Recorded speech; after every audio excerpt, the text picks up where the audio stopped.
Understanding security, a foundation for success.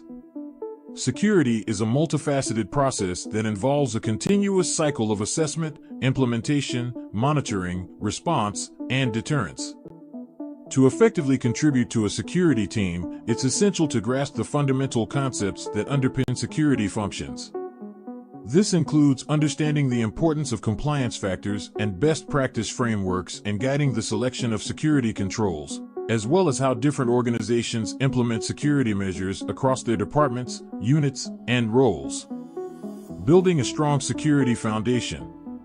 To establish credibility as a security professional, it's crucial to have a solid understanding of security in a business context. This involves familiarizing yourself with the key terminology and concepts used by security experts in technical documents and industry publications. Just as a large building is constructed from individual bricks, security implementations are built from fundamental components. By understanding these building blocks, you can create a strong foundation for your security career. The CIA Triad, the cornerstones of information security. Information security is the protection of data resources from unauthorized access, attack, theft, or damage. Given the vulnerabilities inherent in data storage, transfer, and processing, the systems used to handle data must demonstrate robust security properties. These properties are often referred to as the CIA Triad: confidentiality. This ensures that information can only be accessed by authorized individuals. This prevents unauthorized disclosure or interception of data. Integrity guarantees that data is stored and transferred as intended, and any modifications are only made through authorized channels. This protects data from unauthorized alterations or corruption. Availability ensures that authorized users can access information when needed. This prevents disruptions to services or data access due to outages or attacks. By understanding and upholding these fundamental principles, organizations can effectively protect their valuable data assets and mitigate security risks. Beyond the CIA Triad, the importance of non-repudiation. While the CIA Triad provides a solid foundation for information security, some security models and researchers identify additional properties crucial for secure systems. One of the most important concepts is non-repudiation. It ensures that a person cannot deny taking an action related to a resource, such as creating, modifying, or sending it. Think about legal documents like wills. Witnessing a signature guarantees non-repudiation. In a dispute, the witness confirms the document's validity. Similarly, in the digital world, non-repudiation can be achieved through digital signatures, access logs, and other mechanisms that create an undeniable record of a user's actions. A framework for action. The NIST cybersecurity framework within the broader information security realm. Cybersecurity specifically focuses on securing processing hardware and software. Security tasks can be categorized into 5 key functions based on the framework developed by the National Institute of Standards and Technology. 1. Identify. This function involves developing security policies and capabilities. It necessitates evaluating risks, threats, and vulnerabilities to recommend security controls that manage them. Essentially, this stage identifies what needs to be protected. 2. Protect. This function focuses on procuring, developing, installing, operating, and decommissioning IT hardware and software assets with security embedded in every step of the lifecycle. It ensures proper infrastructure and system configurations for defense. 3. Detect. Here, the focus is on ongoing, proactive monitoring to ensure existing controls are effective against emerging threats. This function involves constant vigilance to identify suspicious activity. 4. Respond. This function revolves around identifying, analyzing, containing, and eradicating threats to systems and data security. It involves developing a response plan for security incidents. 5. Recover. This function prioritizes cybersecurity resilience to restore systems and data if other controls fail to prevent attacks. It ensures the ability to bounce back from security breaches. Understanding these functions and their associated goals empowers organizations to implement targeted security controls. Importantly, due to the vast array of security control types, choosing the right ones can be challenging. This is where a cybersecurity framework comes in. The power of frameworks, guiding your security program. A cybersecurity framework acts as a guide for selecting and configuring security controls. Its importance lies in preventing organizations from building security programs in isolation or on a weak foundation. Frameworks ensure crucial security concepts are addressed throughout the process. By using a framework, an organization can objectively assess current security capabilities. This provides a clear picture of your current security posture. Define target security goals. What level of security do you want to achieve? Prioritize investments to reach target goals. Allocate resources effectively to achieve your desired security state. Structure internal risk management. Frameworks guide internal security processes. Demonstrate regulatory compliance. A framework-based approach provides verifiable evidence of compliance with security regulations. In conclusion, understanding additional security properties like non-repudiation and utilizing a structured security framework like NIST's offering empower organizations to develop robust and comprehensive security programs.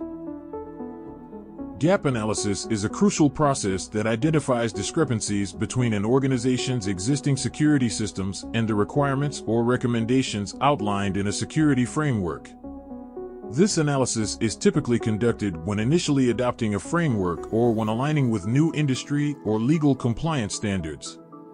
To maintain compliance and validate changes to the framework, gap analysis might be repeated periodically. Access control. Safeguarding your information systems. Access control is a fundamental aspect of information security that ensures systems meet the goals of the CIA triad. It governs how subjects such as people, devices, and software processes can interact with objects such as resources like networks, servers, databases, or files. The IAM framework, a four-step approach. Modern access control is often implemented through an identity and access management system, which consists of four key processes: identification, creating unique accounts or IDs to represent users, devices, or processes within the network; authentication, verifying the identity of a subject when they attempt to access a resource. Authentication factors determine the type of credential required, for example, passwords or digital certificates. Authorization, determining and enforcing the rights subjects should have on each resource. Authorization models define how rights are granted, whether it be discretionary or mandatory. Accounting, tracking authorized resource usage and alerting on unauthorized attempts. To illustrate these concepts, consider an e-commerce site. Identification, ensuring customers are legitimate by verifying billing and delivery information and preventing fraudulent payment methods. Authentication, creating unique accounts and requiring customers to log in to manage orders and billing. Authorization, implementing rules to allow customers to place orders only with valid payment methods and potentially granting access to exclusive offers or content based on loyalty or promotions. Accounting, recording customer actions to prevent them from denying orders or fraudulent activity. Remember, these processes apply to both human users and systems. Your e-commerce server must also authenticate itself to customers connecting via a web browser. By effectively implementing access control and conducting regular gap analyses, organizations can significantly enhance their security posture and protect valuable information assets. Lesson 2. Compare threat types.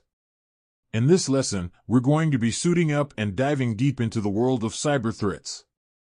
We'll crack open the case files on different threat actors, understanding what makes them tick, their goals, their methods. By the end of this lesson, you'll be able to identify the various types of threat actors and the tactics they use to infiltrate systems.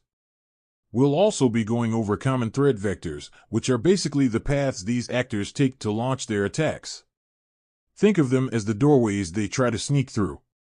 And we'll explore attack surfaces, which are all the exposed points in a system that these actors can potentially target. The bigger the attack surface, the more opportunities there are for infiltration. Buckle up and get ready to learn how to recognize and defend against cyber threats of all shapes and sizes.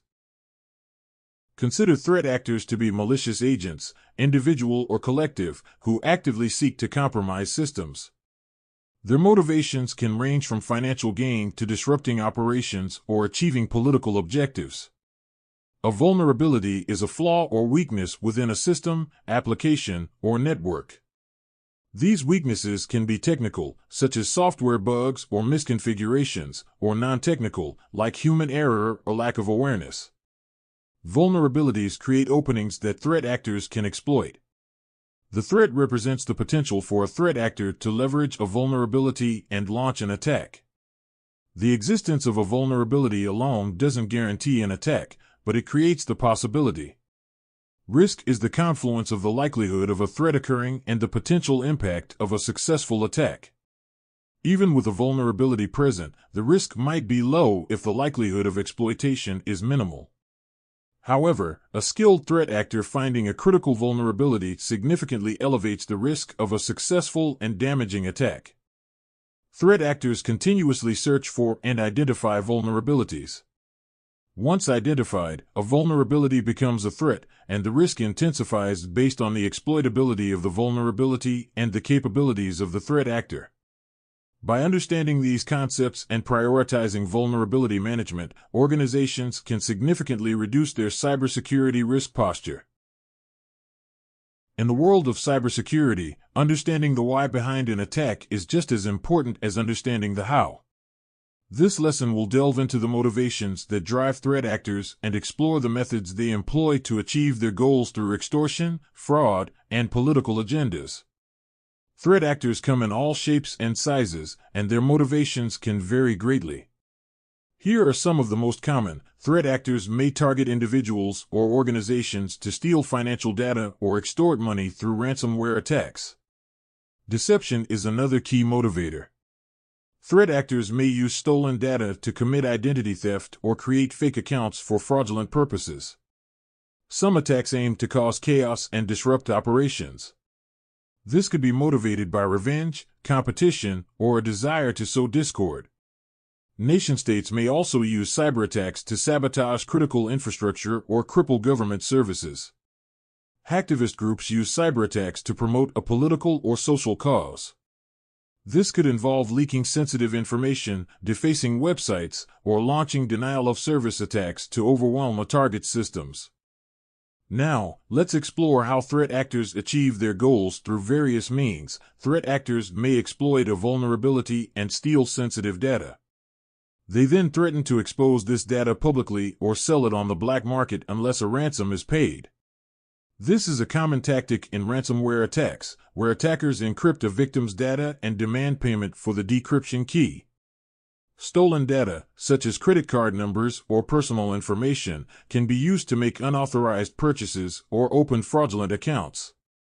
Phishing emails and social engineering tactics are common methods used to trick victims into revealing sensitive information. Political agendas. Hacktivists often use distributed denial-of-service attacks to overwhelm a target's website or server, making it inaccessible to legitimate users. They may also deface websites with propaganda or leak sensitive information to raise awareness about a cause. Understanding these motivations and methods is crucial for effective cybersecurity defense. By anticipating the why behind an attack, organizations can implement targeted security measures and mitigate the risks posed by different threat actors. Threat actors come in a range of skill sets, wielding varying degrees of sophistication in their attacks. Let's explore the spectrum, from the novice to the highly skilled, unskilled hackers, often teenagers or young adults with limited technical knowledge. Script kiddies rely on readily available tools and scripts found online.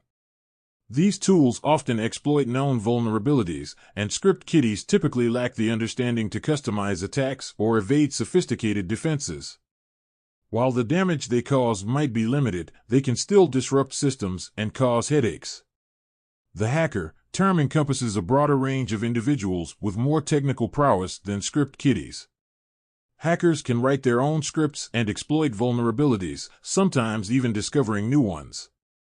They may target specific organizations or individuals for financial gain, personal challenge, or ideological reasons. Their attacks can be more targeted and pose a significant risk. Nation-state actors are government-backed hacking groups with extensive resources and advanced capabilities. Nation-state actors often have access to zero-day exploits and employ highly skilled attackers. Their motivations can be political, military, or economic espionage. They target critical infrastructure, steal intellectual property, or disrupt operations of foreign governments or businesses. These attacks are often highly complex and pose the most significant threat to cybersecurity. By understanding the different skill levels of threat actors, organizations can tailor their cybersecurity defenses accordingly. Focusing on patching vulnerabilities and educating users can help mitigate script kiddie attacks. Cyber attacks have become a powerful tool for both organized crime and corporate competitors in today's digital landscape. Organized crime groups see cyberspace as a lucrative frontier. They can launch various attacks to steal financial data or extort money through ransomware. These attacks can target individuals, businesses, or even entire financial institutions.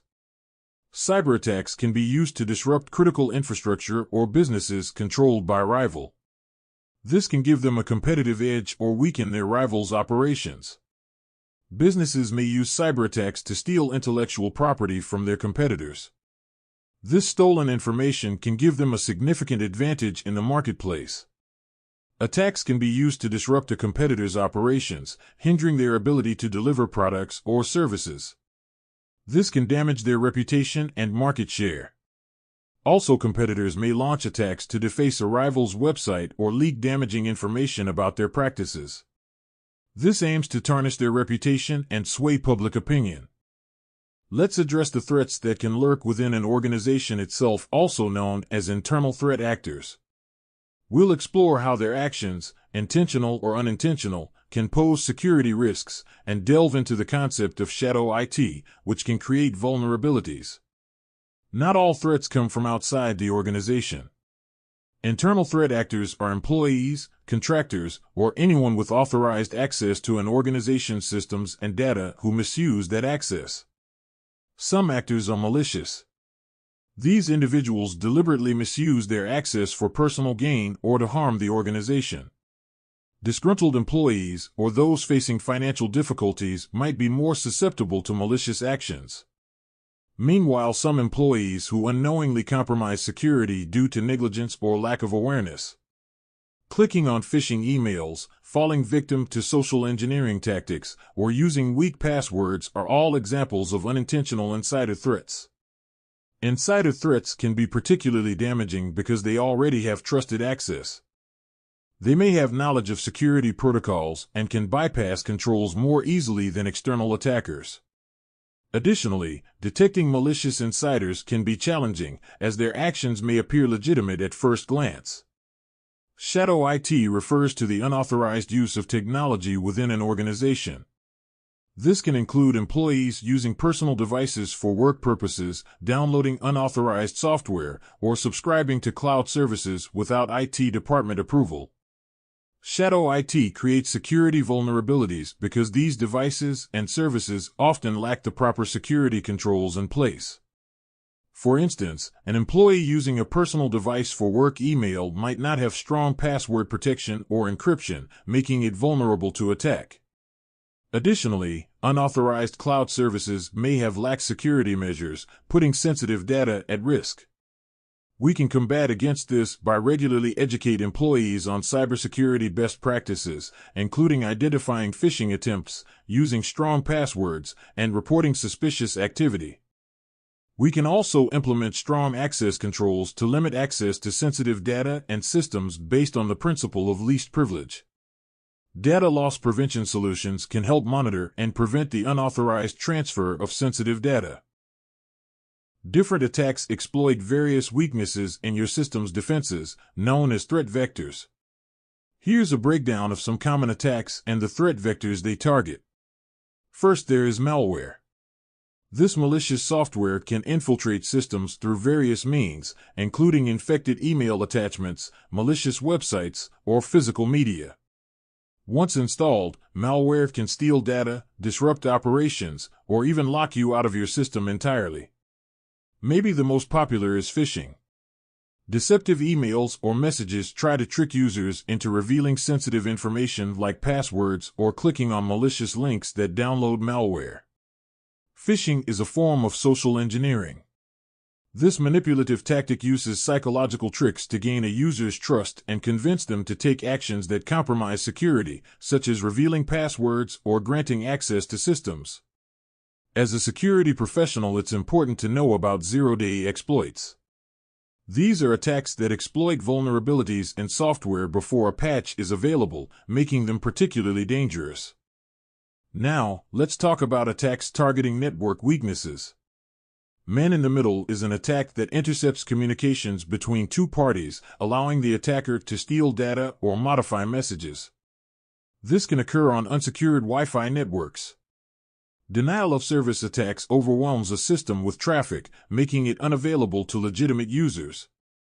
A distributed denial-of-service attacks involve multiple compromised computers flooding the target with requests. We need to address attacks that target people and processes. We want to talk about brute force attacks. These attacks systematically try different password combinations until they guess the correct one. We also have watering hole attacks. These are attackers that compromise legitimate websites that a specific target group visits. When users visit these sites, they are unknowingly infected with malware. Remember, threat vectors are the entry points for attacks. By understanding these common attack methods and the vulnerabilities they exploit, you can take steps to fortify your defenses and make it much harder for attackers to gain a foothold in your systems. Software vulnerabilities are like cracks in a fortress's walls. They create openings that attackers can exploit to gain unauthorized access to your system and wreak havoc. On this slide, we'll focus on how outdated and unsupported software can significantly increase your vulnerability. Unsupported systems and applications. Imagine software as a living thing. It needs constant care and attention, just like your car. Software developers release updates to fix bugs, security holes, and other vulnerabilities. When a system or application is no longer supported, it doesn't receive these crucial updates, leaving those vulnerabilities wide open for attackers to exploit. By having unsupported software, it will make you more susceptible to attacks such as compatibility issues and limited functionality. Keeping your software up to date is a fundamental cybersecurity principle. By prioritizing timely updates and patches, organizations can significantly reduce their vulnerability to attacks and maintain a robust security posture. Network vectors are the pathways attackers use to infiltrate your system. Remote access and Wi-Fi networks offer convenience, but they also introduce security risks. Here are steps to fortify these access points. Utilize robust encryption protocols like WPA3 for Wi-Fi networks and secure protocols like SSH for remote access. Encryption scrambles data in transit, making it unreadable to attackers. Avoid using generic passwords for Wi-Fi networks and remote access accounts. Implement strong, complex passwords and change them regularly. Consider multi-factor authentication for an extra layer of security. Grant remote access privileges only to authorized users and restrict access to specific resources they need. Don't provide blanket access to your entire network. Create a separate guest network for visitors, isolating their devices from your main network and sensitive data. Public Wi-Fi networks are notoriously insecure. Avoid accessing sensitive information or conducting financial transactions on public Wi-Fi. If you must use public Wi-Fi, consider using a VPN to encrypt your traffic. Bluetooth offers convenient connectivity, but it can also be exploited by attackers. Here's how to minimize Bluetooth risk. Disable Bluetooth functionality when you're not actively using it to reduce the attack surface. Finally, service ports are like doorways on your system, allowing specific applications to communicate. Unnecessary open ports create vulnerabilities. Remember, defense is a layered approach. By implementing these measures across remote access, wireless networks, Bluetooth, and service ports, you can significantly strengthen your network security posture and make it much harder for attackers to gain a foothold in your system. USB sticks and document files, seemingly harmless tools, can be cleverly weaponized by attackers to lure victims into compromising their systems. USB sticks offer a convenient way to transfer data. Attackers exploit this by creating malicious USB sticks that appear legitimate. An attacker might strategically lose a USB stick in a high-traffic area, hoping a curious victim will plug it in.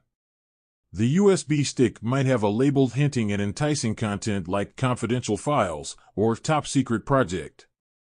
This will hopefully spark the victim's curiosity and entices them to plug it in.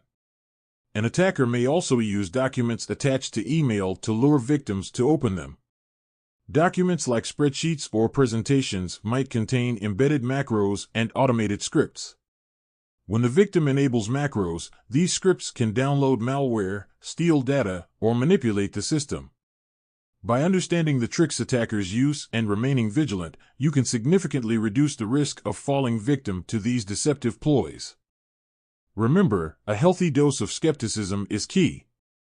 If something seems too good to be true, it probably is.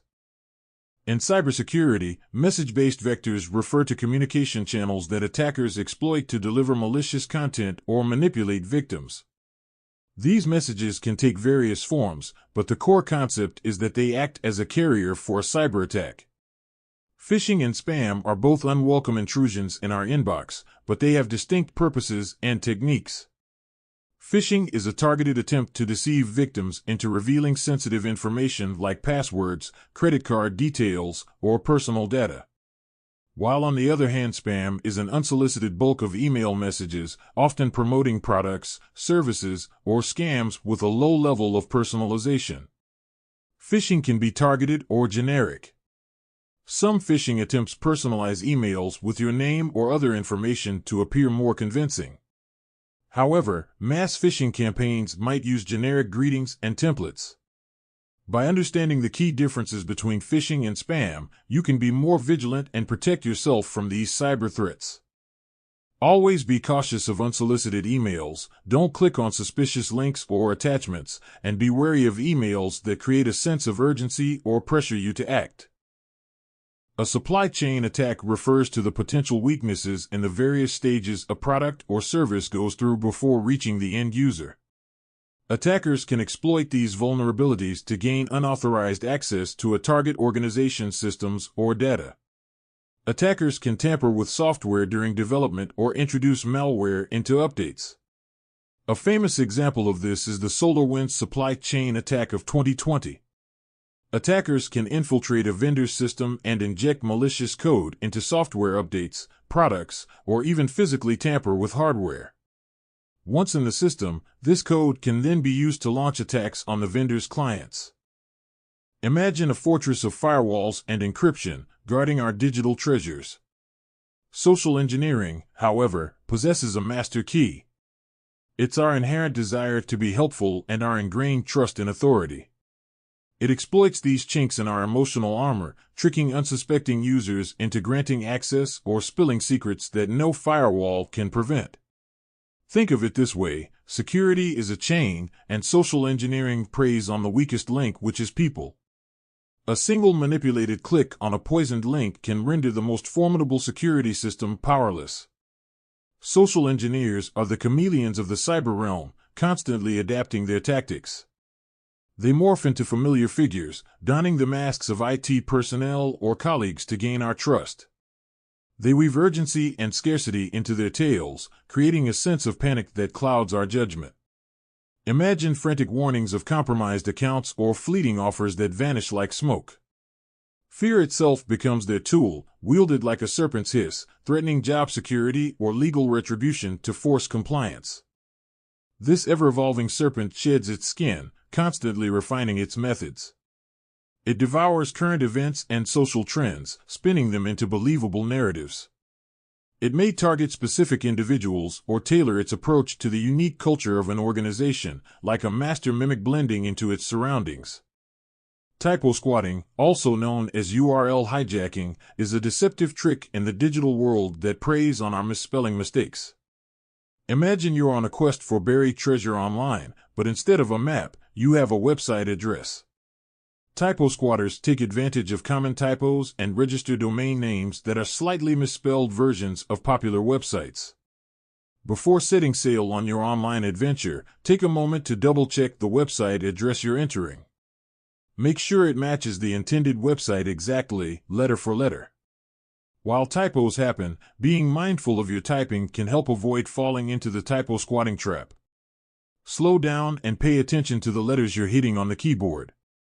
By being aware of typo squatting and taking precautions, you can navigate the digital world with more confidence, ensuring you reach your intended online destinations and avoid any hidden dangers lurking behind misspelled addresses. Watering hole attacks present a cunning and targeted approach. Like a predator lying in wait near a watering hole frequented by specific prey, attackers exploit trusted websites to compromise targeted users. The initial phase involves meticulous reconnaissance. Attackers meticulously identify websites frequented by a designated user group. This could be an industry news site popular with a specific profession, a forum utilized by a particular organization's employees, or any website that fosters a sense of trust within a targeted demographic. Once the target website is identified, attackers leverage various techniques to compromise its security. This may involve exploiting existing vulnerabilities within the website software or employing social engineering tactics to manipulate website administrators. With the website compromised, attackers then introduce a malicious payload. This could be malicious code designed to exploit vulnerabilities on the user's device or phishing tactics disguised as legitimate downloads. When unsuspecting users visit the compromised website, the malicious payload is triggered. In some instances, a drive-by download infects the user's device without their knowledge. Alternatively, phishing tactics may lure users into downloading malware disguised as legitimate software. Organizations can bolster their defenses by educating employees on the risks associated with watering hole attacks. This empowers users to exercise caution regarding unexpected downloads, especially on websites they visit the most. Lesson 3. We're going to be learning about cryptographic solutions. So here we're going to be learning about algorithms, public key infrastructure, digital certificates, and then we're going to learn about how they have key exchange, so PKI. Um, to Speaking from experience, this is the most challenging section that we're going to go about when it comes to cybersecurity, Security Plus. Just kind of, it's a lot to take in. So please rewatch this lesson if need be, and just take notes wherever you can. Please, if I'm not speaking directly towards that the slide there, pause the video, read the sections that I have in those slides, where I may be explaining it, but I may not be taking the exact note that I have written out in the slide. So please, if that helps you in any type of way, just pause at any time and then read the section that I have there, and then let's move forward with this section. It's a challenging section, but it's good to know. Um, just to know that the whole internet is really based off of how we are communicating securely with each other, and we can't do really none of that without encryption, algorithms, and then how do we pass things back and forth using PKI. So let's jump into it. Before we get started, we need to go over a couple of things. You're gonna hear me say some phrases over and over again, and so that we're clear and I don't lose anybody, let's go over those phrases. So you'll hear me say plain text and then ciphertext. So plain text is things that we can read. Um, they are showing up whenever we sniff the network. Um, they're not encrypted in any type of way. It's plain text. So that's how we're gonna pronounce that word, and then that's how the context that we'll use it in. Ciphertext being the opposite. It'll be encrypted, unreadable. So if we're sniffing the network, we're going to get some gibberish back. And that gibberish that we see is going to be ciphertext because that's what encryption does to your data as you're moving it across the network.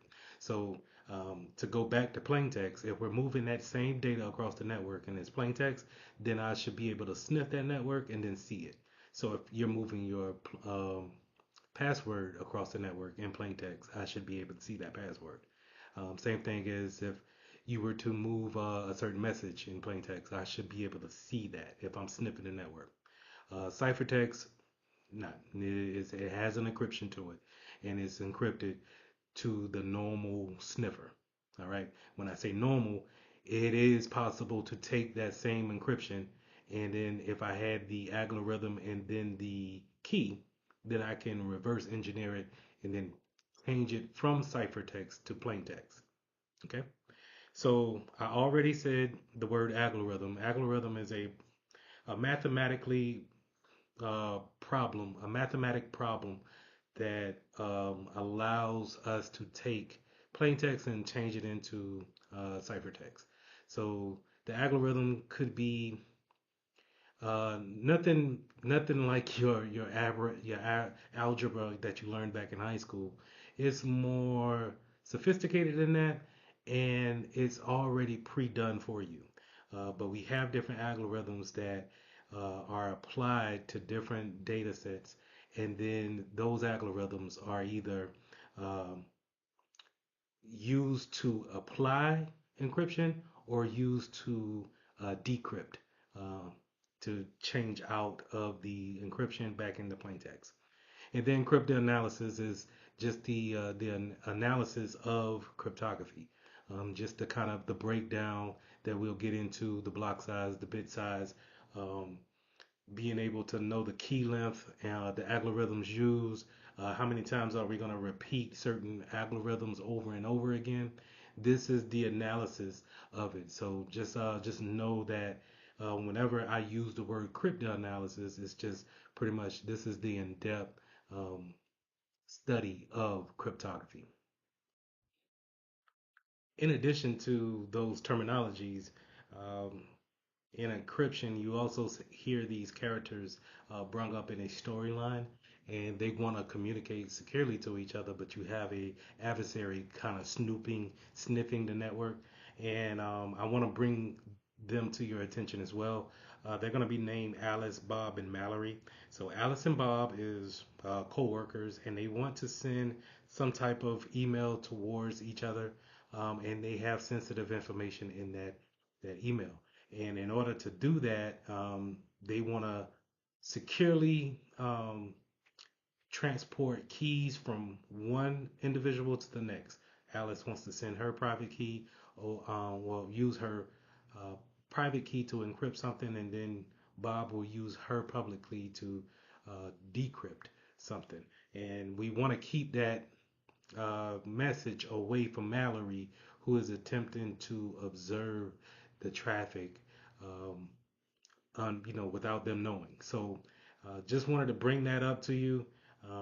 This will be a perfect time for you to pause the video and then read everything that I have there. But I just wanted to summarize those characters to you because even if you watch other videos, they may bring these characters up, and so that you're not lost and thinking that they have something to do too with cryptography. They're just kind of a well-known example that we use for day-to-day operations when it comes to PKI systems and sending encrypted messages back and forth.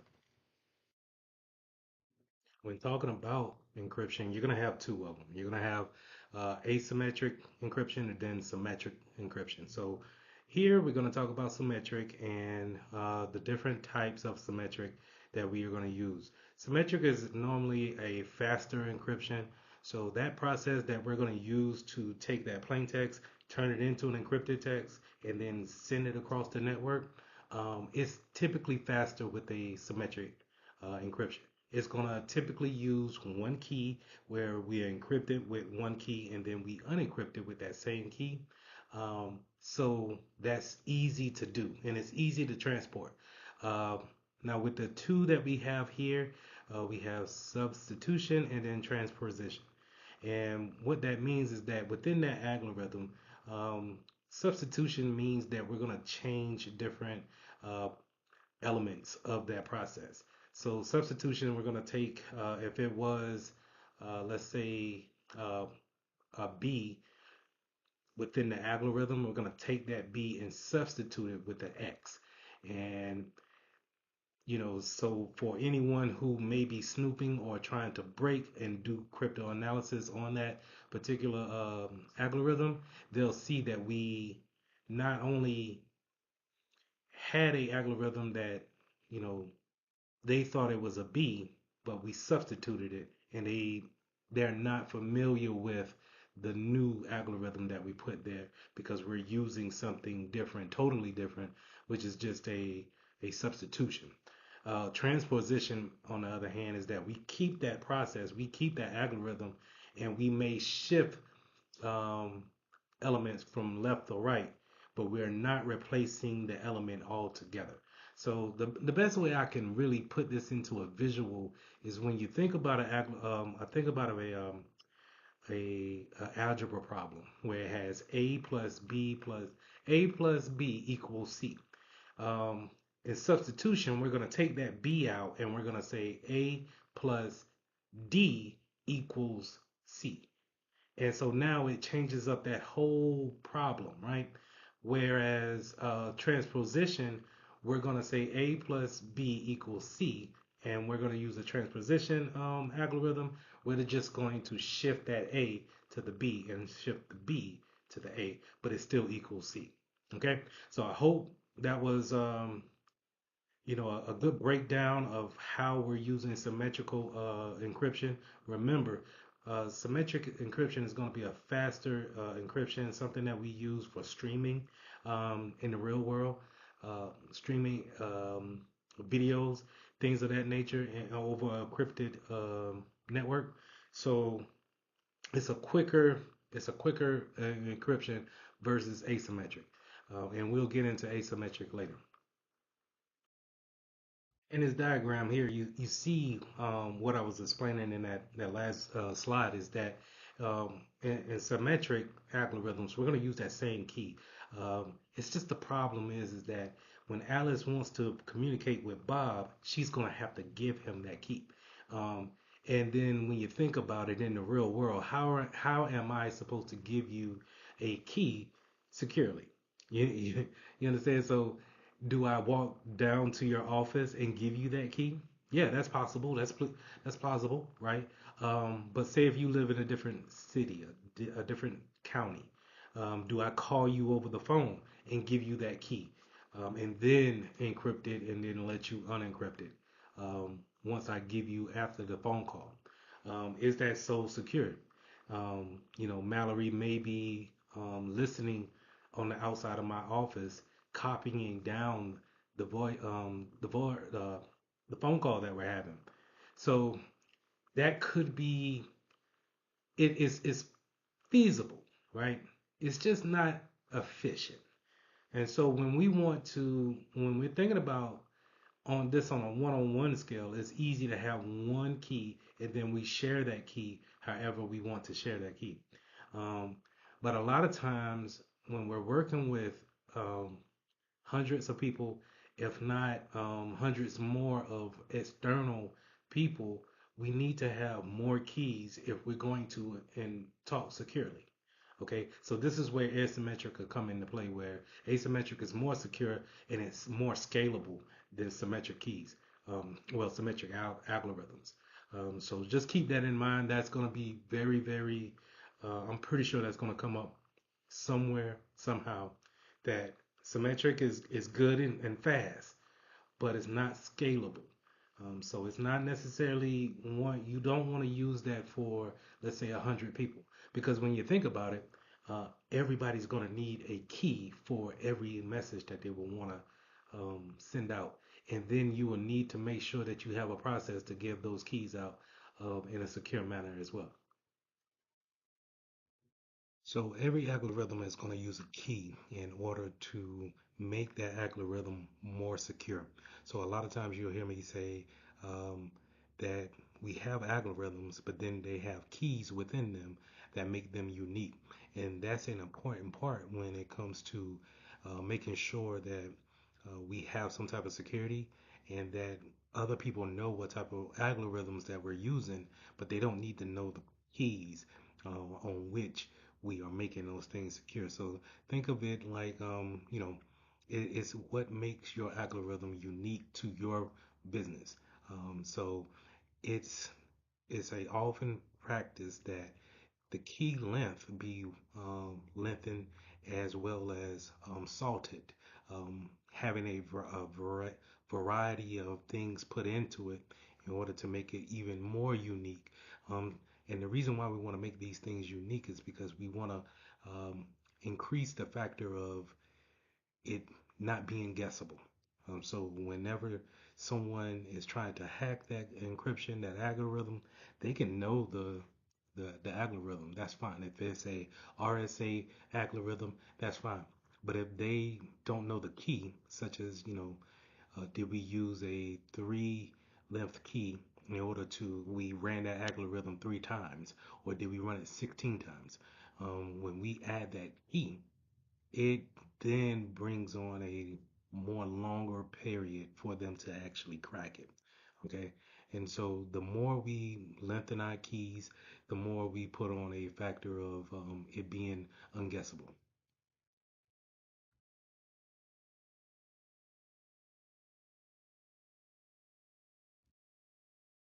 Let's talk about asymmetric encryption. So we already talked about symmetric encryption, which uses the same key, right? Asymmetric is going to use something called a public key and a private key, two different keys. So this makes it way better when it comes to scaling, um, but it's also more confusing to that hacker to figure out which key um, that you have as a private key.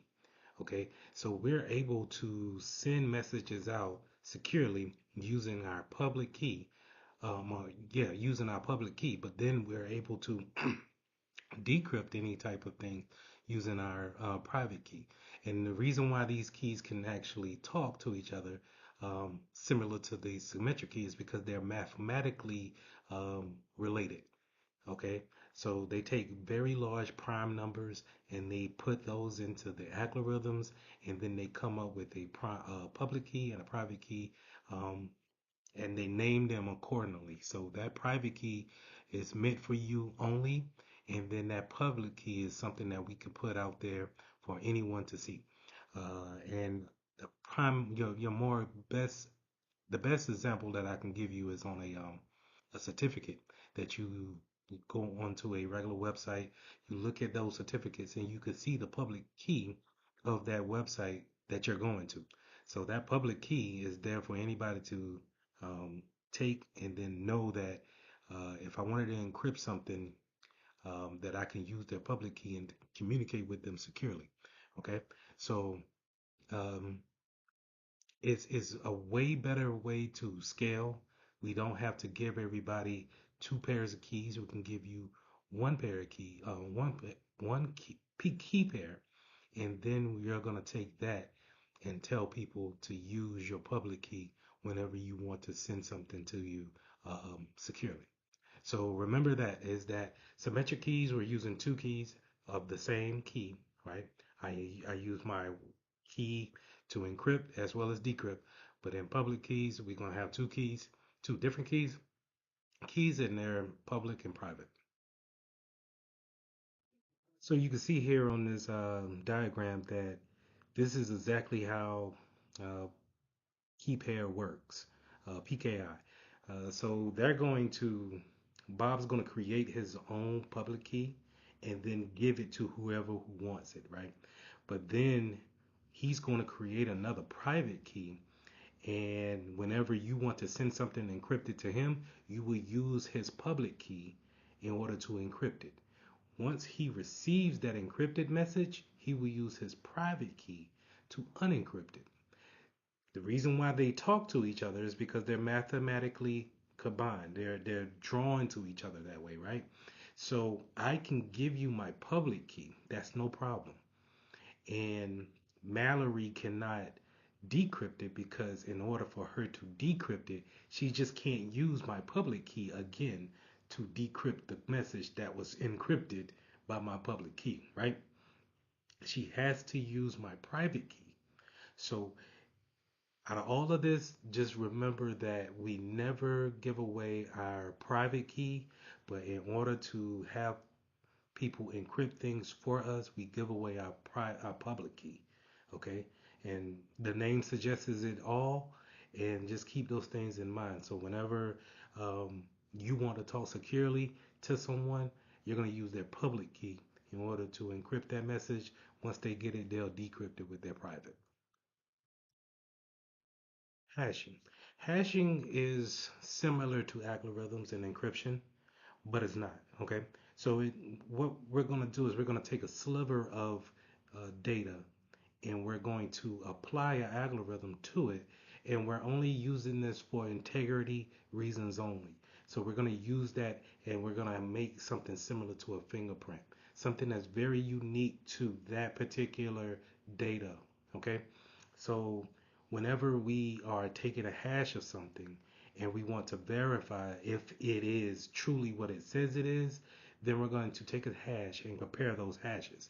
The reason why hashes are so used widely is because if anything within the data changes, the hash change.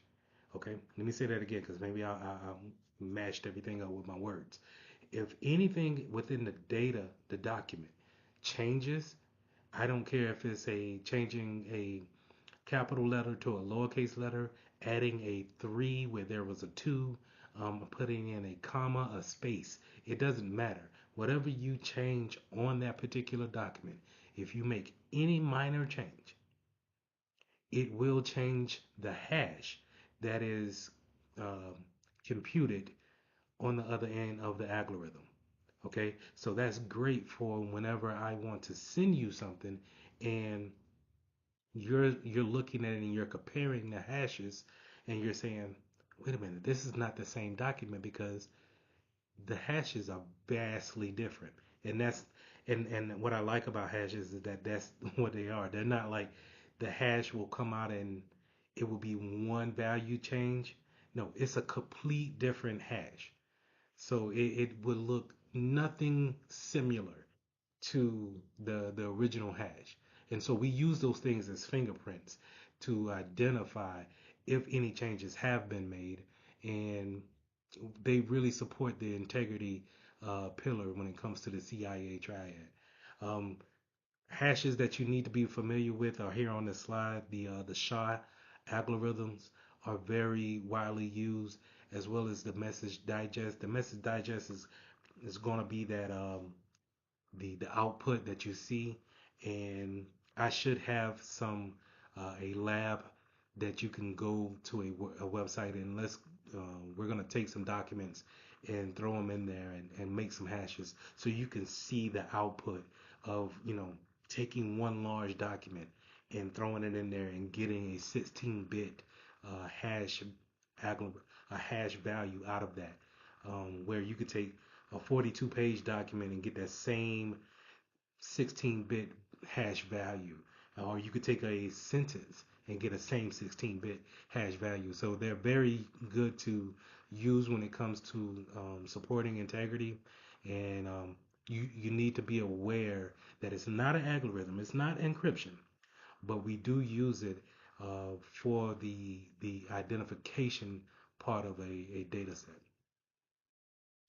When addressing a digital signature, you're mostly going to see those type of transactions on the web. So a lot of times when we look at the certificates that a website has, they will have the digital signature there. So that digital signature is going to be the representation for basically their public key in order for you to communicate securely with it. So that's why it's so important that when we're doing browsing on the internet, that we're going to websites that we are familiar with, and then if they look kind of strange, do we look at the URL? We need to look at the URL and make sure that those digital certificates are there, because they're going to have a digital signature to verify who they are based off of those signatures, hashes, and algorithms in order to create that actual signature that goes into the certificate. So public key infrastructure is the only way that we would want to communicate on the internet. We want to make sure that people have their certificates that are given to them by a certificate authority, and that it represents who they say they are. Having these certificates, having those algorithms and those hashes represent who they are. It supports that integrity piece that we keep talking about with the CIA triad. But they also it supports that confidentiality too, if needed. So if we're gonna use that to communicate securely, let's say if we're a bank or we're sharing some type of sensitive information, we want to make sure that we have those certificates there, those algorithms placed on our websites in order to be able to send certain things securely, and that Mallory is not being able to snip that network at that point in time and see things over a open network using using HTTP is just an open um, way of talking on the internet. And so whenever they're using a tool such as Wireshark, they'll be able to see that actual message that they're sending to that unsecure line of communication. But when we use a different protocol such as HTTPS, then that secure part of HTTP is now wrapped around an encryption um, tunnel, and is being able to communicate from one spot to the next securely. And if anybody's sniffing that network, while they may see the traffic going back and forth, they're not able to interpret the traffic because it's not sent in plain text. In the last slide, you heard me reference certificate authorities in order to give those certificates out to people who own domains on the internet. And you want these certificate authorities to, verify you, because there's only a hand group of them that are, pretty much the gatekeeper, so to say, to verify who you say you are. Um, Now, these certificate authorities, to make an analogy with it, or to give you some type of way of thinking about it as in the normal world, think of it as a driver, a DMV. So a DMV will verify who you are, and then they will say you also have the right to drive a car or to operate a Mack truck or a motorcycle. They're giving you a certificate, or in their case, they're giving you a license card in order to show you that you are verifiable to operate such machinery. Okay, and that's the same thing that a certificate authority will do. They will say, hey, what are you setting your website up to do? What is it used for? What is your audience? Who are you? How can who do we put in charge of who's in charge of this website? Things of that nature. And they verify with you that you are the correct owner of this website, and then they give you a certificate as a verification for everyone else to say, hey, we are who we say we are, and we uphold that integrity part of the CIA triad. Whenever you are teaching someone how to navigate on the internet, or you're explaining to them what a secure website looks like, you want to make sure that you look in, show them on a web browser how does that little lock look, and that you understand and have them understand that having HTTPS is a big part to communicating securely, and that they are ways for people to look at the information that they're sending across these networks. So that's why it's important to have a digital signature on your website, using a secure protocol such as HTTPS.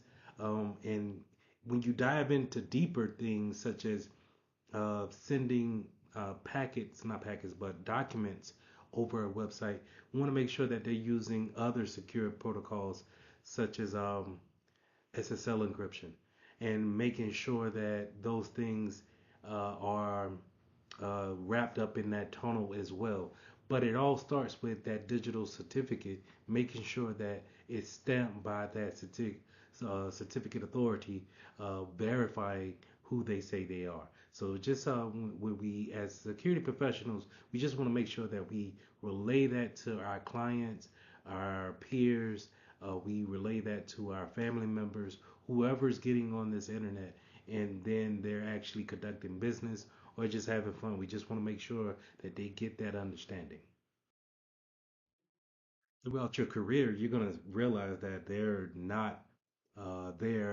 certificates that you're not going to need for every situation, but yet people are still reaching those websites via the web and via the network. So a lot of times we may want to self-sign our own certificates because it's internal. What we're using this web browser for is just, it's an internal site. So therefore we don't need someone else to verify that it's secure. We want to make sure that we know that it's secure, and so we will self-sign those certificates. But it's not necessarily a great thing for you to self-sign a certificate and then put it out there for the public to see, because you could do it for malicious activity, but you could be naive enough to self-sign your own certificate and then put it out there, and it's a good way of being a victim that way. Okay, so and not necessarily it it will throw red flags to people who are looking at it in a malicious manner.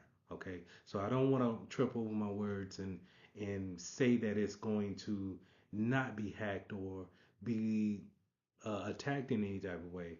But when you're self-signing certificates and then putting it out there on a public-facing website, then you're throwing red flags to people who are looking for those type of sites. So having self-signed certificates does have a place in the network. You just need to make sure that it's internal. Also, third-party CAs, or third-party certificates, should I say, is very important. Making sure that they stay up to date and that they are doing things properly as well, especially if you're using that supplier for a main product within your company. So it goes back to what I was saying about having your third party be a supplier of something that you're relying on to have business. If they're vulnerable in any type of way, you want to, as a security professional, you want to step up and say, hey, you might want to take a look at your certificates, make sure that they're properly installed right and that they're up to date. I seen that it was out of date. You might want to get with your CA, whoever assigned that to you, and make sure that it's up to date. And that in turn keeps your information that you share with them secure. So just having that wherewithal to know that you need to make people aware, because sometimes we miss over it, and you as a security professional, it's your job to catch those things and then alert people. And I want to be very clear when it comes to uh, re-establishing a certificate. It doesn't take much to do it, and it's pretty much just staying abreast with the type of account that you have with your CA, making sure that it doesn't go expired or um, be revoked is pretty much just in your realm. You have to take the responsibility of that. And as a security professional, if you're working for a company and you see that, you need to get in contact with whoever has registered your domain and making sure that we get this up and registered as quick as possible, because it's pretty much just saying um, that someone else could possibly take that domain and then register it under their name. Okay, and we don't want to have that to happen, right? Especially if we can have these things written down and remind us in a orderly fashion. So just be aware of those type of things and making sure that we stay abreast on those things and we get to them before we actually have an aspiration date. Up to this point, I've been talking about key generation and key usage in the public key infrastructure based off of someone else is doing that. But in-house, sometimes you do have a team that will generate keys, such as self-generated certificates, right? So they're going to be generating keys. So it's important to understand the different types of categories that goes into key management, and this is what this slide details. So we're going to have key generation. What is the process of actually generating a new key? Do we have a process of why we're doing that? So who is in charge of those things, as well as storage? How we're storing our keys? Are we putting them within a network or a different VLAN? Uh, a different network than everybody else? Are we going to store our keys uh, encrypted? So those different questions need to come up as far as storing, revocation. Whenever a key has become corrupted or has expired, what's the process of creating a new key? Going back to that key generation, and then expiration and renewal. From time to time, in any business that I've been in, there has been some type of life cycle that goes along. Companies are always changing, especially in the IT field. That not just the field of IT, but this your department of IT is always going to change different tools all the time. You may be stuck with a tool maybe 2 years tops, and then you're going to be rotating that tool out. So having keys set up to make sure that they're just not sitting on a server somewhere stagnant and still valid, but yet not being used. So how do we clean up that process? Are we being audited on those type of processes? So good things to know about key management if you're going to do this in house, or are you going to realize that we do have a team in house? These are some things that they need to consider when it comes to key management. When we generate crypto keys, we want to make sure that they're stored in a proper place. And so having them on a trusted platform module or a hardware security module will be the ideal spot for them. And then, we need to, and we'll talk about this, we need to make sure that we have a process for generating keys, and then that they're stored properly, and that we can bring them back and deploy them properly as well. Because it's more important about, once something goes wrong and we need to change our keys, that we have a smooth process as much as possible, because everybody's still going to be doing their work, yet we're still need to make changes on the security side, or in this case, this would be the networking team on their side, and not disrupt everyone else while we're making these changes. So having that process um, written out and then practiced is very, very essential to how security operations would work in a day-to-day operation. Having a key escrow is pretty much just as it says, you're going to keep keys kind of in the waiting on deck, ready to be used at a moment's notice. Because we never know when we need to actually implement those or deploy those. So we want to just keep them at the ready, ready to go whenever called upon. So it's important to understand how we're generating these, and then how we're actually storing these, and then how easy is it to implement these. Because sometimes you can implement them, but will it talk to everything correctly?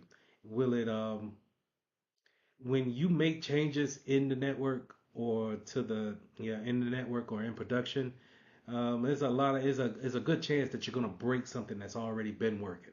So having that process down pat is very vital in order for smooth operations on a day-to-day basis, because once we need to go ahead and start making changes, major changes, um, you're 9 times out of 10 going to disrupt the production in some type of way. As we were As we've been talking about encryption, um, there's several ways that we can apply it to the data that we are actually using. And those three things are pillars that we live by when it comes to encryption. So we either going to encrypt data that's at rest, data that's in transit, or data that's in use. And as you can look at the slide here, you can see the difference between each one of those categories. But when data is at rest, it's pretty much sitting on a storage somewhere. Um, some type of SAN drive or a share drive somewhere that's just kind of stagnant. It's not being changed. It's not. Uh, it's not being called upon to be reopened. It's just sitting there stored. And but yet, while it's sitting there, we don't want someone to be able to get hold of that and then see that information. So we want to encrypt that data. Um, the data in motion is the most that I've been talking about throughout this lesson, and that's encrypting uh, from endpoint to endpoint through over the internet. And so that data in motion needs to be encrypted.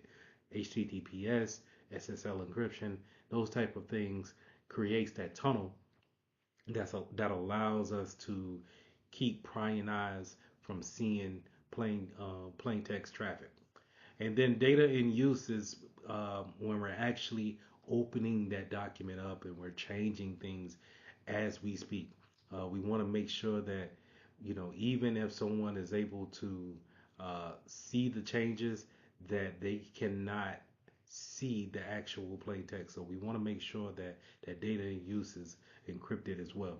Uh, the more popular way of encrypting data at rest is having some type of full disk encryption.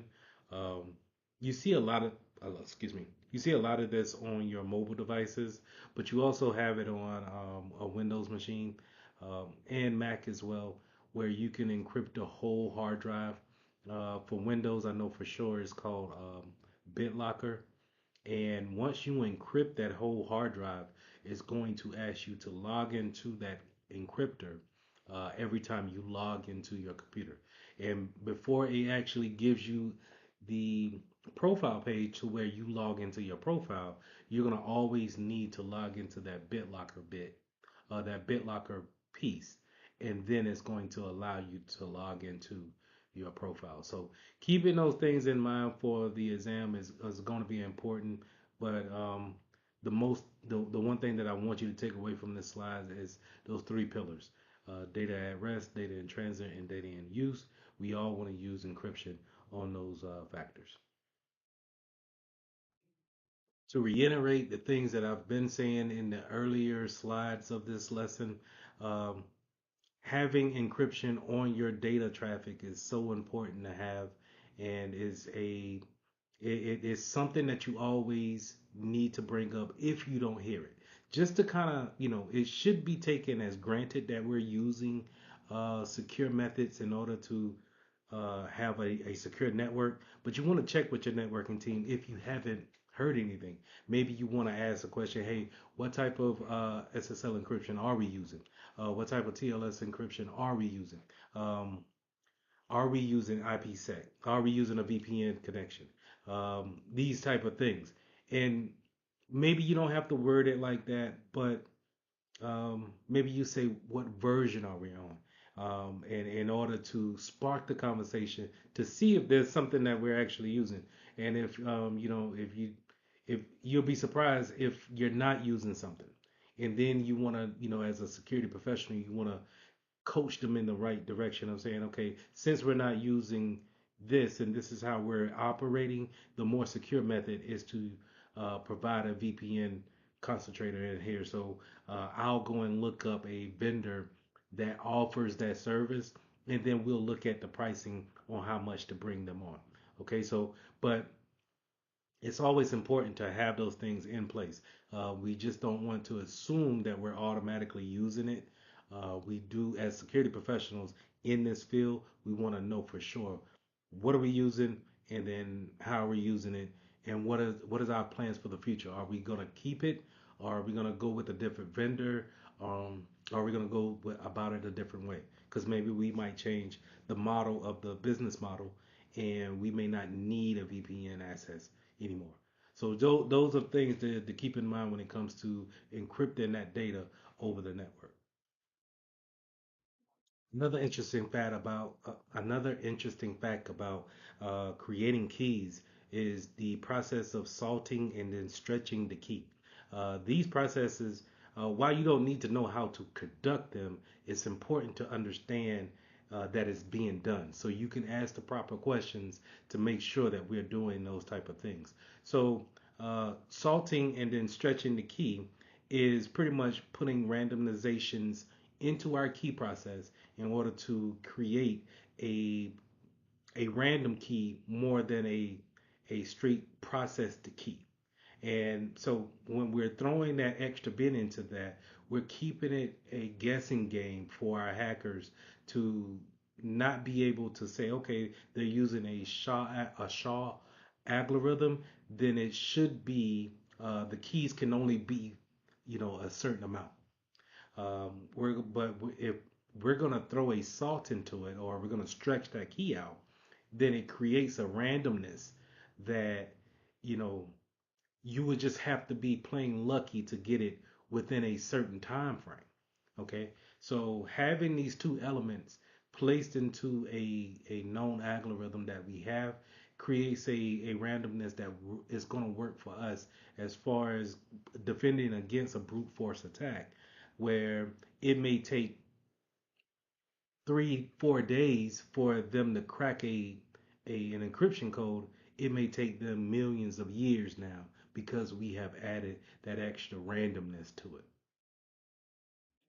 So blockchaining is a way that we can have hashing functions on a calculated value, and we can use it in a peer-to-peer setting. Having a value that is um, based off integrity, so we know for sure that if anything changes, we are well aware of it, and we can say and prove that it has been changed because of the hash functions, right? But then in a peer-to-peer site, that we can use we can hash one value, but then pass it on, and that our next peer can have a peace of mind that we are giving them the right value. What you see this in mostly is Bitcoin. Bitcoin, when you get that wallet, you get a Bitcoin wallet, is based off of blockchaining, to where you understand that you have whatever the wallet says it is based off integrity of the blockchain, that it is correct and it hasn't been tampered by anybody else. And when you pass that blockchain on to someone else, if you purchase something or what have you, then they can have confidence that the integrity piece has been passed on to them as well. So for the last slide here on this lesson of encryption, we're gonna have to talk about obfuscation. Obfuscation is pretty much hiding something within plain sight. Um, for the exam, you're definitely going to need to know what steganography is, and that's taking a picture, some type of JPEG, and changing one bit to hide information within that bit, and being able to send that across the network to someone else, or to yourself. And it's basically a form of data leaking. Um, and this is hiding information within that picture. Is just going to be in plain sight. Your security team is just going to see a simple picture of your dog leaving the network, but and the metadata of it is going to show that there has been something implanted within that picture. Obfuscation, what you see it normally used as, is when you're typing in your password, you can see that letter that you have typed, but then it changed automatically to a dot or to a star. That's a great example of obfuscation in works, just on a day-to-day basis. So it's hiding something from you within plain sight, and it's not encrypted. It's more of a setting being turned on to actually turn those, um, let's say you type in your whole social security number, or better yet, a credit card number, those whole, everything is starred out or blotted out except for the last four digits. And then, we're going to assume that the first amount of digits are correct and the last four to the user is going to be the way how they validate themselves.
availability of information.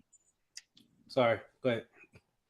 Yeah, it's all about maintaining the confidentiality, integrity, and availability of information. Perfect.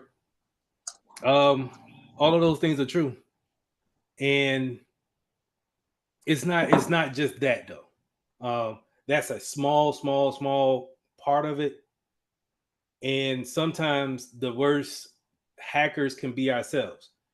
We just saw that Friday going into this week. I even had to do some cleanup off the CrowdStrike mix up on Friday. That wasn't a cyber attack, but when you start to learn this information, you'll understand how if you follow a process, it's part of cybersecurity. A company like that should never shut down half the world, but hey, it happens. And trust me, CrowdStrike won't have any type of foothold in this industry. I think I think it's going to be over for them. But anyway, that lets you know just how widespread it can be. Cybersecurity really is about protecting your data from protecting yourself on the internet, protecting your data from people who shouldn't see your data, and also that CIA triad that you alluded to, keeping those three pillars the main thing throughout everything that you do in cybersecurity. You got to have confidentiality. People need to make sure that it's secretive from people who shouldn't see it.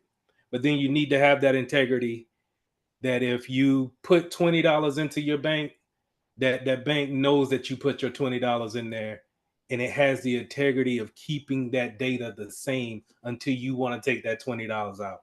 That's integrity. But then it needs to be available. So think about some of the sites that never go down. They have a very high availability. The one that comes to mind is Amazon.com. Amazon.com never goes down. That site is always up. I even seen Facebook and Instagram. Instagram goes down quite often. But I've seen a lot of more sites just kind of go down and have that maintenance period where people need to bring it back up. Prime case was just this weekend where CrowdStrike took everybody offline.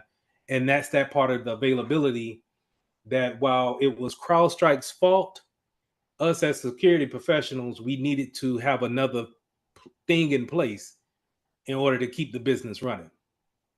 So a lot of those airports that you've seen that were shut down, they needed an actual game plan in place just in case that was to happen. You can't have people just sitting in the airport waiting on an itinerary to be printed, and you have no way of printing that off because the computer's down. So that's where we come in at, and we need to know these type of processes on top of stopping our normal hackers from coming in and hacking into our accounts. So all of that is entailed with cybersecurity. But thank you for answering that for me. So cybersecurity Security Plus is a well-known certification, right? It's kind of like the industry standard. Now, what we have is two different versions. We have a 601 and we have a 701. 601 is being phased out next week, actually. And that you can see that right here where it says retirement. So the reason why I bring that up is that I don't know if they bought the vouchers for you guys for the 701 or the 601. But hopefully it's the 701. I don't know who would be able to get us that information. But what I'm going to teach on these next 4 weeks, I'm going to teach on 601, and I'm going to add in the things from 701. So we fill in those gaps. It's really the same test. They're just going to change certain objectives out. So, we shouldn't really miss anything on that. Yes, I do not know how to say your name. Please say your name. I'm sorry. It's Lashbumi. Yeah, so I believe like the other time they talked about like the 701 because they said the 601 was getting phased out like I think July. Yeah, Yes. yeah. So they were like, they were going to get us 701 vouchers. Okay. Well, I'll still teach on the 601, but like I said, I'll cover the 701 as well. So those things that they're adding in, we can go ahead and just cover those things too. And mind you, like I'm recording this session. I'm going to put that up so you guys can come back and study this whenever you feel free. I want you to understand that um, in order for you to pass this exam, it's a tough exam. So you're gonna need to do some studying on your part. You have to. I don't expect for you to get on this class and really kind of soak it in these 2 hours that I'm talking. I'm not gonna be naive and think that. But I'm gonna give you everything that I think you need to pass this exam. But you're gonna need to do some effort on your own. And when you feel like taking an hour out of your day, maybe an hour and a half, and going on this website that I'm gonna show you and practicing this material, I believe that you can go ahead and have it stick and be able to pass this exam. So going back to this website here, it's a 90-minute test, multiple choice. But what it does have is maybe about 10 questions that are performance based. And what that means is that they want you to read a paragraph, look at a diagram, maybe drag and drop some things um, around. And that's going to throw some people off, because if you don't know how the test is going, you're just going in there thinking that you're getting 90 questions. Excuse me. Yes, I'm sorry. Um, I'm getting my car fixed. My car had broke down. Yeah. So I'm not going to be like attentive as of right now, but I do have questions. Can I come back in maybe 30 minutes? Would that be okay? Yeah. Hold on. Let me get you on the attendance. Jonah. Yeah, go ahead and do what you got to do. Again, like I said, I'm recording this, and I'll let you, whenever you come back, I'll let you know where it's going to be at, so you can pick up where we left off at. For you. Yes, sir. Thank you. No problem. All right. 90 minutes. 90 minutes. So it's going to be about 80 questions, multiple choice. But you're going to have those 10 questions at the beginning. It's going to be at the beginning, I promise you. And well, let me start off and say I am cybersecurity. Security Plus certified. So I have a good bit of experience with this test because I failed this test twice and got it on my third time. And so it's not something that you just up and know, I guess. But if I don't want to say that and then be negative, right? If you put the effort towards it, you can make it happen. Could I have studied better? Yeah, I think so. Could I have done things better when it comes to test taking? Yes. So did I have things going on those first two times? Oh yeah. So that might have all contributed to me failing that test twice. But the more I did take it, it is I kind of got used to what they wanted in that test and how to go about doing it. So in that 90 minutes, you want to make sure that you keep everything down to maybe about a minute per question. Okay. So no time to really kind of sit there, ponder on it, and then think about it about 2 or 3 minutes. You're going to end up, you're going to run out of time. So keep it to a minute. In this website, I got something for that to where we can practice those questions at a minute pace. I think I could put a time on it, but never mind. Anyway, it's based on a 750 scale score. You only need a 750 to pass. And the reason why I'm bringing up the passing part is because it's a weighted test, meaning the areas that you're weak in is going to ask you more questions in that area. Okay, so when we go over encryption, you may be able to go past encryption fairly easy in the in the class, but then on the test, if they ask you a fairly complex question and you straight up bomb it, they're going to keep asking you encryption questions, right? And then that's going to push you towards not getting that 750. So we want to make sure that we are able to understand every subject equally, so we can have a balanced test when we take this test. All right.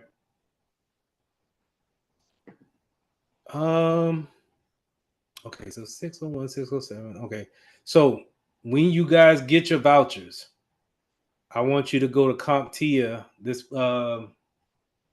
site right here is called Pearson View, and it's the CompTIA site. I'm gonna drop this in the chat. The reason why I'm bringing this up is because you don't go to CompTIA to register for this exam. You go here to register for the exam. I have this in this. So let me go ahead and show you. I'll stop referencing. This is the site that I'm talking about. I got everybody access to this. So check your email that you gave to Pivot. You should have an email from me regarding this site. Cyber Up with a 3 for the E. But Yeah, I'll have that. Sir, I saw an email like that, but I couldn't access the account. Okay, we'll go. Let me get through this part, and then we'll have a session where we'll make sure everybody can get access to it, because that's going to be big as far as the material is concerned. Okay. All right. So you want to go here to register for your exam, and you can either take it at home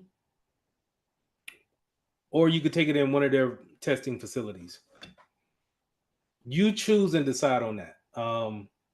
Me personally, I had to go to the actual spot and actually take the test there. I think it's easier that way, but don't let me influence how you feel about taking tests.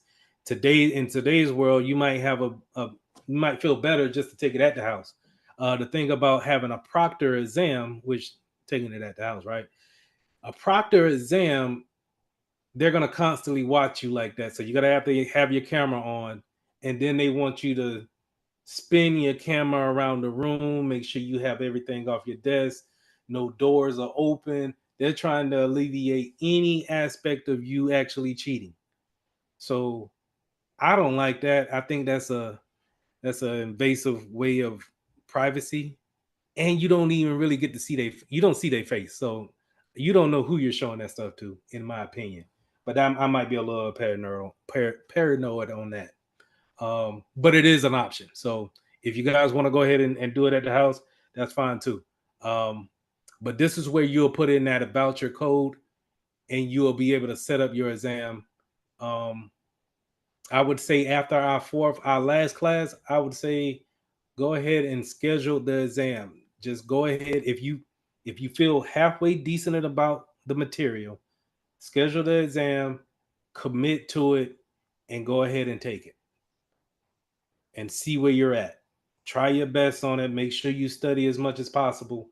I'm going to leave you access to this material so you can use it at any time. Contact me at any time and let me know what questions you got, and we'll walk through it. But that's the CompTIA site for Pearson View. It has to go through here. You won't be able to go here to CompTIA site and find a way to set up your exam. You have to go here. Another good thing about Security Plus, jobs. So I think me personally, I don't know about you guys, but that's the whole main thing about cybersecurity, is that cybersecurity can provide a job that's very lucrative, very rewarding, and they're only asking you to trade knowledge for the type of job that you have. And what I mean by that is that they want you to constantly learn these new technologies, the processes for the job, and being able to be that subject matter expert when it comes to security of their data. And I don't know about the Nashville area too much. And you guys are in Nashville, I'm correct? Or this is Alabama. So, Mobile?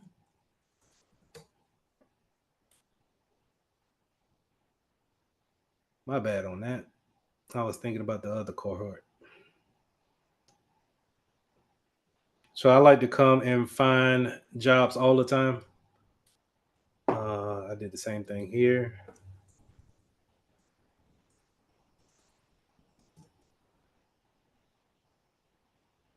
And I like to go on LinkedIn and Indeed. If you don't have a Indeed, a LinkedIn account, do yourself a favor and make one. And if you're a person that don't mind networking, LinkedIn is a perfect spot to do that. Especially while you're in school and you're looking for internships. While I'm on that subject, let me go ahead and tap into internships. Internships can be a wonderful way for you to get into this field without going through the whole process of trying to find different jobs. Because what's going to hold you back is the experience part of it. I have ways around the experience part, but it's going to be better if you're an intern working for a company. They train you the way they want you to be trained, and then they just hire you on after the internship. So if you could find some internships, that'd be awesome. But to my point of what I was trying to show you guys is that Security Plus is 9 times out of 10 going to be on job descriptions in some form and fashion. SAIC is a popular military government contractor, and they normally want Security Plus to be on their applicants' resume. So I'm looking for it here. So you can see here they want the A plus, the Network Plus, and CE only means continuing education, or continuing something else. I forget what it is. It might be experience, but don't hold me to that. But anyway, the security certifications is something that they're looking for too. And so these places like this they pay very well, even for entry level positions. So I would highly, like I said, compared to the A plus, and I'm not trying to sway you guys, but compared to the A plus, I probably would lean more to the Security Plus, just because it's a niche. It's more of A plus can be so broad, and it's not really going into one direction. And so you have to get maybe like a service desk or a help desk position, where Security Plus is strictly for cybersecurity positions. You could get a help desk job, but you're more focused into a particular specialization. Any questions on that?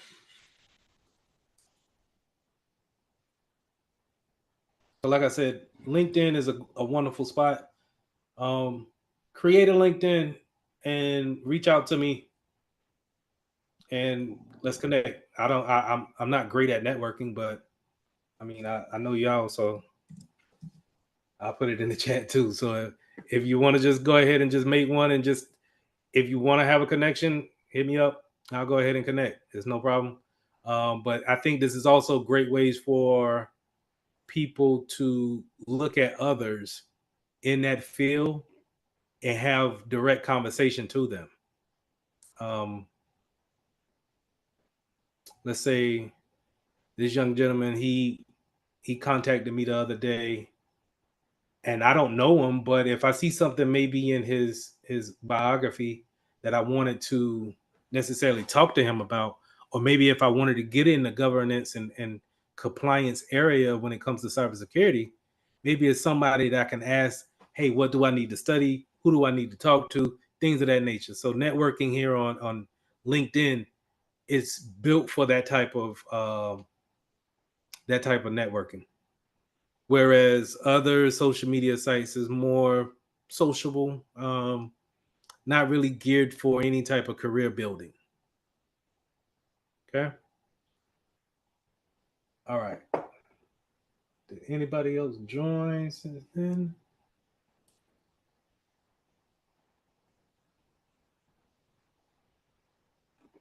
I don't think so. All right. Any questions?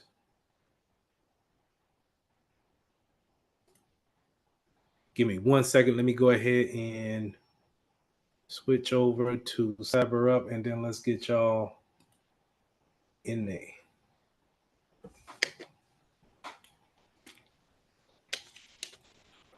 Appreciate that follow, man.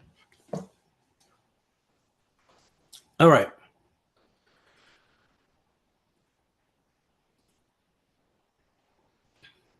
Easy.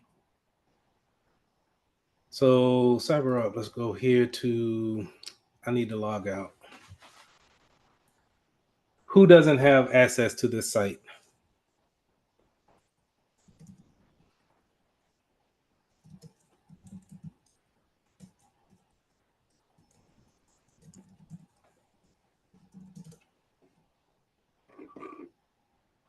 Just okay.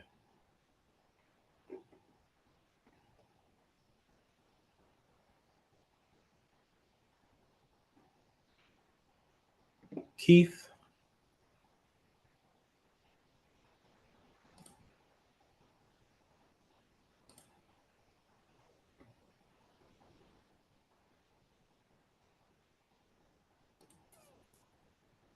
So what's going on? Give me 1 second. I thought I had everybody in here.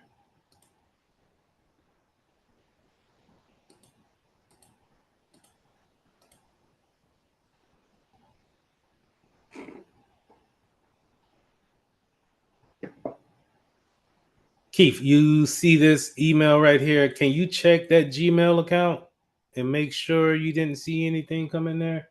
It should look like this. Give me 1 second. Let me pull it Yeah, up. I did get an email for the. You talking about for the CyberUp thing? You kind of cut out at the end, but yes. Yeah. Oh, okay. Yeah, I saw it in my email. Cool. So I just click the link and then it's gonna give me access. Yeah, click that link, and then you're gonna need to use the password there in that email to get access. It's gonna ask you to change that password, but once you change it, then it's something that and then you can go ahead and use it whenever.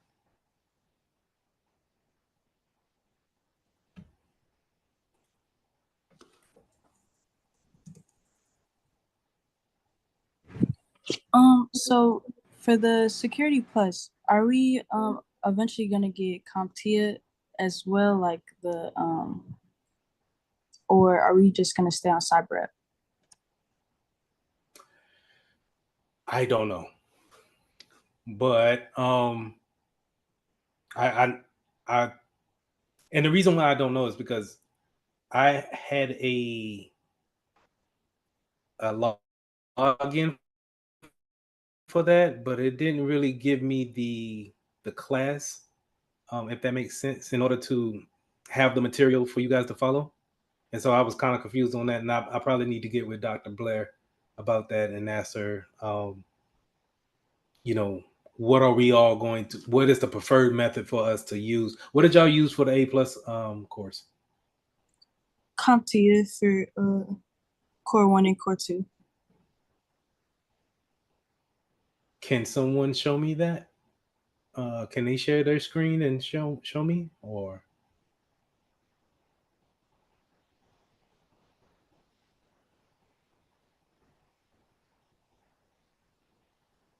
I can. okay, I'm gonna stop sharing. Or am I sharing? I'm not even sharing. You could share, I think.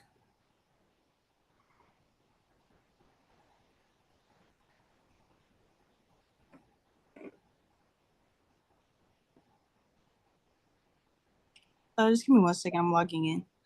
Okay, no problem. I'm gonna go ahead and share my screen real quick just to show you.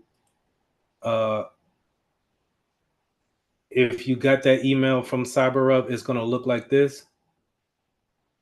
and it wants you to use that username right here, but that password. Take this password, throw it in there, throw it into this screen. It's going to look like this. Let me log out. It's going to look like this. Throw that username and that password in there, and it's going to automatically ask you to change it.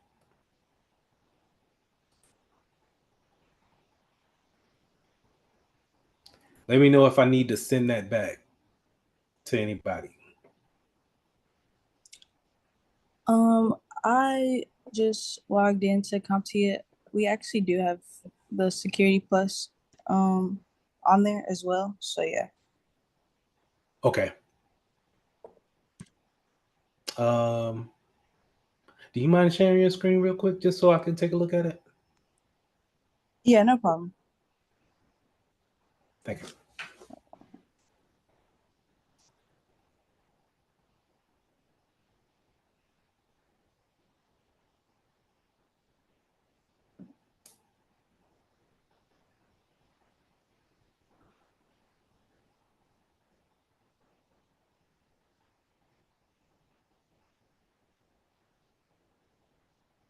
Because I'm wondering if it's 701 for that website. Screen everything.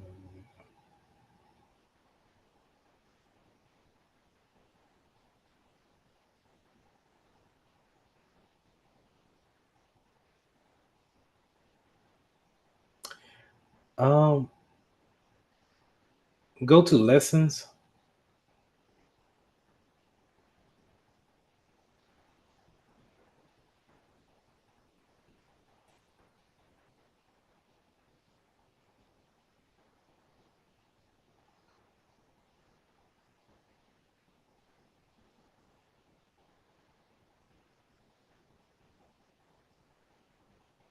And scroll down. This looks like 601. Sorry, let me come off mute. It's not letting me scroll down. I think it's only 15 15 lessons. lessons. Yeah. Okay. But it does say 701, yes. Okay. So you can go ahead and stop sharing now. I appreciate it. Okay, no problem. So does everybody have access to that? Yeah. Thumbs up or say yeah, appreciate it. Okay, so let's do this in conjunction. So because I don't think each one of those lessons is probably literature, and they maybe only got videos here and there. I don't know how you guys do with videos or hearing a lecture versus reading. Me personally, I gotta have the video. Each one of my classes, each one of my lectures is going to have a video to it, and then at the end of that, it should have 7 to 10 questions for every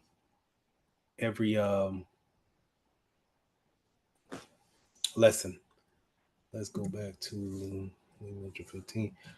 Can everybody get into CyberUp? Or is that something that I need to ask tomorrow as you guys get settled in and then try to get into the class? I got in. Cool. Anybody else got in? Yeah, also got in. Cool. All right. So let me share my screen. If you don't have access, let me know and I'll get that email back over to you. But I set it up into weeks, right? I'm collapse it all and then I'm going to explain it. And the reason why I wanted to do that is because we got 4 weeks. We need to cram this thing in. And it's tough to do that, but hey, we got to do what we got to do, right? So I got 4 weeks here. And I wish I had it to where it could be indented so it could be easier to see. But I got 4 weeks here, and I got 21 lessons. But the one thing about it is that for some of the weeks, I have different resources here, such as, I think this is for my previous class, so I need to take that out. Yep. Sorry about that. But I got the objectives here.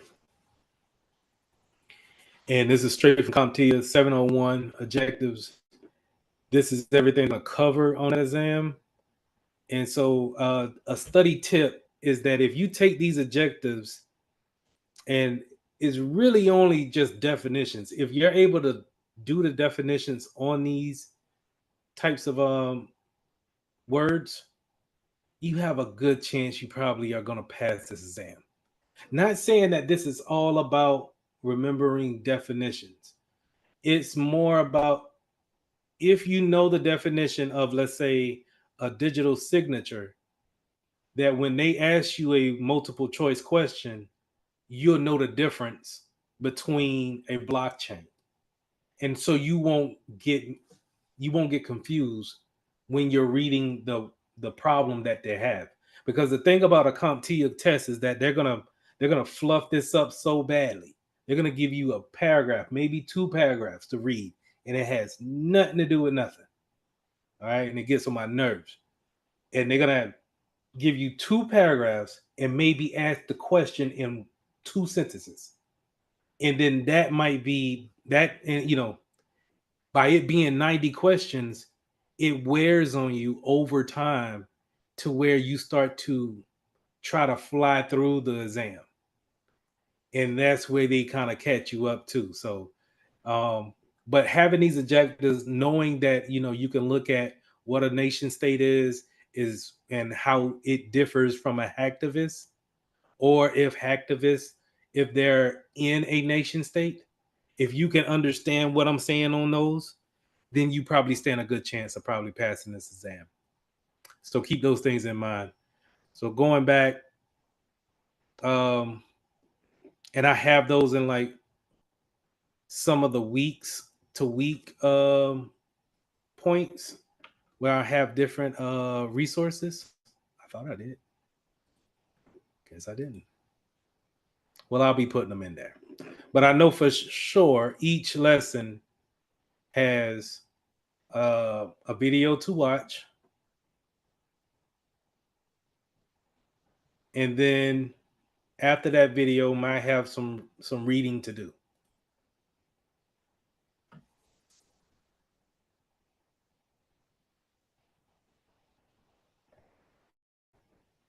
And that's the reason why I wanted it to be in a setting like this, is that you can do this whenever you feel like learning. And then when you feel like learning, you're able to take in a lot more and retain it. Now, you can go over these questions as many times as you want, and be able to check them as they go along. I think I have the answers in there to where it explains why certain things are correct and why they're not. But in conjunction with this, as well as the one from CompTIA that Pivot has provided for you, it should set you up for success, I think.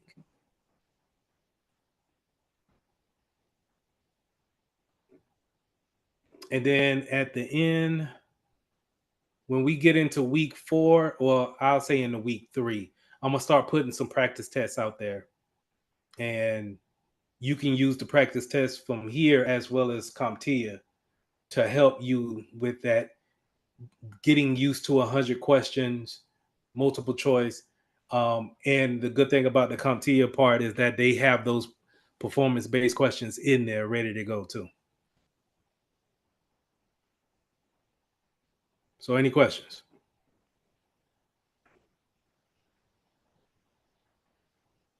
So real quick, right before we take our break, let's go back. I got you guys also in 2 more courses in Cyber Up. It's Intro to Computers. Just in case you got any kind of questions coming from the A+ side, take a look at these videos. I think they're very informative. maybe they could shine some light on some questions you probably had from the A+ side of it. It really doesn't go into detail like that, but I do have a video that I thought is very informative. This guy is great, honestly, on YouTube. And then another course that I got you guys signed up in is the job board. And the reason why I did this is because, like I said, the whole point is to find some type of employment.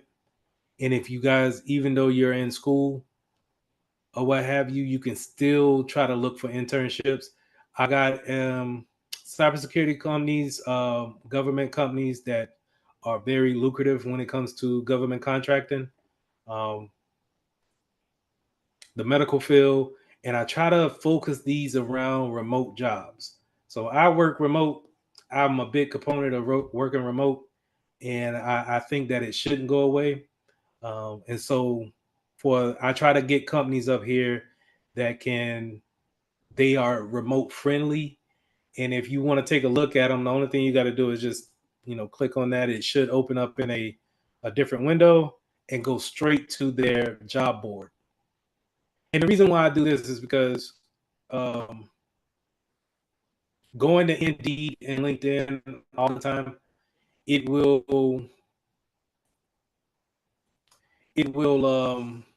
you get a lot of traffic there, and sometimes you see bad posts where it may be posted up there for maybe a year or more, or a lot of times you could fill out these job applications and people never get back with you. I always tell people to go directly to a company and see if they're hiring for the position that you want and fill out the application on their site. And so I wanted to cut the middleman out and just kind of have it here. And so I think, on your free time, just go through, see what you see. Now, the thing about that is that you don't have to have the Security Plus to fill out these applications. I'm going to say that again. You do not have to have the Security Plus to fill out these applications. I did not have my Security Plus when I got my first cybersecurity job, and I don't think it's a necessity for anybody else to have it as well. But I do think you need to be able to hit your certain points in the interview stage in order to get that job. Okay? So I do believe in that. Any questions on that? I just want to say thank you. That's a great resource. And also, when you said you didn't have Security Plus, do you remember like the first search that you got? I have the Security Plus. Now, No. I'm saying sorry. when you first got a job, like when you first got like the first job that you said that you got. I had what cert? I had a easy cert called ITIL.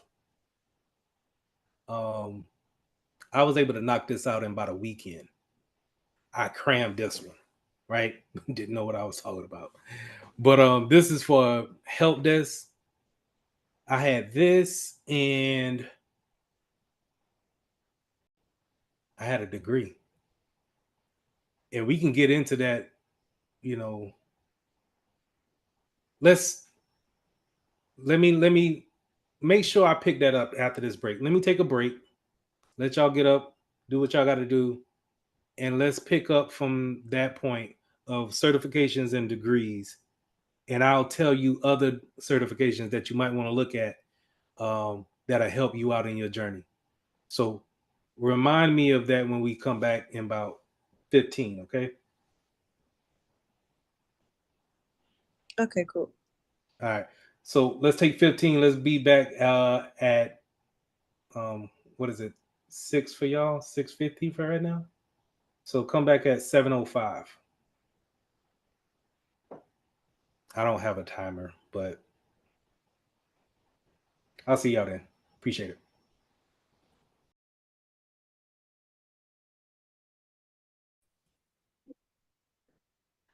Now, to Leah's point of which certifications that I had, starting off, like I said, ITIL is a inexpensive certification that you can get that is well known, um, but it's more direct to service desk and help desk. So when you go to putting in a ticket at your school or whatnot, and they have a IT department that gets that ticket and processes it, ITIL will help you understand it from a manager standpoint, learning about SLAs, service level agreements, and how they correlate to your users. So when you put that ticket in, let's say, for us, for example, if you put a ticket in with Verizon, your phone carrier, you're expecting to hear an answer for them in, what time frame. Is it going to be a day? Do you want to hear something within the hour? Do you want to hear something and have a result within 2 hours?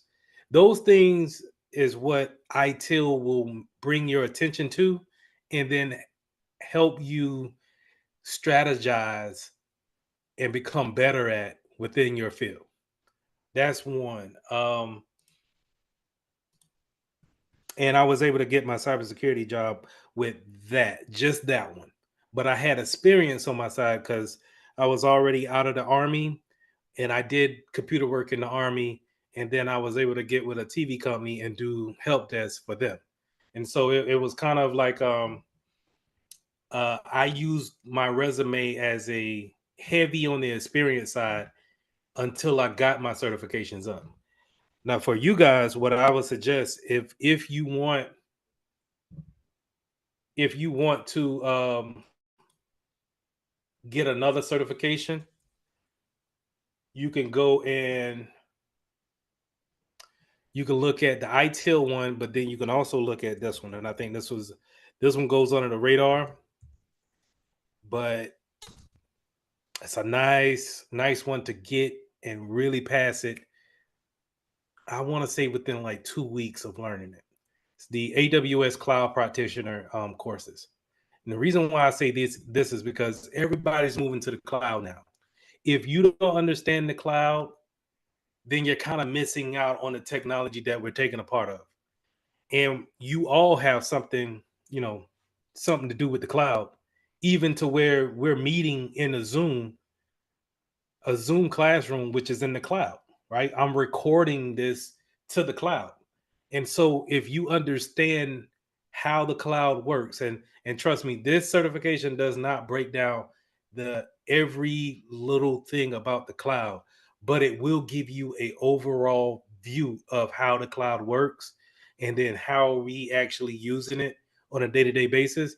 Then I think that'll be impactful when it comes to putting it on your resume, and then you're able to speak to it from a job standpoint, because they're going to be uploading, data to the cloud, pictures to the cloud, documentation, and they want to know, not only can you protect it, do you understand why we're going to the cloud? Why is it's such a necessity?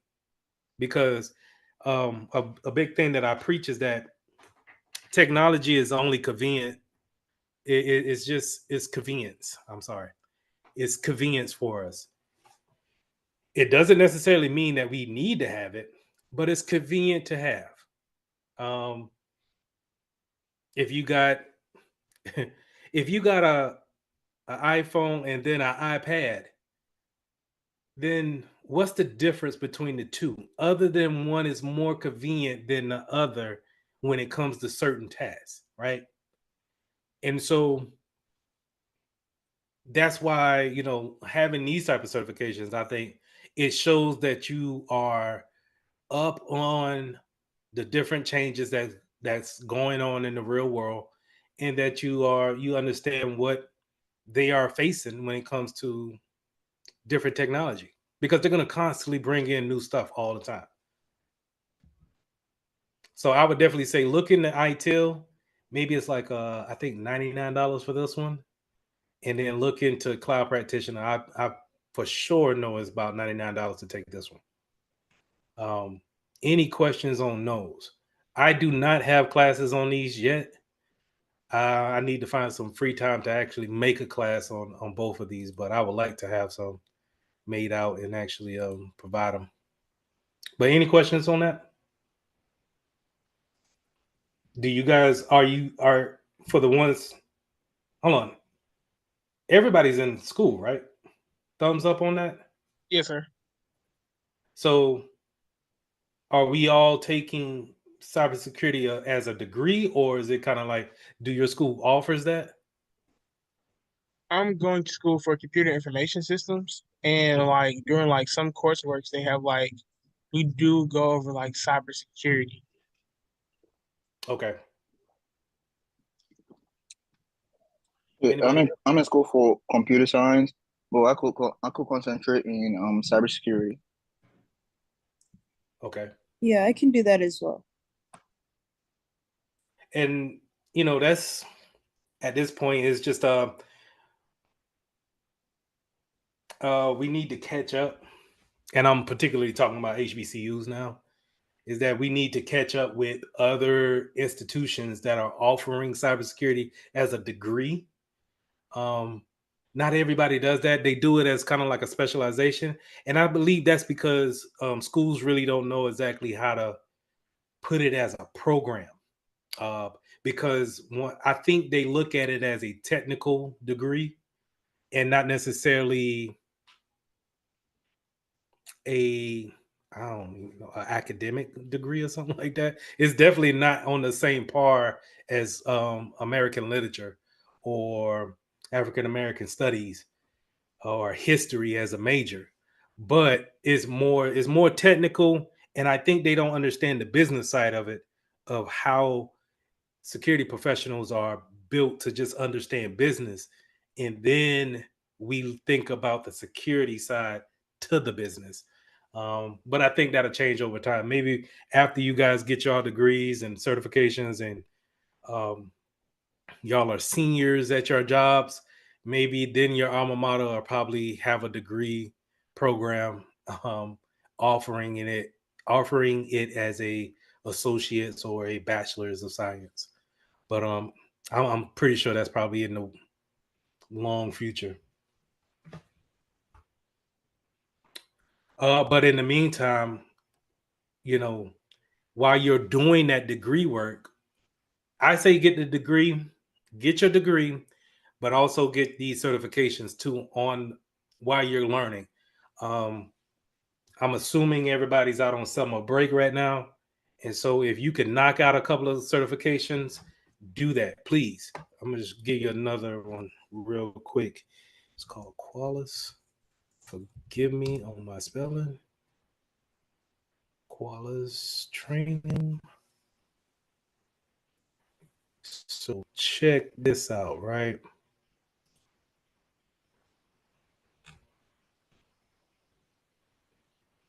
All right. So y'all see this right here? This is a free training at that, right? But they're gonna give you a not a certification, but a certificate of completion based off of vulnerability management. Now, we won't talk about vulnerability management until maybe about Thursday, maybe next week. But vulnerability management is a subsector of cybersecurity. And to put icing on top of that, hold on, let me get right. Go back over here to Indeed. Let me get up out of here. And just throw vulnerability management up in here. Vulnerability management making me look bad right now.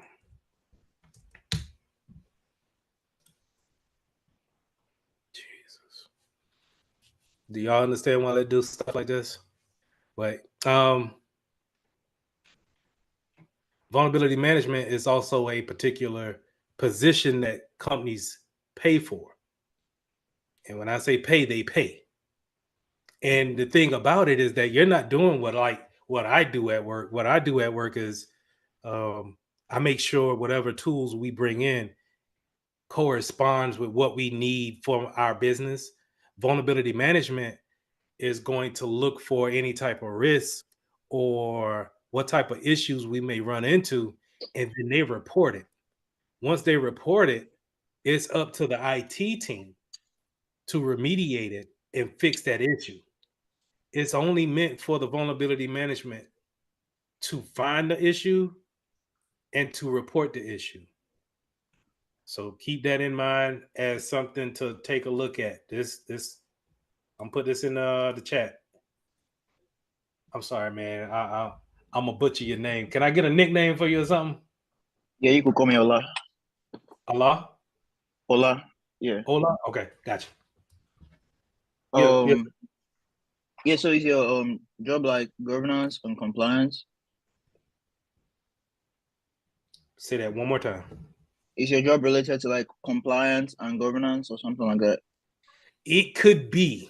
Some companies can loop that in, but the ones that I've seen is going to be separated. So you have these certain silos where you have, matter of fact, this kind of goes into our first lesson. That when you click on the first lesson in Cyber Up, it'll start talking about positions in cybersecurity. So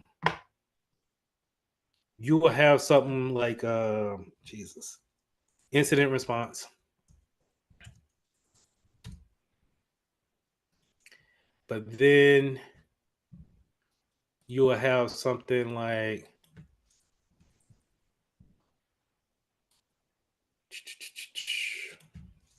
cybersecurity engineer that you see right there.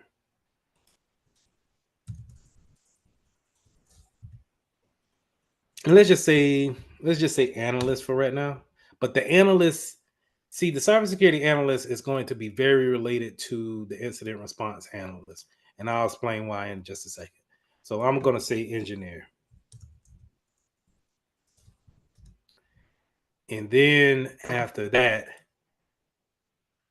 you're going to have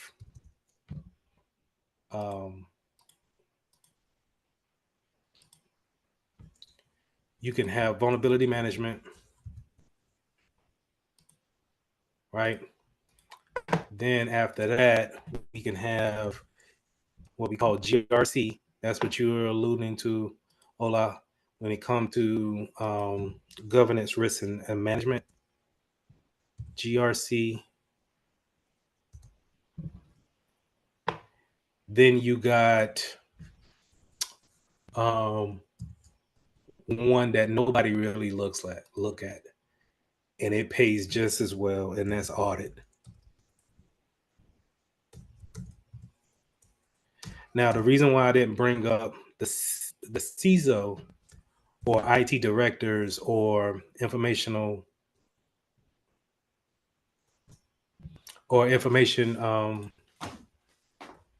chief information officers is that these are 15 years and plus type of jobs, and plus you're going to need this certification right here. This is what you're going to see a lot. Once you get your security plus, you're going to start seeing this certification every time, the CISSP. Can you get this certification now and just skip the security plus? Yes. Would I suggest that? No. Do I have it? No. And I'm not telling you not to get it because I ain't got it. But I am saying that it's going to throw 10 times more information at you. And it's going to be a substantial increase when it comes to taking this test. I think it's $700 for this test. And there's no retakes. Well, you can retake it, but you're going to pay another $700. So just keep those things in mind. So that's your senior side of it. And then auditors, your auditors are going to make sure that we have everything that we're supposed to have when it comes to compliance. So sometimes they're in that group. They may be covered under the director of GRC, but they're just really checking, okay, for ISO 27001, which we'll learn about later. That's not certification. What did he call that thing? That governance, we're supposed to have so many firewalls or servers that's blocked by a firewall. And what our auditors do is that they'll pick a time throughout the year and they'll check to make sure that those things are in place. That's all they do. Now, once they figure out if it's in place or not, then they'll write a report saying the things that we need to change. So I think auditors are very lucrative for the amount of work that they need to put in. But I'm not saying that it's easy. But what I am saying is that I don't see too many people complaining about auditors. That's just me being real. And I think, me personally, I think that you can get in this just as easy as an entry level job as a security analyst. GRCs, again, kind of like auditors, but what they're doing is that they're making sure our policies is okay, making sure we're not taking on any kind of risk that we don't need to take on. And then we're making sure that we are in compliance with whatever regulations that we're under. Let's say if we are a company that take credit cards all day long, we want to make sure that we are compliant when it comes to PCI DSS, which is for credit card industries that use credit cards for transactions. They have a list of things that they want their people to abide by, and it's up to the GRC team to make sure that we have those things in place. Again, I already talked to you about vulnerability management, but it's one of those silos where this is all what they do. They find out, like, okay, hands up if everybody is familiar with what happened on Friday when it came to CrowdStrike. Put a thumbs up in the chat.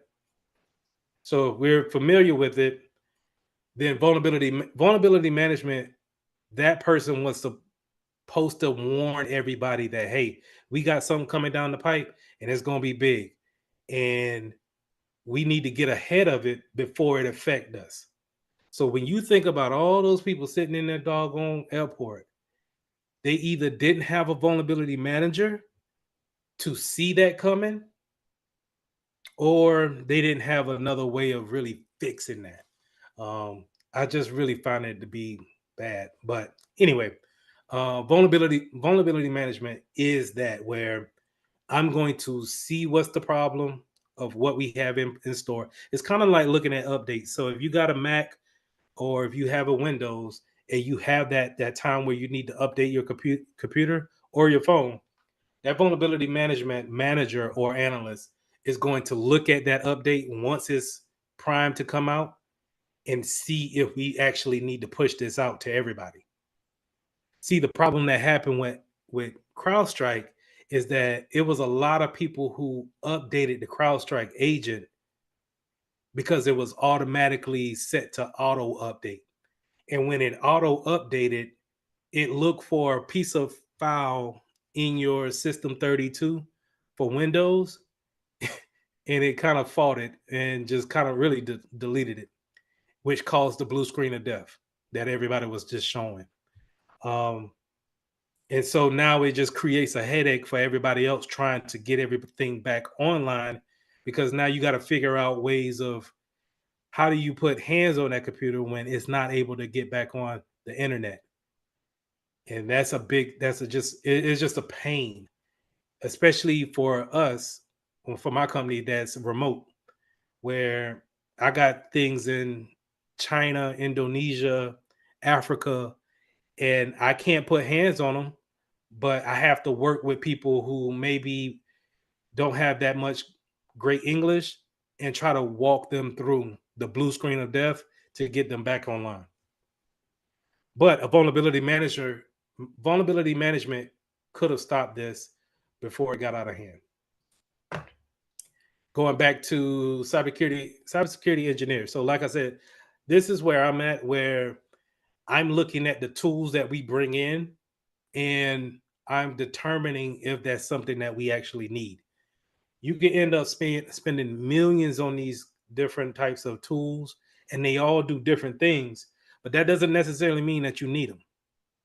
And so it's up to me to take them in, kind of get that demo, and see what it does. and then take it to our testing site to see if we actually need it. If it breaks stuff before we actually implement it, does it work well with the things that we already have in place? Um, is it worth the money? Is it worth the contract? Because the contract is just, if you can create a software and sell the software, please do that, because people will pay you for it. A lot of money.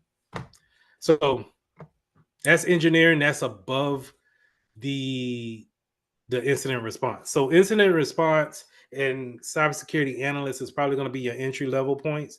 And this is where we're reading a lot of logs. We're looking at a lot of entries that come into the network, and then we're stopping hackers at the first level. But it's not just on the network. It could be physical wise too. It could be people coming into the building, just plugging a USB port, a USB thumb drive into our computer, and then getting on the network that way. So incident response is always constantly moving, constantly checking things, and trying to figure out how to close those gaps once somebody even attempts to penetrate those things. So that was a high level look at some of the roles that we have. I know I went over a lot when it comes to the certifications and degrees and then the positions. Do you guys got any questions on those things? I know sometimes I can get a little long-winded.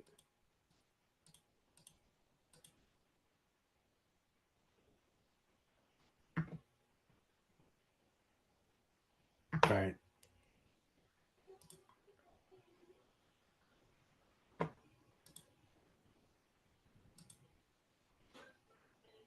So going back to CyberUp and going back to the course, this is what I want to do for this week going into tomorrow and Wednesday. So week 1, let's go ahead and let's try to knock out lessons 1 through 4, and then leave, I want to say, the last part of Wednesday and Thursday for crypto. And the reason why is because cryptography is going to be a little difficult to talk about and to get through. And so I want to leave a whole day for that and have that go into the weekend, and let's pick it back up on week 2. Because we're going to really, it's cryptography here, but then we're going to be talking about public keys on Monday. So, which is still just a continuation of cryptography. I don't want to get it confused with crypto, the money, versus cryptography, having things being unreadable. Those are two different things. They don't mean the same thing, not at all. All right. So, like I said, we did a high level view of security roles. The video will go into security controls. I also wanted to show you this. So for each lesson, like I said, I might have a PDF for you to read. And then like for this one is some extra resources that you can look at. So this is a live attack map. So I think it's kind of cool where you can see the actual attacks that's going on right now. I wouldn't say these are real time, but it's real enough to where you could see it's not just waiting for a big action item like CrowdStrike to happen. This is going on all the time while we're speaking, while we're going out there and browsing the internet. It's all about if it affects you or not. And a lot of times it won't affect us, right? But when it does affect us, that's when it becomes prevalent, and we have, why those why questions and what can we do to prevent it. My thing about cybersecurity is that it's not necessarily the people our age. Well, our age. I'm older than y'all, but the people who are used to computers, right? I would say anybody that's from 6 years old all the way up to maybe 50, 60 years old. I'm not worried about them. I'm more concerned about older people and then younger people and their information on those machines. You know, a 4-year-old and their social security number being lost or stolen identity when it comes to a 4-year-old or a 78-year-old that has no idea why they're getting scammed over the phone. That's where, you know, my concern comes in at. And I leave it up to you guys to learn this type of stuff. And then if you don't help nobody out, you help out your family. And you know, with this type of information. So hold on, let me look at this chat real quick. Yeah. Any questions? If not, I'm gonna jump into a little bit of a lecture really quick.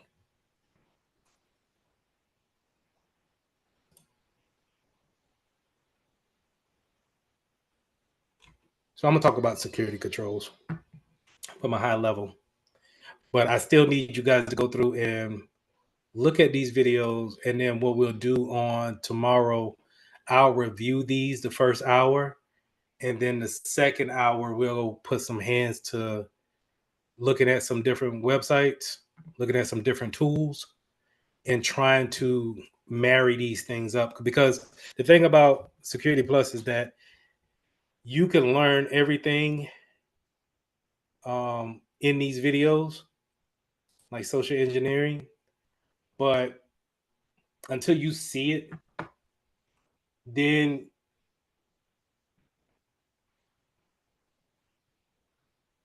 what you mean, Jonah? Like the website? But until you see it, you won't really understand how to use it in a real world scenario. Yes. So Jonah put in the chat about try hack me and hack the box. Those are great sources to put those labs together.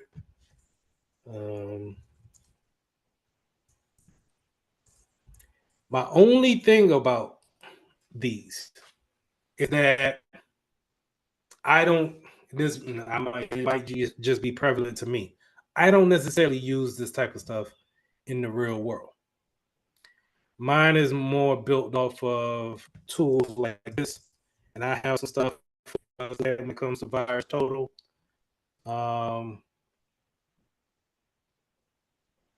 I want to show you guys stuff like this. This is what I use on the real world. But you can go to Try Hack Me, sign up for free, and do some of the courses to kind of get that feel of going through a process of incident response, figuring out what's wrong with it, and then fixing those issues. Great source.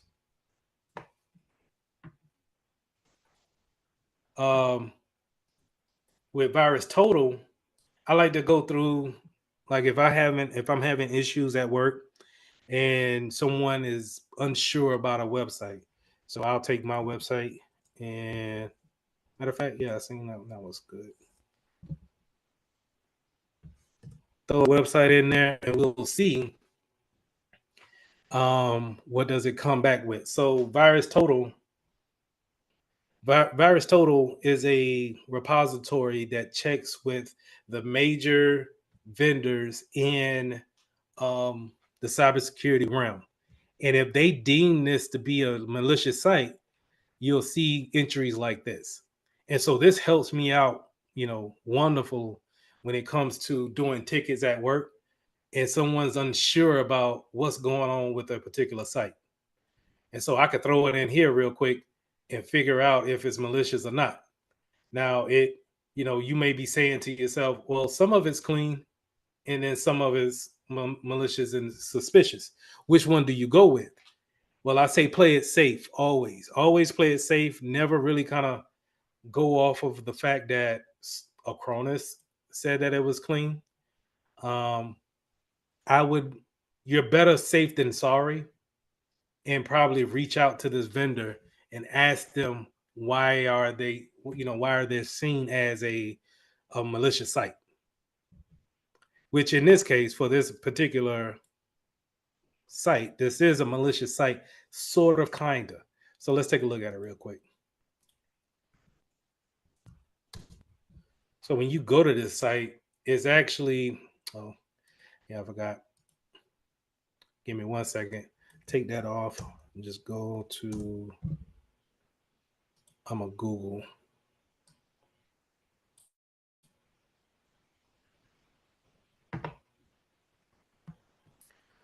So this site has malicious malware embedded on it, but it's used to test the security tools that you have in place. So a lot of times, if you just got a brand new, let's say, you want to replace your CrowdStrike tool and you want to get something new, then you can go to this website and test it out and download something malicious for learning purposes only to see if it alerts on it. I'm gonna go ahead and click download and see exactly if you guys can get a little show. Might show something, might not. Let's see. They use cookies, so we'll get into cookies a little bit later. I tend to decline all cookies just because while they're not malicious, they are tracking, and so they track your movements, they track your browsing history, and that's how they end up advertising to you so quickly because of the cookies that we accept. So whenever you can deny a cookie, go ahead and deny it. See if I can download something here.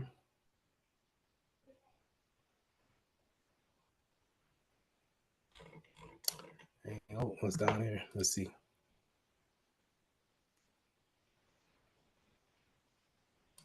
Not giving me much action. Try to zip file. So it's thinking about something. I don't know if you guys can see that, but you can see how my browser is looking at it like something's wrong. This is the antivirus kicking in right now and just saying, no, we're not going to allow this particular malware onto the machine, even if I said resume. So that's great. But this is, like I said, this is what I like to test out with. And this is what I would kind of encourage you guys to take that, what I just did right there, and put those type of things on your resume. That what we just witnessed is just me testing antivirus, making sure that I have up-to-date signatures. And you can, if you can explain that to an employer, then that's experience. Whether it came into a business setting or just like I said, us having class at night, it's experience. It's still experience. And we use a reputable tool such as Virus Total in order to research a website. And then we also went here and actually tested out our antivirus to make sure that we could not download any malicious material. So if we could put those things on our resume, man, I think that could be a game changer. Any questions on that?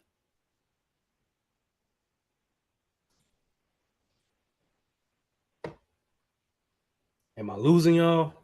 So what if you try downloading it and it actually downloads? What goes on then? Download it where? You try downloading it on your device and it actually gets downloaded. What do you do then?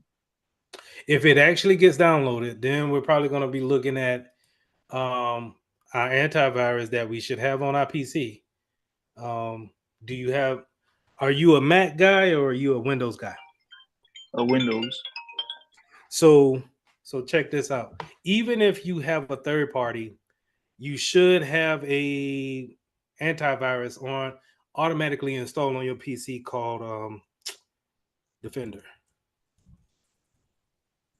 Microsoft Defender. And while Defender is not the greatest, okay, I'm not going to vouch for Defender, but Defender is reliable enough to stay on your computer. If it was to be downloaded, Defender should catch it and do what they call quarantine it. It should be put into a separate file folder on your machine to where the only thing it wants you to do from that standpoint is just delete it. So I got to go through this whole mess to try to show you what I'm talking about, but apparently they got a dashboard now. So this is new to me. So I'm kind of, let me get geeked out about this real quick. Oh, this is nice.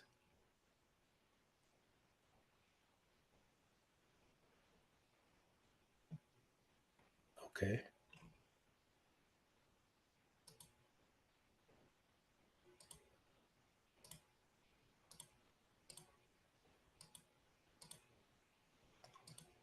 Okay. Sorry, y'all. I'm trying to get somewhere. Jesus. Anyway, Defender's supposed to see it. Believe me. I didn't know it had this update to it, but it should have a place to where I can.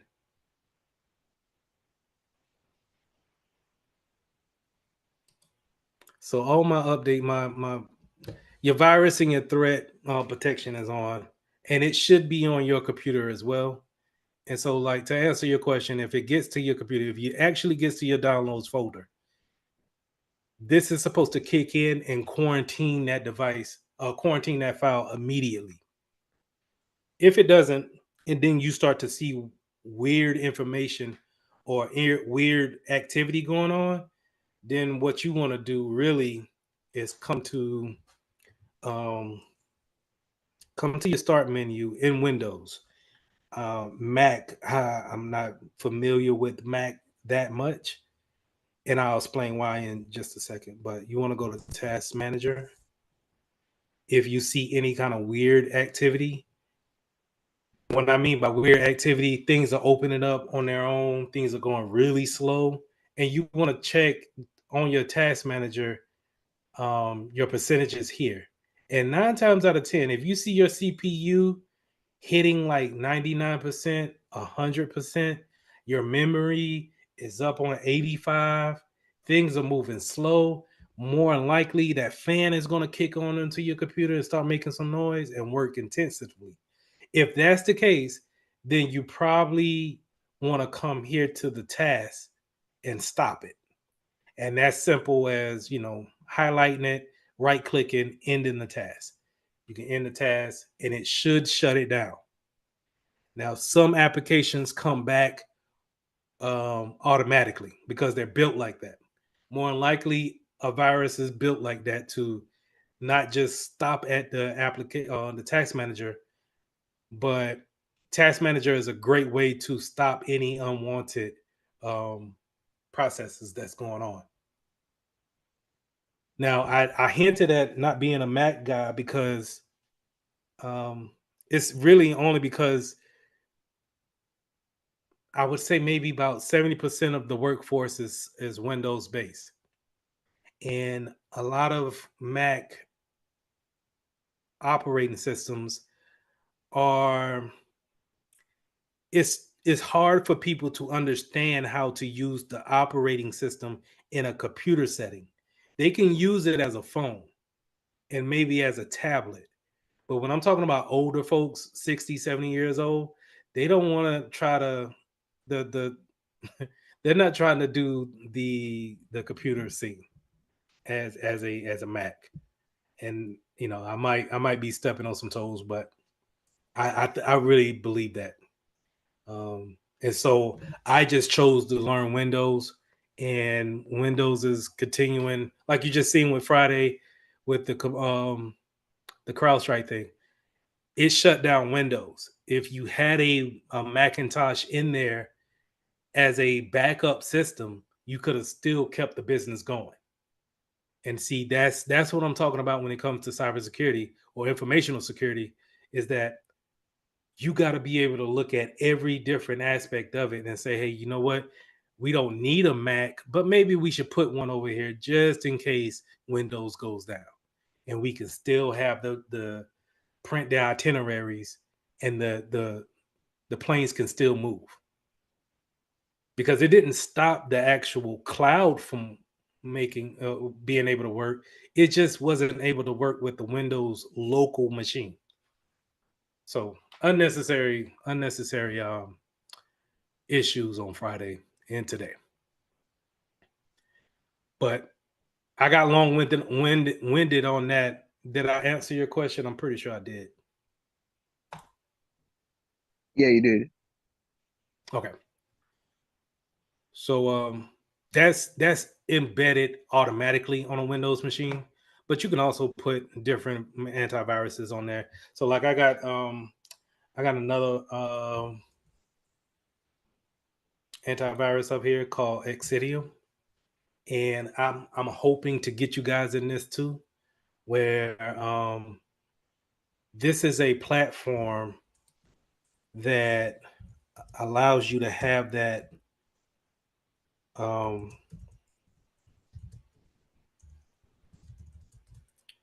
that security analyst information, that security analyst experience from. If I can get logged in real quick.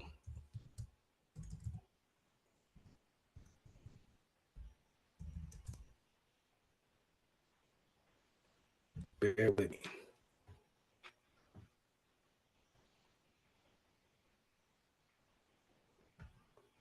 Two-factor. We'll go over two-factor, I think, on Thursday. And the importance of two-factor.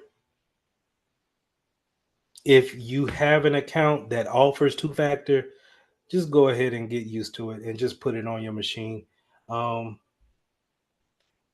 When we talk about ransomware, this is your number one way of defending against ransomware is two-factor authentication.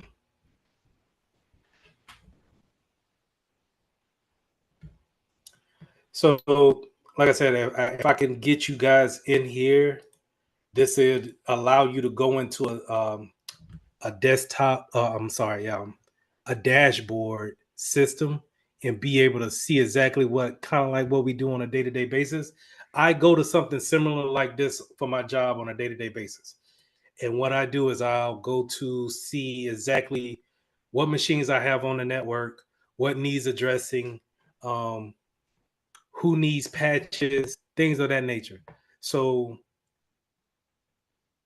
I'm gonna try to get you guys in here in the user section, and so you could just browse around and see exactly what's going on. But sometimes your antivirus endpoint doesn't just have to look for viruses; it can tell you a ton of more things that's more useful. This is where we get into the EDR side of things, endpoint response and detection, or endpoint detection and response. Not only can it give you the regular stats about a PC, but then we can look at things like software lists, and we can create our allow lists as well as our deny lists. And we can do those things from here. And this is what I'm saying. When we go through our lessons, it'll tell you that in the lesson that, hey, you need to have a black list, you need to have a white list. That's all cool and everything, that you know what that means. But this is how it looks. And if you can remember this on the test, then you don't have to think about it as much when we can see what version we're on and why versioning is an important aspect to software inventory. Okay. All right. Is the version on IP address? One more time. Is the version on IP address? Is there a version on the IP address? No, I said, is the version on IP address? Is it an IP address? I'm sorry. Like, if you go back to the place where it says version, right? Where? I'm sorry. The place you were previously on, I think that was software Oh, inventory. on the software inventory. Yeah. Is that an IP? No, it's not. It's Oh, not. no. No. Yeah. This is a version number. So whenever, and this is later down in the lessons, but whenever we do talk about versions, this is terrible, right? Really, when you think about it. So the first number before the first decimal is the major change. Everything after this decimal point, this first decimal point, is a minor change. So this is a minor change. This is a minor change. This is a minor change with the 113. Do you have to, like, let's say if you get a 114 comes out, but all of these numbers stay the same, do you have to update? Maybe not, because maybe that minuscule change is just a font. They're adding fonts to it. But whenever it changes to 127, that's a major change. Millions of lines of code has been changed, and it's best for us to update if we need to. Now we'll go into it when I say if we need to, because to push out the latest and greatest, that's how you get the CrowdStrike thing. Because once you push it out and it ends up being a dud, then it's out there and you don't have a way of rolling back because we can't even get contact with it. So it would be best practice for you to see that an update is coming and what we call white papers. We will read the white papers and understand what changes are coming down the pipe, and then go in a test machine like this. This is VirtualBox for you guys and girls that need to work on an extra machine. VirtualBox is a wonderful way to go ahead and download an OS and practice on that, and you can use that on your resumes too. But you can use that as a practice way of testing that version to make sure if everything is okay and if it works with what you got in play. Okay. So like how I got here, I got a server and I got a Windows 10 machine, and I could just spin this up and then use this as my test machine instead of working on my local machine. I'm not going to do that now because that's going to be labor intensive on my computer while we're doing Zoom at the same time. But I will spin up my virtual machines for you guys to see that when we start talking about the cloud and things of that nature, because the cloud is pretty much essentially virtual machines. That's all it is.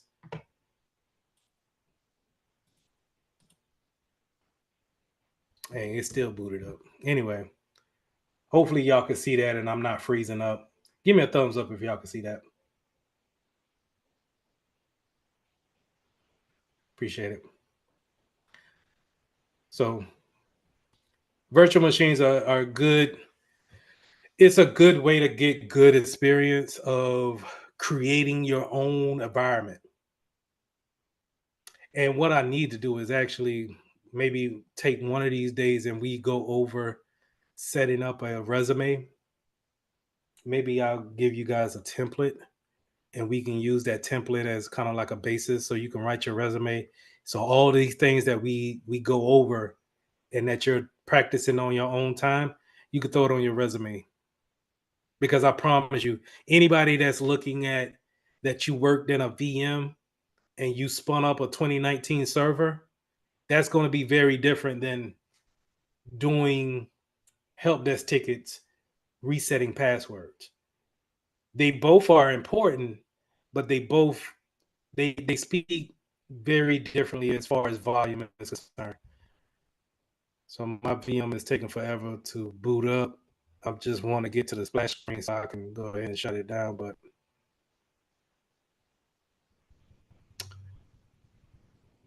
I don't want to bore y'all with that. So I'm going to go ahead and shut it down.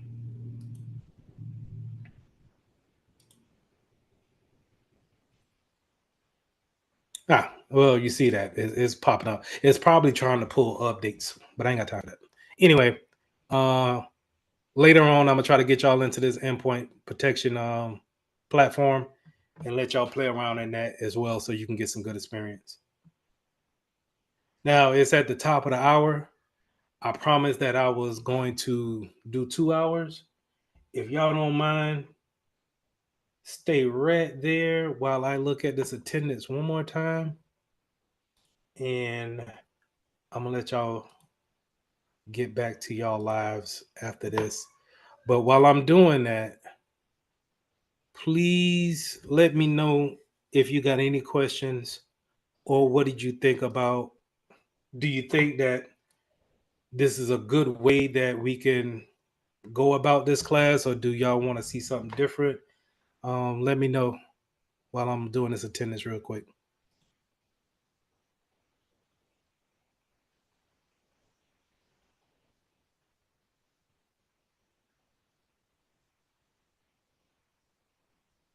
I like the lesson plan on cyber. I think it's well, it's new to me, but I like the look of it so far, so I'm interested. Okay, cool.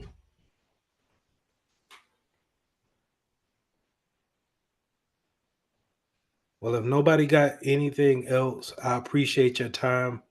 Um, Please do not hesitate to email me or contact me on LinkedIn, or you can find me on Facebook, find me there, or just email me back at the Zoom link that I sent out earlier tonight. And I'll try to get back with you as early as possible. But remember, go over the lessons 1 and 2 tonight or tomorrow, whenever you feel like ingesting that type of content. And then let's talk about it for the first hour tomorrow, and then we'll do some hands-on for the second hour. If everything is Yes, cool sir. with Thank y'all, you for your time. all Yeah. right, y'all take it easy. Have a good night. Yeah, you too. I have one question. Yeah. Do I need I have to take my chapter 2 assessment.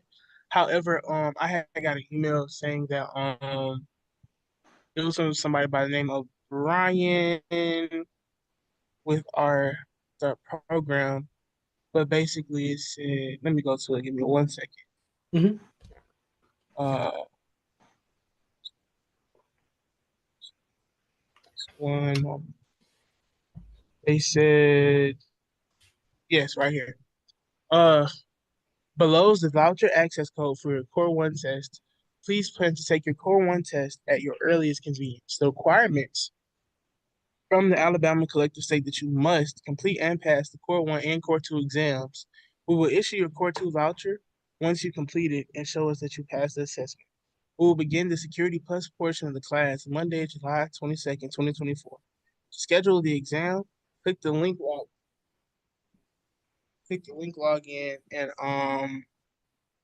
and schedule your exam. So were they referring to the assessment or something completely different? I have no idea. I'm sorry. Um, but I'm not sure.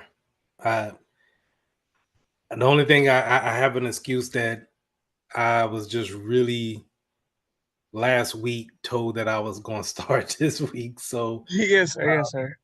I'm still trying to figure out, what all they promise you guys when starting this program, and then what are you expecting after, that first cohort was done with the A+ side of it. Was it supposed to be taken, or can you take it whenever you feel like it? Yes, sir. Because I'm about to take my assessment for 2 tonight. I'm about to take my assessment 2 tonight. What's And sir, the assessment too? I'm sorry. What assessment is the 2 for assessment core too?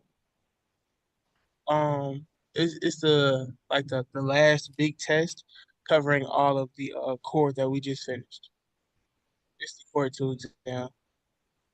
But that's for that's the A plus core 1 and core 2 is Yes, what sir. y'all referring to. Okay. Yes, sir. But that's not the actual test for CompTIA, correct? No, sir. And I was asking, like, I'm not really sure. Do they want me to take my CompTIA test before I try to take the second one? Because I don't feel like I'm really ready for it, and I'm still like watching videos and stuff on YouTube.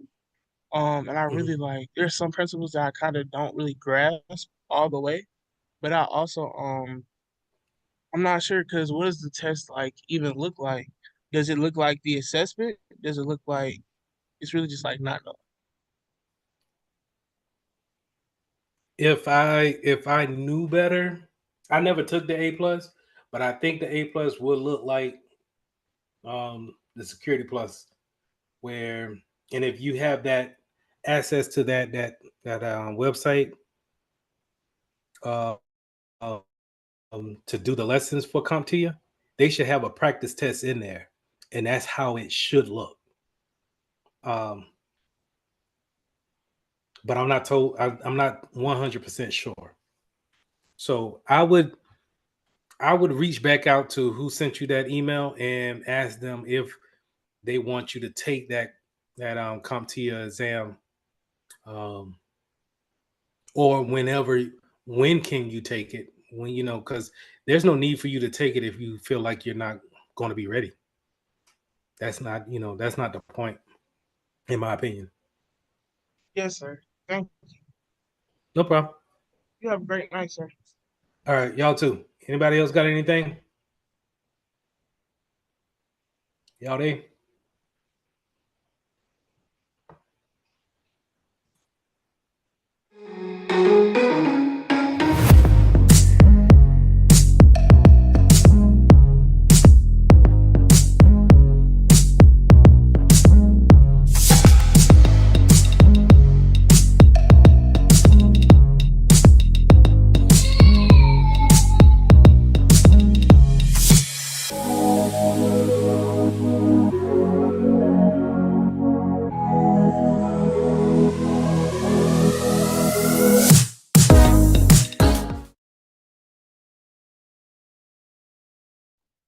Morning. Good afternoon, sir.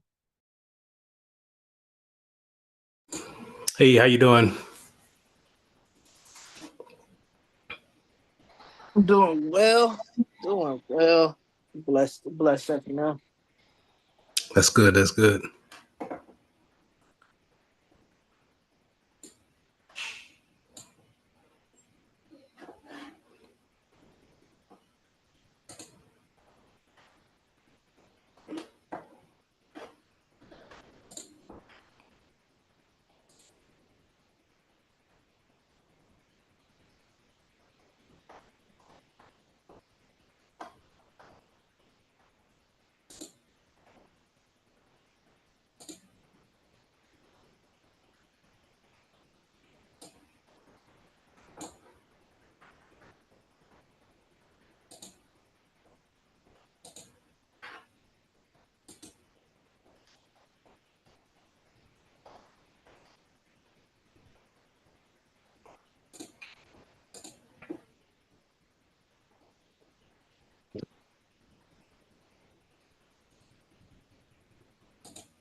We'll give it a couple of more minutes and then we'll get started.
Okay.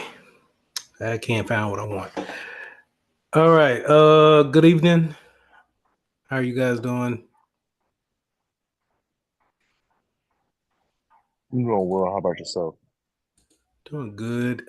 Is there any questions about yesterday, what we went over? Were you able to get Hello? to the Google Classrooms, check things out, or are you just kind of letting everything from yesterday sink in?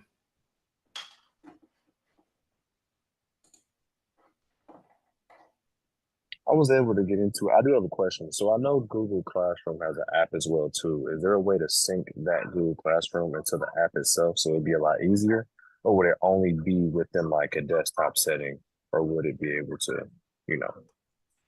I believe that if you download that Classroom app, when you log in with that email that I sent it to, it should sync automatically, and it should just replicate whatever we have here.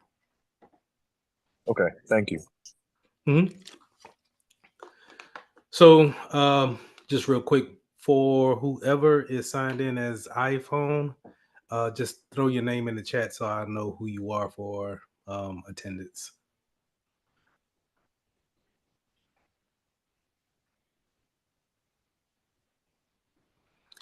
So just to kind of recap, we went over CIA yesterday. We went over confidentiality, integrity, and availability. Those are the basis of what we're going to base everything that we talk about going forward on those pillars.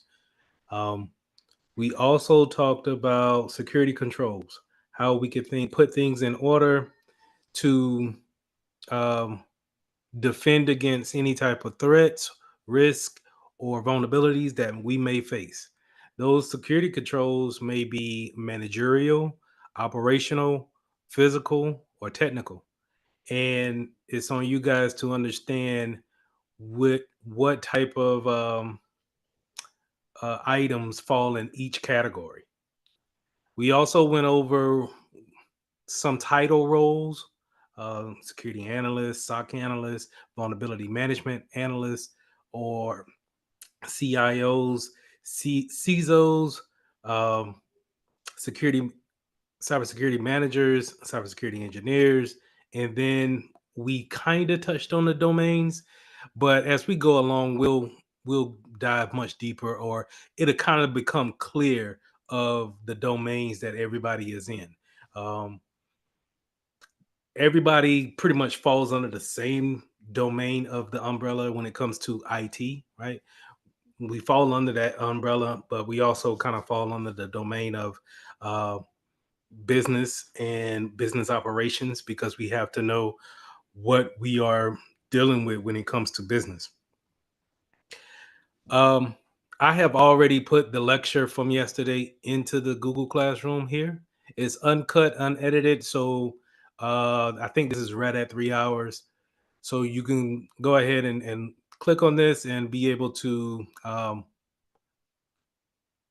think you should be able to view this. I don't think I need to give you permissions because I have you guys into the class. So if you don't have access to the classroom, please reach out via the chat or via the chat or LinkedIn, and I'll get you a link to the classroom. Carl, go ahead and send me an email, and I'll go ahead and put your email into the classroom, and it'll send an email to you to get you into that classroom. Any questions going forward before we go and jump into lesson 2, which would be threats and attacks? Any questions?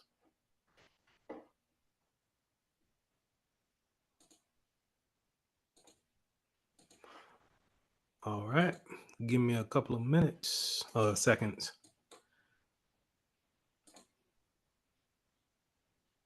All right, headed your way, Carl. If you don't see it in your inbox, check your spam because I might be jumping in there.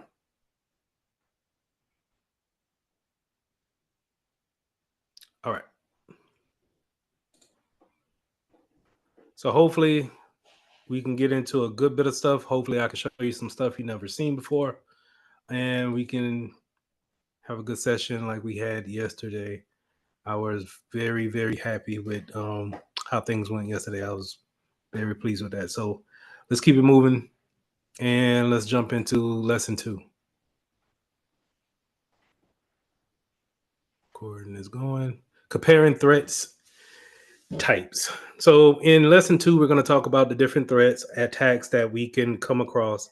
When you're thinking about attacks, mostly everybody jumps right to viruses and worms and things of that nature, but that's kind of, early 2000s. We have our main threat today is going to be a ransomware attacks.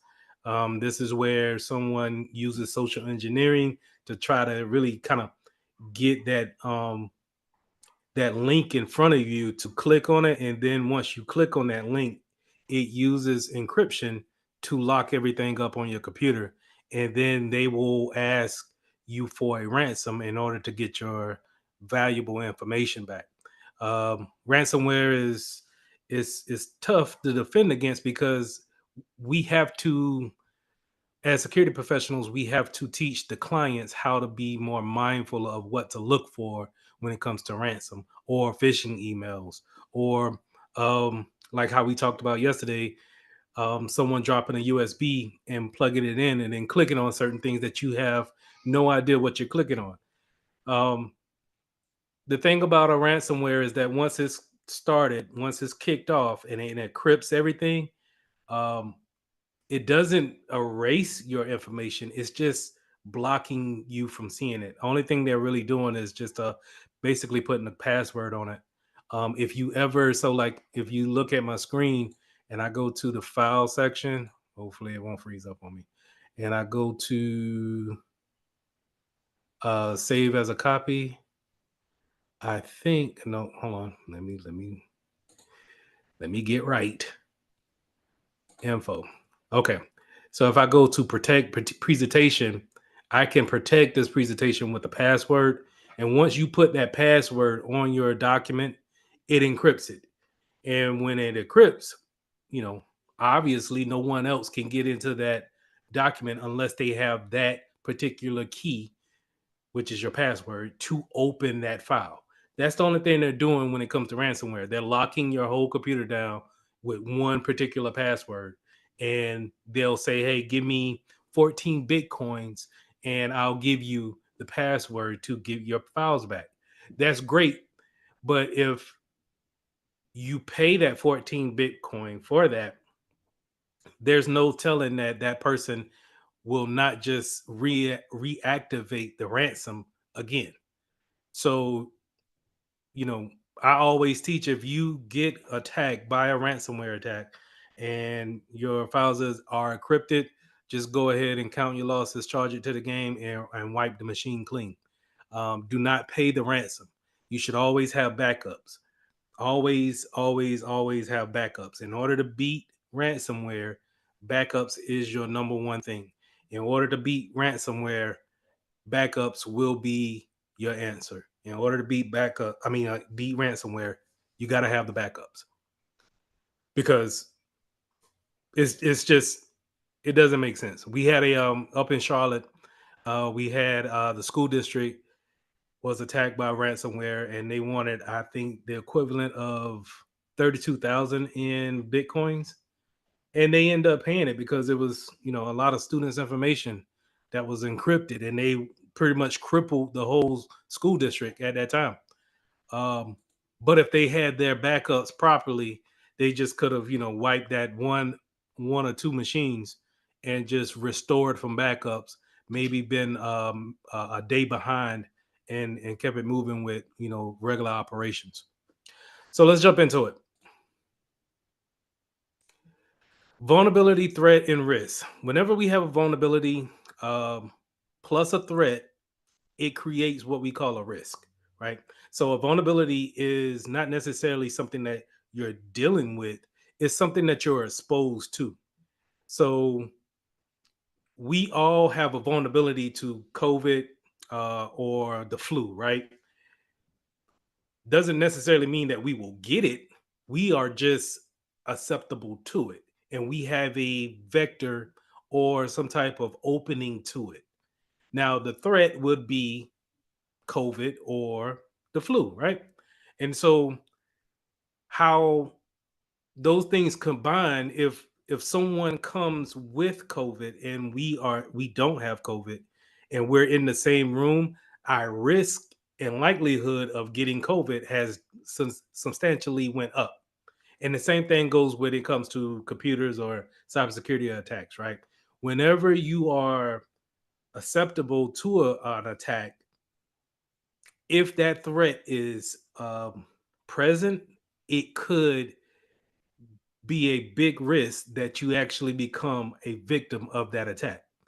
So last night I talked about vulnerabilities as far as patches was concerned, updating your phones or your computers, because those patches fix vulnerabilities that's out there.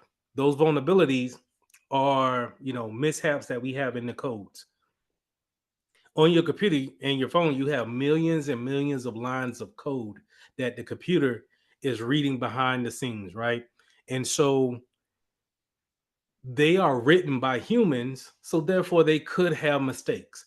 And if they have those mistakes, those patches come out normally every month in order to fix those things.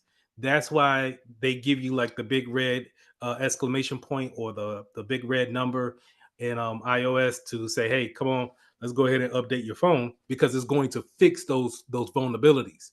Now the threats are the attacks that can come along with those vulnerabilities, maybe taken over by someone that you didn't give access to, um, being able to remote wipe that machine, um, being able to take the pictures from a phone. Those are the threats. And so if those vulnerabilities are present on the phone, and that threat being, let's say, some guy in Kansas being able to hook up to your phone, then now the risk of you being hacked is very high. Now, if you patch your machine and you bring that vulnerability down to zero or very low, then the risk and the likelihood and the impact is very low. It comes down. We're able to control it more, because we're never going to eliminate the threat. There's always going to be threats out here, but we can do something about our vulnerability, which in turn help us with our risk. Okay. So on the test, you're going to see this equation. And just remember that if you have a vulnerability and then you have a threat, then those things together will bring on a risk. Now, the risk for certain, let's say, computers or information within a business, the impact could be high. It could be sensitive information, so the impact could be very high, or it could be very low. It's just the scheduling for the day, so the impact could be low. The likelihood is more based off of if the threat is I want to say, more imminent to actually attack or be in the area, the likelihood is probably higher. But then you also have something what we call you got man-made attacks, and then you have God attacks, or acts of God, right? And what I mean by that is that, pretty much anything that's on a computer or technical will be man-made attacks. But then you also have risk of tornadoes, flooding, hurricanes, those things that can impact the data center that we have our information on. And us as professionals, security professionals, we need to be aware of that. So, in order to know what part of the United States that we live in, and know what type of acts of God that we're susceptible to. Now, in Alabama, I would believe that y'all are susceptible to hurricanes, tornadoes, maybe earthquakes. Are y'all? The tornadoes for sure. What about hurricanes? If you're in Yes, Mobile, more than likely. yes, hurricane. Mobile, yeah. Yeah. Okay. Earthquakes. I'm Uh, kind of reaching there. not over here. Yeah, it's more No, on not the over West here. Coast. Yeah. So then we would say the risk and the impact will be low, right? We probably wouldn't have to do anything for that. Flooding, and I think flooding will be more on city to city. It depends on if you're in a rural area, because some places do flood worse than there. I know, depending if you're like in a bowl or if you're like in an area, because I know, I'm from Phoenix City, and Phoenix City floods depending on where you're at. So Okay, so all of those things we'll take into consideration, only because if we have data centers set up and we're running those data centers, if we flood out, like I worked at a bank, AgFirst actually, they flooded out with their data center, so we had to force our traffic to come out of Alpharetta, Georgia, versus being in Columbia, South Carolina. So those are the things that when we built the new data center, they took into consideration of how do we protect against flooding. Now, here's the thing: the flooding may come along every 10 years.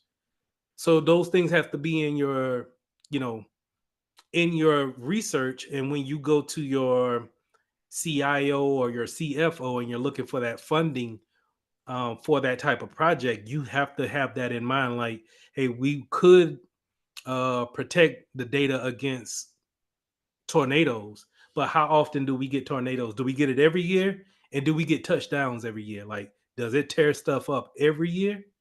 And if so, maybe we do want to push everything to the cloud and have things in different areas around the country. But if not, then maybe we don't have to spend that much money in that area. That threat is still there, but it's not necessarily intimate to be a high likelihood of something happening. So those not threats, those act of gods and the man-made attacks, they work in the same way when it comes to threats. They are, if we have people that necessarily don't really know about email security, maybe we want to do a lot of training when it comes to phishing emails and spam, because that could be a surefire way somebody can get ransomware into the building. Okay. On the other hand, make sure that your fire alarm system is um, up to date and working properly, because like in one case, do you want to make sure that you have a water system in your server room? If the servers catch on fire or something sets that system off and it wets everything in that server room, then now we lost everything that's computer wise in that particular room. We can use gas to alleviate the fire issue, but if we use gas, then we got to make sure that there's nobody in the server room when that gas suppression goes off, because we could potentially kill someone. So we don't want that on the bill. So all those things we need to take into consideration And this is where, for me, I just say, hey, point everything to the cloud and don't really worry about having things on premise. But I can't say that every company is like that. You're probably going to find some that's having servers on the actual campus.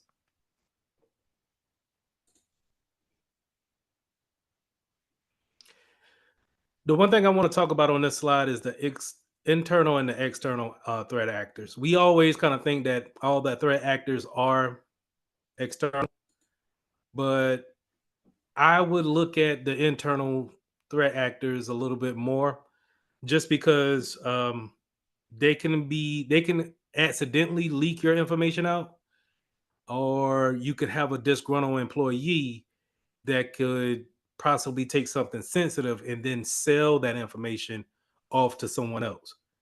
Maybe um, like the lowest level of that is if I don't like you like that and I take your email and now I just sign your email up to a whole bunch of spammy type of websites. So now you're just getting all types of emails to your inbox, just flooding it. That's the lowest level of just pettiness, right? But you can also have somebody that has been missed over for a promotion in the finance department, and so now they decides to leak the information of all the pay grades in the company. And you, as a security professional, you have to be responsible for that, because um, how do we keep that person from actually posting that on Instagram, on Facebook? How do we stop them from actually emailing that to themselves and then posting it outside of work? How do we keep it within our network? And this is what we kind of touched on last night about only giving you the information that you need to do your work. And I need to lock everything else down. So just in case I don't, I can't be in every department at every time. So I don't know all the relationships that you got with people. So if somebody tee you off and you decide to go ahead and give out so many passwords, or let somebody have your username and account and then remote into the from a different PC off campus or whatnot, I can't let you just do that without me having some type of knowledge of it and then being able to shut it down as quickly as I see it. Something has to alert me and let me know that that's happening. That's more than likely what we call DLP, or loss prevention. It's very hard to implement, but it's needed because the internal threat, you already have the threat inside of your network. It's hard to go ahead and say that everybody's going to be a great employee while you're working there and not just accidentally leak some information out. Oh, I didn't mean to send that Excel spreadsheet out that had all of the bank account numbers on it. I had that happen to me. Or they put it into a cloud provider, let's say box.com, or they might put it in the OneDrive or Google Drive and have sensitive information sitting out there. Well, the thing about that is that once you put it in a cloud provider, that cloud provider cannot just delete your information whenever you decide to delete it. They have to keep it for so many years, really. And that those years may be up to 7. And so you got to be hands on and lock down the network as much as possible before your information get out. Now, yeah, you're going to be looked at as, oh, security doesn't want us to do anything. They always, blocking websites or keeping us from doing our job. But that comes along with it. It's either you lock it down now, or if something gets out, you have to answer for it. And I rather not answer for it because I don't have time for that. So that's the internal, external threat actors. So what's some of the motivations for threat actors? obviously money, right? Yeah. Or I'm sorry, Greed, terror. greed. Yes, I would say anything that your normal criminal would be motivated to do. Probably your threat actors are probably motivated as well. But when we think about those active gods, right? It's not, you know, the weather's not out for you today, but at the same time, it's just, um, are you in that type of environment to where it acts upon you? As far as man is concerned, I like to look at them as a practice. Some of them like to practice on different types of businesses, especially smaller businesses. Before you actually go and you get the nerve to try to attack Microsoft, maybe you might want to attack your local bank first, because your small um, credit union that's only pertaining to that city, it's probably not going to be up and ready when it comes to their policies, having the right devices in play, the network locked down, and you probably can get some good practice in. That's why I kind of preach to these mid-sized and small businesses that while you may think that you're not important, a hacker doesn't really care. They're just trying to get some practice. So whenever they do get the nerve to try to go after the government, let's say, or the city hall, they know how to get past certain technical controls that's in place. Now, when we go back to ransomware is pretty much the motivation of that is just the money, right? It's definitely the money on that because of the ransom. But at the same time, it could be a disruption, just being able to, you know what, I'm a cause of disruption in your business today, and I'm going to make sure that you have no business going on today. And if I can put that ransomware in place, and once is locking down that computer in your environment, then you're not able to do any work. And far as I'm concerned, I've done my job for the day. And a lot of times when you see stuff like denial of service attacks where they're doing maybe a ping attack, and that's sending a whole bunch of traffic to a particular server or a particular user, that could bring down the servers at that time, and now you're not able to fulfill any orders at that time or any type of service requests that you have from your clients. How we get around that is we normally have something doubled up. So if something is uh, taking on a heavy load, we can have something what we call like a load balancer to actually send all of the legit traffic or the extra traffic and balance the two requests between between the two machines, and therefore we can constantly keep things going. Or if one machine goes down, we can always still keep the business running with another one. That's going back to the availability side of the CIA triad, being able to always have the servers ready, up and running. Now it's not just ransomware. You also have blackmails, extortion and fraud. Your normal things, right? And this is where I think the social engineering comes into play more often, because in order to get these types of attacks off, I need to be able to set it up in order to actually put it into place. Maybe I have something on this particular owner and I'm going to hold them accountable, or I'm just going to blackmail them until I get what I want, right? Or going back to the insider threat, when you're talking about fraud, maybe I've been working with this particular account for years, and I'm not going to do anything, outstanding, but they missed out on my bonus, they didn't promote me. I'm just going to take a penny from each account every month, and I'm going to just slide it into this, separate account that I got over here. Nobody will know. I'm just going to take a penny from 250 accounts. 1 penny. Nobody should know. Shouldn't make a lot of noise. Especially if you look at a bank like working at a Bank of America or Wachovia or something like that, where you got millions of accounts.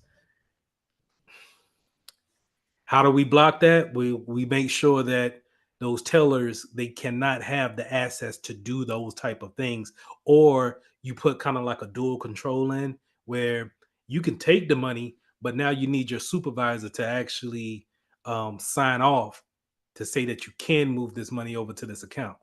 Now, the thing about that is that they can you can get into what they call collusion, where all right, me and you, we got an understanding. If you take a penny, I'm gonna give you a penny, and we just take it from these 250,000 accounts, and we good.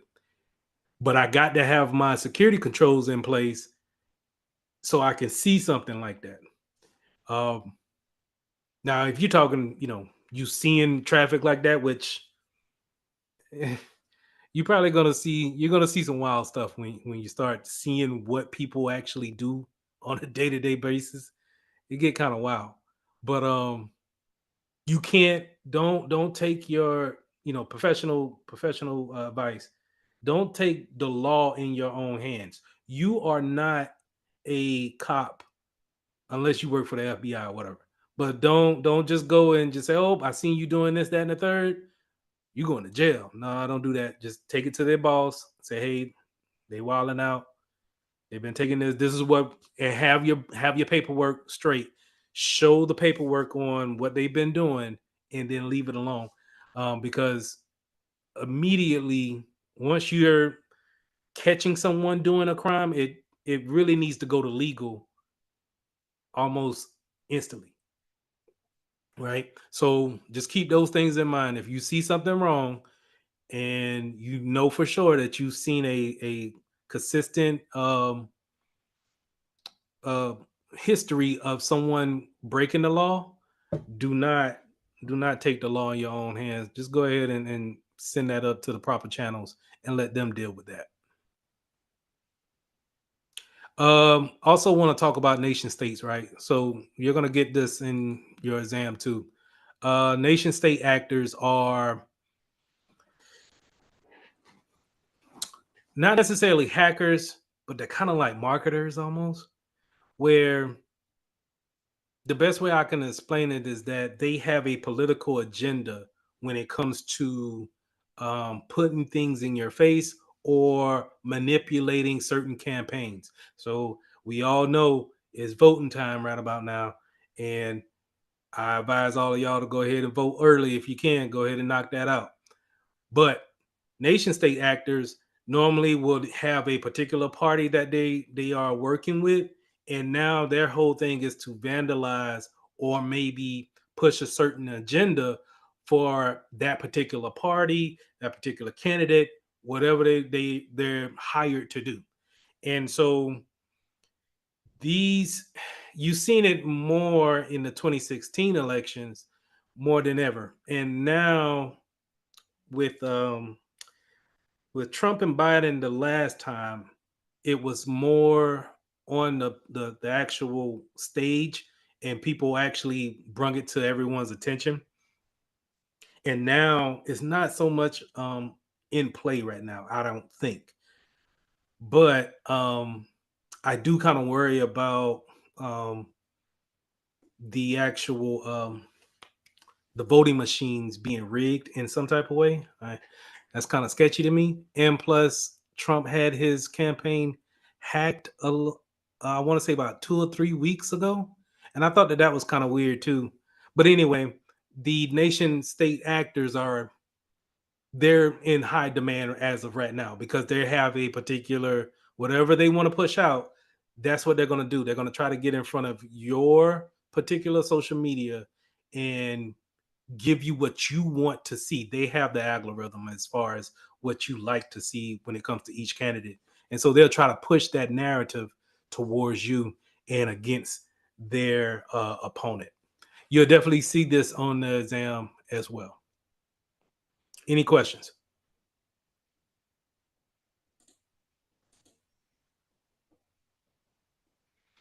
Now, going into hackers and then hacktivists. Hackers is the traditional term for someone who,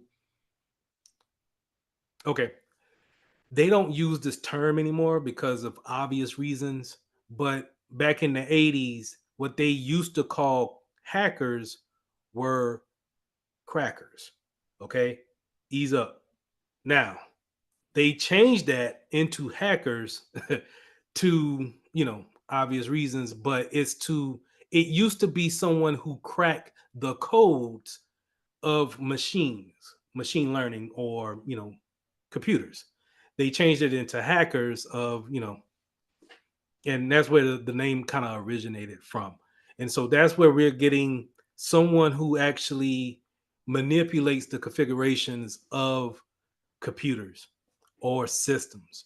And when I say systems, don't just think about a computer, think about policies, um, operations that we actually have in the day-to-day operations, these systems that we have in place that includes your computer, right? These hackers come in and they disrupt that. They actually they look and study it and say, okay, I found a hole here. I can go ahead and manipulate that if I apply this, that, and the third. Okay. Now, um, the obvious thing is that they work alone.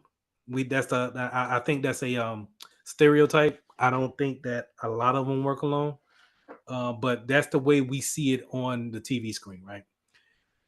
Um, what you want to know is that they took out the word gray hat, but we got white hats and then we have black hats. And it's obvious, right? The white hats are going to be for people who look at cybersecurity and they use it for good.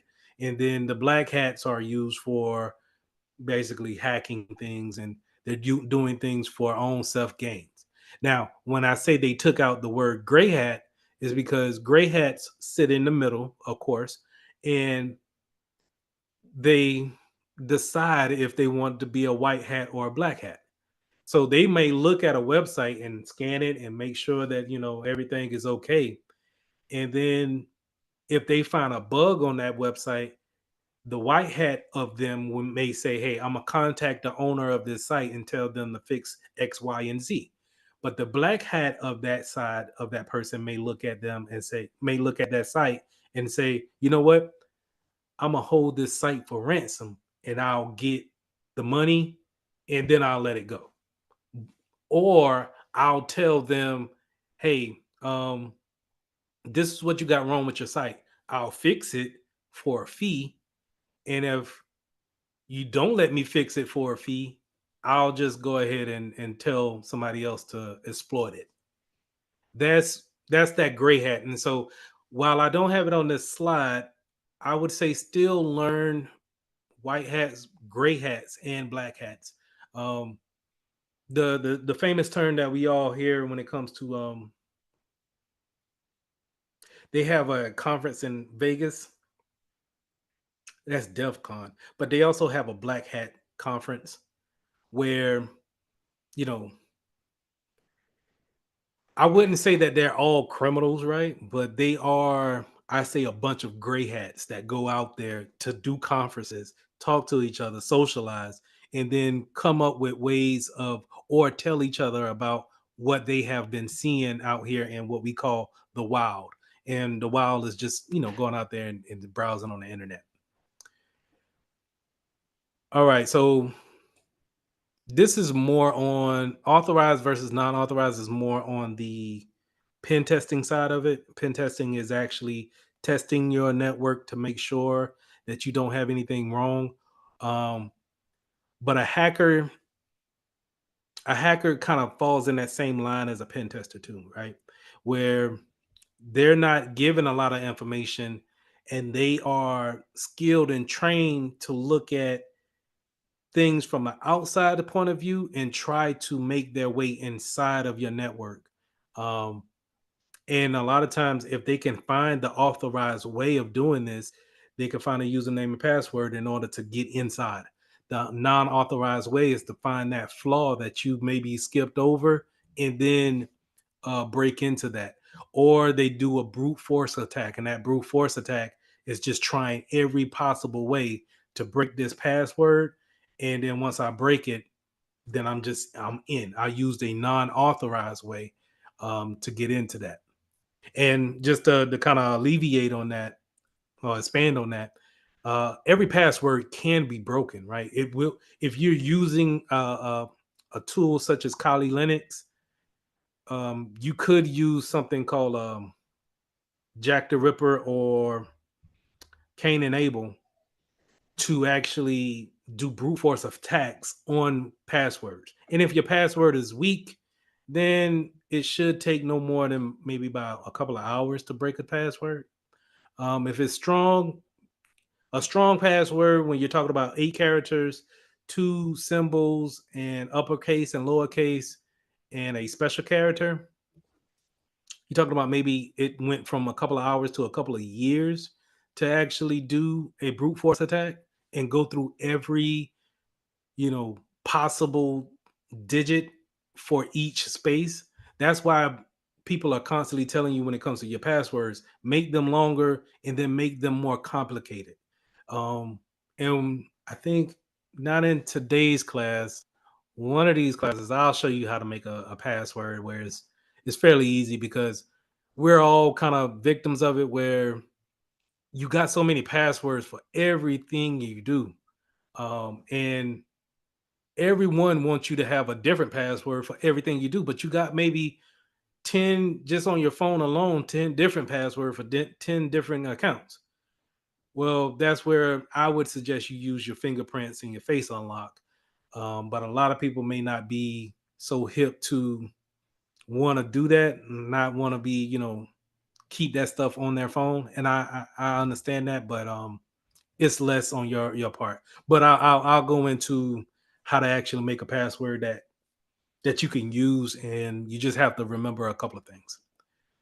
All right, moving on to unskilled attackers. So this is where this word called script kiddies comes into play.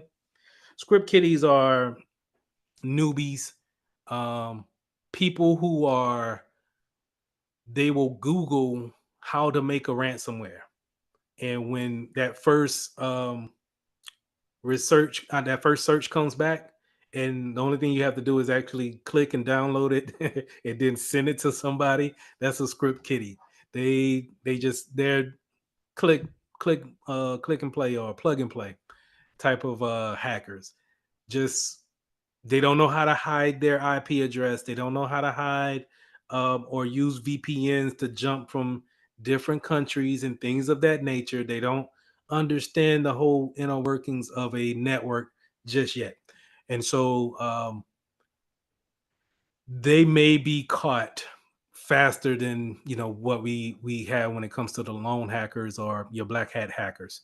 When it comes to hacker teams and hacktivists, now these are people also employed by the government, like nation state actors.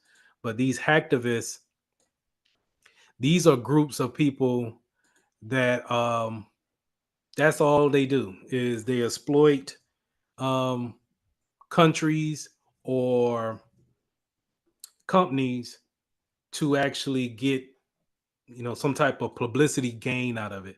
They're normally associated with this mask guy right here. If you guys have seen this guy before,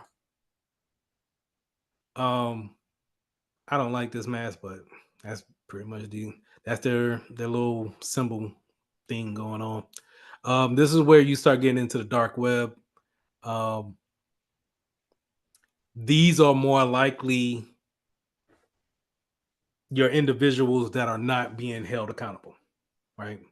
They are probably at this point, it's too expensive to actually get it down to one person or one group at that. Um, the Security Plus doesn't necessarily go too far into hacker teams and hacktivists, because it's just not in our realm of far and trying to actually get into the dark web, how to actually get there, and then how do we navigate around. Um, I've never been there, and I'm not trying to go there. Just to put that out there. I'm more trying to play the defensive versus trying to be on an offensive. And that's where I lie at. Any questions so far? I do have one question. Sure. So I know you said about making your passwords, more intricate and to be more complex. I know for iPhones and Apple products, what it'll do is if you have, say if you're signing up for something password wise, it'll suggest you a password. Like it'll be complex and everything like that with special characters, numbers, and things of that nature. Do you think that still be a good way of using security for your passwords, or would you still want to create your own instead of using that one? I am up in the air when it comes to password managers. I will suggest a password manager. I would suggest it before you start. I would suggest that before you use the same password for everything. But just no, I'm not gonna say that. But we're all victim of using the same password for everything. All right. I am not better than y'all. So just putting that out there.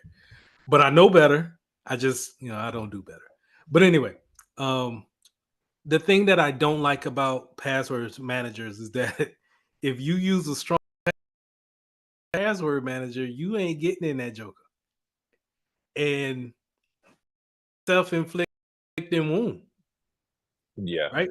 But the perfect thing about that being on your cell phone is that you always got your fingerprints. You should be good. Mm-hmm. I would say go ahead and use it. It shouldn't be no problem. And I don't see any kind of hiccups if you're going to the different sites and it's always offering a new word, a new password.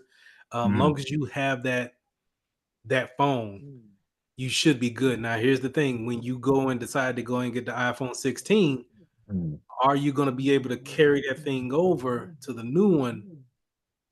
I would make sure that your Apple ID profile is up to date and backed up. Now, when it comes to mobile phones, we don't really necessarily get too deep into mobile phones. We'll talk about internets of things, but we don't really get into like the etiquettes of how to handle your mobile phones. But I would suggest to anybody, whether you Android or iOS, always have your Apple ID or your Android account backed up, because we changing out phones every, I would say 2 years, 3 years, we're changing phones. And it's just a pain to try to bring things over. Go ahead and send it up to the cloud and update that profile there. So when you get your new phone, you're able to pull that stuff down and have that stuff for you. And you don't have to worry about just not wiping your phone totally clean before you sell it. Yes, sir. Because I had a couple of, you buy a couple of iPhones off of eBay or something like that, and just trying to get doggone the Apple ID off of an old phone is, you might as well throw it away. It's a brick. You're not gonna get into it. I'm not gonna lie. Apple security is top tier. Yeah, it's a pain. Can it happen? Yeah, I just don't feel like doing it. I really don't. Mm-hmm. So, we had when I worked at a TV company, that was the first time I really got into iPhones, and this is after BlackBerry kind of folded, and so iPhones were the thing. And just the Apple ID, man, upgrading and just trying to take that old phone or anything connected to that phone, it'll all work if you have the ecosystem. But once you decide to go and upgrade one component, you have to basically, to me, wipe everything. But if you got different passwords for every device, then it just gets, it's messy. It's just messy. But yeah, I still don't see no problem with you using the suggested passwords, unless you are planning to go on a desktop and then go to that same website, Mm-hmm. and you don't even, unless you're able to see that password in that password manager and then type it in, you might have a problem there. I was just gonna ask that because I feel like it'd be different trying to use a PC. PC would be, I guess you'd be more vulnerable alongside a PC opposed to. Now it's all secure. It just Mm, doesn't make it's not user friendly when it comes to okay. you want to be more efficient in your day-to-day action. You said you work in a hospital, right? Yes, sir. Mm, So a lot of times you may have something on the tablet, but then like y'all have computers in the aisles, I mean in the mm, hallways or whatnot. You might want to go in straight as okay, I seen this on the app. Let me just look at it in a desktop form because it's different and yep. it has more options that I could look at or whatnot. And you like, all right, type in your username and it's like, oh man, what is that? I set it up on the phone. It just throws your day off. That's all I'm saying. Mhm. And that's where I probably would stay away from it. That's me personally. I stay away from that. But Yes, sir. if I know I'm not going to look at it on the desktop, I'll use it on the phone. Yes, sir. Thank you. No problem. All right. So going back to the nation states and the advanced persistent threats. So this is I'm going to speak more to the advanced persistent threats. These are going to be more of your hacktivists, your nation state type of individuals. These are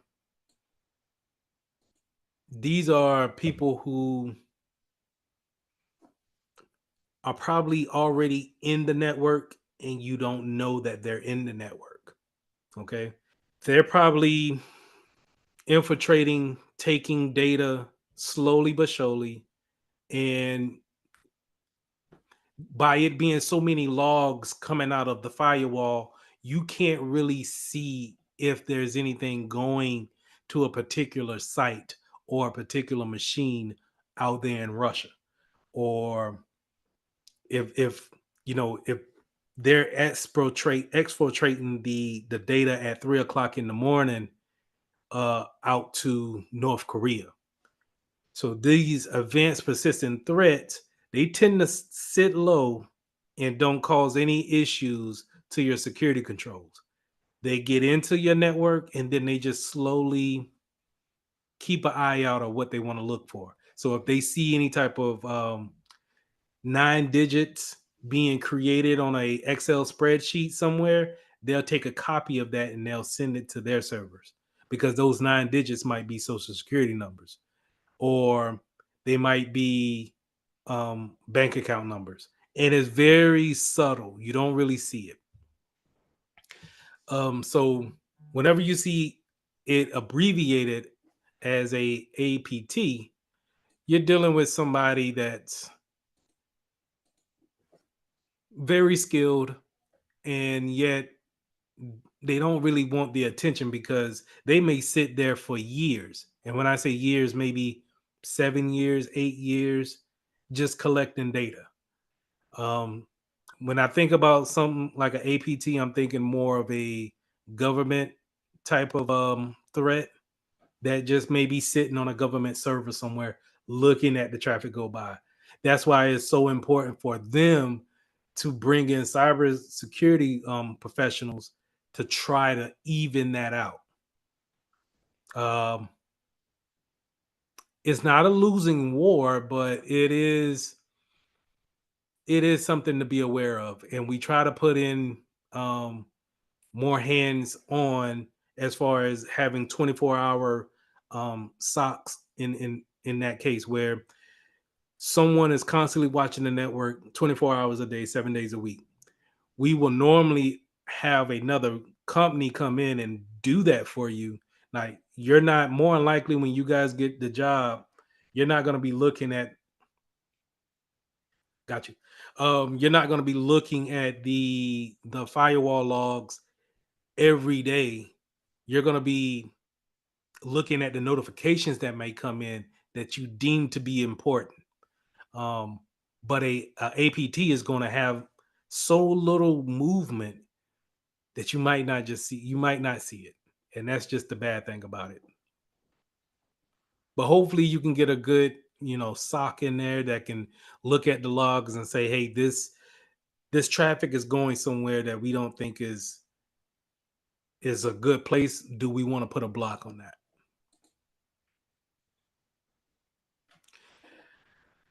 Of course, we got organized crime.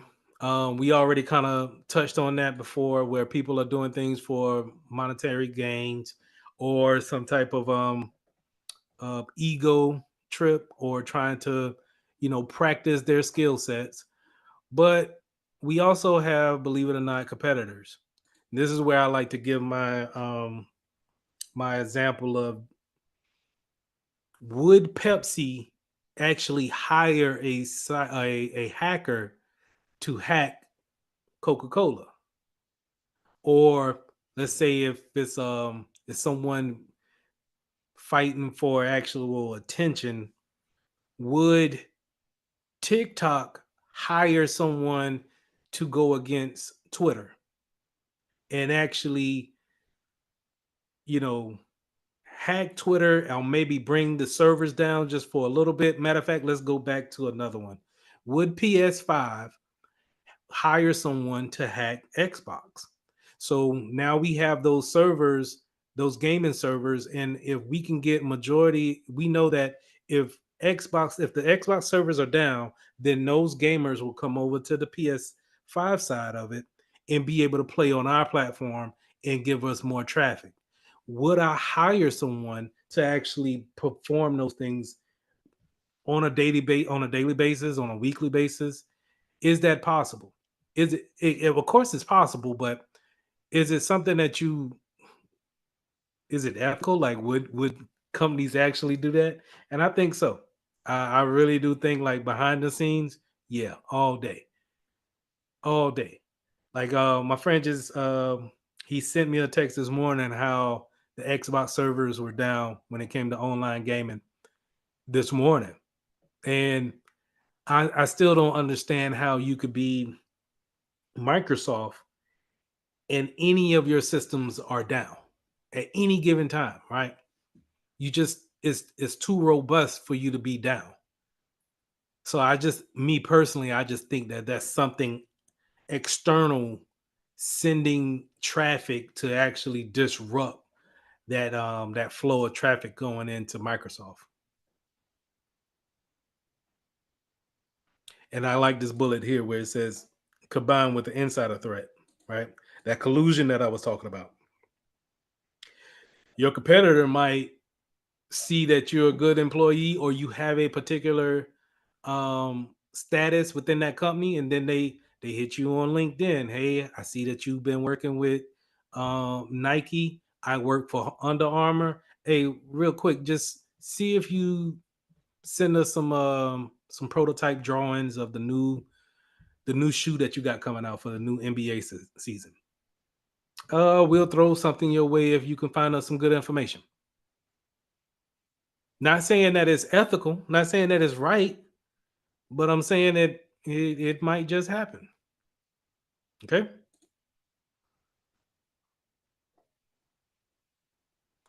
Now, in this slide, the one thing that I wanted to focus in on is the internal threat. Like we already talked about, it could be unintentional, where somebody is, oh, I didn't mean to share something. Oh, I didn't mean to give that password out. Whatever the case may be, that could be an internal threat, or it could be intentional and actually have some type of malicious act towards it. But I wanted to highlight the shadow IT here. The shadow IT is when clients or people on the network, they take it upon themselves to actually try to help IT out. So they might bring in a router, they may bring in a switch and plug it up to the network. And when they do that, those items are unauthorized on the network, and they could be vulnerable to certain attacks. And if the IT department doesn't know about it, then they could end up, creating another what they call a vector into the network, and then creating another risk that the IT department has no idea about. But this is often alleviated with a lot with training and security awareness. And they're saying the lack of those two things would normally result in a unintentional insider threat. All right, we almost halfway there, and then we'll get to this break. All right, so I already kind of talked about those vectors. Vectors in an attack surface is pretty much just if we have the center of our network being, let's say the our main building, what are different ways that threats can come into our network? Can it be um, tablets, mobile phones, laptops? Could it be social media accounts from a personal phone or from a house somewhere? How big is our attack surface? Because our attack surface is not just in the building; it's all around, um, and anything that connects back to our systems. And that's where we have to be aware of and actually put controls in for that. Thinking about going back to the example of protecting your house. How many different ways is it to get into your house? You got the front door, the back door, the garage. Maybe you can climb down a chimney. Maybe you can come through the windows, a basement. What are the different ways that you can actually get into the building? And those are different vectors, right?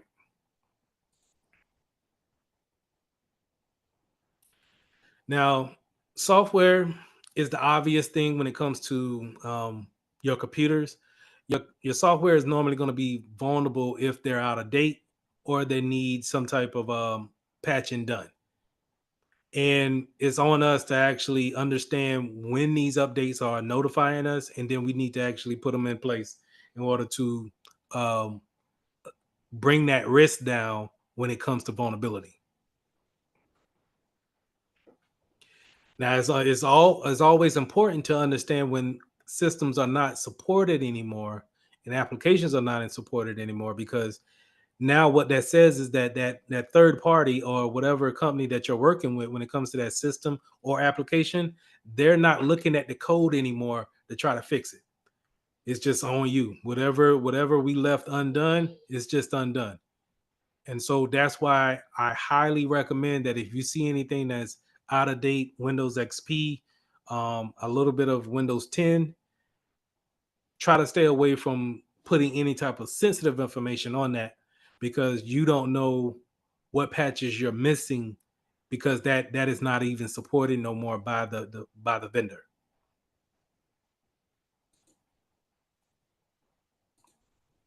You also have network vectors, and so this is getting in through the Wi-Fi.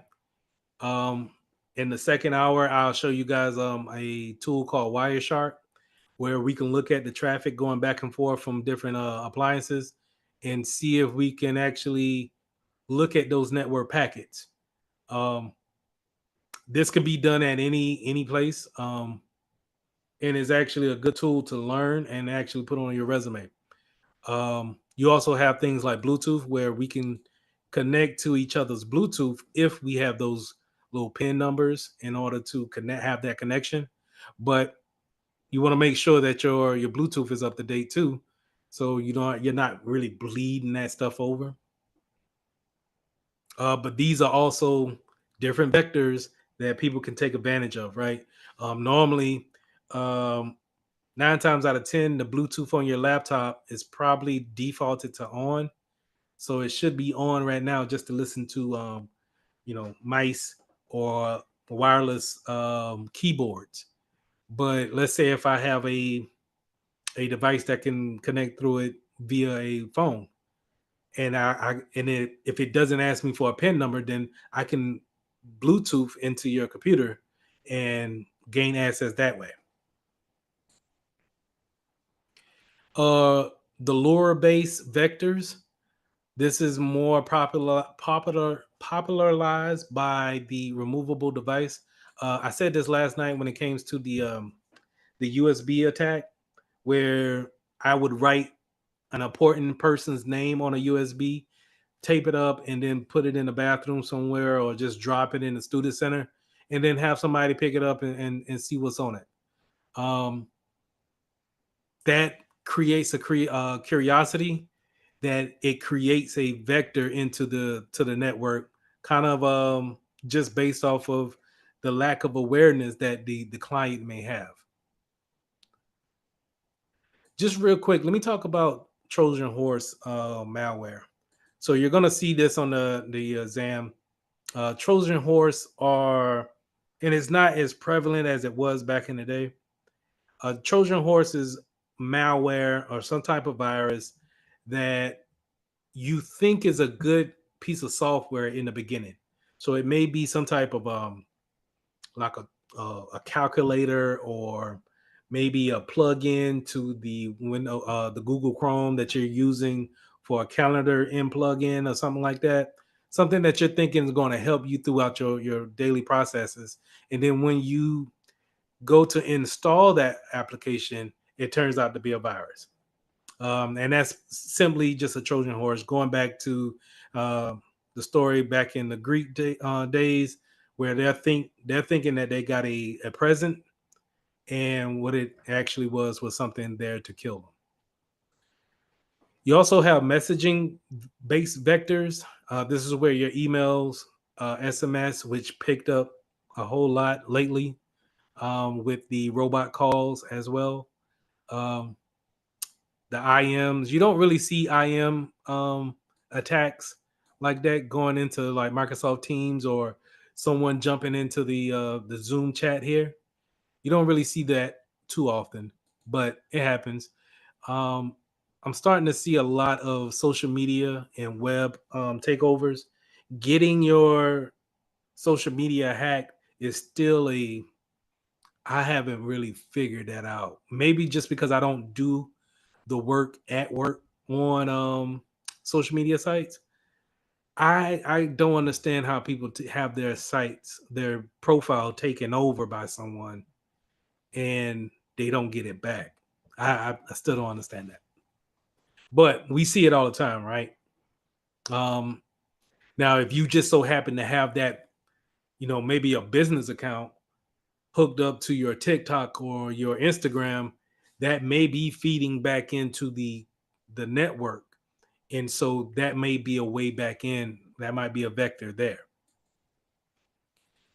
You also have supply chains attacks. So what does this mean? This means like if you're depending on a particular company to provide you a asset or something that you actually are using for work. Maybe if you're a bread company and you're waiting on the bread vendor to give you a product so you can actually go and provide bread for people, if they are out of bread or can't get to you, or let's just say they don't have power or what have you, then in turn that's a denial of service for you. You can't provide any service to anyone until you're able to get back up and running. This is where you see the CrowdStrike thing that happened not too long ago, maybe about 2 months ago, how that was a supply chain attack for a lot of businesses. Airports shut down and everything because that one vendor had a problem, and then now everybody else was affected.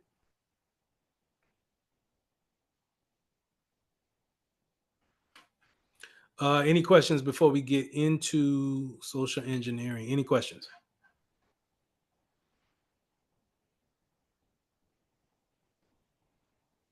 Shouldn't be long. All right. Social engineering. So this is where you're hacking the human. You're playing on someone's intelligence. You're lying, pretty much, right? This is where you'll hear any and everything, and it's not the human's fault or the person's fault because we're just made to really kind of help each other along, especially in a working environment. We're not here to really cause any kind of problems. And so people who use social engineering know that, and they try to manipulate us based off of that. Now, a lot of times you get impersonation and then pretexting. This is where those IM or those SMS messages come into play, where they're telling you one thing. Maybe your UPS package hasn't been picked up. Please click this link so we can tell you the whereabouts of your package. but you wasn't expecting a package. Those are attempts at social engineering attacks. Um, those calls that you just randomly get, those are legit calls, I believe. They are legit. I think your number is pretty much on a list that they're trying to sell you something. Um, but every now and again, you will get someone that's trying to get something personal from you. They're trying to get a phone number, address, social security number, birth date, something personal that's directly linked to you. And then that's a more direct of a social engineering attack. When they're trying to just sell you something like life insurance is up and running now because of open enrollment between now and November. You're going to get a lot of calls of, hey, open enrollment is now, do you want to, we can beat your company's rate or what have you. That's just you're on a sales list, right? But you being on a sales list might be the result of you having your information leaked by a company that you gave your information to. There's nothing you really can do about that. Just kind of like wait it out. But you got of course, the classic phishing attacks. These are, just parts of social engineering, trying to make you confused on an email and send you to a particular site. In the second hour, I'll show you some examples of this. Phishing is the same thing as a phish email. It's just in voice um, settings, actually getting you on the phone and trying to talk you into something that you're giving up. Smishing is more on the texting side. So reading those texts that you don't know where it came from, but they're telling you that they have some important information to tell you. And then farming is um, getting traffic to go to certain sites via a DNS spoofing. So if you guys are familiar with DNS, DNS is a network protocol that turns the regular words of a URL into a IP address, and then you go to your website after that, right? So they'll take something like ESPN.com, and then ESPN.com changes into an IP address, and then at the end is the website. That process of it changing over to the IP address is called DNS, domain name service, DNS. And so if they can spoof that, if they can change that, then they can send you to a particular site that you have no idea that should be there. And I'll show some examples of that in the second hour as well. Especially these typo squatting sites. These are my favorite things to look at, just because you'll see how good they are, and you just got to respect the fact that someone will take that much time to spoof us a whole website just to get your information and to try to get something for you for free, from you for free. And I'm talking more like your social security card or your bank account information.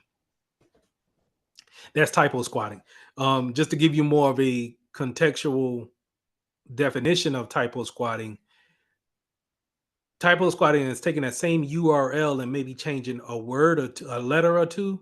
And so when we're typing, sometimes our fingers may just naturally hit the wrong key. And instead of going to Facebook, you may go to FaceMook, which is an M for the B, right? And what typo squatting does is that hacker will create a whole site based on the domain FaceMook, and then you go there and try to put your username and password in, and then they're able to collect that credential. All right, last slide here. Business email compromise. So what I always kind of preach about is never give out never give out the emails that you don't want to be out. I would also, in my earlier years of teaching, I would say don't give out your business email. And that's the more professional way of saying it. But don't give out emails that you don't want spam to go to. So when you're, what I hate is in South Carolina, man, they got Dish Network. They'll be in Walmart trying to sell new subscriptions, and you're trying to be nice and just say, man, I don't want it, but they want your information anyway, and you'll tend to give them your name and number as well as an email address, and now you're getting all these spam emails from them because you gave them that address. My advice is, have a fake email that you could just put down at any given time so you don't have to worry about that. But you also need to make sure that if a business email could be spoofed by someone, and if you're not familiar with that person, um, and they have a domain that's similar to your business email, just make sure you're looking at the spelling and making sure that if it doesn't match up, that you might not want to open that email, because it may not come to the spam inbox. It might just go to your inbox, and they're only just waiting on that one click to try to take you to a particular site. Any questions? I know I kind of ran No over. question. All right. No question at the moment. Let's take 10 minutes and meet back at 7:25, and then we'll do the last hour of it, or whatever, the last 45 minutes of it, and try to get y'all on the way. All right. And I'm gonna go ahead and take attendance too. So Okay. I'll be on here for a while just to do the attendance.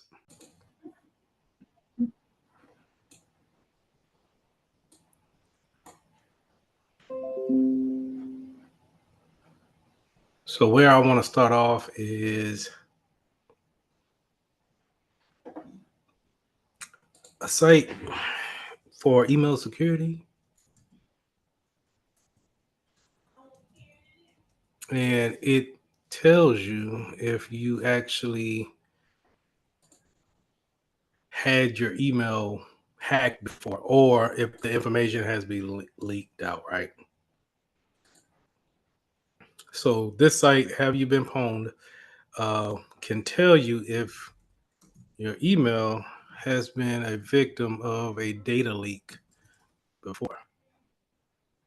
And as you can see, like, I had my Lee Mitchell 15 at Yahoo for years. I want to say about 10, 15 years now. And so what that means is that, there's been plenty of time that the information, I would say, around this account has been part of some type of data breach. I'm gonna put this site in the chat, so just in case y'all want to check some of your emails that we use on a day-to-day basis, test it out, see if there's something that will interest you. Now I'm gonna also show you my business email that I rarely ever give out to people. I only give it out to companies, and as you can see right now, as far as they know, it hasn't been part of any type of breaches. So I think this is a cool little way. It's nothing that you would use on a day-to-day basis as far as like threat hunting or something like that, but it's nice to kind of understand, hey, maybe I want to make a new email. Maybe this email is a little tired out. Might want to use something else. So that's that website, as far as showing you how we're all affected by some type of cyber attack. Want to make sure I got my next thing out here. Okay. My next piece I want to show you is a threat map. So a threat map, again, something that you don't necessarily use on a day-to-day basis, but it's cool to talk about and to look at. These are the threats that's going on real time, quote unquote, real time. Um, and it could be all types of different types of attacks that's going on. And they're are going from place to place across the country, within the country, and it's just kind of really cool just to watch these type of attacks that goes on. And the most things that you see is just these three that's highlighted here at the bottom: malware, some type of install, some type of software that's gone out there, some type of phishing attack, and then some type of exploit. Exploit means I'm actively trying to take advantage of a device. I'm actually putting in a code to try to um, take over something or to actually lock down a PC or what have you. So they're actually being attacked at that moment. You could find these threat maps from anybody. I like to use this one, and I think another one from another cybersecurity company. Uh, I think it's Fortinet that has another cool one. But I like to have this just to kind of show that it's not just whenever you see it on TV; it's constantly going on at all times, and you can just see how it's just going at the rate over here. Slows down a little bit. How these attacks are just being recorded. Now, you may be looking at it like, well, okay, I know, right? When you look at the attacks, it's like if they could see it going on, why not put a stop to it? And a lot of times these are what the firewall sees. So to explain the firewall, your firewall is going to sit at the edge of your network, and it sees traffic going back and forth in and out of your network. But its job is to look at what's coming in, determine where does it go within your network, and send it there or drop it. And Checkpoint is a cybersecurity company that provides those type of devices. Fortinet is another one that provides those network devices, and they can create based off of the information that they see. They can create these maps that I would say is pre-planned, but they market it to us as if it's live, right? But nevertheless, it's something cool to look into. Again, nothing that I would put on my resume, but it's nice to see. It's nice to see the currency of it.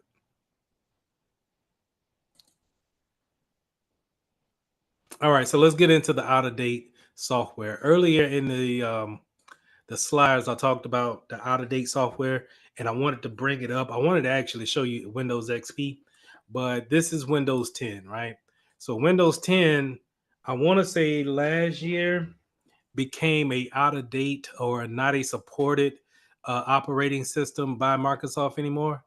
And this is running slow, so forgive me. I'm running virtual box at the same time that I'm doing a Zoom call, so it's eating up RAM. But I wanted to try to show you the updates. I should have just already had it open. Okay, Jesus. Let's try that again.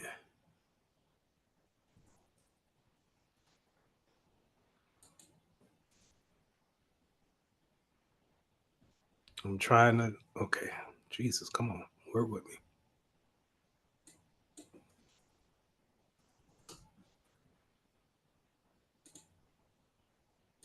Today, we might not get through this just because I don't have enough RAM. I'm surprised that I'm able to have this virtual machine up and be able to see you guys on the Zoom as well. But I know I'm stretching it. Let me try to close out some windows real quick. I don't need the threat map anymore. I'm gonna leave this up. I don't need that.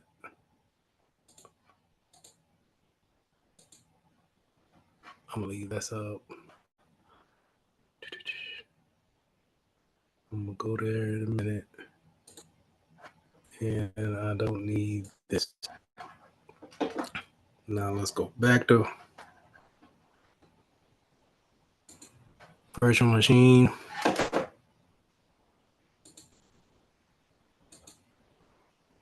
But anyway, just to kind of kill the radio silence here, the Windows 10 machine is not up to date as far as what a Windows 11 machine would be. It can only update as far as what Microsoft has left it off to be. And so you won't receive any new updates after a certain time.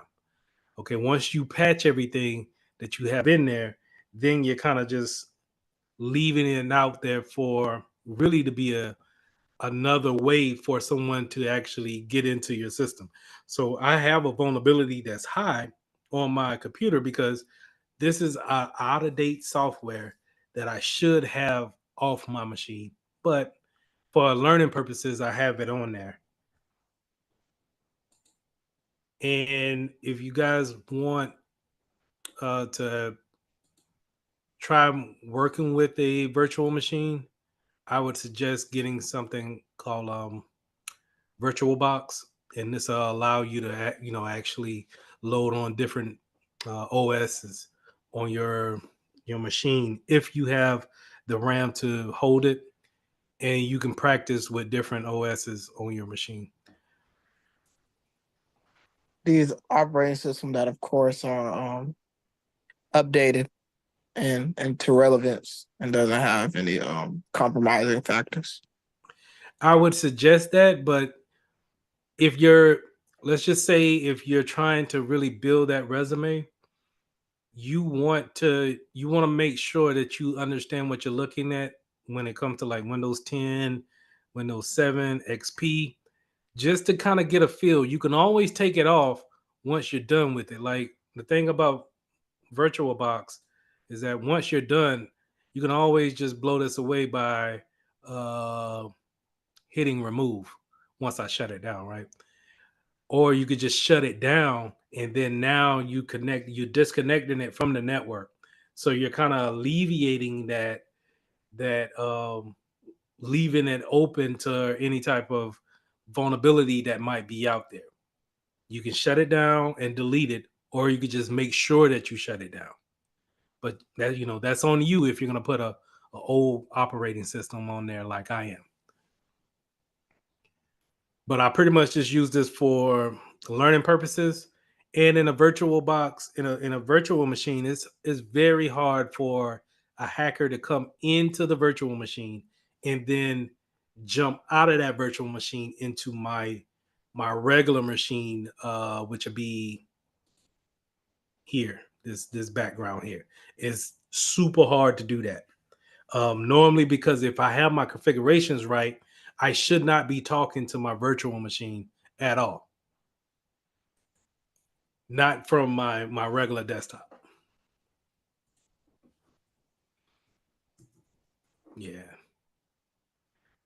And plus, I probably got it on the lowest amount of RAM for it too, so I can't do much here. But yeah, that's what I wanted to show you, and I pretty much got my point across, but I wish I could show more.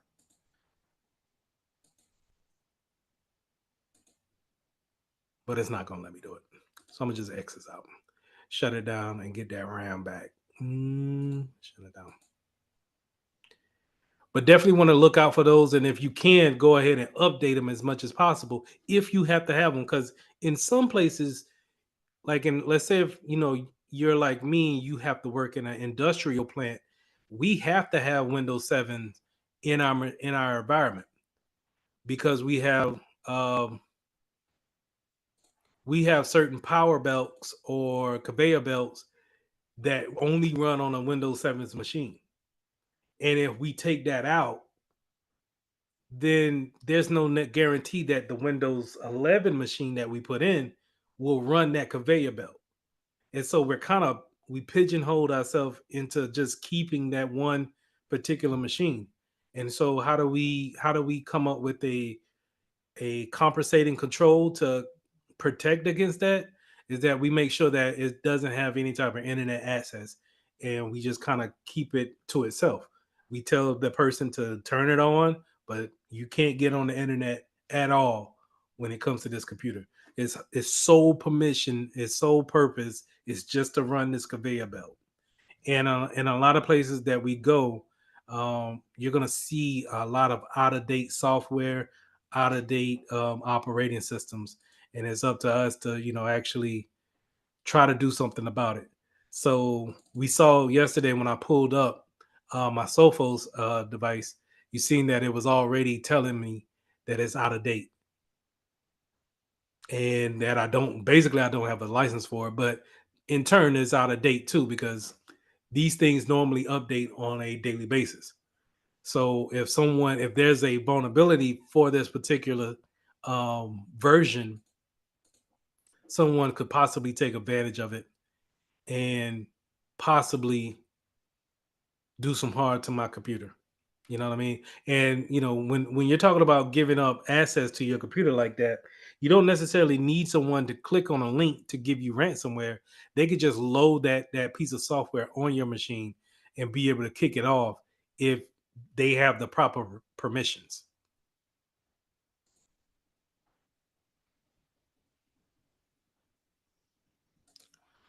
So that's out of date software. Um, let's go into Wireshark. We talked about how the network could be a vulnerable spot where we can look at traffic going back and forth. Are you guys familiar with Wireshark? Have you seen this type of tool? Honestly, no. No. I Okay. haven't seen it. I've seen a little of it, but it's just a lot to decipher. So Right. trying to understand everything is a headache. Okay. Well, I know I've been yapping a whole bunch tonight, but I'm gonna try to go over Wireshark just real quick. Oh no, I was just saying to like the traffic, understand the network traffic when with Wireshark, not you, sir. Gotcha. No. It's no problem. Wireshark, as a security professional, you're not going to use this on a day-to-day basis. You shouldn't, unless you are. Is really according, how small is the company, and then how much of troubleshooting do you have to do. But Wireshark sees the traffic, network traffic going back and forth to everything that's connected to your internet on that particular network. This works. This is a free download, and I'll put the address in the chat so you guys can go and check it out. Download it yourself if you want. Let me know if you are confused on what version to get or what bit to get, but you can find it here. But what it does is that you can see all of the different networks that it picks up here. And what you want to do is click on the one that you're connected to see the traffic. Once you connect to it, it automatically starts pulling down all of this traffic. This is all of the devices in my house that's conversating to something. And at this point, if I stop it, we have already got tons and tons of traffic. Tons. Right? Now, you're right. It is a lot to actually take in and see what's going on. I'm not asking you to become a guru, but I'm asking you to look at the basics of what's actually going on. Every device has an IP address, right? And then if that's the case, then these source IP addresses are things that I should know that are communicating in my household. As I can see, this 206, 247 is constantly showing up. This 192, 168 is constantly showing up. These are actually the only two that's showing up. So these are, I wonder, since I'm upstairs, I wonder if this is my router and my computer, because these are the only things that I'm upstairs with. So what I'll do is I'll pull up the CMD command prompt, and I'm going to do an IP config just to find out what is my IP address for my computer that I'm on right now.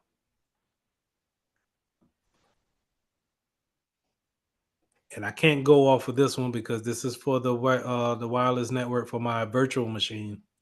So I'm looking for the Wi-Fi network for my particular computer. Is this a separate operation? This configuration. Say that differently. Is this a different platform that you're on currently? Looking at your URL. The black screen here? Yes, sir. Yeah, it's a command prompt.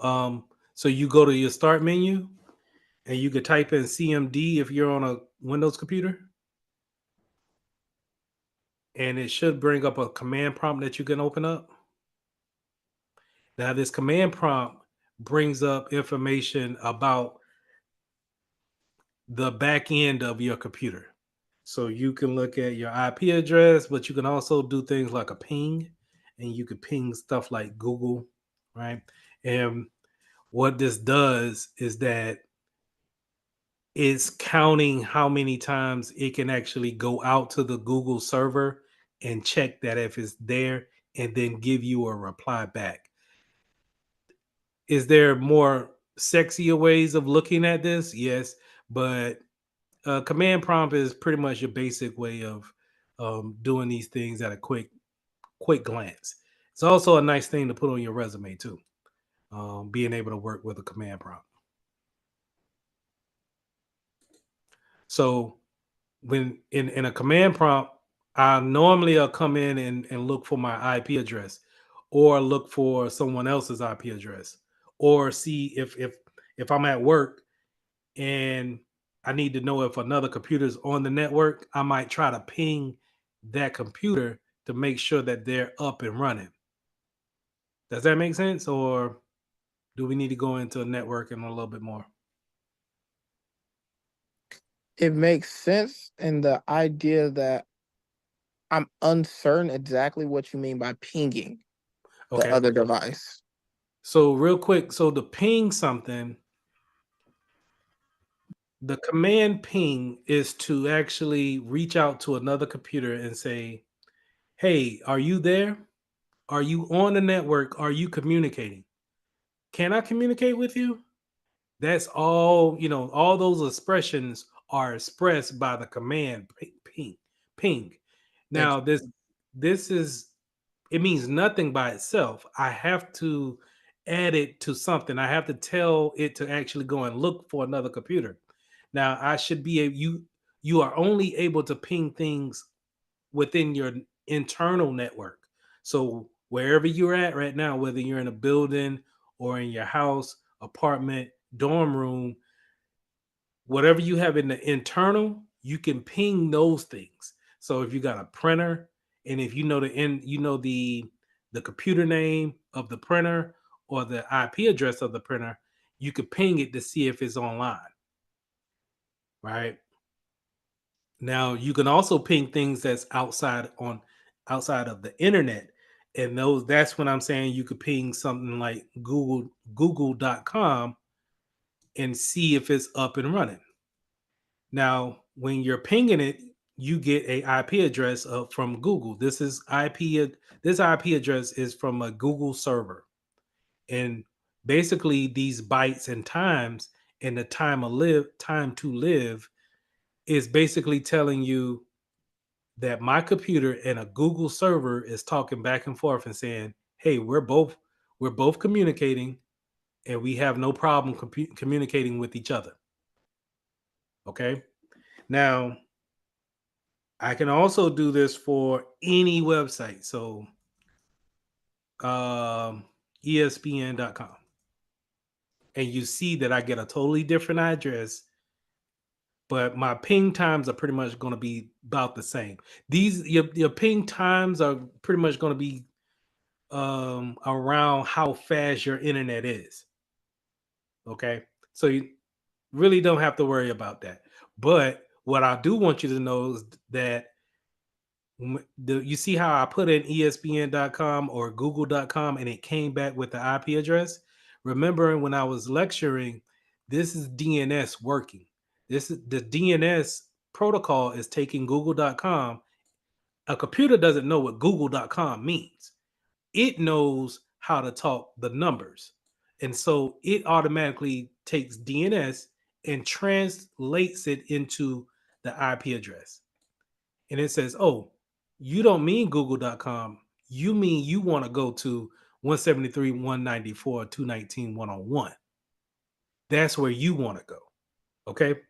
So I know I threw a lot. Does that kind of clear up a little bit more picture as far as pinging? Pinging is just really Yes, I understand what binary code is.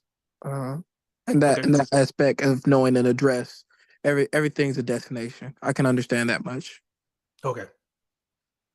But do you understand the ping aspect of it? Yes, they're in between a URL or just the communication between your computer and the destination that you're attempting to communicate with. Correct. Now, going back to what we was talking about tonight, I brung up very shortly a ping attack. And I said that a server can send a whole bunch of pings at a particular server or a particular computer, and it could flood and stop the services of that server because it's constantly asking, hey, are you there? Hey, are you there? Hey, are you there? And the thing about a ping is that it will ask one time, hey, are you there? The response back from the destination is, yes, I am. Then it's looking for an acknowledgement showing that you have received that message and that you can stop the communication, right? That's why you get these four little pings and you stop it. But if I'm getting at you, constantly getting at you with servers, like 4 or 5 different servers, all sending the same thing, I'm creating a denial of service to that machine because a server or a computer is designed to always answer the next command. And if your only command is, hey, are you there? I'm creating a I'm not letting that computer answer that and then move on to the next service or command. In that instance, can you flood the firewall, or does the computer understand the kill to command? The firewall is supposed to, you would like for your firewall to be smart enough to see that type of traffic and stop it, cut it off. But you also want to put some configurations on your server to have to say, hey, okay, if you don't get an acknowledgement after so many times, this time to live right here, if you don't get a certain acknowledgement, go ahead and drop it. Go ahead and drop it and move on. That's where, going back to yesterday when we talked about operations, those things are in the operations. Those things we'll talk to the networking team and we'll say, hey, for our servers or for our firewalls, we want our time to live to be this particular time. Because just in case you get a ping, I'm sitting in. Policy? No, Not operational. in a way. It's operational and going in that technical realm because we got to make the configurations in the technical. You get what I'm saying? No, that made a lot of sense. Yes, sir. Okay. So, but good question. All right. So going back to Wireshark, if we know, okay, so going back to my command prompt, I'm gonna go back to this first tab. This wireless LAN Wi-Fi is what we clicked on here in Wireshark, and we could see that my computer that we're currently looking at, my IP address is 192.168.86.36.38. Jesus. And I've been talking to these particular addresses constantly. You can see I'm talking to something, and that whatever this is talking back to me. Right? And you can see the acknowledgement here. You remember when I said that it'll ask a question, but then it will send, it's waiting for the acknowledgement to stop that particular conversation that it's having, right? And so now I don't know what 206.247 is, but let's see if we could ping it and maybe see what if it's on the network, maybe. Ping 206. Jesus. That is not on what I said, 206.247.137.229. So since it's timing out, that means, let's see if it comes back with another one. Okay, so it's timing out. I would assume that this is an outside address. So let's take this address. And now let's do kind of like a reverse lookup. What we want to do is, instead of having it being an IP address, we want DNS to tell us what's the name behind it, if there's a name. And so if you guys were logged on when I was on here earlier, I've been messing around with the NS lookup. Matter of fact, let's do it in the command prompt.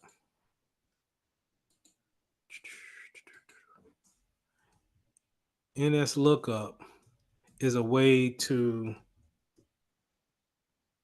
see and have that reverse lookup, but it basically takes an IP address or domain name and give you more information about it. Now, what does it did? What did it do when I gave that command NS lookup, then space, and then the IP address? It let me know that well, this is not important, but this is important. This is the Zoom call that we're on.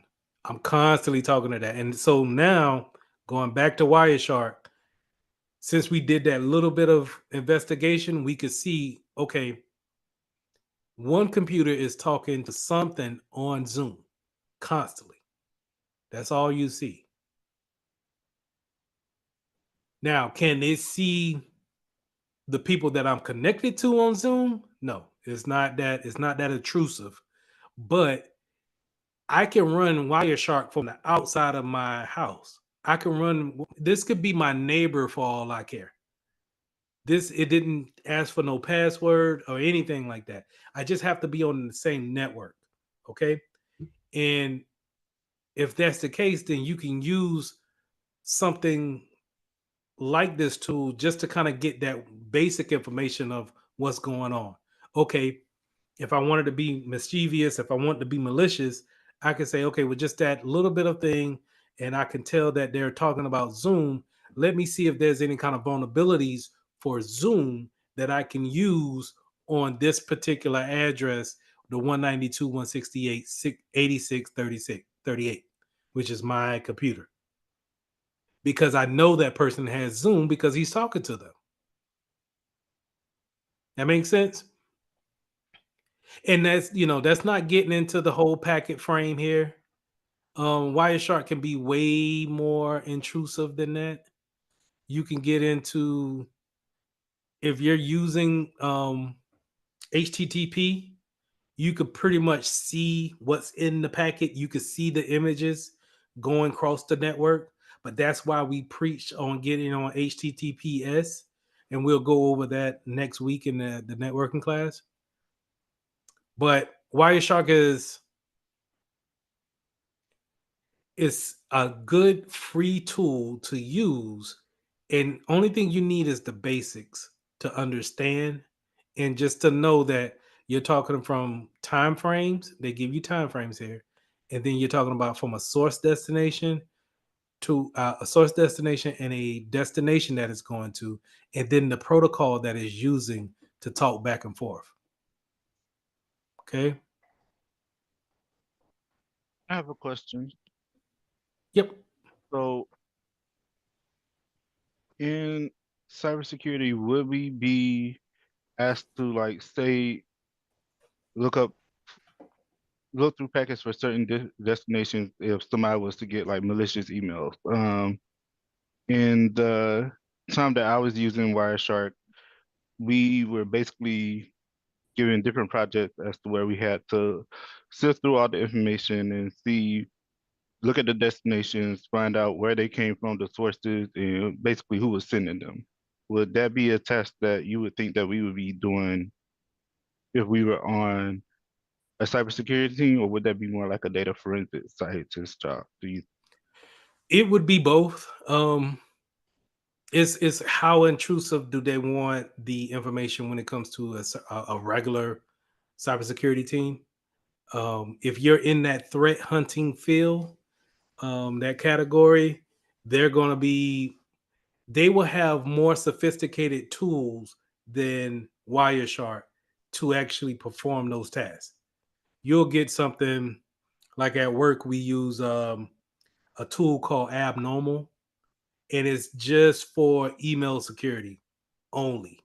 And so we can look into someone's email box and be able to look at the headers for that particular email and trace it back just off that email. You don't have to necessarily go through Wireshark.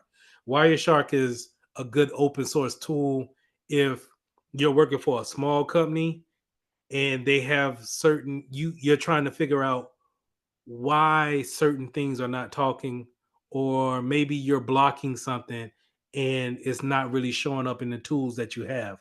This is going to show you all of the IP addresses talking. So yes and yes.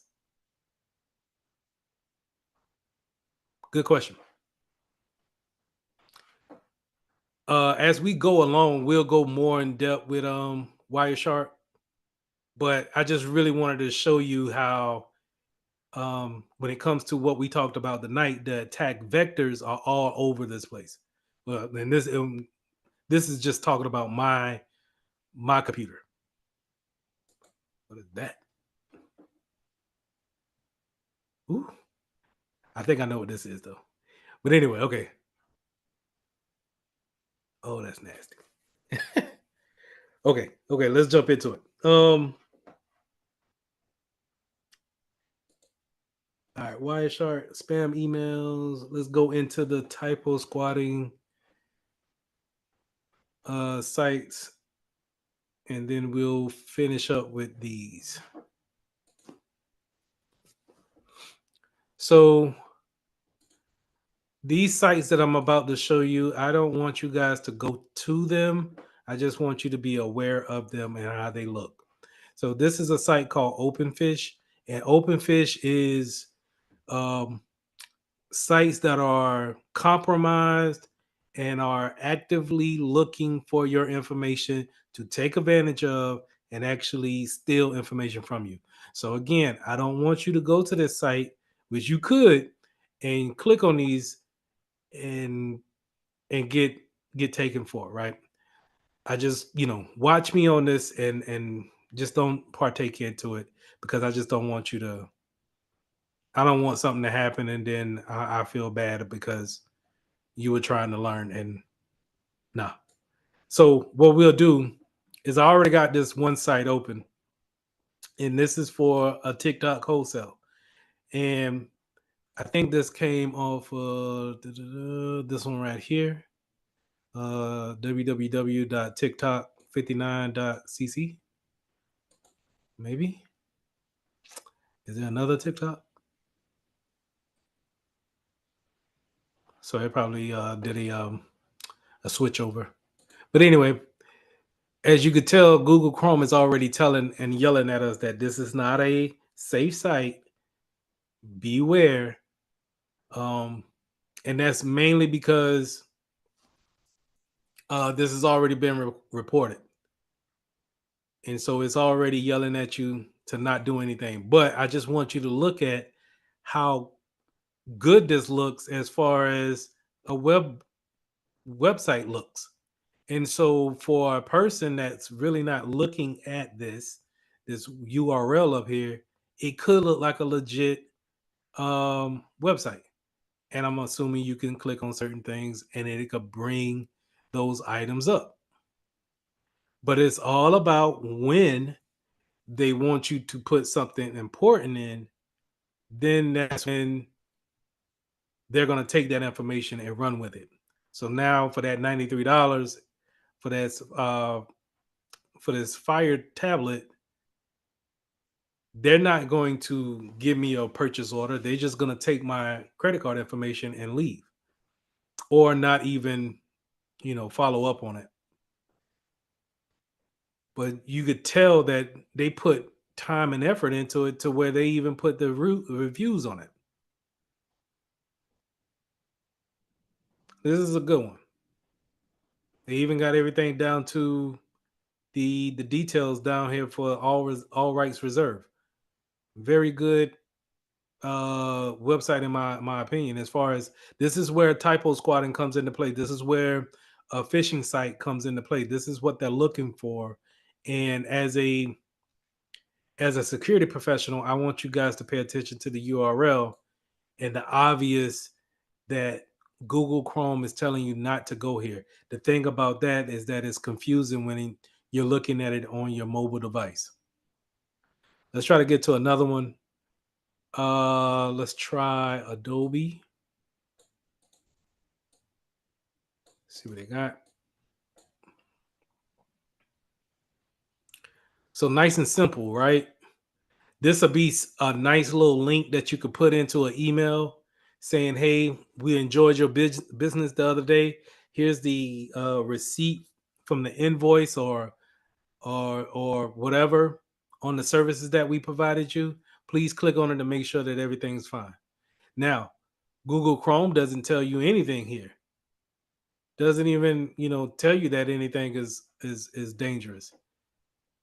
But I probably will look at Hootsuite down here as something that I'm not familiar with. And I would probably ask that person in the email who received the email, are you familiar with the sender? And if not, we probably need to go and have this scanned at a site called Virus Total. So Virus Total is another site that you can use as far as resume building.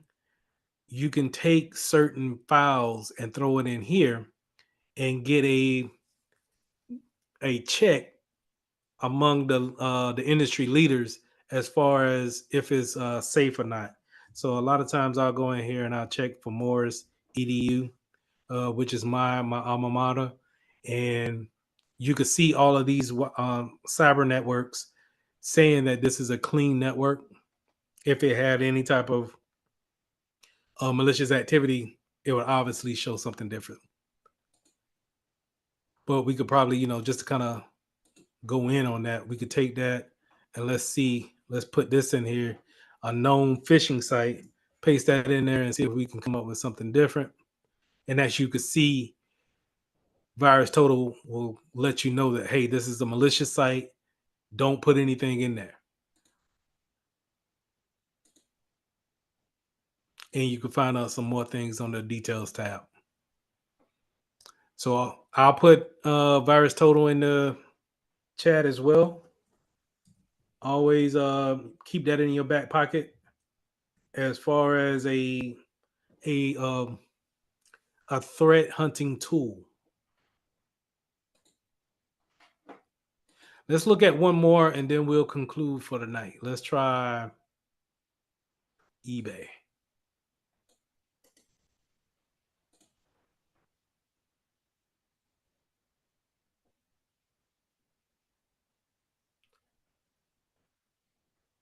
So not a necessarily clean website, but it's asking for information, which what these sites do. The one thing that's going to stick out is the URL, and that is not secure. So that's a one dead giveaway, or I'm not putting any type of sensitive information in there, and that it doesn't really kind of match the original eBay website. And so we want to make sure that if we see anybody on these type of websites, or if you're finding yourself going to these type of websites, that you don't put any type of sensitive information in these sites. All right, any questions?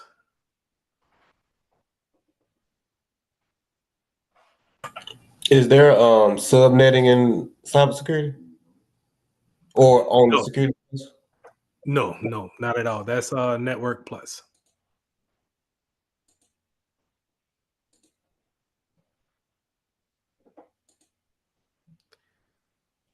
All right. If there's no questions, I'm gonna go ahead and conclude for the night, and I'll get this lecture up for you guys on tomorrow morning, and I'll see you on Thursday. Thank you. All right, y'all take it easy. Thank you. Thank you. Thank you. Good night, Thank you. everybody. Good night, y'all. You have a good night. Good night. Y'all have a good one.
Good morning, afternoon. Hey, how y'all doing? Good. That's good. I normally get started maybe about 5 minutes after, just to kind of let people get in. But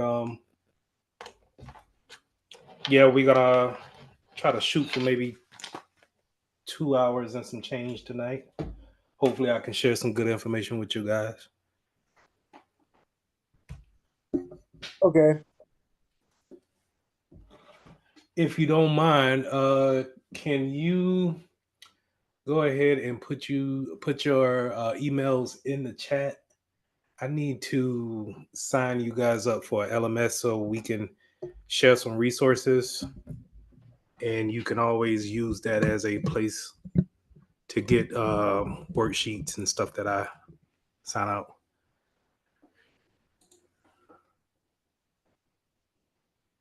Appreciate that. Shortly, sometime tonight, you'll see an email come in that I'm adding you to a Google Classroom, and that's where we'll use as a kind of like a meeting point. I know that Dr. Blair said that you guys should use the Security Plus LMS that they bought for you, but I don't have access to that, so it's going to kind of be kind of hard to use that as in conjunction with what I'm teaching. But it all should match up. Okay. I don't have a Security Plus anything. Okay. I was gonna say they probably haven't sent that out because I was just about to ask because I didn't have mine either. All right, yeah, well, that'll even be better, I guess, from my standpoint of you guys can just go in here and tackle it.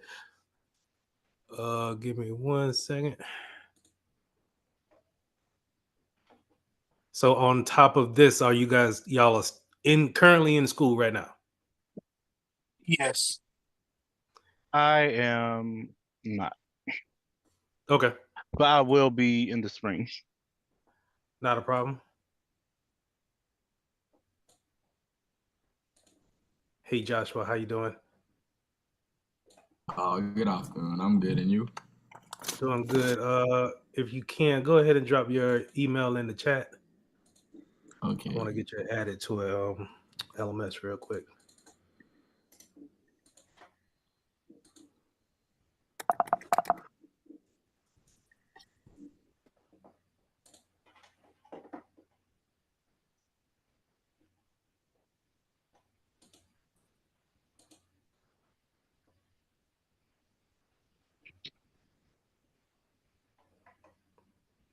And for everybody else who's joining, just go ahead and good evening. How are y'all?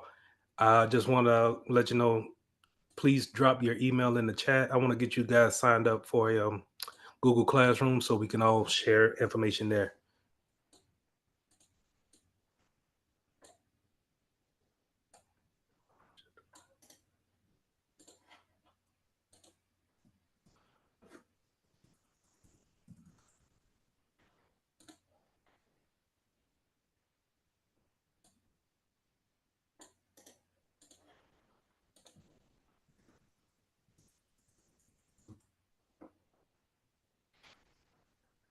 Hello, Miss Lee. You got a haircut. Yeah, man. I said I was going to leave it be until I started teaching again. Okay. I said, man, let me go ahead and buzz it off real quick. I'm a master barber too, so I noticed it. Oh well, yeah, I could tell. You could tell I jacked it up, but hey, I had to do what I had to do. Oh yeah. Hey, that's what we do to survive, man.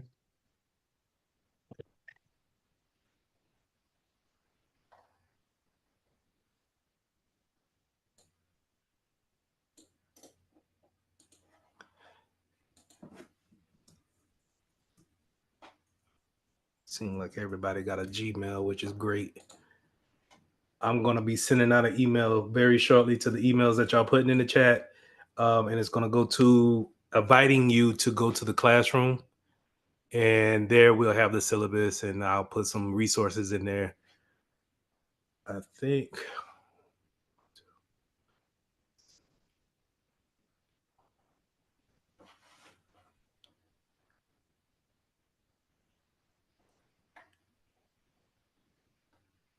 Am I missing one?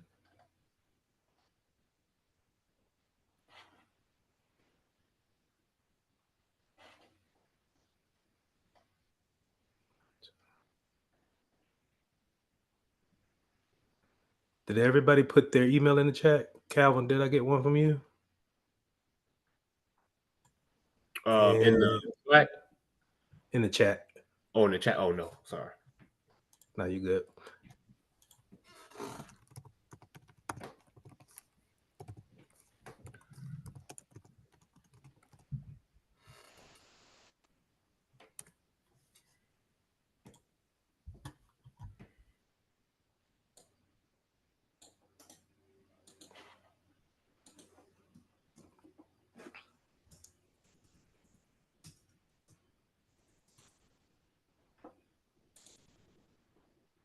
All right. Send that over.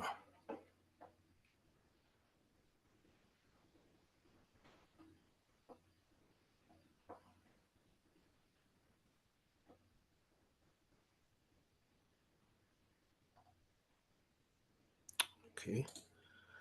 I'll put it in the chat. See, I'm gonna put it in the link in the chat. See if you guys can get to it. It might block you, so I might have to work on that myself.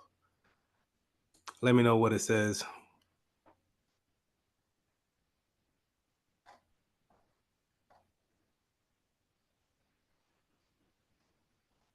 It says we can't access it. Okay. Give me 1 second. It says wrong account. Your account can't access this class. I'm wondering if that's because it's pivot. All right. I'll get to it. Let me go ahead and get started. I appreciate y'all jumping on. Real quick, as far as cameras is concerned, I'm not big on cameras, and plus, I think it kind of invades the privacy. But if you want to have it on, that's cool. Um, I'm still able to teach, and I'm still able to go ahead and be engaging, but it does help me out whenever I do see head nods and things like that. When we get into places like encryption and websites and networking, it helps me understand if you guys are grasping what I'm talking about, if I can see you. But you know, if you got something personal going on, by all means, go ahead and take care of that. So I'm gonna go ahead and share my screen, and I'm gonna work on getting that Google Classroom shared out with you guys. I'll probably do that during the break. So for those who just joined, if you can, please put your email in the chat. I want to get you guys signed up for a Google Classroom so I can share some materials with you. So I'm gonna go to my syllabus here. Let me know if y'all can see it. Give me a thumbs up. Appreciate it. All right, so short little syllabus about the class. In this syllabus, I'm gonna have the Google Classroom link as well as the meeting, the Zoom link here, and it's gonna go over pretty much the scheduling of the weeks and how we're going to tackle things. So it's going to be pretty much 3 topics that we're going to cover in each week. We're going to pretty much have that for each day. So for today, we're going to cover the security concepts, but then on Tuesdays we'll go over the threats and types, and then on Thursday we'll tackle IAM, identity access and management. Now on that Thursday, I'm going to also have some type of multiple choice questions that you guys can go over, help out. You can always go back and test on these things, because while we're going through that many topics, I want to make sure that you are also practicing how to actually prepare for the test. Yeah, okay. So that's the reason why I want to have that Google Classroom out there. And plus, if I see anything such as, let's say, some internships applications or something like that, I can throw it in the Google Classrooms. You should get an email and alert you. And if you want to partake in that or ask me some questions about it, that'll be to your benefit as well. So this will be in the Google Classroom, and it'll look like this once I get everybody added. A little started to fuss at me, but we'll take care of that. Going back to my syllabus. I also got my pivot address, email address, but you can also find me on LinkedIn if you want. And I'm typically active on there. So you can always ping me on that or text me on my cell phone number here. I don't mind answering any kind of questions or anything that you having troubles about or you're curious about. I don't mind talking about that thing. So, always reach out if you feel the need to. So that was just a real quick overview of the syllabus. The class will pretty much go like this. In the first half, we'll go over some slides, right? So the slides will be maybe about 20 slides long. I'm gonna try not to bore you to death with slides, but the slides are necessary in order for us to cover the topics in the Security Plus. Then we'll take maybe like a 15-minute break, and then we'll go on and we'll do some type of hands-on, or we'll look at some material that corresponds to the slides. That way, I'm not just killing you with power slides. I'm not a big component of that, and typically I think students learn a little bit better when they see the software that I'm talking about, and they're able to go on their browser and test it out themselves. Will you also be dropping the slides in addition to the recordings? So Yes, will ma'am. you just drop recordings in the slide? Okay, sweet. Thank you so much. I think, yeah, I already got them listed here. So once I get you into this class, you can always jump back onto the slides whenever you feel like it. And Yes, sir. they'll have the video recording up at the end of the week. So you can always run these back over the weekend, which I suggest you do. Just real quick, let's go over. I meant to pull up CompTIA Security Plus, their website, but let's go over it real quick and why I'm adamant about this certification. This certification is I want to say, it's almost like a holy grail of cybersecurity when it comes to employers. Now, when you're talking to someone like me who's been in cybersecurity for some years, I'm not going to say Security Plus will teach you everything, but it will definitely give you the knowledge and the jargon that you need to land jobs, and that's going to give you a head start over. And I don't want to, anybody that's going for a degree in cybersecurity, it'll probably be more direct than any degree work that I've seen just yet. A lot of degree work that I've seen may touch on topics in Security Plus, but the Security Plus gives you a actual good foundation of what we're talking about whenever we're talking about security analysts working in a SOC, things of that nature. So that's why you'll see on these applications, they're all asking for the Security Plus. And so with that being said, it's a very sought after certification, but it's not an easy certification to get. This is something that we can't just cram for in a couple of weeks and actually do it.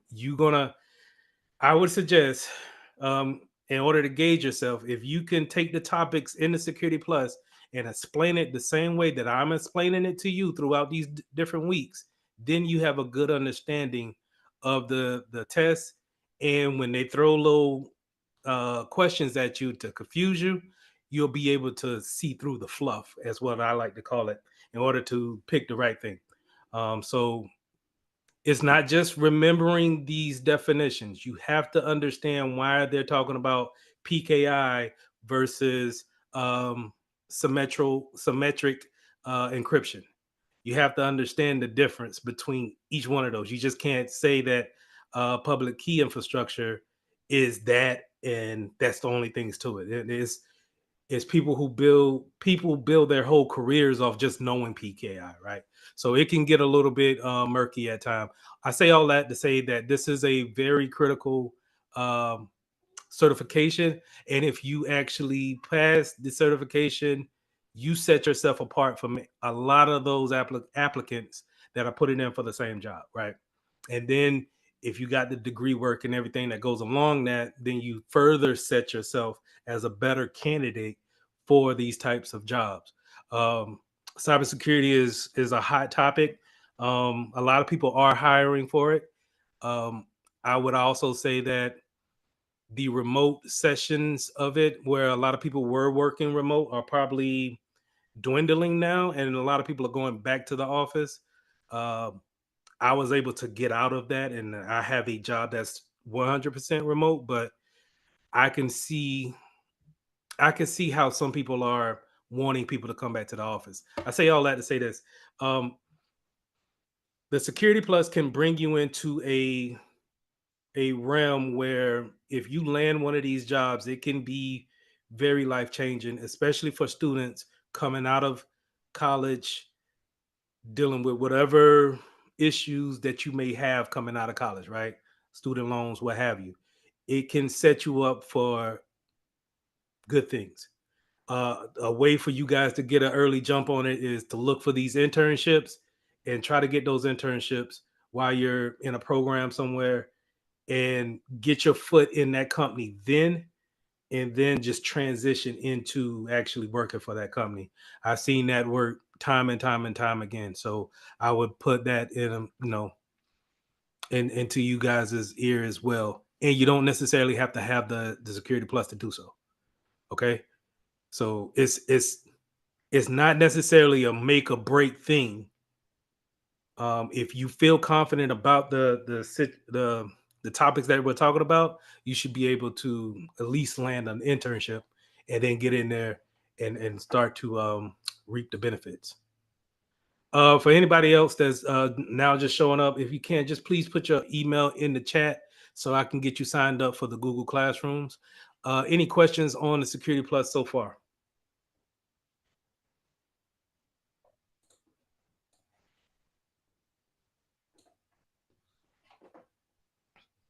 No.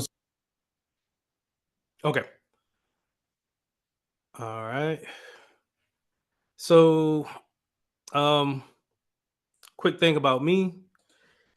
I am based out of South Carolina, Rock Hill, South Carolina, and I've been in the IT field since 2007. Like I said in my intro, been in cybersecurity since 2018.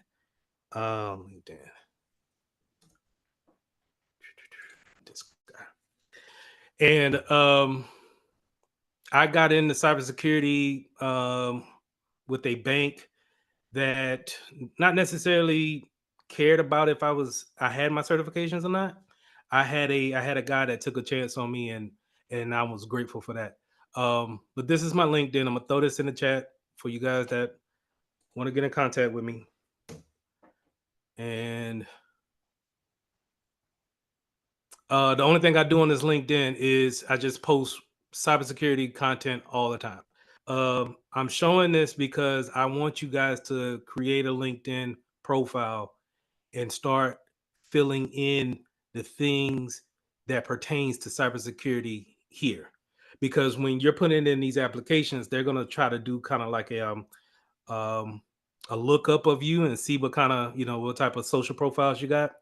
They want to come to you want to point them to a professional profile such as a LinkedIn, and then show your work here.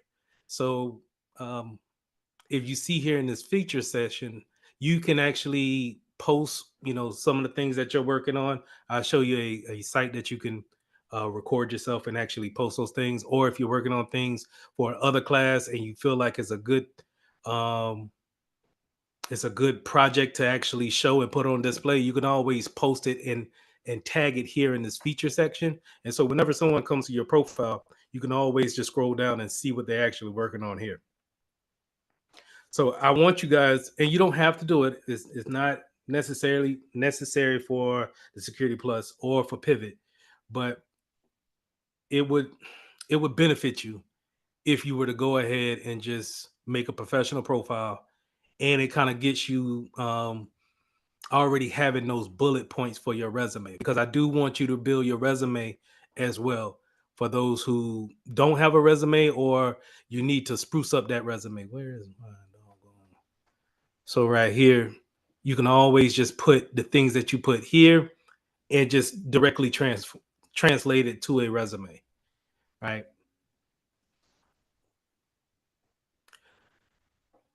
Okay, so that's enough about me. If you guys don't mind, like I said, if you just came in, please put your email in the chat. If you don't mind, I just want y'all to kind of do like a round robin and just kind of uh, let me know who you are, and then what are your thoughts on cybersecurity. Is not right or wrong, anything like that. Just kind of want to get a baseline of what you're thinking about when it comes to cybersecurity. What does it mean to you? Do you think it's something that you're looking to get into?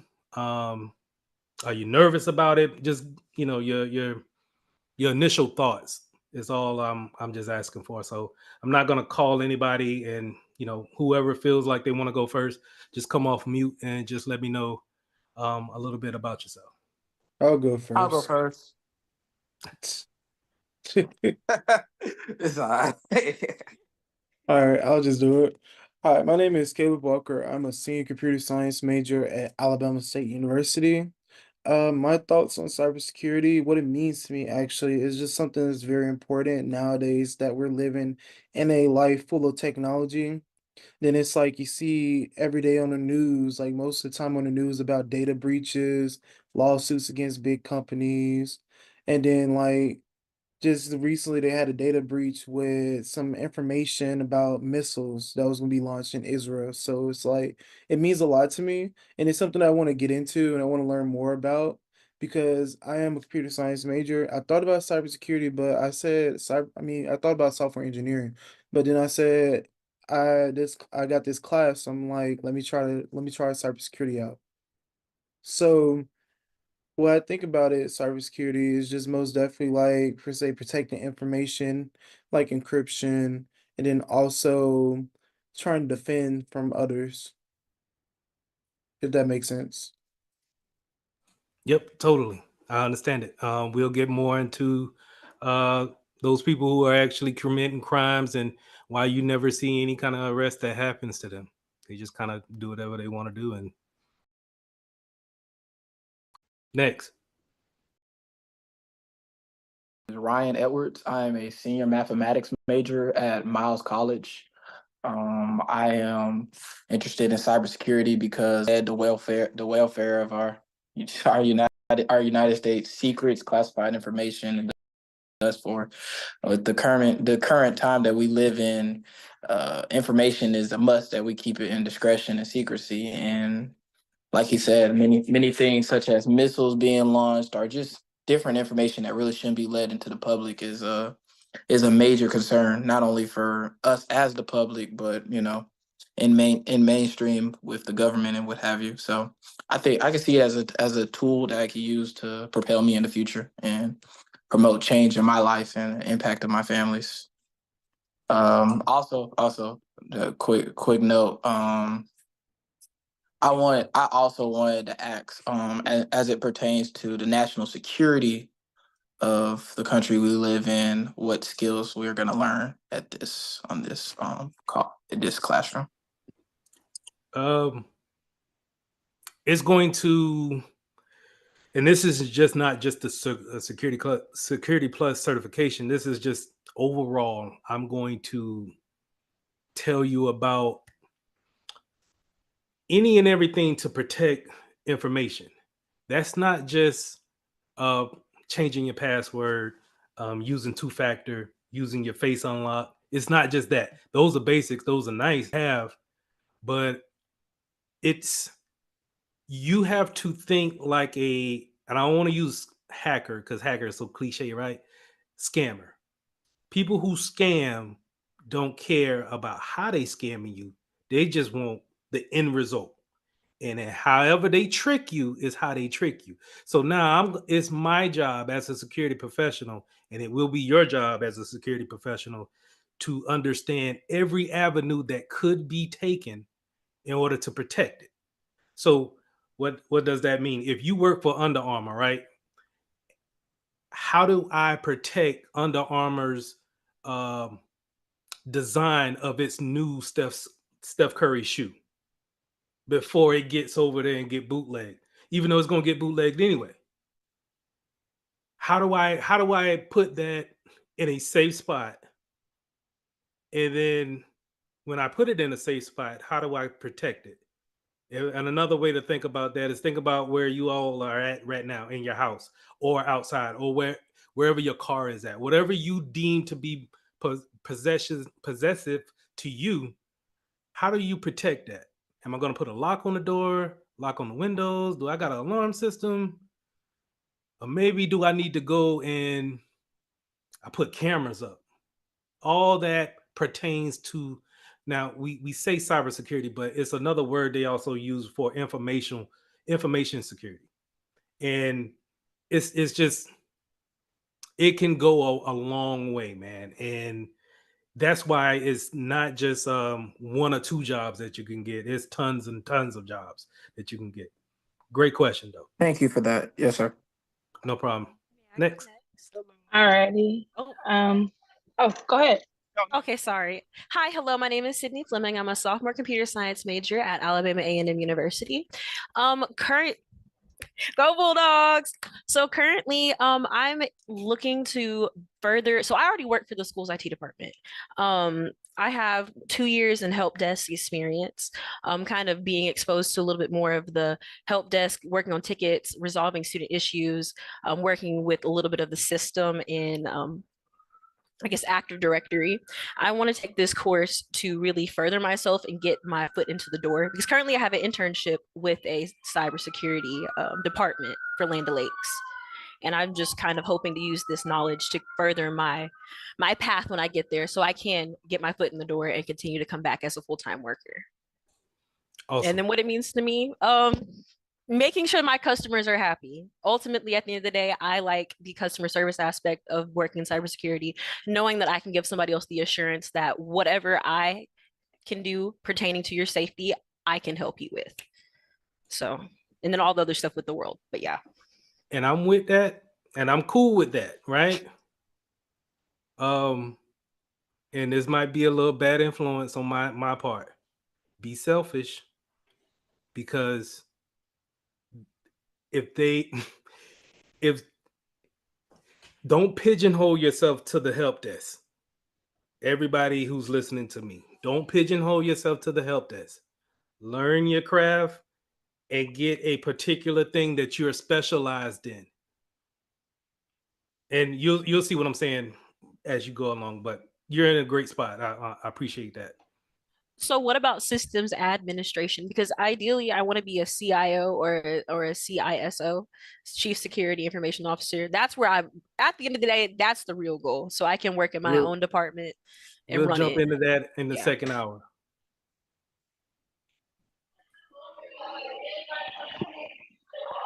Go ahead. Okay.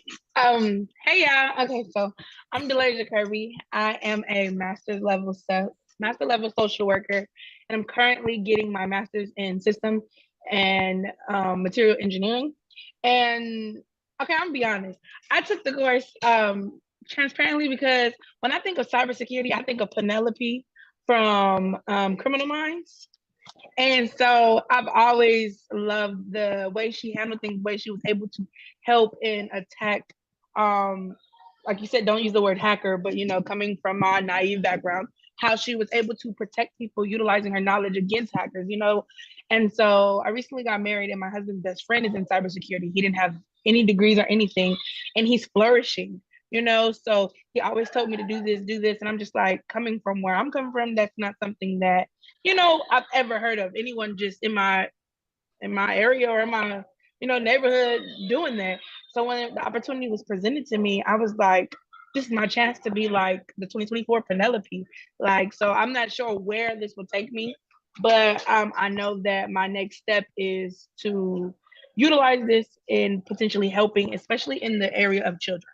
So maybe I would be in a department in which focuses on maybe protecting children, and because so much crazy stuff going on in the world, but I want to use this cybersecurity opportunity to network back to my social work degree and just focus on the kids. They're the future, and there's a lot of people that don't focus on them. So yeah, I don't know how that's going to mesh well together. You should hear all the people telling me like, engineering, social work, how'd you do that? But I'm gonna give it to God, and we're gonna rock this school out. Awesome. My wife's she's a social worker, so so basically, I'm your child. I'm mixing together. Thank you for adopting me. I don't like her job, but it's okay. So we'll get to that. I'm sorry. The second hour. I'm sorry. No, I'm gonna be real. Yeah, I don't wanna. But see, I didn't do child welfare too, so that's another thing. I did clinical mental health. So don't. That's nice. Okay, hey, I already understand. I got you. I'll give you everything that I got as far as cybersecurity, and it can be stressful. Some areas can be stressful, but compared I don't want to pinpoint. I don't want to pinpoint I just don't want to pinpoint to that though. So I am open to opportunities and venturing out and doing different things too. So that's why I'm here more so but that was my ultimate goal, to be like the 2024 Penelope. Okay, awesome. If I could go next. Thank you. My name is Bridget Thickpen. I'm actually a graduate from Alabama A&M. My major was forest science, And so right now I'm actually a mail carrier, and I've been doing it for a few years, and I'm actually looking for a change of career so that I can better provide for my family. I don't see myself doing the mail carrying too long. It's very physical. So I was looking, what cybersecurity means to me is a different level of learning and a change in my occupation, as well as a different level of financial security for my family. Awesome. I'll try my best to not open some doors, but show you where the doors are. Awesome. Next. Okay, my name is Lynn Moten. I want to learn cybersecurity because it's an important field that helps protect people and organizations from online threats. And also, I know that there are many job opportunities in cybersecurity. So I'm just trying to transition myself. I didn't tell you what I was doing. I am a nursing student at Lawson State Community College. So I'm just wanting to just kind of jump out there in the area of technology and just learn how technology works and how to defend it from attacks. Okay. Awesome. Okay. Hello, everybody. My name is Andrevius McElhaney.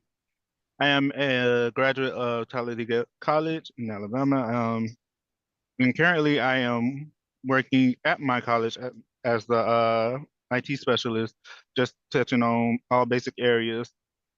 And now I am looking for further avenues to help pursue or help me pursue a certain area, I would say. I chose to take this course because after working at my college, and seeing how everything is on the administrative side, and they have me touch literally everything. So from networking to um, audiovisual studies, I see what a lack of cybersecurity measures could do to a place.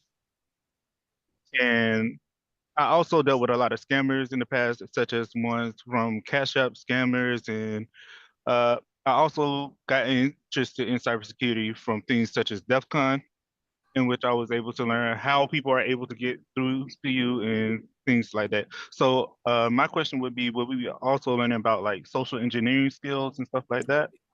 Oh yeah, I love the social engineering. That's my thing, because it doesn't matter how technical you got to be. It doesn't matter if you can hack every firewall in the world and the ones that need to be built tomorrow. If I can take you to lunch and get you to tell me the password, it doesn't matter. And see, I'm terrible at that. I'm not a people person. I don't make small talk great. So I will stick out like a sore thumb if I'm trying to social engineer somebody. But the people, those scammers, or the people who can, like my mom say, who could just lie, they are great at it. And we need to be able to defend against it, or to see what type of things we need to put in place to, protect against it. One thing I've seen so far is just like where we have a lot of elderly people, Mm-hmm. and they're afraid, kind of afraid of technology. So even now they'll be like, "Oh, your IT here. My password is 123 Cookie Lane." I was like, "Whoa, whoa, whoa, whoa, whoa, whoa, whoa! Don't tell me nothing." So it's just I'm trying to also use this opportunity as to help a place where I came from, because even I plan on staying in touch with this place even after I leave, but I want to make sure they're secure as well while I help build myself up. Okay. I'll try my best to help you in that situation. It'll be a lot, but when it comes to elderly folks that they want to be in the technical field and use our devices and things like that, but at the same time they ain't really checking the email. They just clicking on whatever. Like my mom she got like 10,000 emails and clicking on every one of them. And I'm just, hey, try my best to pay attention to the bank account if somebody's pulling something, and we need to shut that down real quick. But we'll get into it.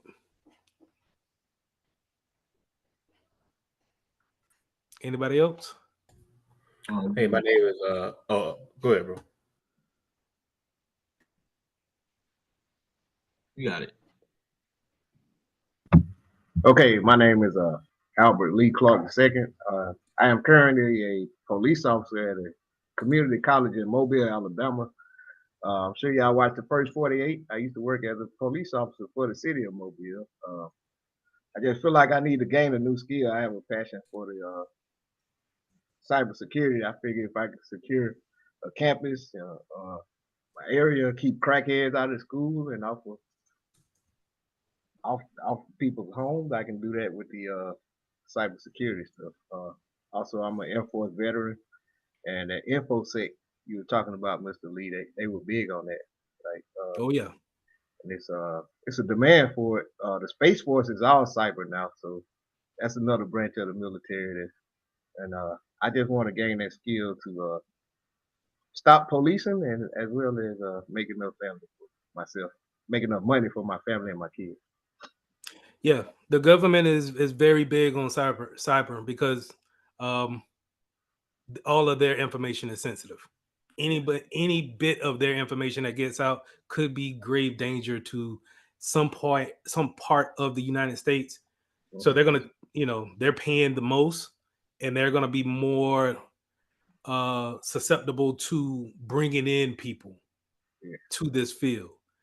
But again, it all kind of starts here, knowing the basics, knowing the foundations, and then setting yourself apart. It's not is it sounds great right now when we're doing the introductions, but when I get into these lectures, man, it could be like, man, I ain't doing this. I don't want to learn about no networking and protocols and things like that, but it's necessary. And so that's what makes this field can be so rewarding, is because you're learning a particular sector that only you know. Your networking people, your IT, your help desk, your service desk, your server admins, they're not going to know as much as you. And they're going to come to you for guidance. You don't have to do the work. You just have to tell them how to do the work. You'll tell them how to secure their systems, but you ain't got to do a thing.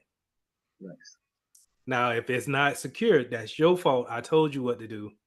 That's what I do. I don't. But we'll get to it. I'll try to make that easier for you. Thank you.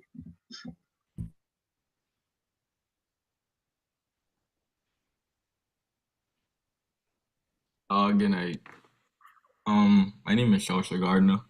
I'm a senior information systems major at Talladega College. And what really made me get into the field of IT in a sense is I did it when I was younger because I'm from the Bahamas. So when I was younger, the government, they offered a program that allows students to get all of their certifications as well for free, as well as they're being paid during the summer. But I didn't take it serious because I was only 12. So I missed out on the opportunity. I missed out on the whole thing. So when I came to college, I didn't really have a major, but I remember I used to deal with IT. So I was like, I'll try to do it again when I enter college. And I haven't really found like a feel for it in a sense. I mean, I'm able to do it, but I didn't really find like that burning passion to do it every day. So I interned this summer and I interned as a marketing major, and that kind of piqued my interest. So since then, I've been trying to figure out how I could combine cybersecurity because I was interested in cybersecurity after I learned about the Internet of Things and how IT is connected to basically everything. So I'm trying to find a way to combine cybersecurity with marketing and just go from there, honestly. I never thought about the marketing team. Uh, Given the places where I work, I always looked at the marketing as a department that had to have certain applications in order to get their job done, in order to promote the brand.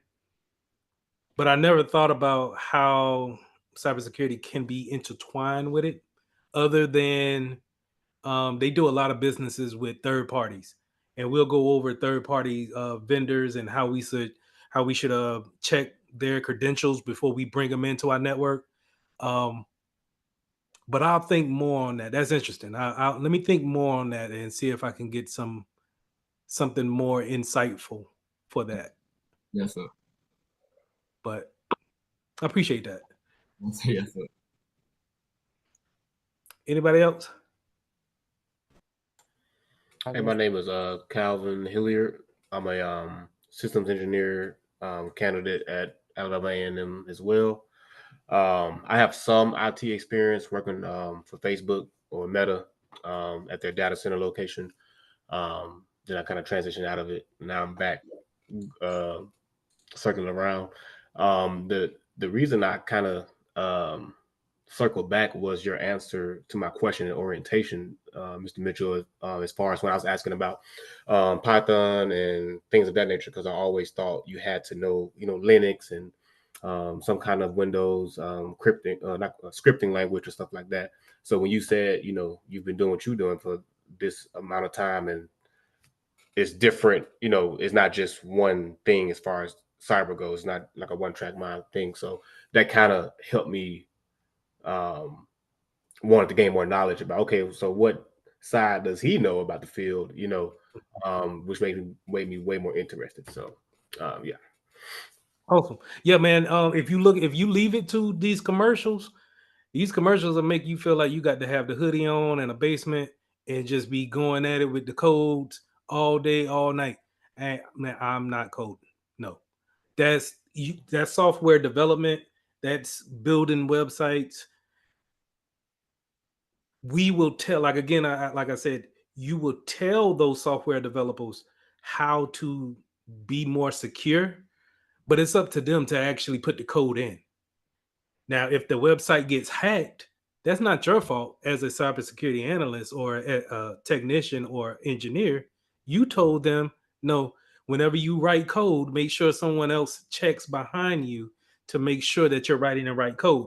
Or in today's world where we use Chat GPT for everything, if you're going to get the code from Chat GPT, make sure that it's a secure code, that we're not putting it out there for somebody else in another country can go ahead and manipulate it, or we got the right permissions on it so no one can manipulate it, what have you. But yeah, that's a market. Nah, I hate to put it on marketing, but that's the way we got it, where we feel like we go to school and we got to learn Python in order to get into cybersecurity, and that's just not.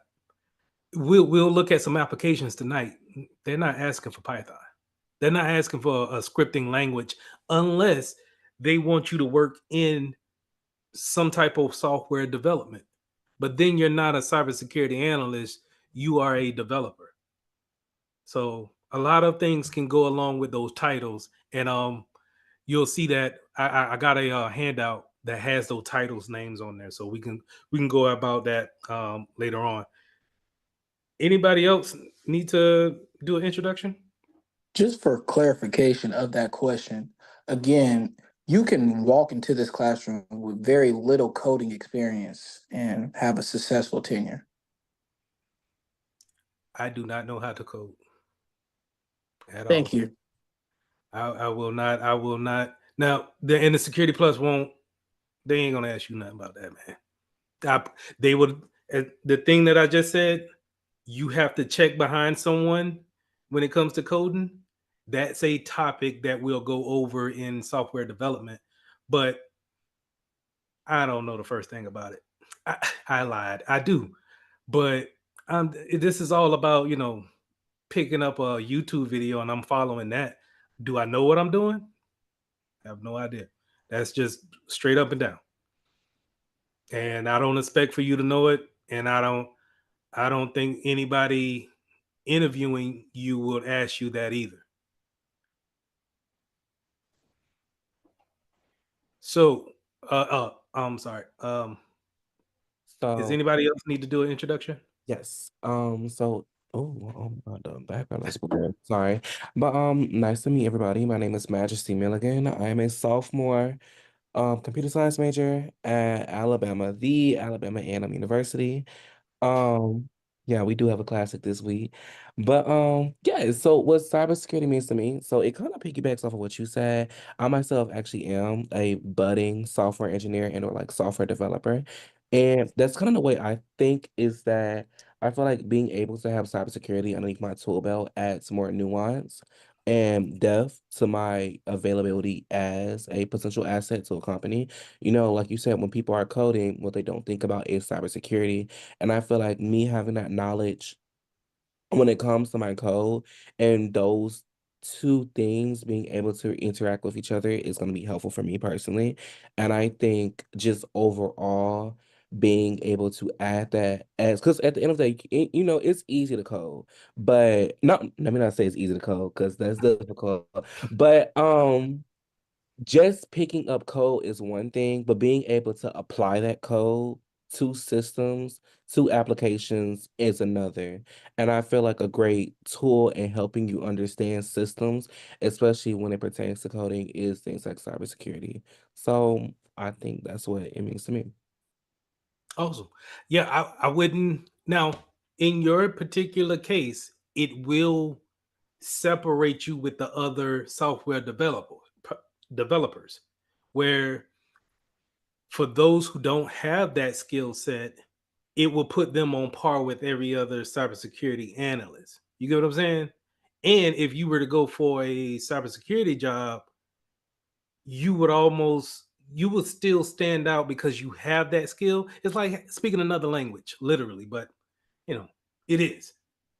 And it's almost like speaking Spanish or French, and you could put it on your resume. What makes me stand out other than these other 50 candidates is that I can go over to France and I can pitch to those people over there. And that just sets you apart. So I'm not saying that you should pick up um, code and actually learn it. I'm saying it's not necessary, but I'm not saying that you shouldn't at no point in time. If your employer says that, hey, we'll pay you an extra 15 grand to learn it, man, you better pick up some classes and do it. But going for this certification and then an advanced certification in cybersecurity, maybe in the CISSP, they might ask you a little bit of basic coding, but I'm not worried about it. But that's awesome. Anybody else?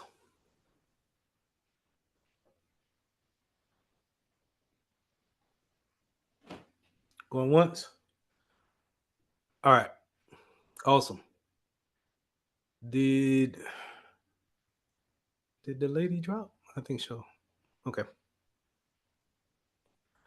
All right. So we're at the top, almost at the top of the hour. Do y'all want me to go ahead and jump into the slides or do y'all want to take a break?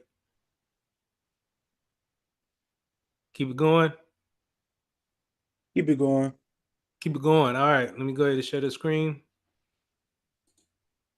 I got some emails into my class. Y'all should have got a these individuals got a invite. I did have a problem adding Sydney's email. It didn't like that email. Do you have another email that you can give me?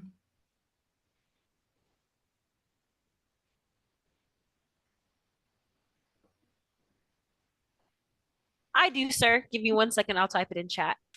Okay, cool. And then everything's going right. Okay. How will we? Okay.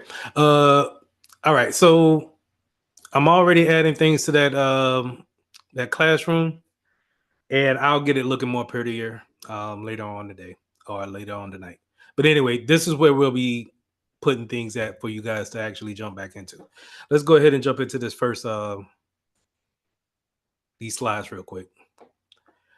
And I'm gonna try not to make you bored. If you got any questions, please stop me. If you know, as you could tell that I like the questions, and it'll make you understand the topic a little bit better if you ask the question that you're having a hang up on. If you just keep it in your mind and then I jump off and go off to another whole nother topic, I might confuse that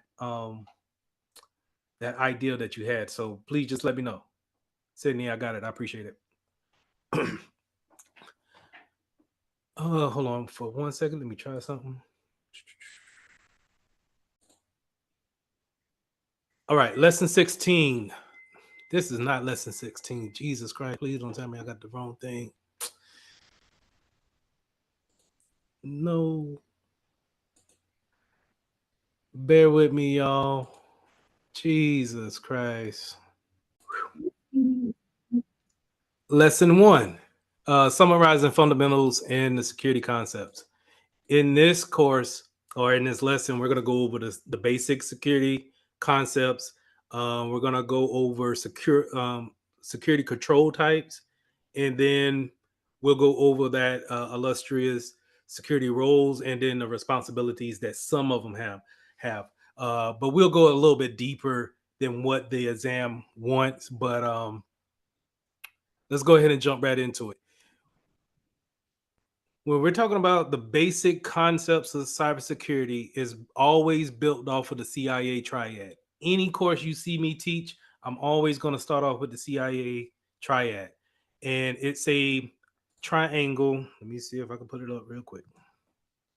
It's a triangle that really kind of how you base everything when it comes to how much protection you give a particular thing in cybersecurity. So the CIA triad looks like this, right?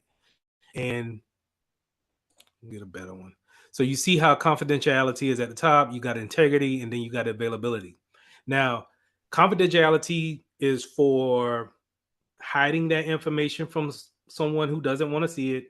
The integrity is making sure that no one can change that information who doesn't have the permissions to change it. And then availability is for those who needs to see it. They need to see it at a particular time, right? They may want to see it all the time, or they may need to see it whenever they want to, log into it. Now, for every company, this triangle looks different. It may be small for the confidentiality because we don't really care about hiding that information, or it may be big on the integrity part because we don't want nobody changing the bank accounts without anybody knowing, right? So it may be big on the integrity and big on availability because you still want to see your bank account at any given time. Imagine if you couldn't see your bank account at any given time, y'all would have a fit. But confidentiality is also big for a bank too. So you got to take that into place. So at the basis of it, everything that we do, whether it's from policies or technical firewalls that we bring in or new software, or we're bringing in some type of a double server, so we'll make sure everything is up and running, it's based off of this triad. Okay. Now going back to the slides here, get that up out of here. Going back to the slides here, the non-repudiation factor is not a part of that triangle, but it also is very important because now it plays off of the integrity part of it, where you can't deny that you either change something or you sent something, right? That non-repudiation is something great, right? Now, here's the thing. You may say, well, how do we actually apply all of these things? Confidentiality is normally going to be applied with encryption. That's pretty much it. So, you know, if you got a note to write down for the Security Plus, if it's dealing with confidentiality, more than likely it's dealing with encryption. We'll get into encryption, I think, next week. Integrity is going to play off of that encryption because if we put the encryption in place, then we should be able to say, hey, nobody can modify it unless they have what we deem to be the same key or the proper key to allow those changes to happen. Now, we can also put processes in place for that integrity. But it's many factors we can have when it comes to integrity. Availability is 9 times out of 10 going to be, can I get to said site at any given time? And I want you guys to think about this. Think about those websites that are always up, always running. They never have any downtime. Since we all been using social media, how many times has Instagram went down? Instagram has got to be the worst, I think, site when it comes to availability, because it's just, even though Facebook may be up, Instagram goes down and it will be down like for a couple of hours. That's terrible. But that's the availability part of it. Now you think about a site that never goes down is Amazon. Amazon is always up no matter what, and that's mainly because of the data centers that they have. Um, their whole basis is built off of the AWS platform. So to have them have any type of downtime is pretty much remarkable. But that's what I want you to think about when it comes to confidentiality. We're talking about encryption, integrity. We want to put things in place so people can't just change whatever they feel like changing. And then availability. Can you get to your Netflix account whenever you feel like it? That availability part of it. Then non-repudiation is going to play off of that integrity part. Now the framework. Can you say that again? So we have confidentiality, availability, and what else? Confidentiality, integrity, and then availability, and then non-repudiation. This piece right here.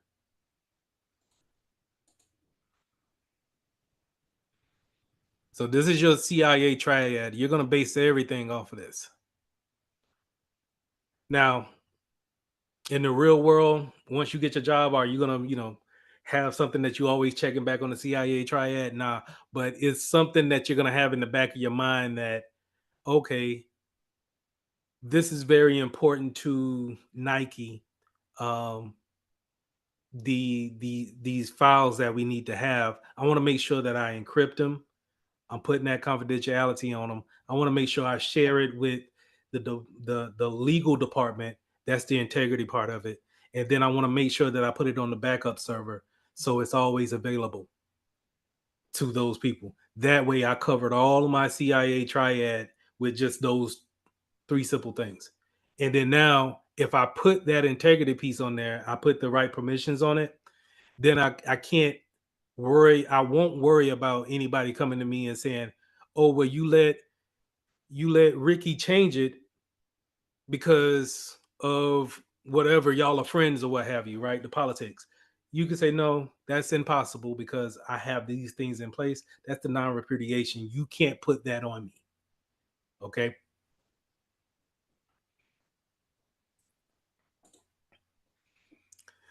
Cybersecurity frameworks are ways that we can go to different companies and then get started from scratch.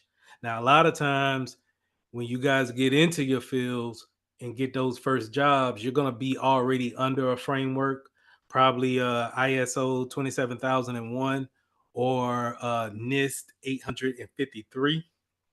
It's 9 times out of 10 going to be your two different frameworks that you operate under. Uh, these frameworks pretty much give a overview of how we want to, as a company, protect our data in all fashions, right? Now, does a framework tell you exactly what um, firewall you're going to use, what type of antivirus you're going to use? No, it won't tell you that. But it will tell you that you might need to use some type of endpoint protection. It'll leave it vague like that, what we call high level. And leaving it vague like that, you're able to go from company to company and maybe take that same framework from company one and apply it to company two, who has nothing in place, and see how we can protect the most important data that we have. So, as you can see here in this slide, that we put our defenses out here on the outer perimeter, and we have our processes in place, but the the attacks, the external attacks, can come into play, but they won't be able to get only but so far because we have put things in place to alleviate those attacks. Now, we're never going to be able to extinguish every attack. It's just not going to happen, right? Or we're not going to eliminate every risk. We're always going to have risk. but we should have things in place so to where if something does happen, we can react to it and be able to uh, protect the data as best as possible moving forward. And that's the most important thing is that it's not about if you get attacked, it's when you get attacked. And when you get attacked, do you have a plan for it? I don't know if you guys remember about the gas shortage that we had that was a cyber attack. It was maybe about 3 or 4 years ago where it shut down the whole East Coast line because it was a ransomware attack that shut down the pipeline. Yes, Caleb. Or are you saying you do or Oh, I was saying I do because it affected my family from coming to my graduation. oh man, sorry about Yeah. that. That sucked. Yeah, I was just sitting at the house because I didn't have no gas, but that sucked. My dang. But yeah, that's an effect of it, right? You could shut down literally a whole East Coast, and the how we said it in the introduction, no one be held accountable for that. And now is we can pretty much say, hey, this country did it, but that doesn't necessarily bring any justice to it.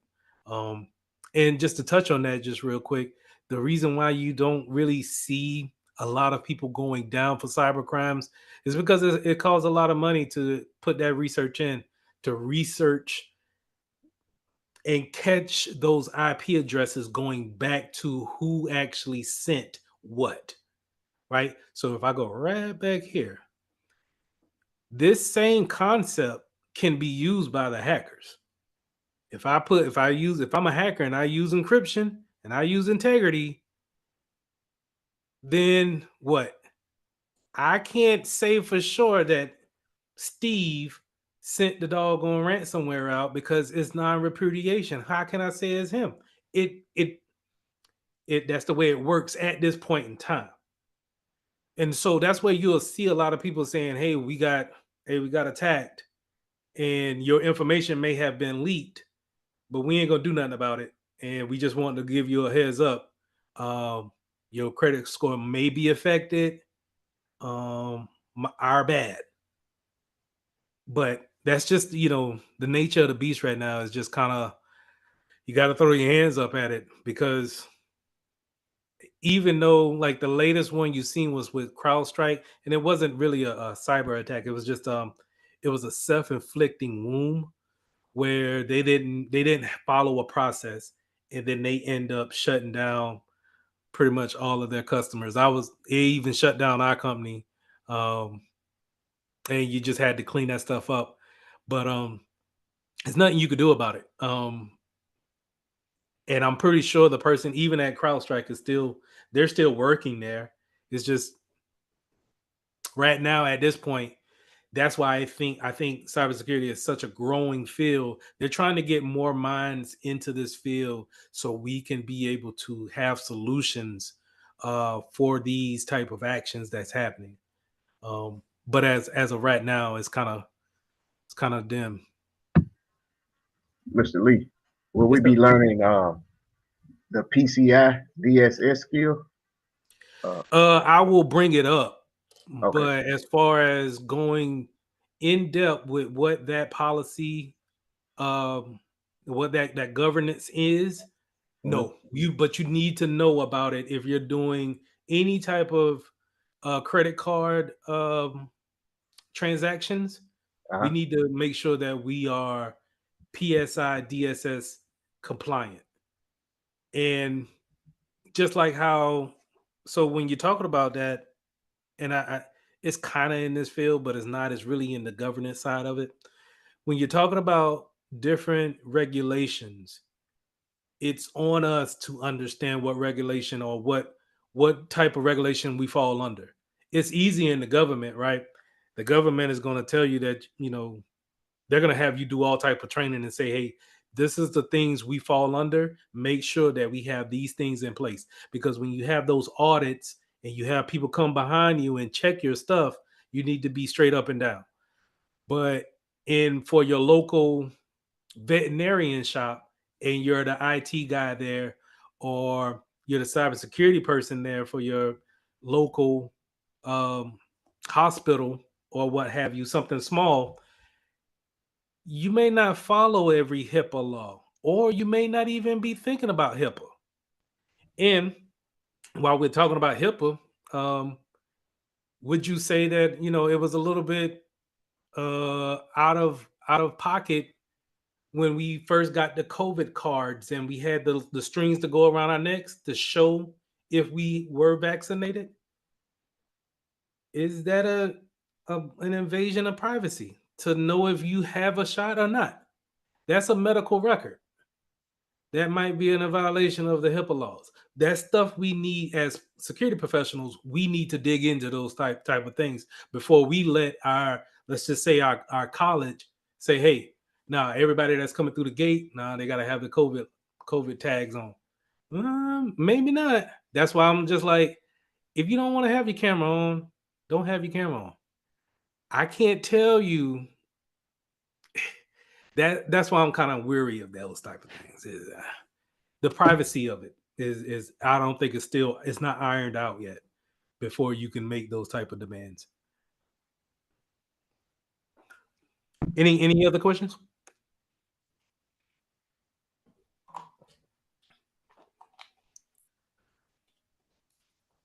All right.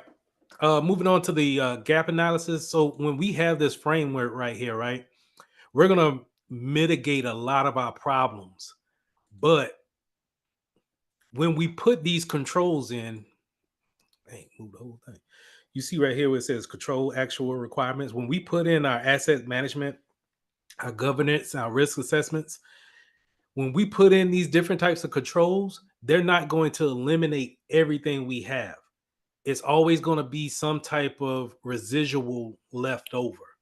And with those residuals, hopefully we can have enough controls in to alleviate that.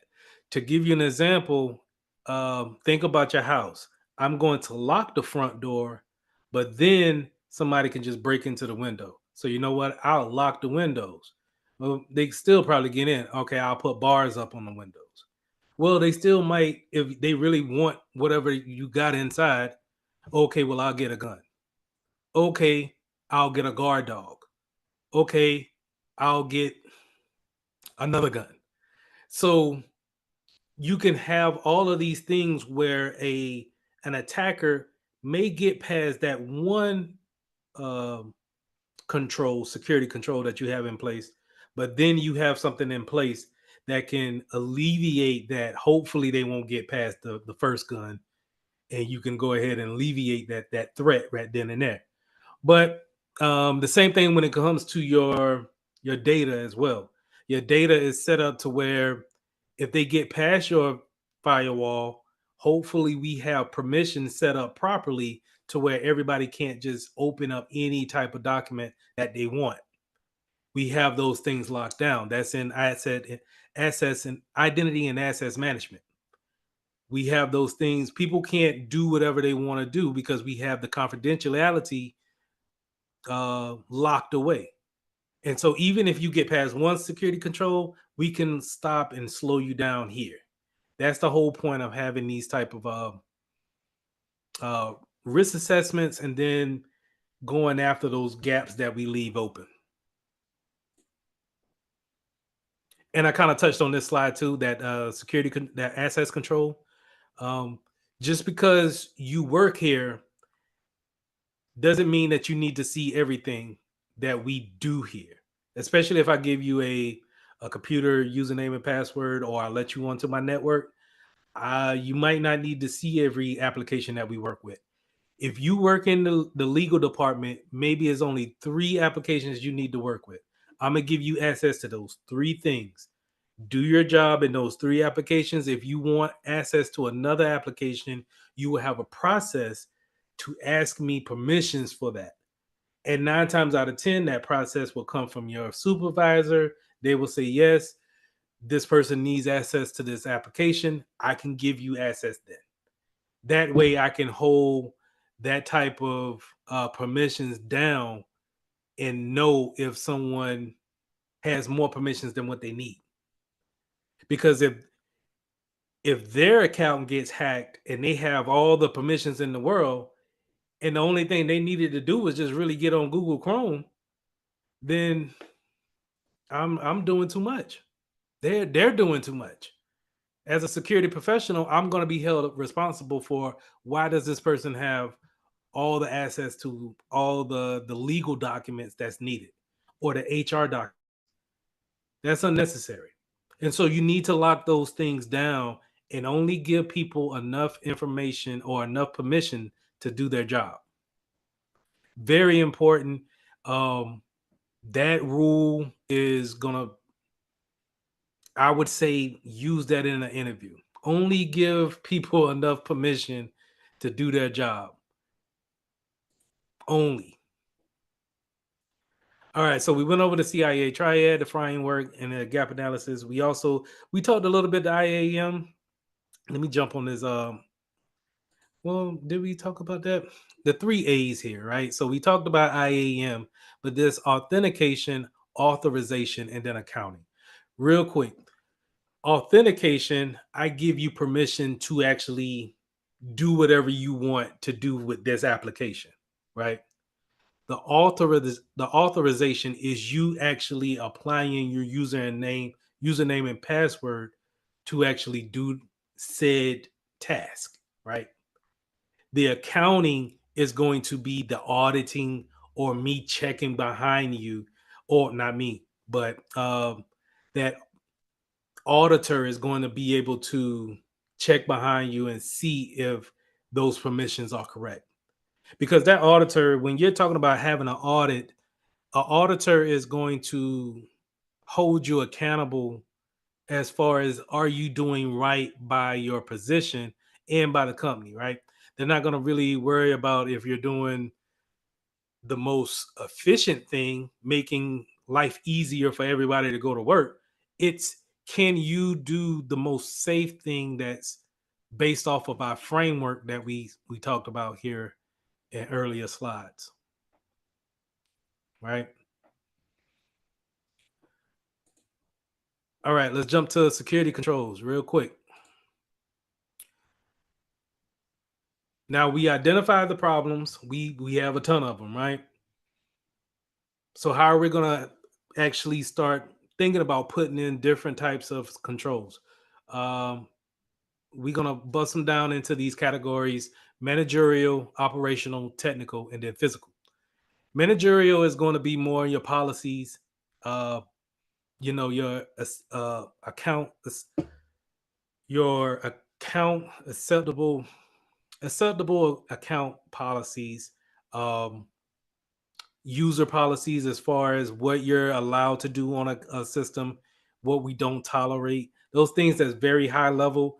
Those managerial policies are going to account for that. So we're going to put the baseline of saying, hey, this is what we want on our network. That's why that section is not so big, because it shouldn't be deviated from when it comes to those policies. Operationals, on the other hand, is actually what are we actually doing at work? How do we make these things work when it comes to our security control? Are we, when you're on a security team, are you checking the dashboards every day? When it comes to an incident, are we doing our tickets and alerting the help desk on what happened? And when they get a call, are we giving them the right information to troubleshoot that ticket? This is the operational. And sometimes those come with guidelines that we have. And I'll show that after we take our break. Then we have those technical things. A lot of times people want to jump from the managerial, those policies, right down to the technical category, where we're putting in servers, firewalls, IDSs, IPSs. But that's not necessarily a thing that you want to just jump right into. You may not even need something technical, because to add something technical, man, is a lot of money. It'll add up quick. There's plenty of companies out here charging, I want to say $40,000-$50,000 a month for you to use your Microsoft account. Like, I'm assuming a lot a lot of you guys have Microsoft accounts like OneDrive, things of that nature. When you think about the business who gave you that account, they're spending some money for you to have that license every month. And so if you don't have to have a technical security or a something technical to actually fix that issue, let me go back to that slide. If you don't need something technical to fix this gap that we covered here, then and if we could fix it in the policies, let's fix it there, right? If we just tell everybody, hey, you can't go on Facebook at work, then we ain't got to worry about buying a piece of software to monitor Facebook. You get what I'm saying? And so that's how we look at, that's how I will look at technical pieces. And then you got your physical.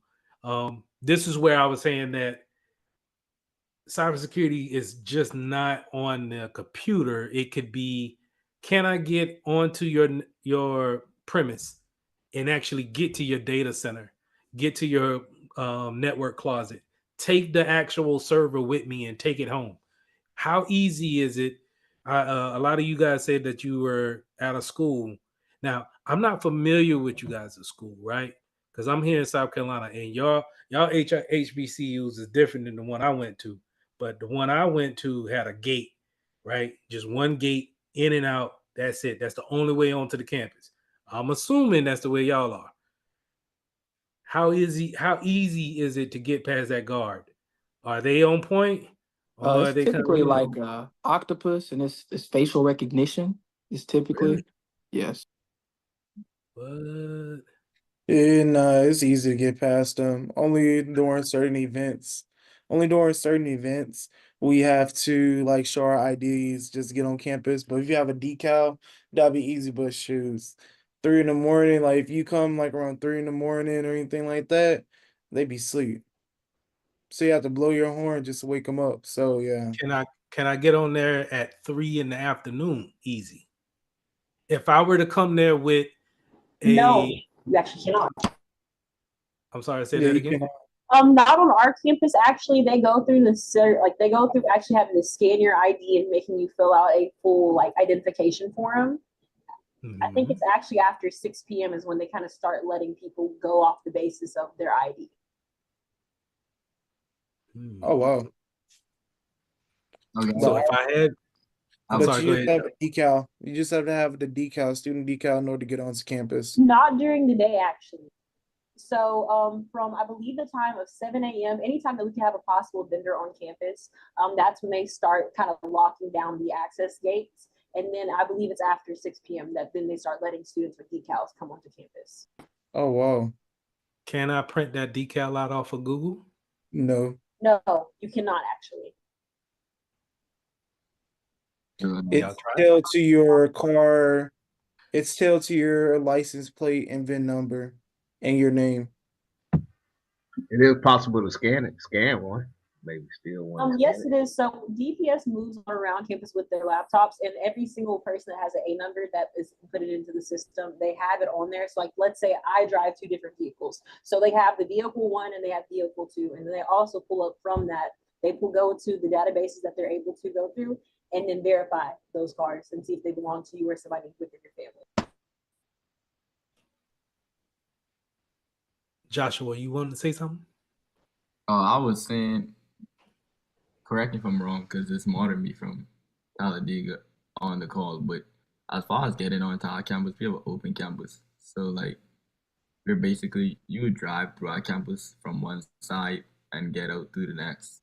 I mean, we have campus police more like patrolling, but necessarily like a gate or someone to stop you. No, we don't. And that's the way I see a lot of PWIs in here in South Carolina, where you don't even know where the city starts at, where the school starts at. I'm interested to see, like, my whole scenario is if I buy me an AT&T shirt, collar shirt, and I roll up to the gate and I'm just in a panic. Hey, I need to get in there right now. What's your online school system? Is it Blackboard, Moodle, Most of Canvas? us is Blackboard. Canvas. Oh, Canvas. My bad. It's Canvas now. Let's just say I get out of the car and say I need to get on there. I don't have time to sign in. I got to get to the network closet immediately. Canvas down for the whole campus. Nobody can get to their classes. I don't have time for that. Will that security guard still make me go through the process? I mean, yes, that They should. technically should. But if I catch you at like I said, I love 3 o'clock because you just ate. More than likely you just ate. You kind of groggy. You're waiting for 5 o'clock, but you ain't really there yet. And if I just come up there and I slam on brakes, I don't have time. I'm using what we call not impersonation. It's almost an incitement. Can I fool that security guard into saying, "Hey, the network is over there, the network closet. You're going to go to that building over there and check in with such and such and such." Honestly, I don't know. I can't speak for them on their behalf because I don't know how they think. But I feel like your chances, you may be able to pull it off. Now we have someone in the IT department that is on the call, but you would more than likely they direct you to him. They'd be like, okay, you have to speak to so and so. So as far as getting to IT, because my parents had to drop me to college before, and they like sometimes they was there after like the moving day, and they just asked like, hey, can we go to so and so place? But they direct you. But as far as actually getting like now for you to get like in the server and all that, you have to speak to IT. But I feel like if you wanted to get to a department, they would give you like a hassle to see like if you legit and if you seem legit or you under a company, they might direct you to the IT department. See, I go would ahead. say to input is that maybe this is kind of related to the whole reference to permissions thing. It's just that with the fact that this is also a community and people live here, it's like there are so many extenuating circumstances that I feel like you could more than likely get on here. I'll be real with you. Like, for instance, one of the biggest people, the biggest stranger, I guess, that accesses our campus a lot are DoorDashers and like Uber Eats, Grubhub, and they may take your info for the first time, but more than Mm-hmm. likely they're gonna let you through. So it's like with the fact that many people need permission to access it because of the fact that we do live here and we have business going on here that isn't just IT. It's like I feel like it would be a hassle, but I don't think it would be impossible. Now, as Sydney said, because Sydney does attend A&M as well, it's like and depending on the time is when security is like increased. Like if you're going through like the daytime, I'll be real with you, you can probably get past a lot of people because during the daytime they can't really unless they stop you. If they stop you, then they can get identification. But if you're not stopped, you could basically walk anywhere on majority of places in campus. Granted, Okay. you have to look if you have the confidence, if you have the alias. But past like 6 p.m. nighttime, that's when security gets really tight. Because But I see, I like the Mhm. Uber Eats piece of it because now I'm not really throwing. Only thing I need now is I could just buy that little light from eBay, probably the lift light, or like a Uber sign in my car. I think that'd be even better. Are you like the social engineer we're talking about? We're The talking code about that. essential scammer? We talking about that, but I'm gonna tie it all into this slide here. Um, if but basically it seems like we all kind of agree if we do this the right way, 9 times out of 10 we probably could see a some type of thing that's connected to the network. We can agree to that, right? Yeah, as a possible. Mm-hmm. So now I'm gonna slide this over to what y'all can see. This is called a rubber ducky, right? How easy is this to plug into any type of workstation? It doesn't necessarily have to be a server. I just need something on the network. And if I can get on the network, I can use this particular USB to talk back to me. And then I can traverse through the network and see different files. How easy is this to actually, let's say, I don't need to get to the server room. Maybe I need to just get to the library. Do y'all have like open computer labs that I could possibly just plug this into the back of something and keep it moving? Yeah. Most definitely. Now, I'm not telling y'all to buy this thing right here, but this is a company called Hack5. I think they're pretty cool. As far as this is when you start talking about penetration testing, they all about this stuff, right? And you see this piece right here, you don't even have to plug this in. You could just set this up on the campus. So I could just say I'm just on the campus. Hey, I want to visit. I want to make sure my son wants to go here when he gets of age. Can I just walk around and see if y'all got a student center or something like that? Yes. Yes, sir. I can throw this over there by the student center by the TV and just say it helps out the TV. Don't worry about it. Just let it stay there. But this is going to this is going to hack into your look at the traffic going back and forth on the Wi-Fi. And I'm pretty sure everybody's on the Wi-Fi. I would say, to be honest, a more relevant example to this, which is almost very embarrassing for us, but we actually had a security breach at our university. A&M actually had like a lot of students, like this is just like as of last year, like a lot of our social security numbers were leaked and a lot of people weren't able to claim their social security like just like be able to claim as themselves. So honestly, with the fact that they were able to do that, and I don't even think it was as advanced as what you're showing right here. So I don't feel like many institutions, and that's what I feel like it's dependent on what the institution itself is. And that's why I feel like universities are kind of a gray area because when you have to mix people living there and it also being a place with private records, it's like it becomes difficult for you to manage permissions so closely because you have so many circumstances where people have to consistently access those records for a multitude of reasons, whether they be a student, a IT worker, shoot, even custodians or janitors can access that on those areas. So yeah. That's why I need to I just got to give you what you need to work. That's why I said it's say that at an interview. You only get what I give you to work. No. If you don't need access to the legal documents, I shouldn't give you those. So how do we do that? And we'll get into Active Directory Thursday. Those who are familiar with Active Directory, we can make a template, right? And we could say everybody who is a staff, we can give them this profile. Everybody who's a faculty, we'll give them this profile. And then every student we have, we'll give them this. And then we'll have one particular person that we designate to go through those accounts every year. People who don't come back every semester, people who have left the staff or faculty, let's take the permissions away.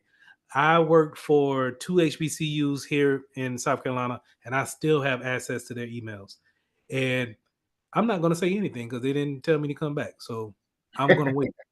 But I'm thinking about that's bad practice, but and I'm ashamed. But at the same time, I use that as sometimes you guys will get it better if I can just show you what we're talking about in real life scenarios. Now, what we just did is that we just basically had a security team meeting, right? We all sat here and I posed the question. This is the threat. The threat is so and so coming up here and just plugging in the rubber ducky and then leaving.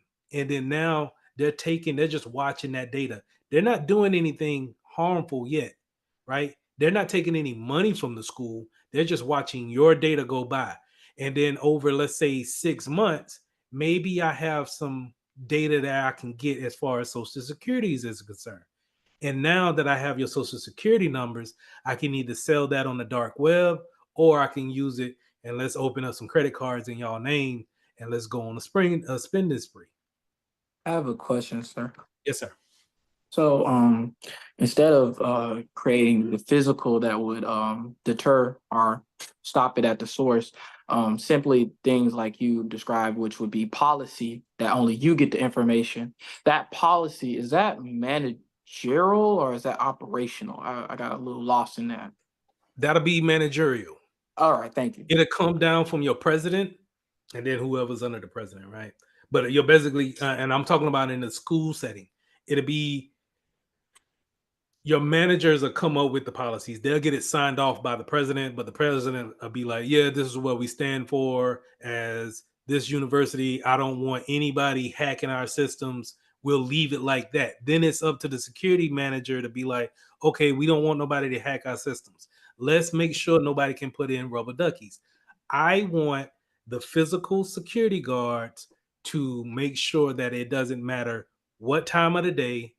I don't care what the issue is. You will sign in and you will give me your ID card. You'll give me your driver license, and then you can go wherever you want to go. Exactly. So I have a question. Go ahead. So, in the case of someone who doesn't have a car, right, and they don't have to drive to the campus and sign in, like I could just simply be a student up to no good. How would you go about preventing me from going about my daily traffic? If I, like, for example, I'm cool with the security. Like they know me because I've been here for 4 years. So every day they know I go to the gym in the student center. So what if one day I was just up to no good and I went to the student center, doing my daily routine? How would you go about stopping me from putting a rubber ducky in the computer if that's my daily routine? Like you wouldn't be suspicious. I would. What is it? Computer management. Check this out.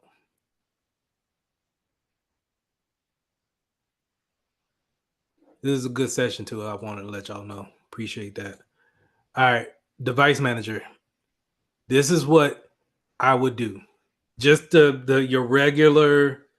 Hey, I just want to be mischievous today. We need to lock down the doggone USBs. That'll be in the not the storage controllers. Here we go. You see all of these links right here? These can be shut down. I can disable the device. I'm not shutting down the computer. I'm just shutting down those USBs. And so whenever you plug something in, it doesn't communicate. It may not even charge at that time. But a lot of times when you shut these down, you'll get people to say, hey, we can't charge our phone off the computer. But I'd rather take that and say, well, nah, use the outlet like everybody else and don't use the computer. I'd rather do that and put a policy out saying use the outlet versus anybody just coming in there and putting in a rubber ducky. That's how the military is. They stop if you plug your phone up to the computer, they shut down all access. That is correct. And you will get in trouble. Like you will get reprimanded or Article 15. Yeah. They preach because it's you could pull out that policy and say, oh man, ain't nobody gonna really try to do it. They know the policy is there, they'll get in trouble. And then IT will probably see it. Trust me. The only thing I would need to do is take that same rubber ducky and tape your president's name on that rubber ducky and just drop it in the bathroom. Somebody's gonna look at that rubber ducky and say, oh, this is the president's on. He dropped this. Let me see what's in this. Oh man, dang, we hacked. Oh man. All right. Well, is there a way so much for that? Go ahead. Would there be a way to implement this via group Say it policy? again. I'm sorry. Oh, I'm sorry. Can you hear me? Yes. Would there be a way to implement this via group policy so that you won't have to just go around to each individual device? Or say if I only wanted this to work in the students' lab, can I, set my view because you separated with this, but is there a way that we could do this without physically having to go through every device? Yes. Now, see, that goes back to what I was saying. Excuse me. I'm the security. As a security professional, we will tell help desk server team, hey, this is what you should do. It's on y'all to implement it. I'm not going to every computer and doing it. I would suggest that you use the GPO to go ahead and push that out.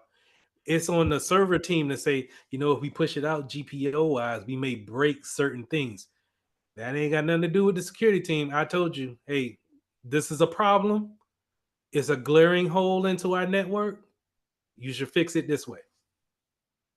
So, all in all, that's how we looked at it. We solved our issue with a managerial policy. Our operations now is to tell the server team, hey, shut down the USBs on each computer. We don't have to buy anything new or technical. We just got to manipulate what we have in the network, right? You could buy something that just blocked the USB, but spending mad money. But then you can go physical too, right?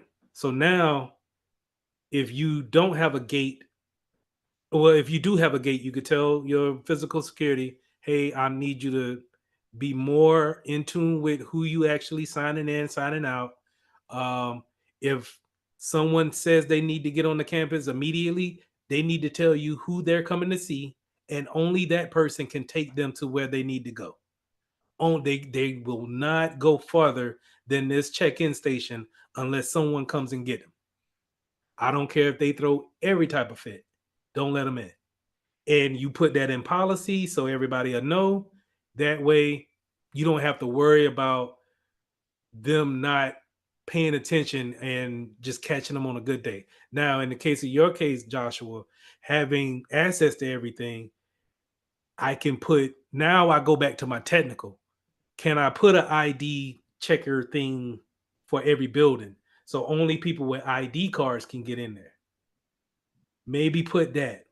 Maybe, but if I still don't want to feel like I'm locking down the students like that, maybe I go through and I make sure my GPO's in set. Nobody can plug nothing in, but maybe I'm more stricter on my accounts than what I give people, and just live with that I'm living with that risk. That goes back to this slide right here. I can't eliminate it, but I'm gonna just live with it. And if it happens, we got something in place to kind of mitigate that, soften that blow if it does happen. All right. Okay. So yeah, that was a good session. That's exactly what we do if we having a meeting, that's what we do. We'll say what's the problem and how we're gonna go about solving it. And really it still kind of goes back to what I started off with the CIA triad, but it's back. We are not really thinking about it. We're just kind of like, this is the problem, how we're going to go about solving it. All right. Any questions? I just wanted to add to that.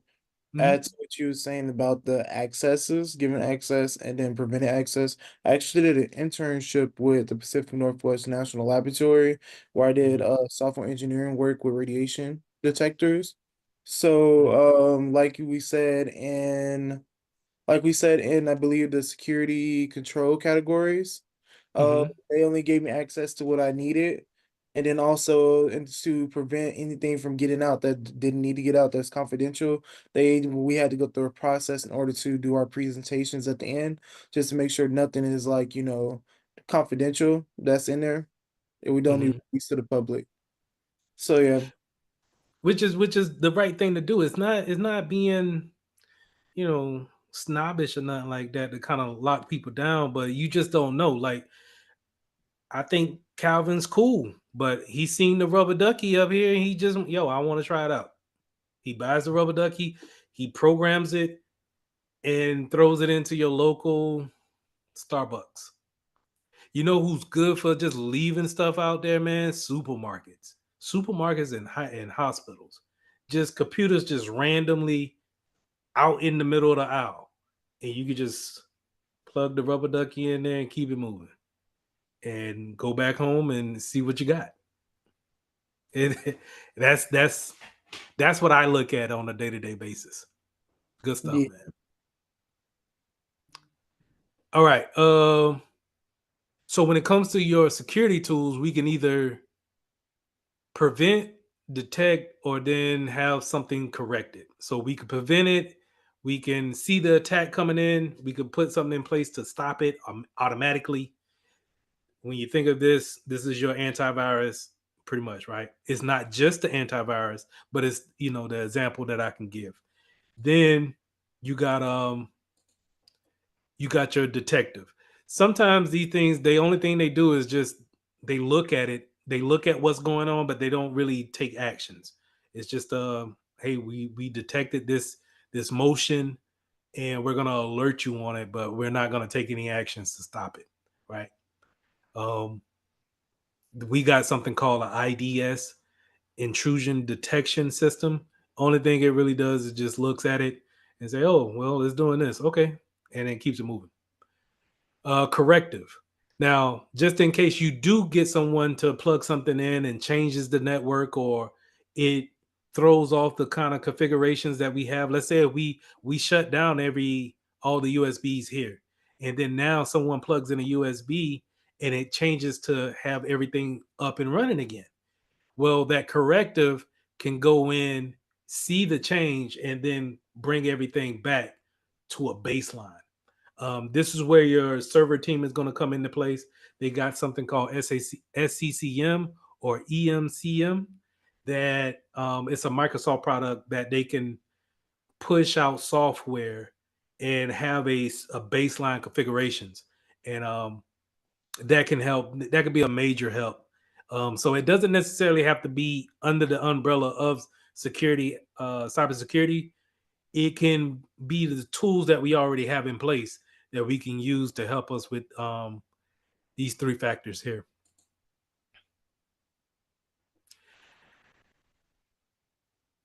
Now, I want to talk about deterrent. Well, directive. Um, the security control can be direct, something that we just see blatantly. 9 times out of 10, this will be your viruses or your ransomwares. But then we can put some type of we can have a deterrent there. I'm sorry.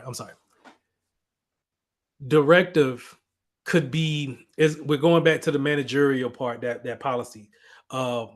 Having some type of policy in place where we have that acceptable use policy, where if you ever been to like a hotel, and you get on the hotel's website, Wi-Fi, and they'll give you kind of like a site that you go to before you actually get internet, and they'll say, hey, these things are not accepted on our network. That's kind of a directive policy that's coming from the business to you as a user, saying that we don't accept these types of actions on our network. That's a directive. A deterrent could be, um, the one thing I want you to think about is just about beware of dog sign. So whenever you're walking somewhere and you see that beware of dog sign, you automatically get a feeling in your heart that, hey, it might be a vicious dog somewhere that ain't gonna be playing no games. I ain't gonna play around with it. I'm trying to deter you from being here.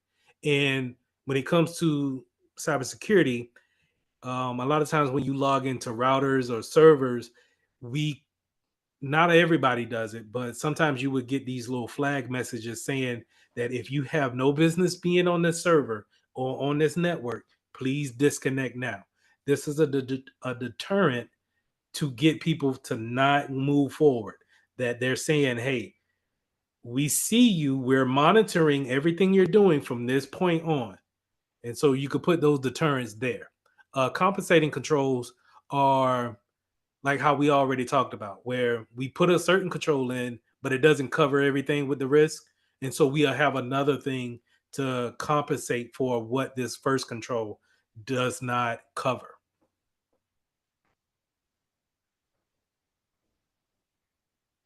So now let's get into, well, that covers our security controls. Any questions on that before we jump into these roles and responsibilities?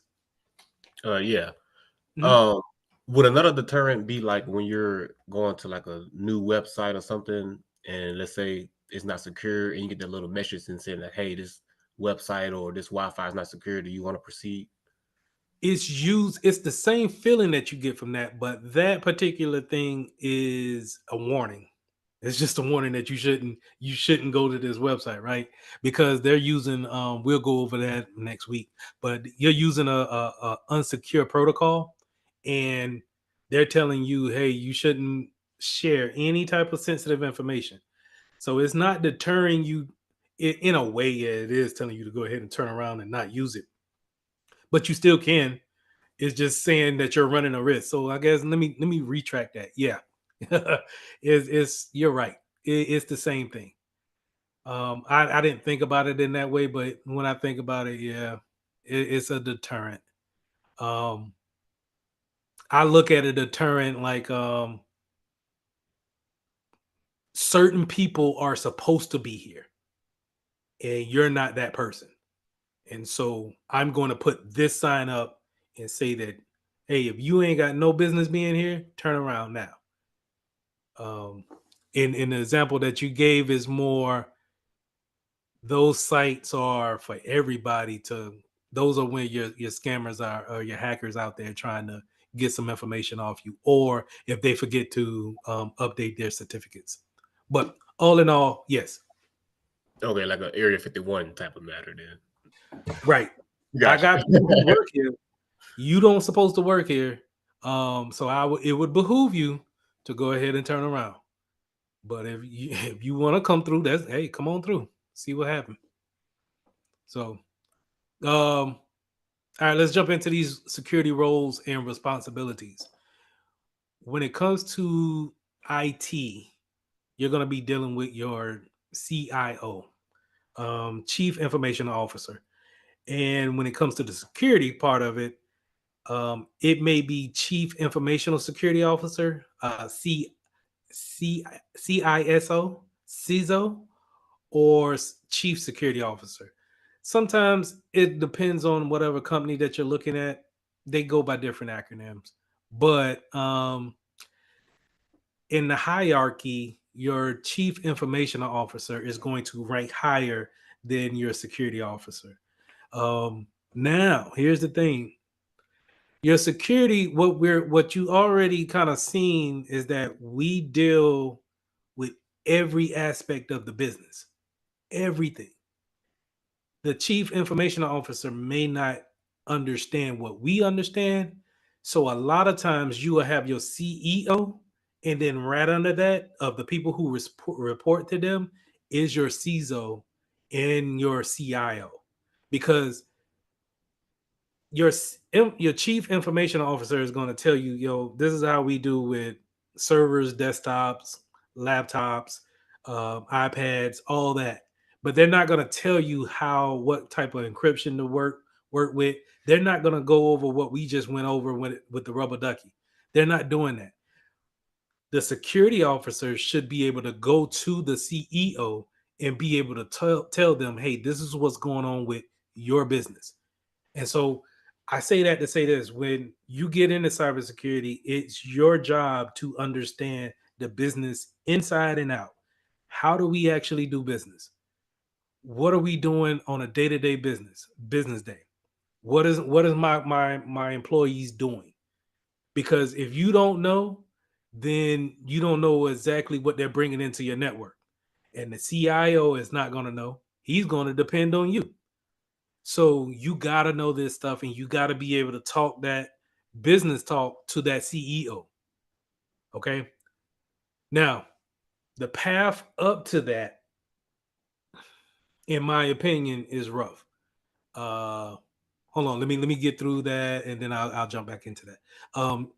Under your chief informational officers and your security officers, you'll have your managers, right? And then you'll have your team leads, which will be more your technical managers. But then you also have non-technical people, which would be governance, people who just deal with policies. That's a whole, we talked about those things already. And then we got due care and liability. So when it comes to due care, the only thing that's asking you to do is just be mindful of the things that you're implying to the company. Make sure that you do your homework before you're actually implying a policy to the company. So that's where the due care, and sometimes you'll see the word due diligence come into play. Now, to go back to the CIO and the CSO, CSO. The road from a analyst spot is a long 10, 15-year run. And and from what I've seen, is not a lot of us who I've seen there. And so that's one of my reasons of trying to teach as much as I can to people who are like us, because I feel like this is a shift in the working class, to where if we're not aboard and we don't understand how to get into this field, it'll leave us behind. And it's very rewarding, right? And I just don't see a lot of us in that position. And even less than that, I don't see the females in this position, those positions either. I see them in the technical side of it, but definitely not in the leadership position. So that's why I just kind of want to give everything that I can so it can help. In turn, it can help me out. Y'all, I don't know how y'all can sit and take and run with the information that I give, and maybe one day y'all can help me, in turn with a position, because I've been stuck and I'm just kind of like whatever. But anyway, I'm getting into my soapbox. Anyway, wanted to put that out there. But I'm not saying that it's impossible, but I'm just saying it's an uphill climb. That's all I'm saying. Okay. So with the we want to talk about risk assessments and testing. And that's more on the technical side of it. Those who are security analysts or some type of engineering roles will go into understanding what the business does, having those risk assessments and those testing that goes along with it. Those engineers, we look at different types of software. How does it play a part in the business? Testing them out to make sure that they haven't received any type of leakage or been breached in the last couple of years, making sure that they have proper audits going on. So all of those things, your managerial and your technical engineers will take care of. Now, some business units that you need to be aware of is Security Operations Center. I will refer to this as a SOC, and your DevOps. This is where your um, software engineering and development is going to be. This is where they code at DevSecOps, but they're coding with security in mind. Okay. But it's more of development and operations where they're coming up with the software and actually engineering it for the company. It's just now we need to throw the security piece of it in there as well. And then lastly, we got the incident response. So what happens when you actually have a incident that happens? Who are we going to tell? Who we're going to, call in the middle of the night and get them on the computer as quick as possible? More likely going to be your incident response team. Once you get into this field, more than likely you will get a second cell phone, and that would be a phone that you need to take around all the time, weekends included, holidays included. It comes along with every position that I've seen, that with the nice salary that they give you, they're gonna want that in time back, right? You don't clock in, you don't punch in, and none of that. You get a bonus every year, but if they need to call you on Christmas, they will call you on Christmas. They will call you on Thanksgiving, and that's the trade-off. So keep those things in mind when it comes to incident response. They are always, and the SOC too, but when it comes to the Security Operations Center, you're more likely working with a team and you have set hours that you're working. So if you work 12 hours, you'll probably have that, you'll do shifts like that. And we'll look at some applications.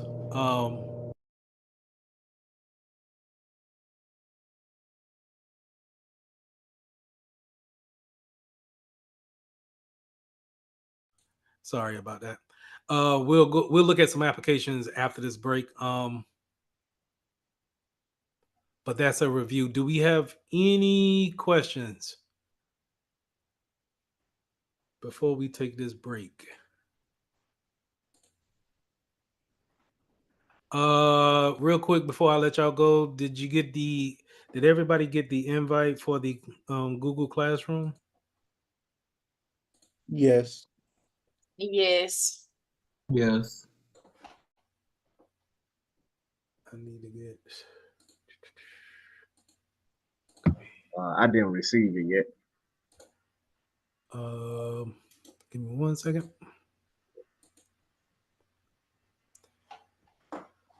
I have a question. Sure. What's up? If you were, let's say, the cybersecurity engineer who designed, or didn't design, but better yet, gave your advice on what the company should do, would the then operational be the admin, or am I? Yeah, you're in the right ballpark where once you give that advice and it's implemented and we say, hey, we're gonna go with what Ryan said. We're gonna make sure that everybody scans, do an antivirus scan first thing in the morning. The operations of it turns into, okay, how do we make sure that our antivirus scans at 9 o'clock in the morning every morning, and then who gets the report? That'll be the operations of it. And more than likely, if I'm the manager, I'll put you in charge of that and say, hey, okay, since you came up with that wonderful idea, you come up with the cadence and making sure that it works for everybody. And if some people have a problem or they're not able to get it kicked off, then you need to work with them in getting that alleviated. One final question. Directive is it enforces rule of behavior, deterring or psychologically discourage behavior. What is compensating? Compensating is when we put a control in, but it doesn't eliminate the risk totally. And so we want to put another control in that helps it out and compensates for what the first control cannot totally do.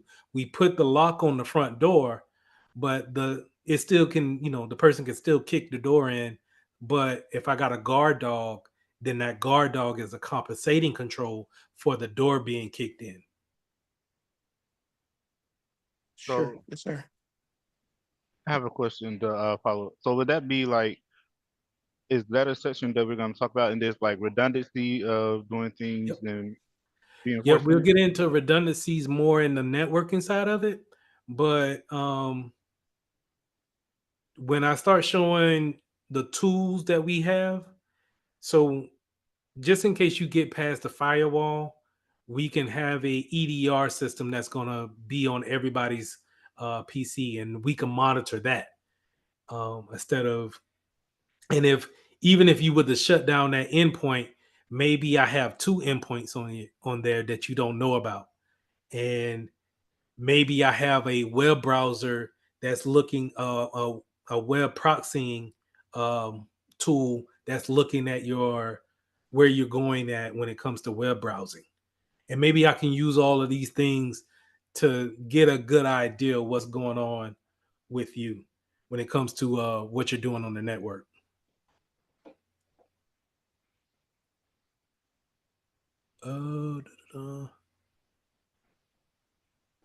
All right. Let's take 5. Y'all okay with 5 minutes? Or do Yes. y'all want to? Okay, let's do 5. And then we'll get to the kind of like a hands-on. I'll show you some more stuff. I'll show you some more stuff, and then we'll close up for the night. So let's be back at 8:05.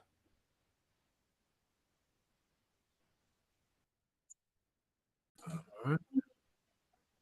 Back. All right, I appreciate it. All right, so let's go ahead and we're gonna try to finish up here, and I'm gonna let y'all have the rest of the evening. So we talked about policies, right? So a good place that you can go, and instead of coming up with these policies on your own, you can go to this place called SANS. So let me go and this is how SANS look when you first go to their website. this is kind of a place where you can get some resources.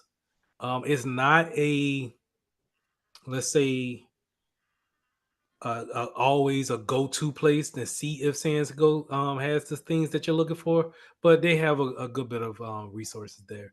And what I like to go and get is that whenever I need a policy written out on a template wise, I can always go here and get something that's free and be able to just manipulate it. So you heard me say a lot of times about the acceptable use policy. Remember, the acceptable use policy is saying to that user, hey, we won't allow certain activity on our network. And in order for you to use it, you need to sign this policy. I like to say this to students where, you know, when you went to school this year or this semester, did your school have you sign an acceptable use policy before you actually started to use the computer lab or their equipment in that regards? Because, you know, if not, then legally you could do whatever you want on there, but you know, we're not trying to do that.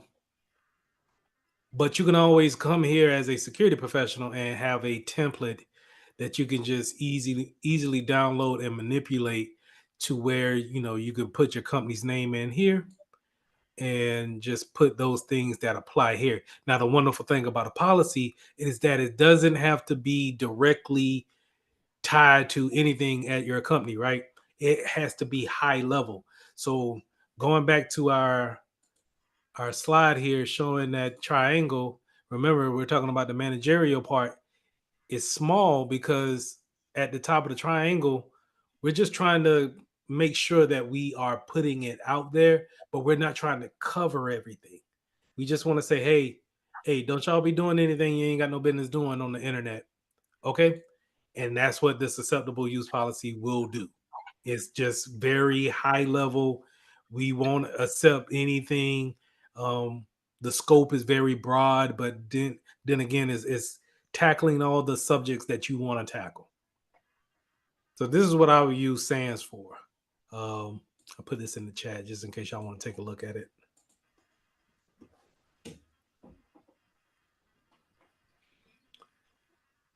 And feel free to always save these bookmarks or any type of links that I give you, except for I plan to show you guys some phishing sites, some sites that's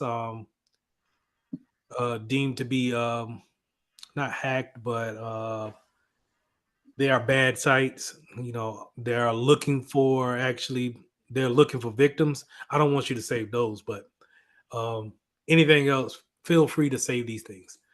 Going back to the policies that they have a ton of them that you can use. Antivirus guidelines. These also kind of goes into the operational piece of it too, where now these guidelines, these guides, they can tell you how we want to actually do work on a day-to-day basis, right? Those are those guidelines that we talked about. So I think that's the second thing I wanted to talk about. Yeah.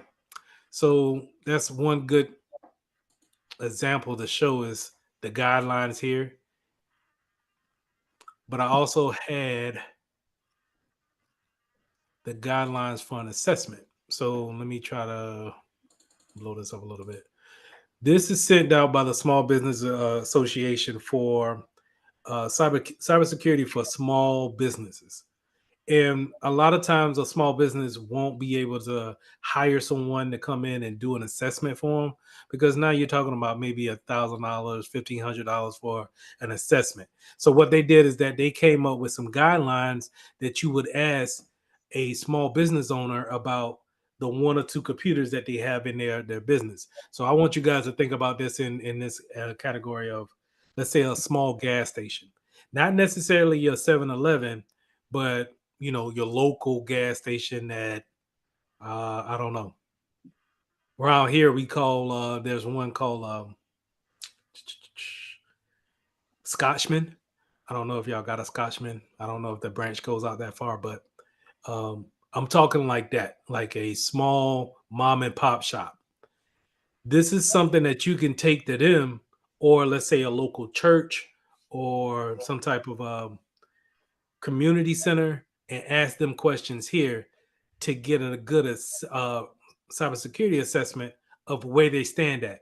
Are they stand a chance of being hacked in any type of way? So I think somebody said that they work with seniors. This would be perfect to take to that center and ask them questions like that. Um, is the software and the hardware older than 5 years? I'm willing to say probably yes. And we'll get into why that's a bad thing, but um, having old equipment is not necessarily something that you want, especially if they're not supported by that particular company anymore. They could have what we call vulnerabilities that they don't support anymore.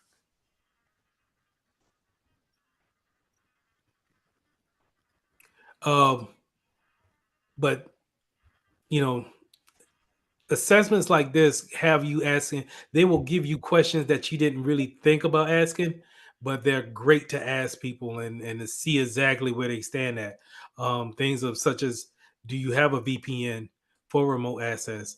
Do you know what you should do if you lose a iPhone that the company has issued to you? Do you have a way of remote wiping that system? Uh, if you don't, then now you're going to look into the compensating control, or how we're going to put in a control altogether of how do we actually fix this issue. That's the wonderful thing about these guidelines, these assessments, when it comes to operational security controls. Now, we talked about the technical piece of it, technical controls, and I said that you want to avoid it if you can, because you don't want to spend that money on the licensings. But let's talk about the technical controls, and this is where I'm gonna show you my endpoint protection. One of my endpoint protections is a antivirus um, with Sophos, and Sophos is a cybersecurity company out of California, um, and they deal in a lot of things as far as firewalls, network intrusion detections, um, and endpoints, of course. I have their endpoint on my computer, and it tells me certain things, such as everything is out of date because I didn't renew the license, or the zero trust. If there was actually a feature in there to have zero trust implemented on my computer, if we were in a network type of setting, that would be great to actually have those things in place. This is what we call technical control. So even if they get past the policy wise, even if they are able to infiltrate that particular computer by bypassing the USB, something like this could technically prevent any type of changes to this computer. So having these things up here is wonderful. You always want some type of endpoint protection on it. And just to let you guys know, I think Majesty, I don't know if the Apple or the Macs have a antivirus on it. I'm not gonna lie to you, but everybody who has a Windows machine should have access to the security um, console that's free on their machine, and be able to look at their endpoint protection. And I say that because, when you go and you buy these machines from Best Buy or Walmart or wherever you get your computer from, you don't necessarily have to buy an extra um, antivirus to go along with it. It already comes equipped with it. And you just have to go in there and set it up to your liking and let it do its thing in the background. So it's already free.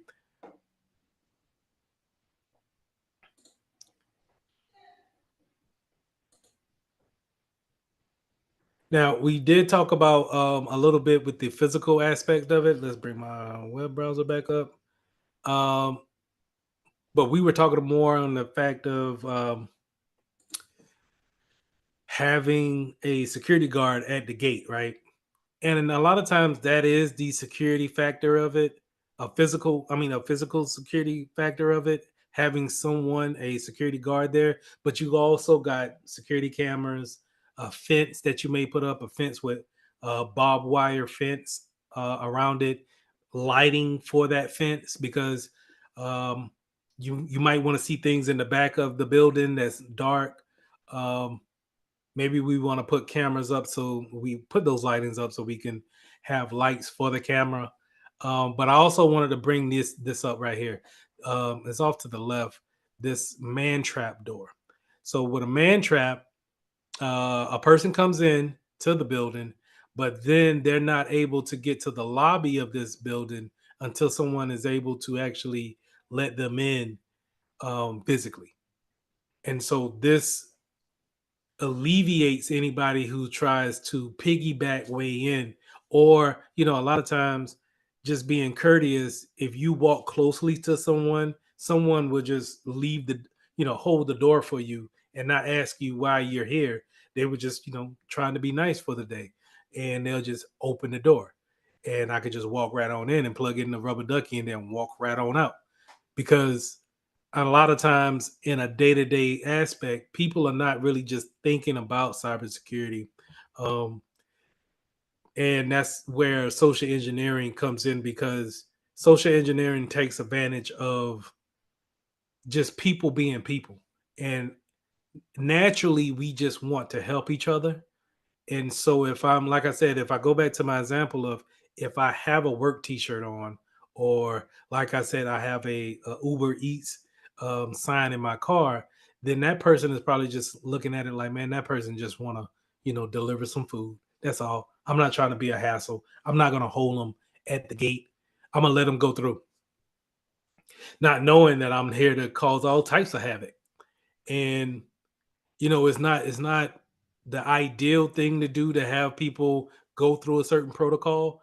But if you don't go through the protocol and something happens, then 9 times out of 10, I'm, as a security professional, you may, have your job taken from you because we didn't follow the policies. And that's just the sucky thing about it, is where we're not trying to be mean, but if you're not mean, then and you're not able to follow the policies, it could end up with people's information being leaked out. And so you have to follow those things to a T and be able to secure your job. So whenever you guys do get into these positions, make sure that whatever policies we're having, hey, just make sure that you're doing exactly what you need to do to secure your job and make sure that you can move forward. So that's man trap. I also have ballards. These are another form of physical security, where here, they just didn't want the handicap vehicle to roll into a normal space. But a lot of times you'll see this in front of the building, especially if you, let's say, if you have these in front of a important building, that somebody would, it will prevent someone from running their car into that lobby, causing all types of havoc just because you ran into it just to get access to it. So these ballards are there to prevent anything of that nature. Any questions? No, sir. I Good. have one. Yes. Which I didn't know if you answered this in the orientation, but is the Security Plus um test first or the A plus? I think y'all got to do the A plus first and then get ready for the Security Plus. I don't necessarily like that, but because the Security Plus is going to, you'll see that it's going to be a ton of information that we go over. And the A plus is 2 tests to get that one certification. And You know, with you guys being in school and everything, it's just gonna be a tall task. I I sympathize there. Do you have the dates or anything for the A plus? No, I don't. Okay. Sorry about that. I have a question. Yes. I missed orientation because I got accepted to the program late because I wasn't aware of it until the Alabama Collective came to my school last week, I believe. Mm-hmm. So I ended up doing the application anyways because I was interested. So is there any notes or anything that I can get or that you have that I can see like as far as the overview of the class more than anything? Other than just the syllabus, like important like dates like as far as the test and stuff like that. I'll put it in the Google Classroom, but I think I can get that recording from our last meeting with the orientation, and I can put it in there so you can look over it. Okay, thank you. No problem. Also, I don't believe I was put into the Google Classroom. I don't know why, but I don't see myself. Send Yes, me I'm sorry. I was gonna say I didn't see it as well. However, my laptop died, so I'm not sure how I would see it on my phone. But I can definitely check and then do I email you or what would be the best way if I still don't see it? Email me or get in contact with me over LinkedIn. Yes, sir. I screenshotted your account. I know you put the link and everything, so I'll definitely follow and follow up. Can you put your email in the chat one more time? Yes, sir. I'm gonna pull it straight up. And then it was someone else that just mentioned they don't think they're in it too. I think Just put my email down. My next question is during that little transition that I had from computer to phone, it was a good like minute. How soon would I be able to go back and not reread, but rewatch the video so that I can make sure that I'm caught up before tomorrow's class? I'm going to make sure that this recording's there tomorrow, no later than noon Eastern Okay. time. So it should be about 11 o'clock y'all time. Okay, that works for me. That gives me time. Thank you so much. No problem.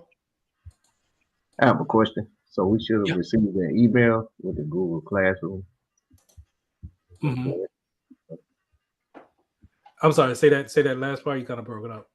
Were you sending an email with the Google Classroom on it? I didn't receive Yeah. that. Okay. Put your email back in the Why is it not taking this one?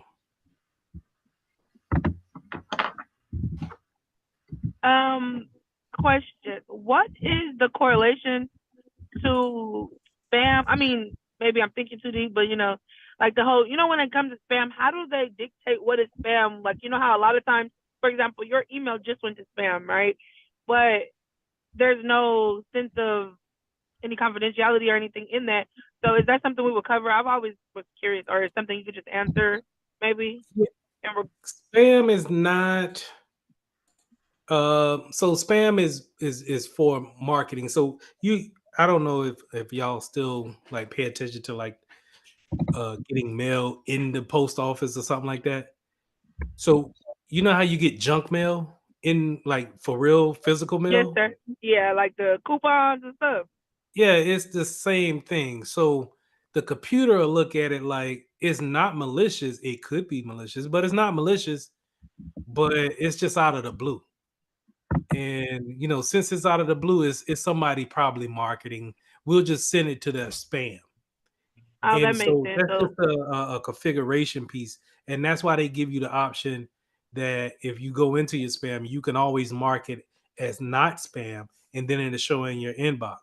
But hackers have seen that, and now they're saying, okay, well, we'll take our chances. And some spam is phishing attempts. And so we need to, we'll take a look at those. and we'll go a little bit deeper. I got some stuff I can show on that. That'll be real nice to see. But yeah, that's what happens. Why is it? I don't like that, man. Well, it says okay. I got you already invited. So Clark, make sure that I might be in your spam. Okay. Check. Okay, did I answer everybody's question? I have a question. Yes.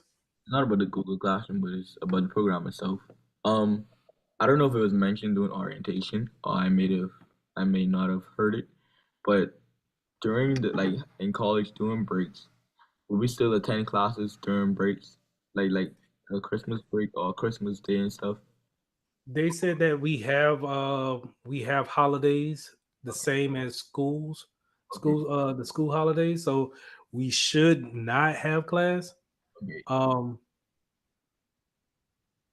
We shouldn't have class, but I think certain holidays like Veterans Day, President's Day, I think we still are gonna hold classes that day. Okay.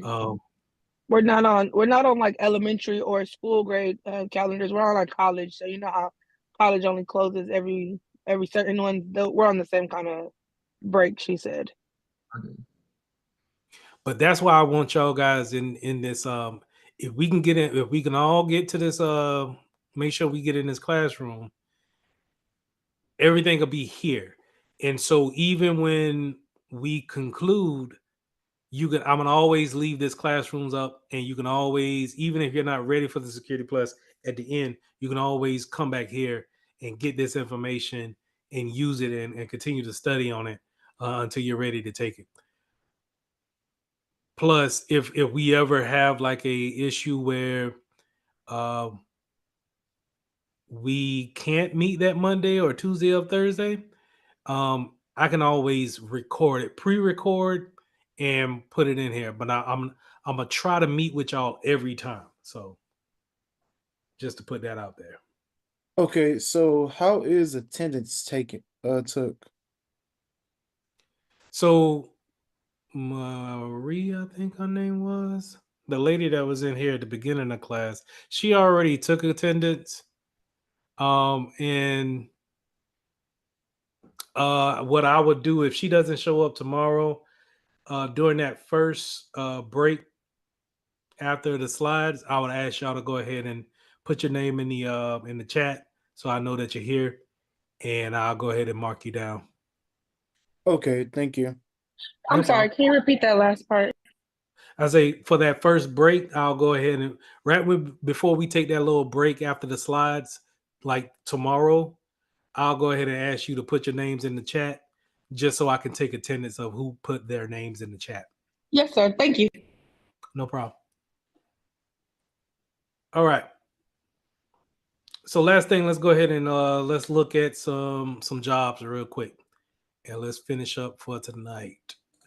So I go to my favorite spot, Indeed, and I'm looking in the state of Alabama, and I'll leave it out here for, you know what? I'm gonna put quotation marks on cyber. Let's see. I don't like what they're showing me. I'm gonna show cybersecurity first. Now, here's the thing, and this is not on the test, but this is just, real life searching. You're gonna see a lot of different names for cybersecurity when it comes to job posting. And what I want you to do is to use this guideline that I had. Where is it? Let me find it.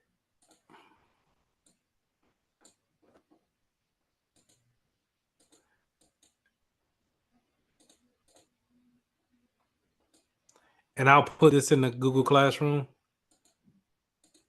Dang, where is it? Right here. All right, so you guys see this. These are the names that you'll probably be able to take from and just throw them into an Indeed or LinkedIn and get all the different types of job titles in their particular domains. This is not on the Security Plus. This is just information that you need to know. Remember, we talked about the SOC analyst. But then, if you feel like vulnerability or pen testing is more in the field that you want to go into, maybe you look for these titles. If you want to get with the networking side of things, maybe you go with the network security. I like investigation because then now you're talking about that FBI side of things. And I don't know if you guys have ever seen the FBI when it comes to cybersecurity jobs. They have had an uptick as far as jobs is concerned. But the thing about USA jobs is that they suck. And I don't like them because it's a different way you have to fill out that resume. That resume has to be block paragraph style, almost like APA style, when filling out that application. But as y'all can see, they got something here in Huntsville. Let's look at it. But when you're talking about getting with the government, you're talking about real cushy job for 20 years plus. Now, this is a GS 14 position, so they're going to want a bachelor's with this more than likely. But let's see if we can justify what I was saying. 9 times out of 10, I look at what they want here, which is what? Making sure you're looking over these policies, looking over those technical tools that we talked about, mitigating the vulnerabilities. Pretty much the things that we talked about today. And the wonderful thing about looking at these applications is that they are 9 times out of 10, the employer will train you on a lot of these positions. Sorry, that's the experience that they had. This is the major duties, which is still shouldn't be as different. Yeah, this is mostly planning and policy works. And see, this is what I'm saying. If you have the Security Plus and you have your degree work, I don't see why you shouldn't be able to fill out this application. Now, when you talk about the salary here, let's talk about salary for a little bit. Salary is a real thing. These are not fluff numbers. It's just the company needs to be able to know that they can pay you that amount and you be able to hold up your end of the bargain. Okay. They don't mind paying you the money because you know something that's that specialization that I was talking about. You're going to be able to tell others how to secure themselves, but they want to understand that you are confident in what you're talking about. So the numbers are not fluffed at all. I know for many of those jobs, such as like the criminal investigator, they not only require, the bachelor degree, but the resume to be relevant and proper to format, and also a lot of times having a security clearance. Yes. And the security clearance sometimes can be provided by them if they deem you as a good candidate. They can go ahead and pay for that. For mine, I actually had to join the army to get it, but I still haven't I plan figured on out. doing the same thing, so that's You're nice. gonna join the military? I'm doing yes. That's my ultimate route. Currently in the ROTC program now. Hey, I have no complaints about that. It's a great way of doing it. What branch you plan on going into? I'm currently in Army, but I was exploring my options for towards cybersecurity, whichever can get me in the right space. So I was speaking with a Navy recruiter. Well, space, yeah. No, I heard you when you introduced yourself. The Space Force is definitely nice. I understand the Army is cool and everything. They are laxed on the requirements, but take it from me. I did my time in the Army, and don't get caught up in it. If you can go Navy or Air Force or Space Force, if there's a opportunity, take it.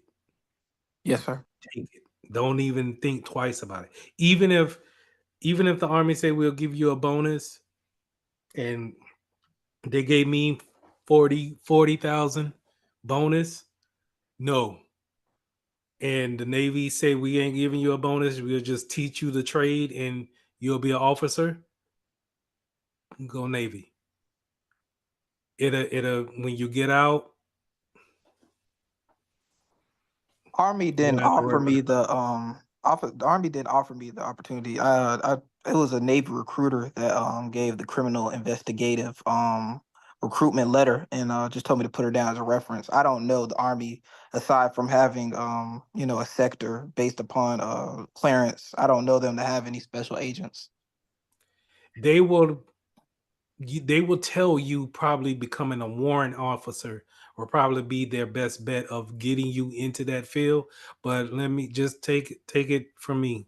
I just got out and it's 10, 12 years ago, but 2012. I got out in 2012. They tell you a lot. They'll tell you a lot just to get you to raise your hand. Navy, Air Force, Space Force, if you can. Yes, sir. All right. Just Yes. For what I'm talking about, yeah. A degree is necessary. yeah. Now, when you talking about this type of money, can you do it without a degree? I'm not going to say it's not possible. But I would say for most employers that's talking six figures, high five figures, yeah, they're gonna want some type of 4-year commitment. So any kind of 4-year or just like a specialized 4-year? Well, let's go back to Indeed. I've seen a lot of any type of 4-year. I've seen that, but they do. I've seen also a lot of people want it in that computer field somewhere. Now, how do we get over that? Okay, let's look at this. No. Where's my requirements?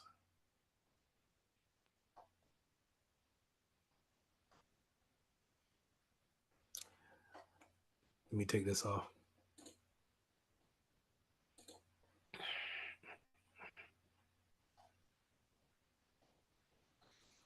See the FBI pop that back up. What I'm looking for, a lot of times in Indeed, you see these kind of a ghost accounts or ghost postings, or like 1,000 people already apply for the job, so it's just kind of like just hanging out there. I'm looking for something that's more solid. So how you know the difference between, like you said, the ghost postings and what's I guess because I look at them pretty much every day, I kind of see who I've already applied to and Okay. who's gotten back to me. Like General Dynamics, I know I have a friend that works there. They are pretty much, you know, these companies are not playing around as far as giving out this type of salary, actually hiring for that salary. But this, you also talking about in Virginia. So, but that's what I look for. Let's.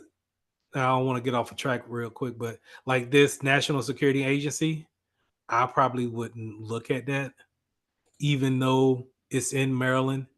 I'm not saying that it couldn't be a government job. I just wouldn't look at it. I don't think it. Now let's see if it throws me the USA jobs. I might look at it. Because here's the thing: when you start, I've had people fill out so many applications. I've been part of that. I'm talking 100 plus applications. You get tired of filling these things out. But when you hit, man, you hit. But just to kind of go back to what we were saying, this is pretty much what you see. A 3 year a bachelor's degree with some type of experience. This is where I was saying, going all the way back when we first started class, have your LinkedIn set up to where the things that we do here in class, we can go ahead and put it on the LinkedIn, so you'll have those experience bullets ready to go whenever you have a bachelor's. A lot of times they want that bachelor. It'll be great if you had that bachelor's in computer science, but a lot of times my bachelor's is they just want to see that 4 year completion. I completed 4 years of college. My bachelor's is in recreation, to be real with you.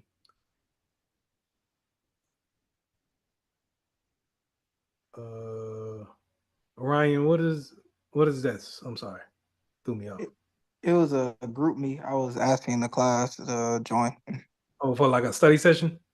Precisely. Or just, just collaborating. I'm sorry, words, collaborating in general. Gotcha. My bad. I that's just me asking questions. My bad. All right, cool. But yeah, this is that bachelor's is kind of like, not saying that you shouldn't want to have it set up to where, what I'm saying, everything falls into place. I've just seen over my years that if you write your resume the right way, your bachelor's doesn't necessarily have to line strictly up when checking all the boxes when it comes to a job. I made sure that my master's lined up with cybersecurity, but not the bachelor's. And you don't have to get a master's. With From what I've seen, only reason why I got the master's is because the army was still paying me to go to school, and I needed to use that up before 2027. So, yeah. But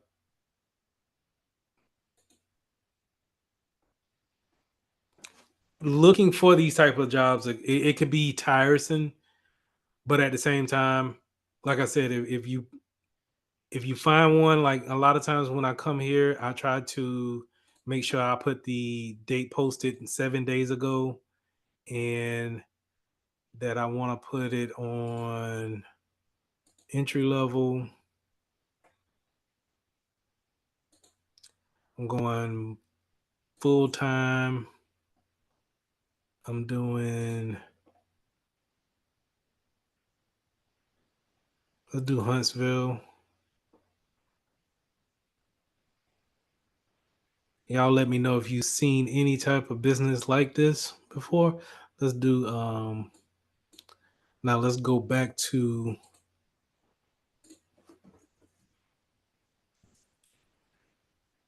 vulnerability management. So vulnerability management is a different sector of cybersecurity.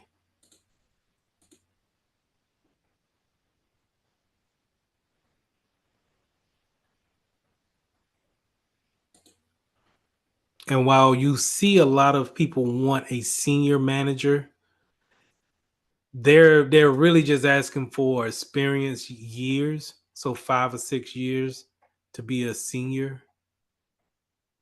But there you go, just a degree work. And if you write it right, you can have a diploma, but then show the 11 years of vulnerability management experience. How do you do that? Well, if you think about what you've been doing, have you been vulnerabilities is pretty much just patch management. And what I mean by patch management is that a lot of vulnerabilities show up in updates that need to be pushed out to your PC. So when your PC, every once a month, it asks for a update, right? and it wants to do a reboot and do an update. Those updates that it's asking for is fixing security measures that's already there on your computer. So if I do updates, and we go here, bring this over, and I go to update history, all of these things right here that my computer has patched, they fix some type of security vulnerability that my PC had. Well, if you're used to doing this and you understand why this is important to do to a computer, you could pretty much say, yeah, I've probably been doing it for 10 years, right? Ever since we've been, because 10 years ago is what, 2011? We all had smartphones by then, been updating. Your phones does this all the time, especially if you're a Mac user, iPhone user, it and an Android user. Well, Androids is kind of whack when it comes to updates, but iPhones are always pushing out updates. Now, a lot of times we ignore those things, but these are things that, they actually fix things on our computers, and they cover up vulnerabilities that we may have. So I clicked on learn more, and what this does is that it'll tell you what this patch actually fixed.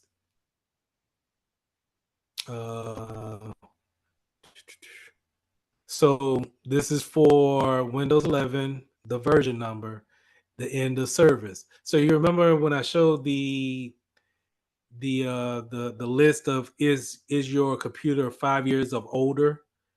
This is stuff like this kind of plays in the part where um, you may have something that has a end of service day. So now you don't receive any type of patches for that particular device. Well, if that's the case, then you might want to have it already updated for that particular device. So moving forward, you're not leaving that vulnerability open for it to be hacked into. So all in all, going back to our example here, we already may have these things. Now we just need to put it on our resume in a way of saying, hey, I can show that I have these types of experience. Now, are they asking for the Security Plus? They're asking for more a advanced certification, so that might knock some of us out of there. But a good way we can look for Security Plus is type in Security Plus and see who's asking for it.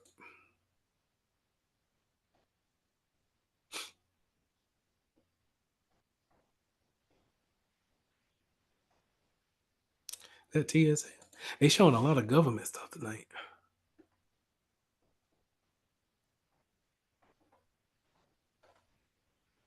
Let's go there.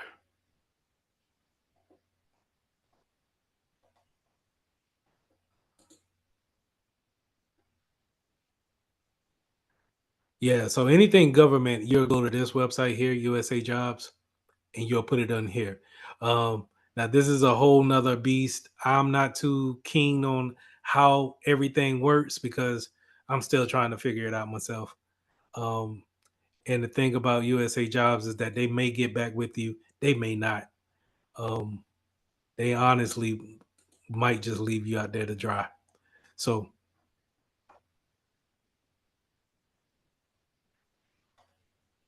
I don't see anything about the Security Plus. Well, let's take it over to LinkedIn. LinkedIn is similar to, I think, is a better, more up to date than Indeed. And I feel like it's more like this job application right here. You can see that it's 9 people click this link. That doesn't necessarily mean that only 9 people altogether has filled out that application. I would say 9 people only clicked the link from LinkedIn. But I think that these are more engaged with what we're asking, what you see as live postings. Now let's see if I can find something that has the Security Plus in it.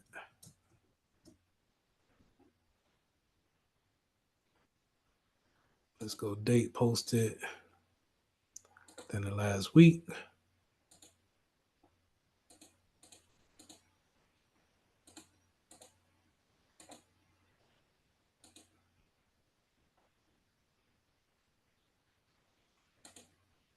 This company is pretty good.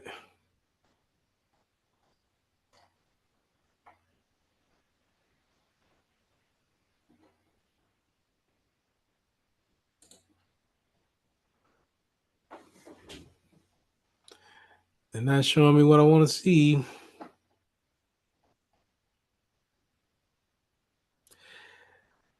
Check this out. So it doesn't seem like it's a cybersecurity job, but that's exactly what it is. It's a assets protection associate job. And this is actually pretty good just off of the title of it, right? It's good for entry level is what I really mean. But it focuses in on the endpoints off of the job title that what I see. Focus in on the endpoints, and that's a good way of get your foot into a job with the company and being able to then work your way up to another position. Oh, come on. Continue.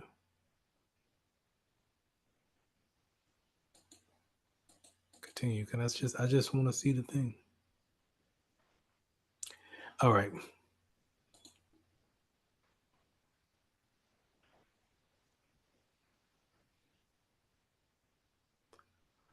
Works on investigating critical thinking and working to solve complex problems. This is not a physical job. This is more, I bet you this is more on the endpoint protection side of things.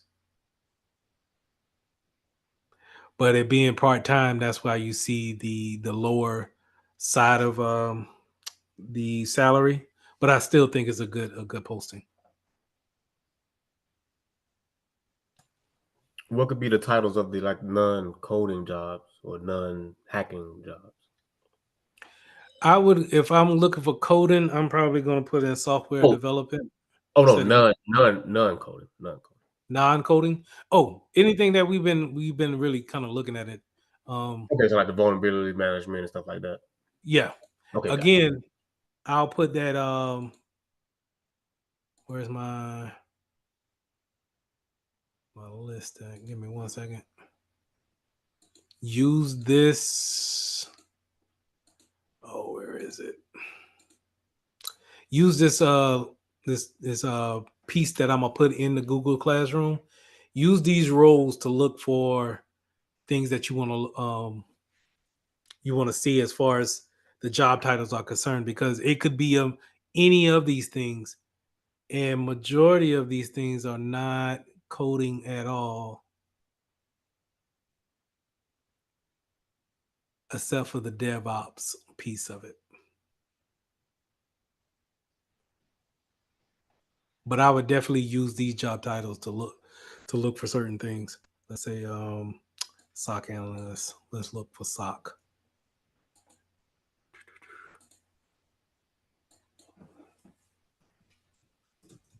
Dang.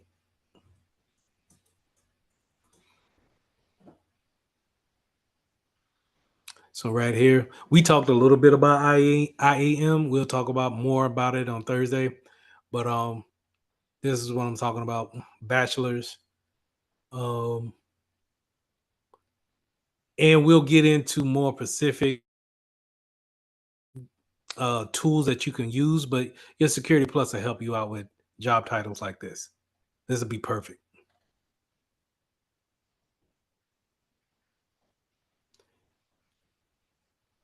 Blue Cross Blue Shield is always a good company to look at especially when it comes to like remote work.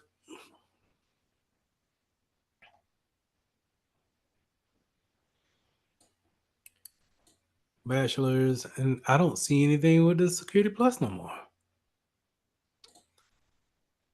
Stripe. I've been working with Stripe. Pretty good company. Want a bachelor's.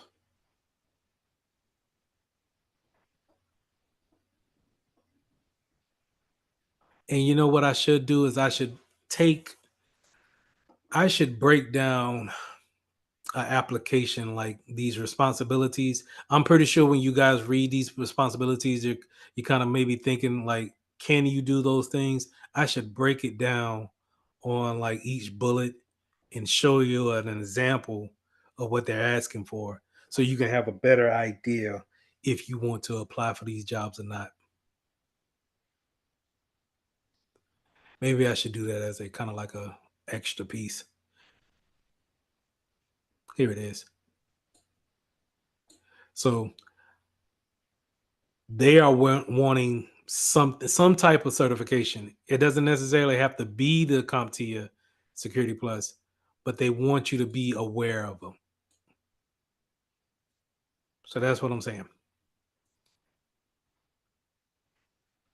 And this is a remote position at that. Vulnerability researcher. I'm not too sure about this one. But another thing that I like about LinkedIn is that you can always reach out to the recruiter and ask them, more about it, or an update after you put in the application to that company. All right.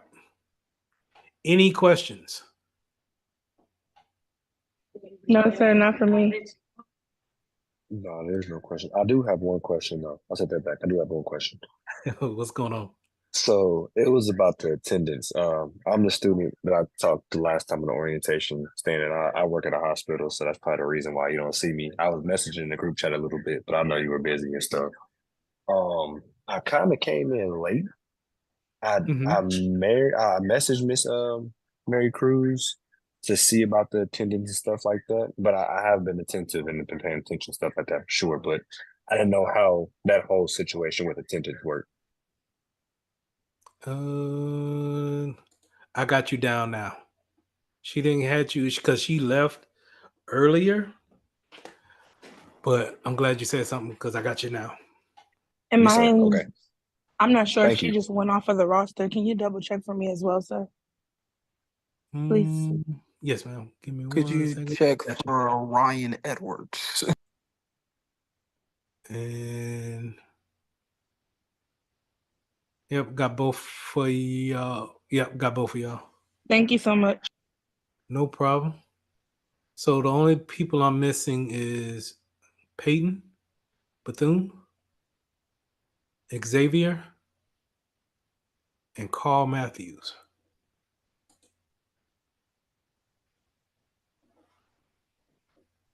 All right.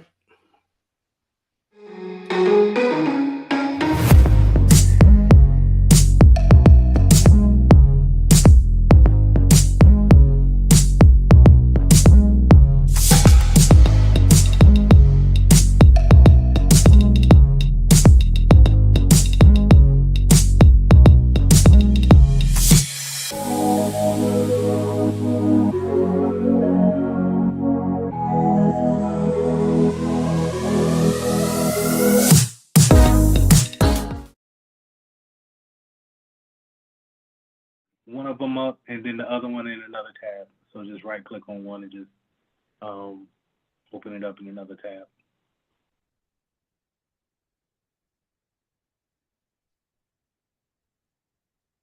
I'm using what am I using? The MacBook. Where my mouse Okay. at? Yeah. No problem. No problem. We could just because it's gonna be the same thing, just one looks different, right? Yes, sir. But this is what I was saying, how you got the open tickets, the unassigned tickets, and then all your other categories off to the left. You got different categories at the top that you can use and navigate to. And I'll let you just, whenever you get free time, just go through everything see what you got questions on and just let me know. Yes, sir. But this is your typical help desk, service desk queue. If they, you get into a business and they say, hey, we done put 2 tickets in your queue, this is where you're going to go at and check those tickets, update those tickets, and then close those tickets. Yes, sir. All right. Now go to version 2 real quick, just to kind of show the difference. It's just an updated version. It looks a little bit more appealing to the eye with the little user icons off to the left, but nothing. It doesn't say anything different. So either you'll run into one or the other. You'll run into ones that we saved a little bit of money, so they gave you version 1, or we spent a little bit more money and we get a little bit more features with version 2. Yes, sir. Okay. But it's typically the whole same thing. Now, users normally don't see this side of the ticketing system. They see what you were logged into the first time. Okay. First time. That hey, you could submit a ticket here, and then they're able to check their tickets in that type of platform. But here, this is where IT people, we go and we check our tickets and then we update them. This is what you call the back end. I guess you could say it like that. Some people may use that terminology, the back end. Let me go and check my tickets, things like that. Any questions? No. I like this. This interface, version 2 interface, look a whole lot better than. Well, I'm not saying a whole lot better. Yeah, it's more streamlined, I guess. And go to RMM.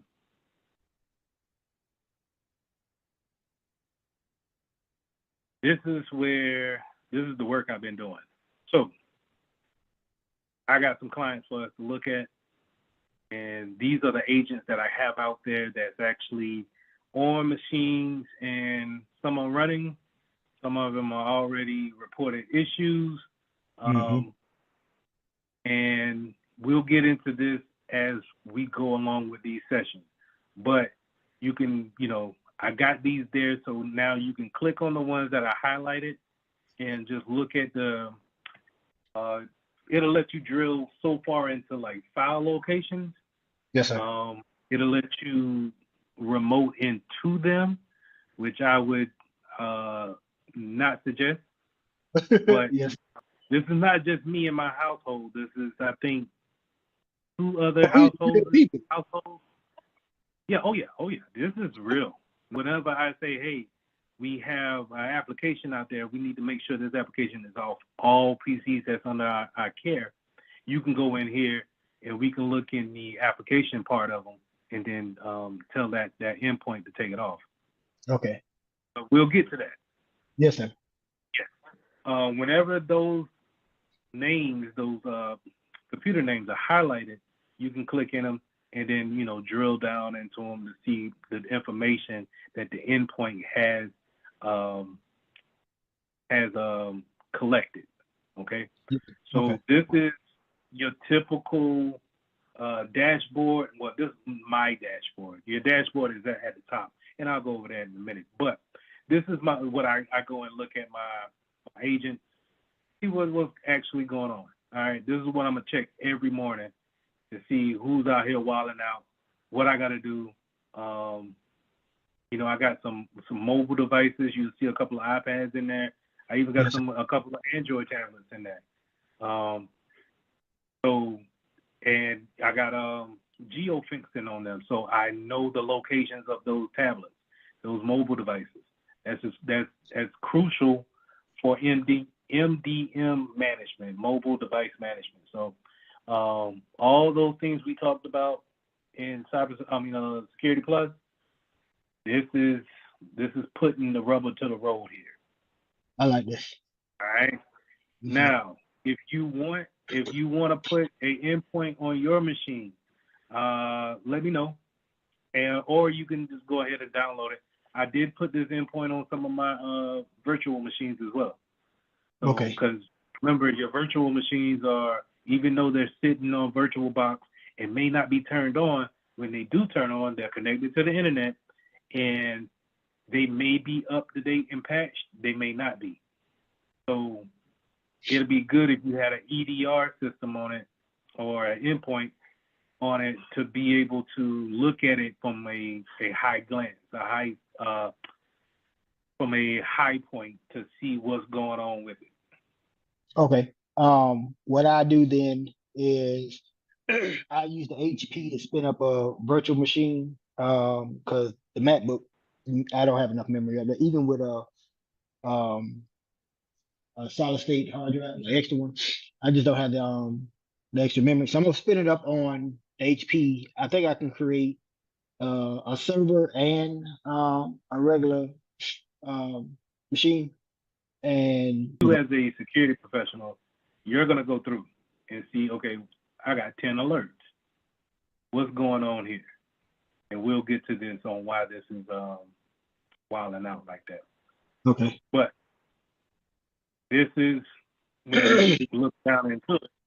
This is your threat hunting at a glance. This is how you dig into what's actually going on with the vulnerability. What is the hacker trying to do?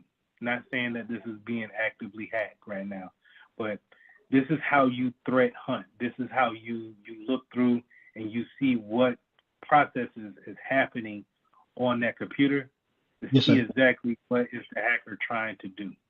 Okay. Okay? But you still get your, you get your little nice graphs or Yes, sir. whatnot. Things to print out to people, getting a overlay of the network overall. So in our network for Mitchell Technologies, we got 2 Androids, at least 5 iOSs. Not at least, but we have 5 iOSs, at least 2 iPhones. I'll say that, and mostly Windows machines. But I like this that it also breaks it down over into device types too. Yes, sir. When people Okay. ask you what's in your network, it's nice to say, hey, take a look at the dashboard and say, okay, yeah, man, no, we only got 1 server in the that we're tracking. So if you see another server that's out there on the network, then we need to take a look at that because we should only have 1. Yes, sir. I'll go over ownership whenever we get to that, but it's basically you could set up different types of ownerships as far as let's say if it belonged to the legal department, HR department, so on and so forth. Yes, sir. And then the all important, what versions are we on? A lot of IT directors, CISOs will want to know what versions that we're on. A key note to remember is that you probably want to be on the 1 version back than the latest version. Just because if we haven't tested out the new version, and let's say the new version is vulnerable, then and we already pushed it out to everybody, there's no way to really roll back until the new version comes back out. You get what I'm saying? Yeah, because you get hit with a 0-day exploit, and if you're on the new version, and you have to wait till a patch comes through to try to fix it. Right. So we want to stay 1 behind, and then whenever that new one, because we know a new version is going to come, right? So Yes, we sir. just whenever that new version comes out, we'll make a way and make sure that we're not vulnerable for the one that we're going to jump to. Okay.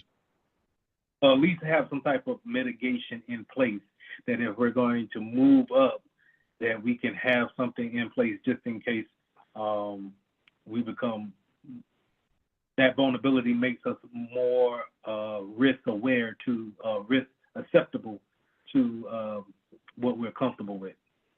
Yes, sir. Now, let me ask you a question. In that regard, that is for like operating system, iOS's, Windows operating systems.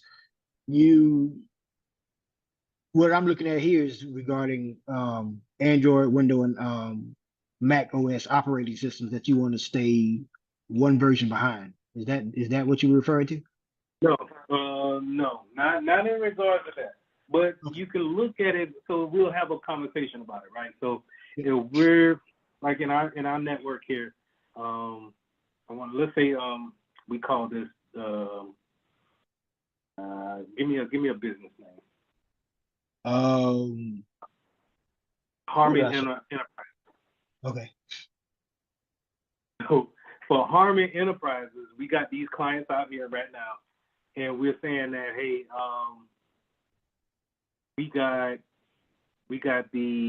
we're on Windows 10, but we know Windows 11 is out here, and they're talking about actually moving up after Windows 11 soon. Well, me and you will sit down and take a look at it and say, hey, all right, can we move up to 11 because 11 is more secure? You'll say, yeah, we can. Any applications that can't work with 11? No, ally applications can. Okay, then it'll be better for us to just go ahead and eliminate the vulnerability of being on a later version of Windows and just move up to Windows 11. Yes, sir. Now, in certain cases where, like, I'm working for the industrial industry, a lot of our equipment, those conveyor belts, a lot of machinery can't work with anything but Windows XP. Yes, sir. So what do? We don't want to move up. Yeah, we can move up to Windows 10 or Windows 11 and leave XP up behind, but then we can't use the conveyor belts no more. Mm-hmm. So me and you will sit down and say, okay, all right, since we have to have XP, they can't be on the internet. All right, because the application could probably work without the internet. The application just needs to tell the conveyor belt just to move to the left, left. That's it. It doesn't need the internet for that.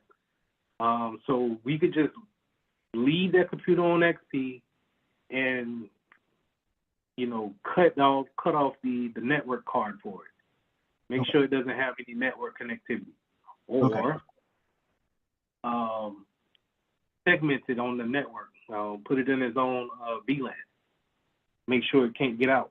But you still run a risk of it being connected to the internet. Yes, sir. All right. So we'll go over all of this other stuff in upcoming sessions. We did the device list. Good stuff here that you can click through. User list. Everybody here. All right. Now the configuration templates. This is like GPOs. This is how we tell the device how we want them on our network. As you can see here, and the word of advice, if you're going to put one on your iPhone or something like that, yes, sir. To revise iOS. Don't do the first one that I had, which is down here. Okay. That's going to have you change the password like every 2 minutes and feed me off. But you can't go in here and change them. You got to make a new one and then change it. So if you go here to revise, this is what I mean. We tell the device what to do. So you go to edit, and then you can find what things we want, but then we can go in here and we can edit these rules. So these are rules that we set. So in Harmon Enterprises, if we don't trust our people, hey man, let's just make sure that we give them a minimum of 6 on the passcode. Okay. Things like that. And we can tailor our policy off of these configuration templates. And then once we're ready to, let me get some more stuff. We can even do this. Lock down if you really wanted to.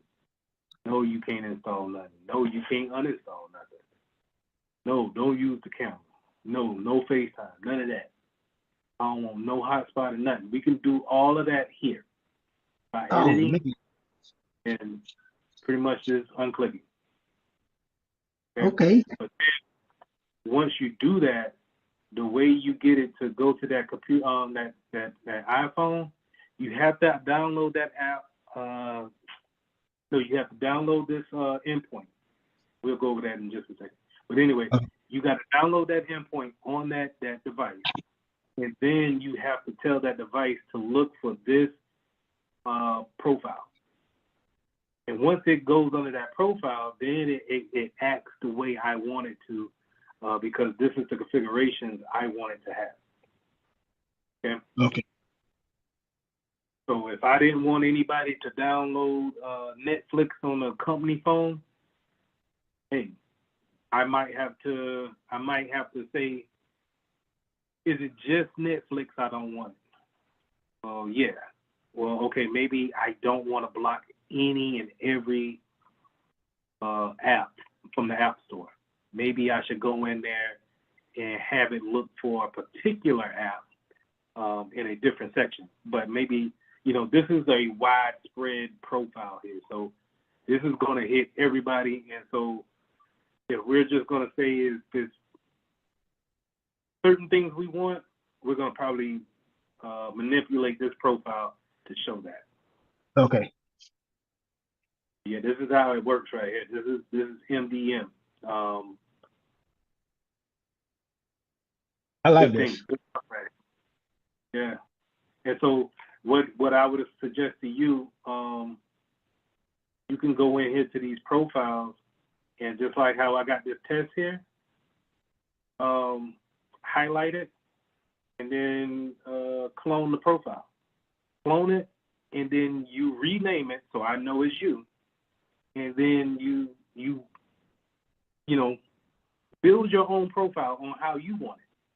Then test it on a machine or test it on a device that you want to put it on.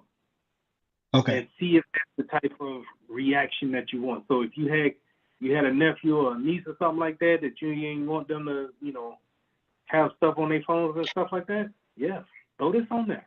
This is a great way to do that. Same thing when it comes to Linux devices, Windows machines, Mac OS, same thing. And I can do this on virtual machines as well. That is correct. Okay. So and let's jump to, go ahead. You can you go back one screen? I want to make sure I get the right profile that I'm supposed to use. You want me to use the revised iOS profile as the template? Or it could be any of those. You can do any. Once you clone it, it's yours. I don't care. Right. It doesn't matter, because what you're going to do is you're going to come in here and do this. Let's say we want to clone this Linux one, right? We're going to click this little, we're going to select it here in order to give us the options at the top. Okay. It's great out here. So we're going to select it. Then I say, okay, I clone it. It's going to automatically drop that down. I say this is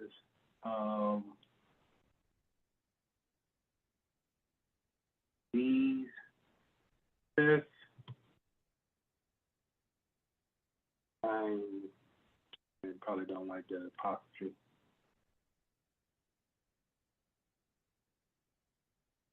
Testing out this new,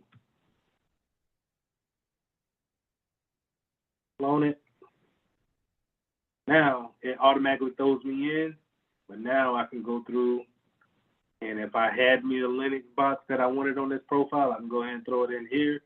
I can go ahead and configure my antivirus to scan whenever I feel like it. This is what I'm going to do. Schedule scan. Real nice stuff. Go to my updates. When do I want it to reach out for updates? Find access control. So that we can do enable the password protection. This is what we do whenever we're gonna, let's say we got a new client. Let's say, yeah, like you just joined the company. This is what I'm gonna do to your computer before I send you the computer.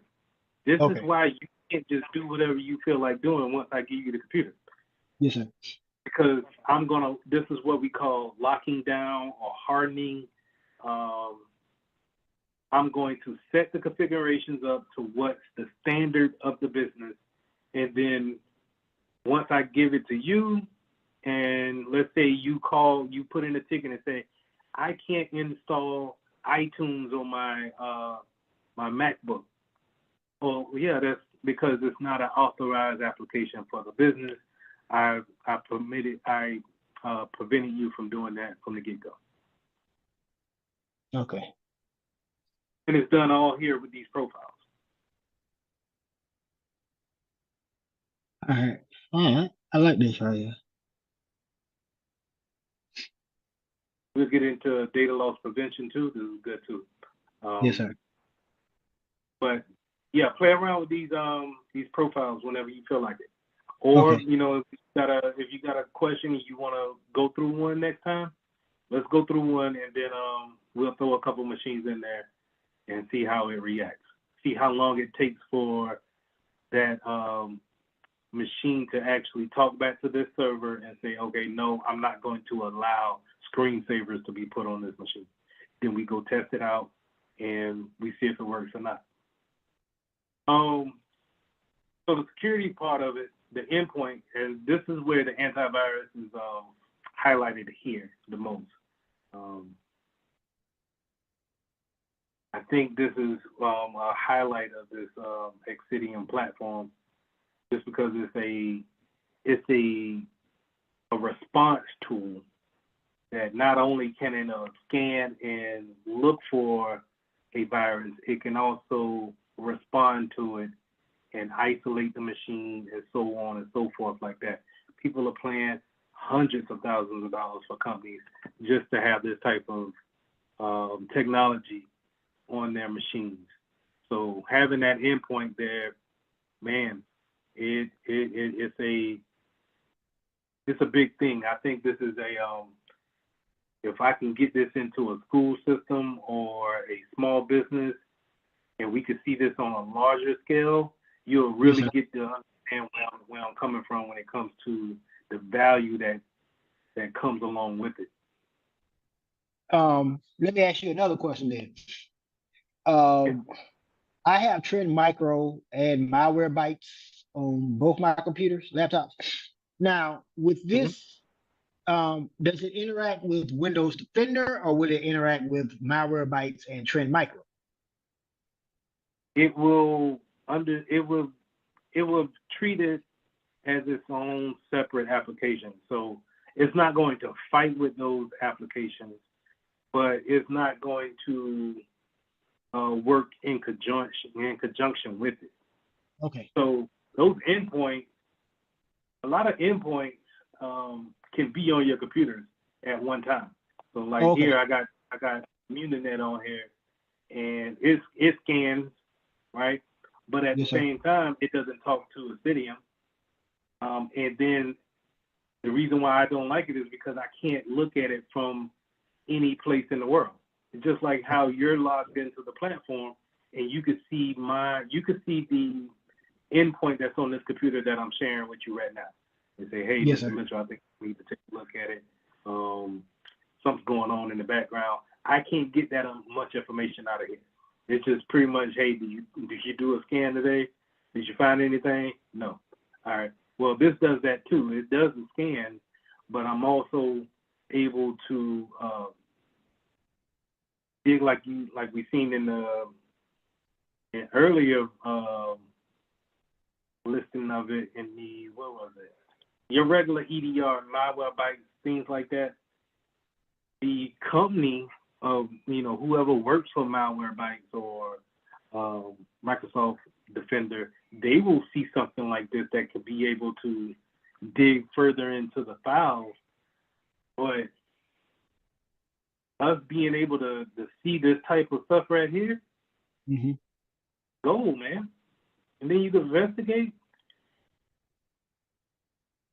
And once you start putting all this stuff together, and you have a case on, you have a hunch, you see something in your firewall rules that says that you have some strange activity, and then you get to isolate that one machine. Let's take a look at the strange activity from the logs. Let's see if we can look at it here on the endpoint security portion of it. What did the endpoint see? And start digging down into it. Because more than likely, your regular AV scan is not going to see this deep into the files. Okay. Hey, you actually got a memory leak, or this doesn't look, this for some reason at some point in time,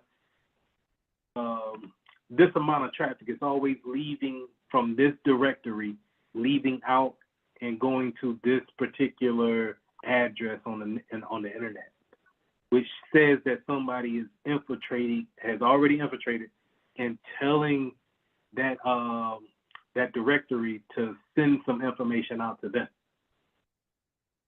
Your regular AV is probably just going to scan and look for signatures that they already know. Signatures are kind of like fingerprints of a known virus. Yes, sir. And that's what it's going to do. Hey, I don't see anything that I already know, so you're clean. This looks a little different. This looks deeper into it. And then, if you had some people that know what they're looking for, then actually, start to realize if you've been infiltrated or not. Okay. All right. All right. So now the applications. This is how, like I said, let's say you read something and you say, hey man, I heard that the Zillow app was vulnerable on this version. Let's check to see who has it on their machines. And now you get a quick rundown of all the iPads that have Zillow on them. So this bulk installation package is, okay, let's say if we were working at a big university. Yes, sir. And we needed to put these endpoints on 500 machines. Mm-hmm. We can come here and work with a package installer called SCCM or EMMC, I think. Okay. Anyway, SCCM, Software Management System. They use that to take the endpoint that we will give them and then push them out to like thousands and thousands of connected computers. And they do this pretty much overnight. So this is how if you had like a hospital, right? New hospital just been built. You have 500 machines get put in throughout the hospital. You're not going to image each and every machine. You're going to put that machine in place, plug it up to the network, and now it's going to be listening on the network for that SCCM to give it the command to install Windows 10 or Windows 11, whatever. And then with that, it's going to also install this endpoint on each machine. Okay.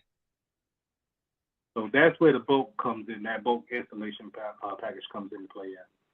To remotely access your device, perform routine security maintenance, which will not interfere with your work. Please click allow to start a remote session. See how it works.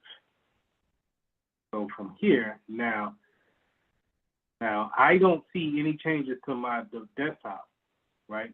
But here on the platform, now I'm able to actually drill down into this is what's actually on my actual file directory. Okay. Let me show you here. If I were to go to, let me see, that is program file. So let's see.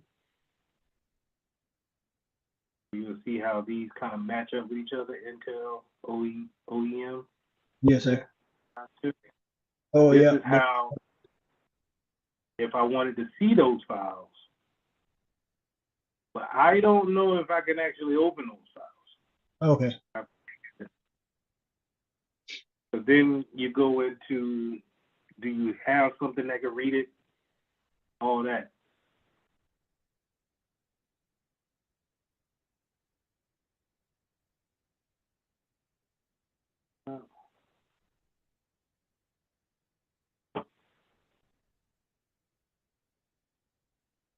I can download the file. I downloaded the file. Now that's risky. I'm gonna just tell you that up front. When Yeah, if you you're can doing this, like that. right. So you want to do this and know exactly what you're looking for when remoting into someone's PC. Now this is just the back end. So even though it's just the back end and they can still continue their work, they were prompted that you connected to their PC and they had to give you control. But like I said, if you download the wrong thing that was, above your pay grade or sensitive, let's say you got a secret clearance and you downloaded something that was top secret, now we got issues. Yeah. So always be careful on that. Yes, sir. But good for you is that you get to play around with this stuff, see exactly what you're doing, because you don't want to learn on the job when it comes with this. You know what I mean? Yeah.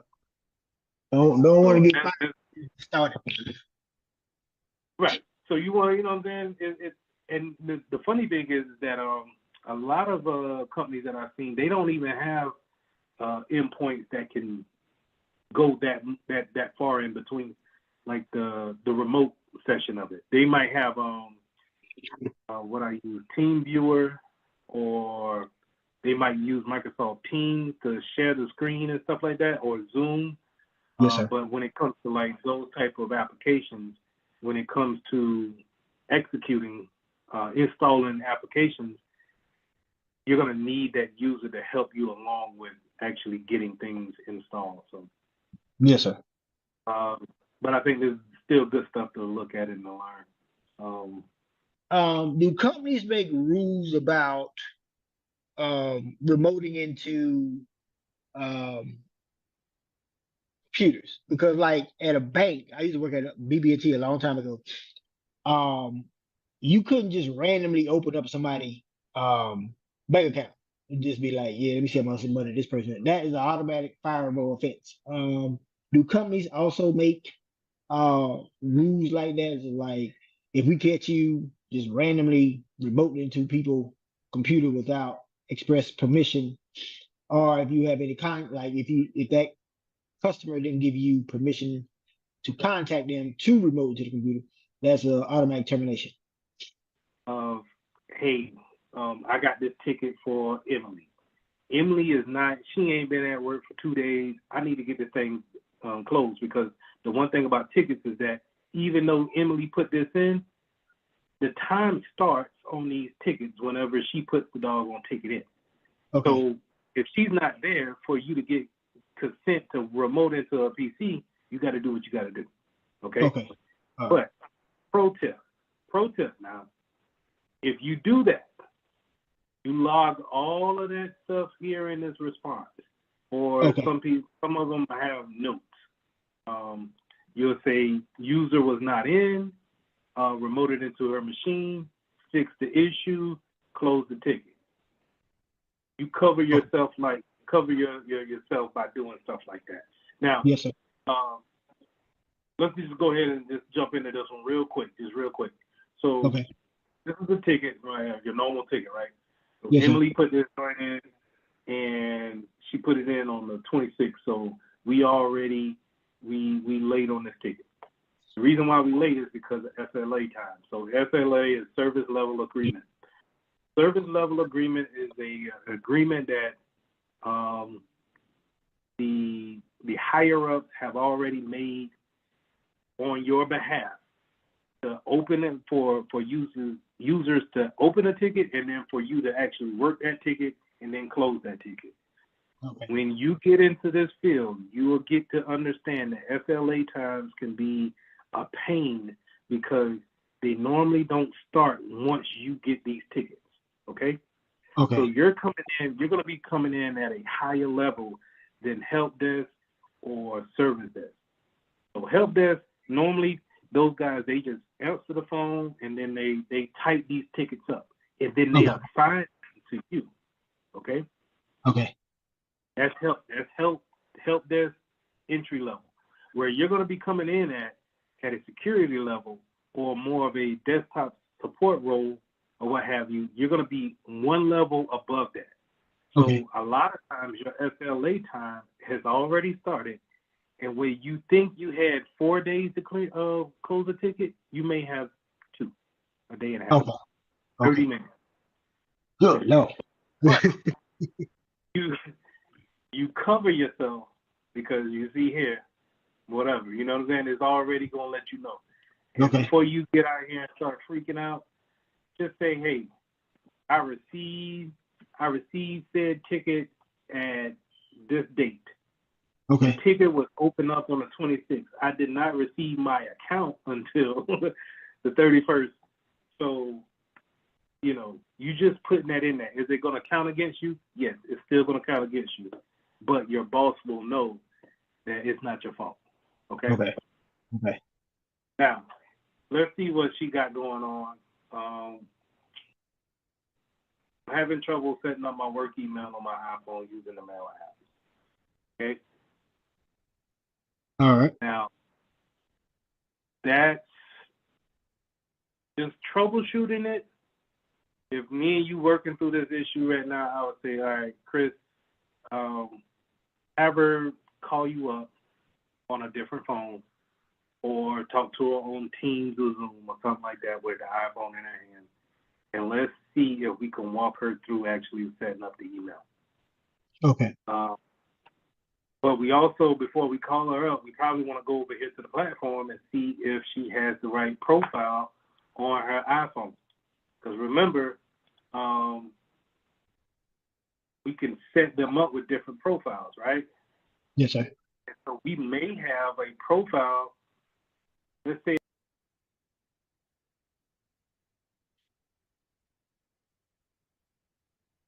we set them up with different profiles here, right? And let's say if you were testing one out and you accidentally threw her phone into this test profile, and now she can't set up her email because of it. Okay. So we wanted to, double check, see if it's not in there. And if it's not, then you call her up and say, okay, walk me through what you're actually doing. And if you got this, more than likely, you're going to have the processes on a piece of paper, on a cheat sheet, and you're going to understand what's the proper steps to setting up an email. She's going to probably be missing some point. Maybe her email address needs to be changed. Her password is not right to her email address. And you just simply walk her through. Once you walk her through it, and she says, oh, it's populating now, because I guarantee you, it's going to be probably a password issue. You tell her to calmly type her password in one character at a time. Yes, sir. She gets it right. It populates her email. She'll probably say, oh, you know what? I don't know what happened, but it just started working, right? Yes, she sir. says that, hey, it's all good. You say, all right, if you got any more questions or any issues, just give me a call. Glad to help you out. Put it right here in your response. Close the ticket. Okay. And you see here. Well, all right. So once again, you go and wait. Do you see if she's in that? No. Because she shouldn't be in there. So you give her a call, and ask her what was the last password. Do she remember putting in? Have her try that one more time. If that's not it, then you're gonna have to explain to her that you're gonna have to reset her password. Yep. You'll reset her password on a Windows machine where? On a Windows machine. Oh, now. Do I remember that? In settings. You know what? I don't know. I'm gonna have to play around with that. I don't know that one. Yes, you do. You do know. If we're in an enterprise, we at Harmon Enterprises, We're remote. He's using a Oh, Windows machine. More than likely. Access and identity management.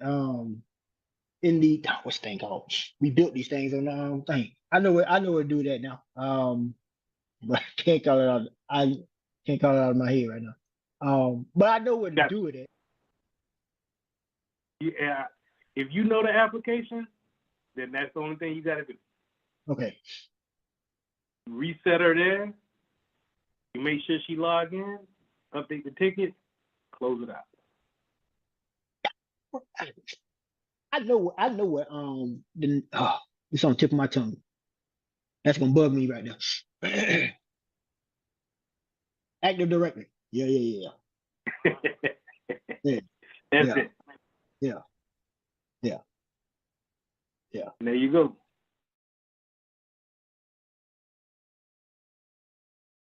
Understanding security, a foundation for success.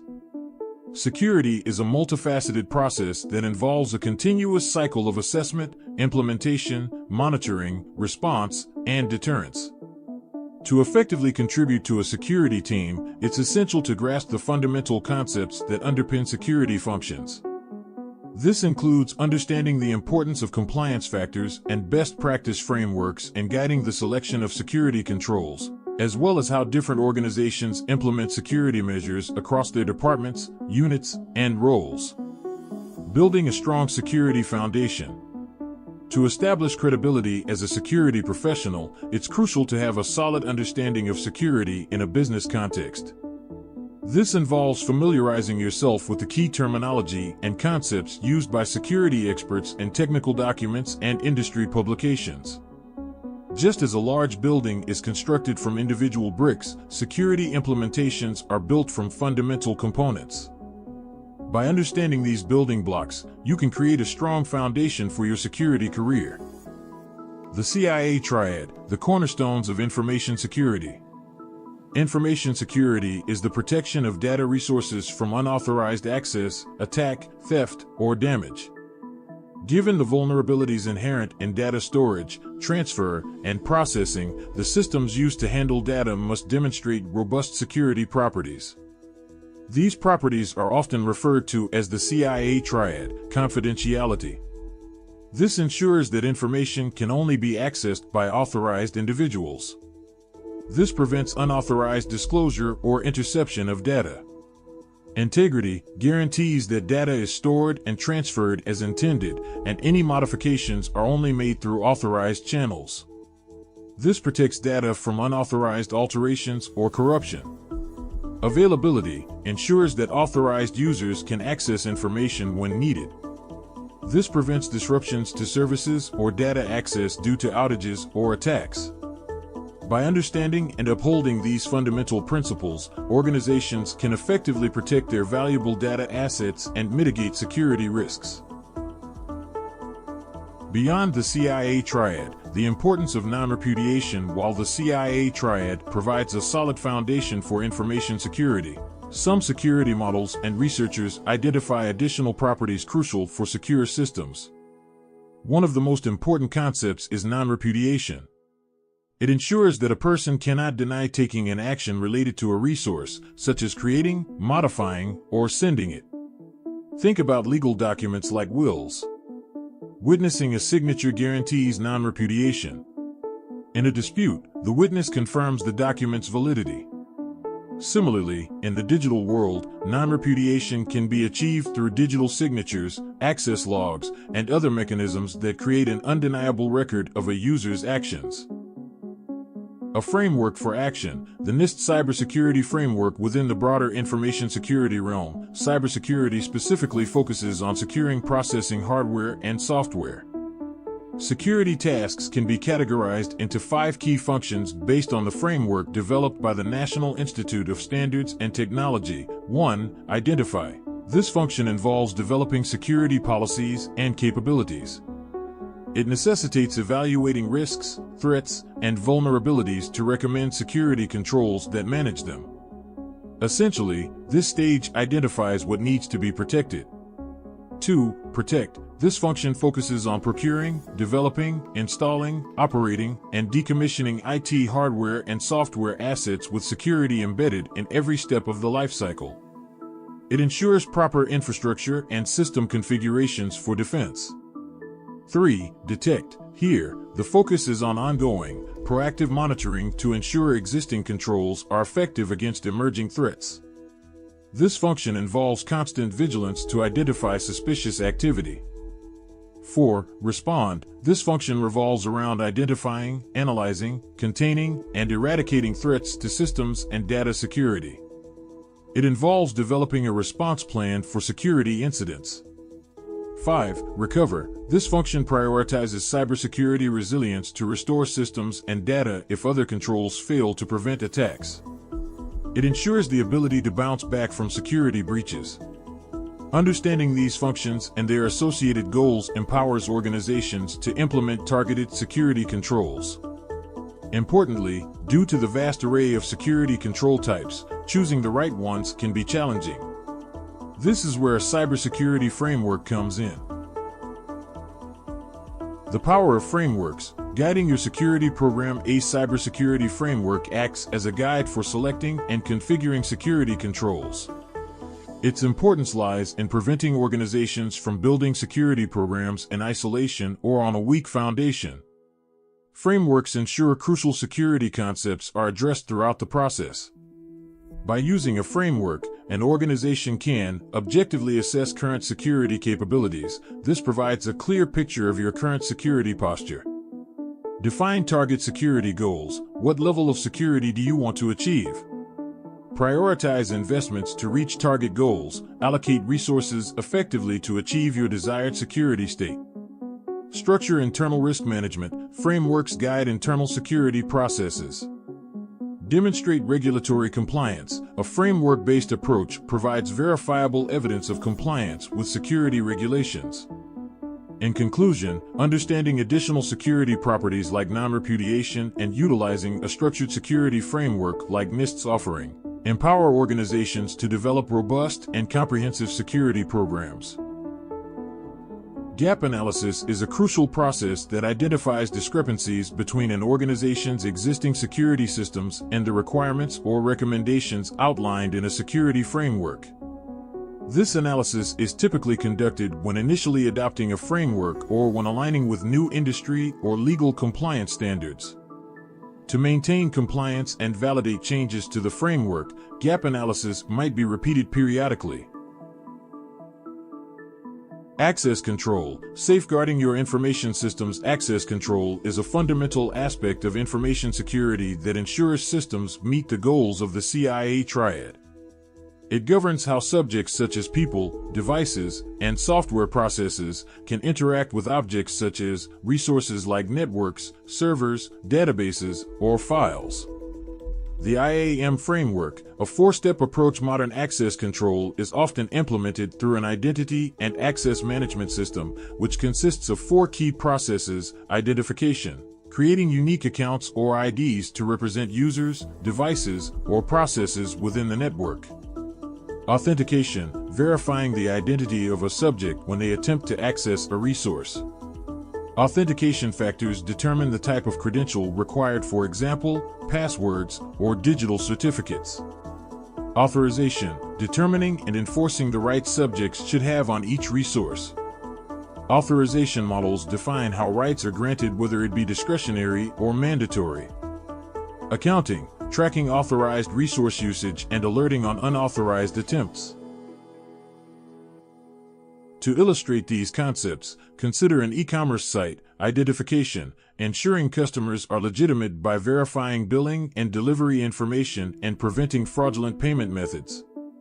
Authentication, creating unique accounts and requiring customers to log in to manage orders and billing. Authorization, implementing rules to allow customers to place orders only with valid payment methods and potentially granting access to exclusive offers or content based on loyalty or promotions. Accounting, recording customer actions to prevent them from denying orders or fraudulent activity. Remember, these processes apply to both human users and systems. Your e-commerce server must also authenticate itself to customers connecting via a web browser. By effectively implementing access control and conducting regular gap analyses, organizations can significantly enhance their security posture and protect valuable information assets. Lesson 2. Compare threat types. In this lesson, we're going to be suiting up and diving deep into the world of cyber threats. We'll crack open the case files on different threat actors, understanding what makes them tick, their goals, their methods. By the end of this lesson, you'll be able to identify the various types of threat actors and the tactics they use to infiltrate systems. We'll also be going over common threat vectors, which are basically the paths these actors take to launch their attacks. Think of them as the doorways they try to sneak through. And we'll explore attack surfaces, which are all the exposed points in a system that these actors can potentially target. The bigger the attack surface, the more opportunities there are for infiltration. Buckle up and get ready to learn how to recognize and defend against cyber threats of all shapes and sizes. Consider threat actors to be malicious agents, individual or collective, who actively seek to compromise systems. Their motivations can range from financial gain to disrupting operations or achieving political objectives. A vulnerability is a flaw or weakness within a system, application, or network. These weaknesses can be technical, such as software bugs or misconfigurations, or non-technical, like human error or lack of awareness. Vulnerabilities create openings that threat actors can exploit. The threat represents the potential for a threat actor to leverage a vulnerability and launch an attack. The existence of a vulnerability alone doesn't guarantee an attack, but it creates the possibility. Risk is the confluence of the likelihood of a threat occurring and the potential impact of a successful attack. Even with a vulnerability present, the risk might be low if the likelihood of exploitation is minimal. However, a skilled threat actor finding a critical vulnerability significantly elevates the risk of a successful and damaging attack. Threat actors continuously search for and identify vulnerabilities. Once identified, a vulnerability becomes a threat, and the risk intensifies based on the exploitability of the vulnerability and the capabilities of the threat actor. By understanding these concepts and prioritizing vulnerability management, organizations can significantly reduce their cybersecurity risk posture. In the world of cybersecurity, understanding the why behind an attack is just as important as understanding the how. This lesson will delve into the motivations that drive threat actors and explore the methods they employ to achieve their goals through extortion, fraud, and political agendas. Threat actors come in all shapes and sizes, and their motivations can vary greatly. Here are some of the most common. Threat actors may target individuals or organizations to steal financial data or extort money through ransomware attacks. Deception is another key motivator. Threat actors may use stolen data to commit identity theft or create fake accounts for fraudulent purposes. Some attacks aim to cause chaos and disrupt operations. This could be motivated by revenge, competition, or a desire to sow discord. Nation-states may also use cyber attacks to sabotage critical infrastructure or cripple government services. Hacktivist groups use cyber attacks to promote a political or social cause. This could involve leaking sensitive information, defacing websites, or launching denial-of-service attacks to overwhelm a target's systems. Now, let's explore how threat actors achieve their goals through various means. Threat actors may exploit a vulnerability and steal sensitive data. They then threaten to expose this data publicly or sell it on the black market unless a ransom is paid. This is a common tactic in ransomware attacks, where attackers encrypt a victim's data and demand payment for the decryption key. Stolen data, such as credit card numbers or personal information, can be used to make unauthorized purchases or open fraudulent accounts. Phishing emails and social engineering tactics are common methods used to trick victims into revealing sensitive information. Political agendas. Hacktivists often use distributed denial-of-service attacks to overwhelm a target's website or server, making it inaccessible to legitimate users. They may also deface websites with propaganda or leak sensitive information to raise awareness about a cause.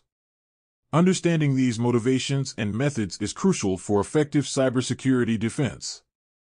By anticipating the why behind an attack, organizations can implement targeted security measures and mitigate the risks posed by different threat actors. Threat actors come in a range of skill sets, wielding varying degrees of sophistication in their attacks.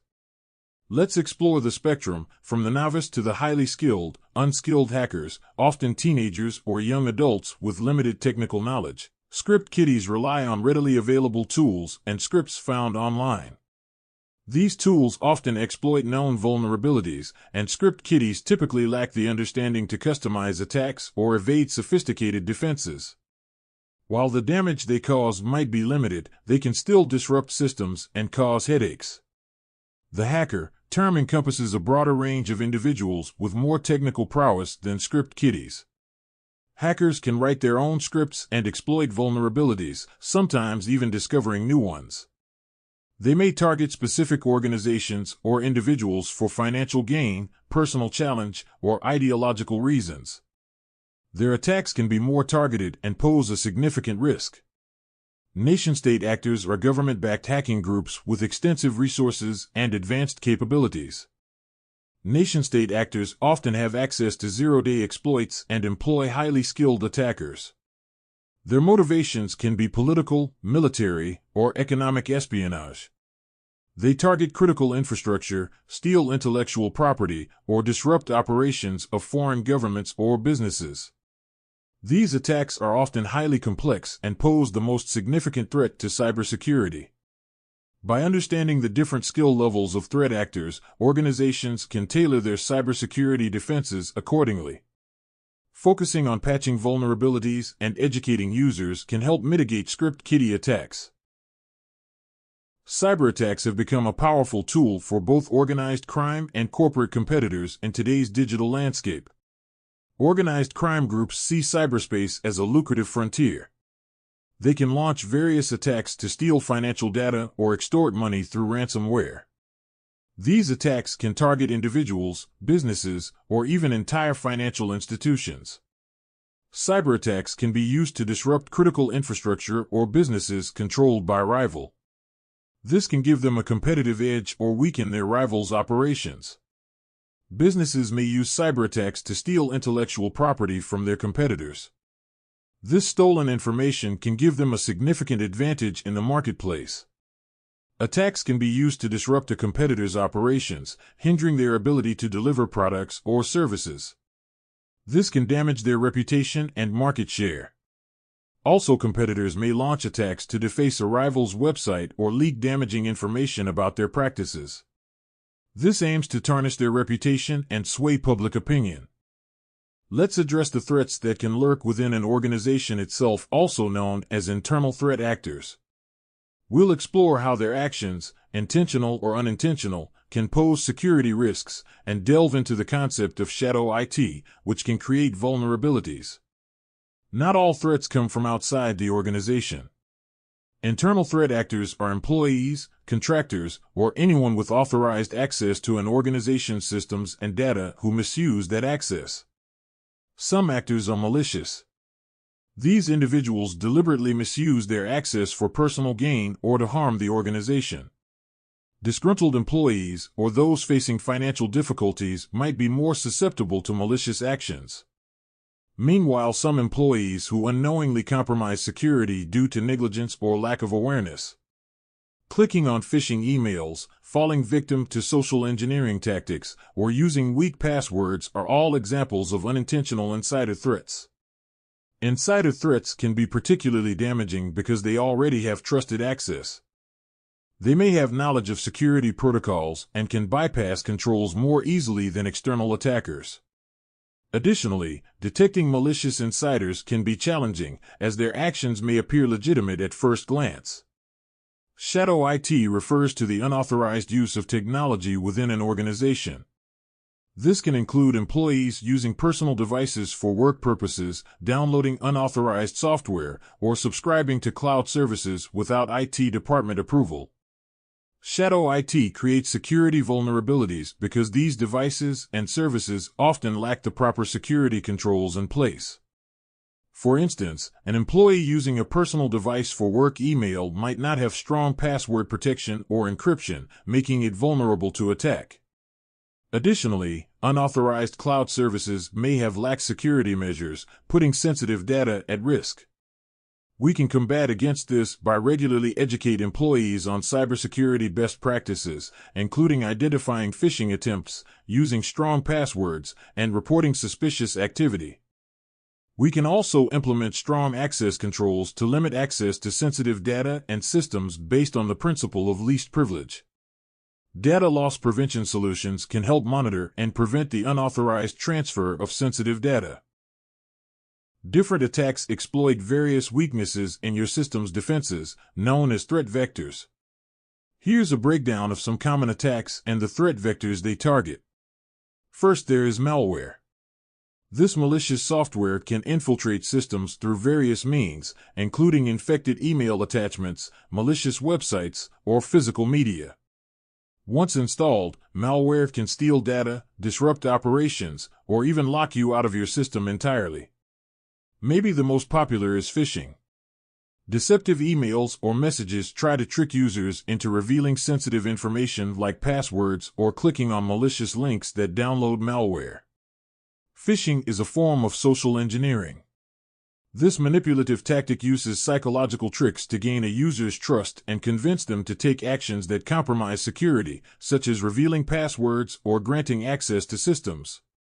As a security professional, it's important to know about zero-day exploits. These are attacks that exploit vulnerabilities in software before a patch is available, making them particularly dangerous. Now, let's talk about attacks targeting network weaknesses. Man-in-the-middle is an attack that intercepts communications between two parties, allowing the attacker to steal data or modify messages. This can occur on unsecured Wi-Fi networks. Denial-of-service attacks overwhelms a system with traffic, making it unavailable to legitimate users. A distributed denial-of-service attacks involve multiple compromised computers flooding the target with requests. We need to address attacks that target people and processes. We want to talk about brute force attacks. These attacks systematically try different password combinations until they guess the correct one. We also have watering hole attacks. These are attackers that compromise legitimate websites that a specific target group visits. When users visit these sites, they are unknowingly infected with malware. Remember, threat vectors are the entry points for attacks. By understanding these common attack methods and the vulnerabilities they exploit, you can take steps to fortify your defenses and make it much harder for attackers to gain a foothold in your systems.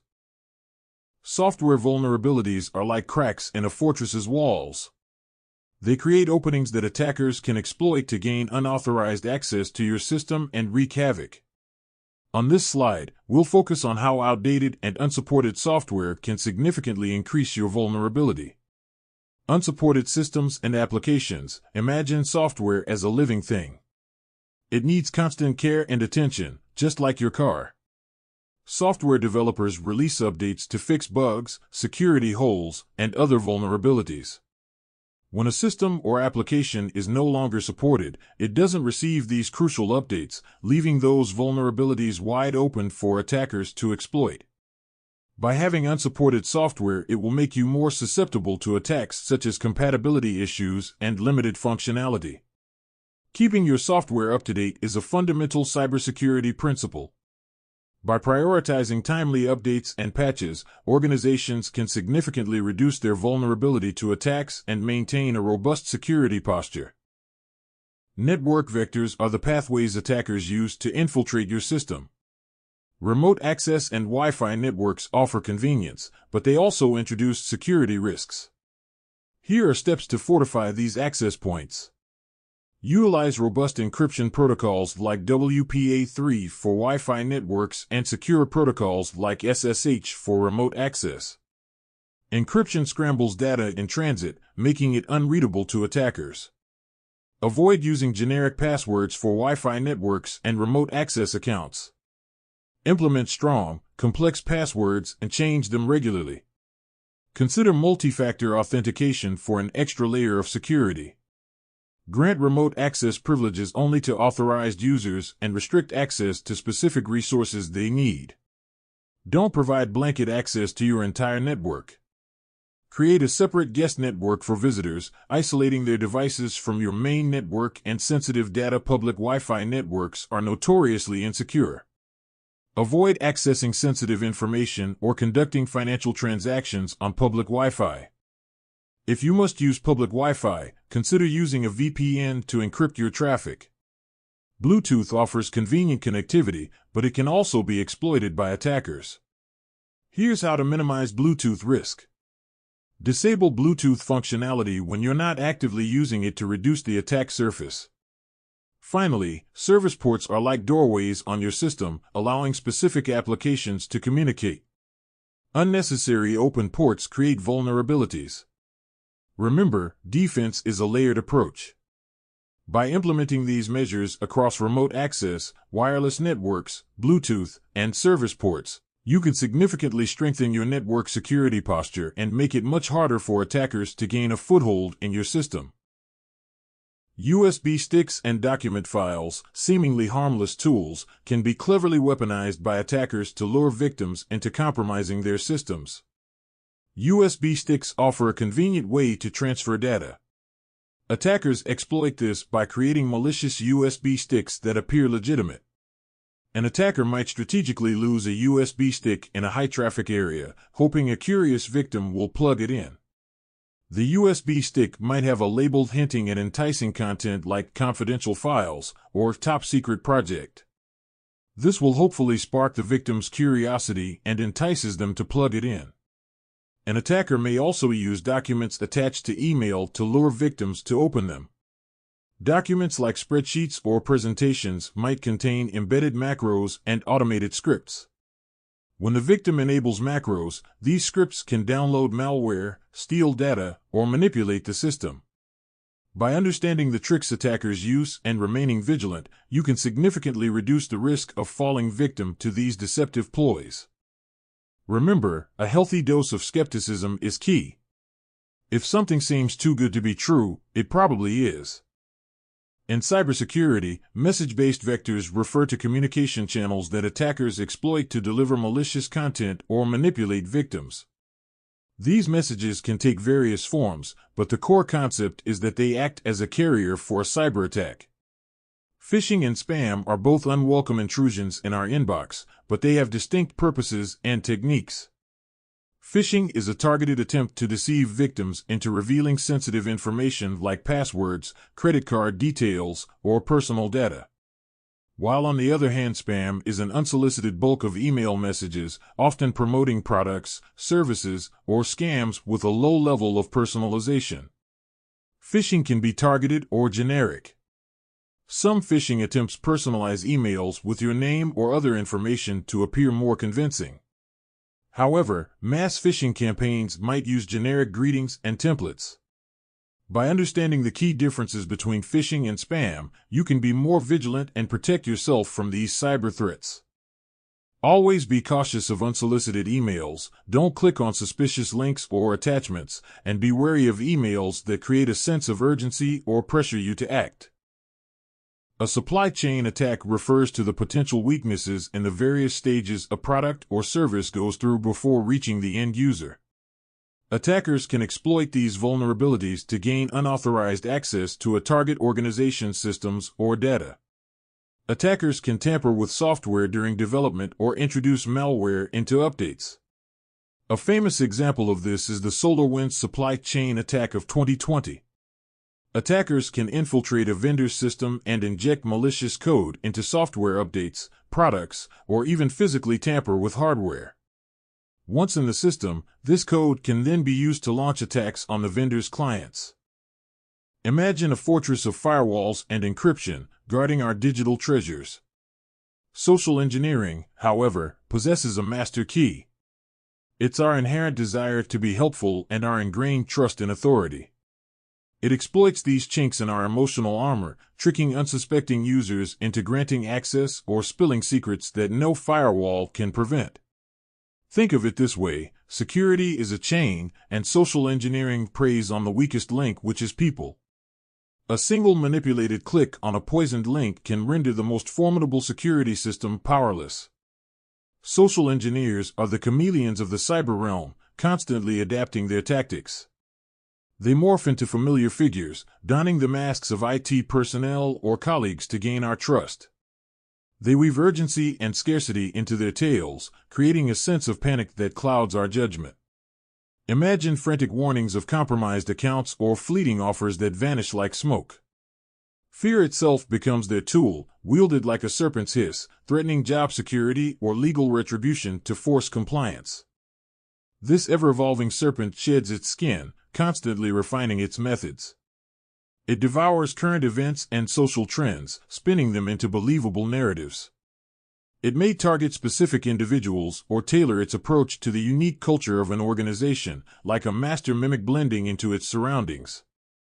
Typo squatting, also known as URL hijacking, is a deceptive trick in the digital world that preys on our misspelling mistakes. Imagine you're on a quest for buried treasure online, but instead of a map, you have a website address.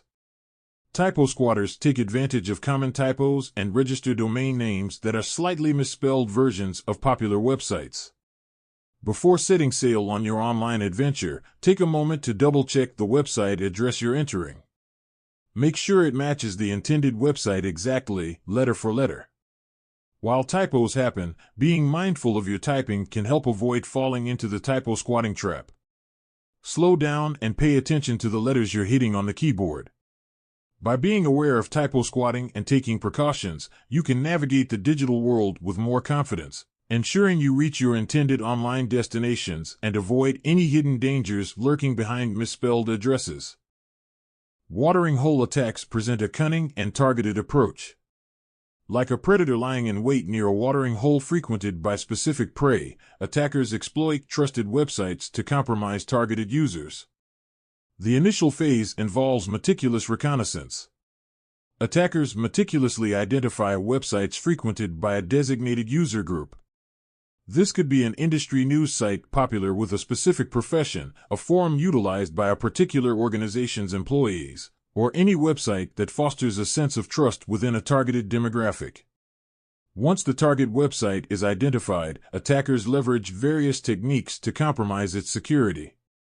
This may involve exploiting existing vulnerabilities within the website software or employing social engineering tactics to manipulate website administrators. With the website compromised, attackers then introduce a malicious payload. This could be malicious code designed to exploit vulnerabilities on the user's device or phishing tactics disguised as legitimate downloads. When unsuspecting users visit the compromised website, the malicious payload is triggered. In some instances, a drive-by download infects the user's device without their knowledge. Alternatively, phishing tactics may lure users into downloading malware disguised as legitimate software. Organizations can bolster their defenses by educating employees on the risks associated with watering hole attacks. This empowers users to exercise caution regarding unexpected downloads, especially on websites they visit the most. Lesson 3. We're going to be learning about cryptographic solutions. So here we're going to be learning about algorithms, public key infrastructure, digital certificates, and then we're going to learn about how they have key exchange, so PKI. Um, to Speaking from experience, this is the most challenging section that we're going to go about when it comes to cybersecurity, Security Plus. Just kind of, it's a lot to take in, so please rewatch this lesson if need be, and just take notes wherever you can. Please, if I'm not speaking directly towards that the slide there, pause the video, read the sections that I have in those slides, where I may be explaining it, but I may not be taking the exact note that I have written out in the slide. So please, if that helps you in any type of way, just pause at any time and then read the section that I have there, and then let's move forward with this section. It's a challenging section, but it's good to know. Just to know that the whole internet is really based off of how we we are communicating securely with each other. And we can't do really none of that without encryption, algorithms, and then how do we pass things back and forth using PKI. So let's jump into it. Before we get started, we need to go over a couple of things. You're gonna hear me say some phrases over and over again, and so that we're clear and I don't lose anybody, let's go over those phrases. So you'll hear me say plain text and then ciphertext. So plain text is things that we can read. Um, they are showing up whenever we sniff the network. Um, they're not encrypted in any type of way. It's plain text. So that's that's how we're gonna pronounce that word, and then that's how the context that we'll use it in. Ciphertext being the opposite, it'll be encrypted, unreadable. So if we're sniffing the network, we're gonna get some gibberish back, and that gibberish that we see is going to be ciphertext because that's what encryption does to your data as you're moving it across the network.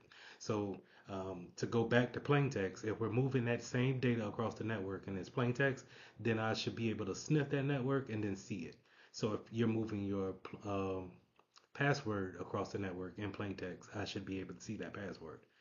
Same thing as if you were to move a certain message in plain text, I should be able to see that if I'm sniffing the network. Ciphertext, not. It has an encryption to it, and it's encrypted to the normal sniffer.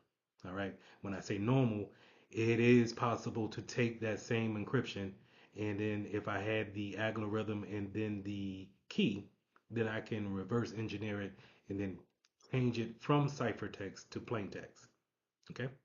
So I already said the word algorithm. Algorithm is a mathematically a mathematic problem that allows us to take plain text and change it into ciphertext. So the algorithm could be nothing like your algebra that you learned back in high school.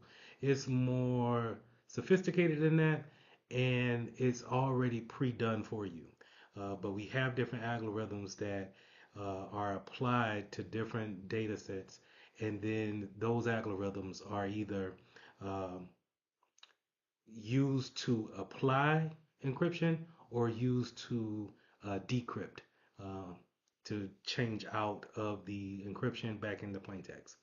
And then cryptanalysis is just the analysis of cryptography, just the kind of the breakdown that we'll get into the block size, the bit size, um, being able to know the key length, the algorithms used, how many times are we going to repeat certain algorithms over and over again.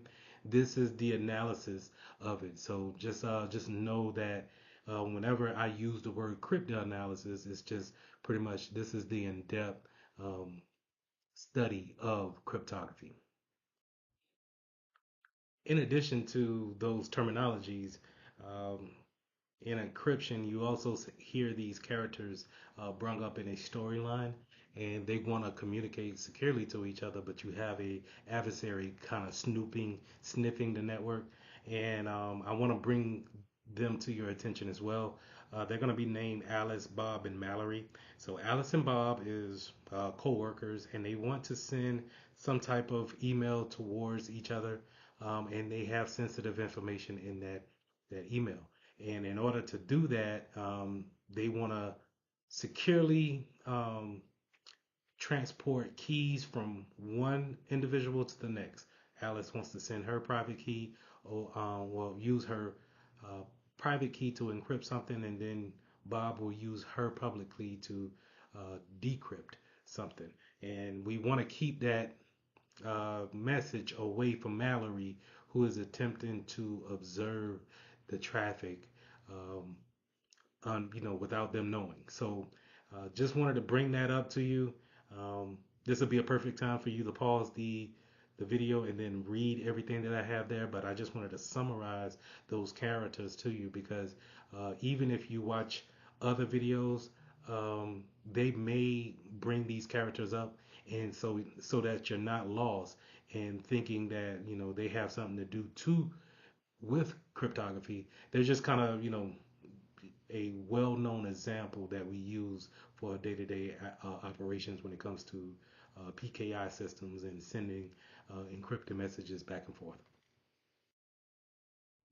When talking about encryption, you're going to have two of them. You're going to have asymmetric encryption and then symmetric encryption. So here we're going to talk about symmetric and the different types of symmetric that we are going to use. Symmetric is normally a faster encryption. So that process that we're going to use to take that plain text, turn it into an encrypted text, and then send it across the network, it's typically faster with a symmetric encryption.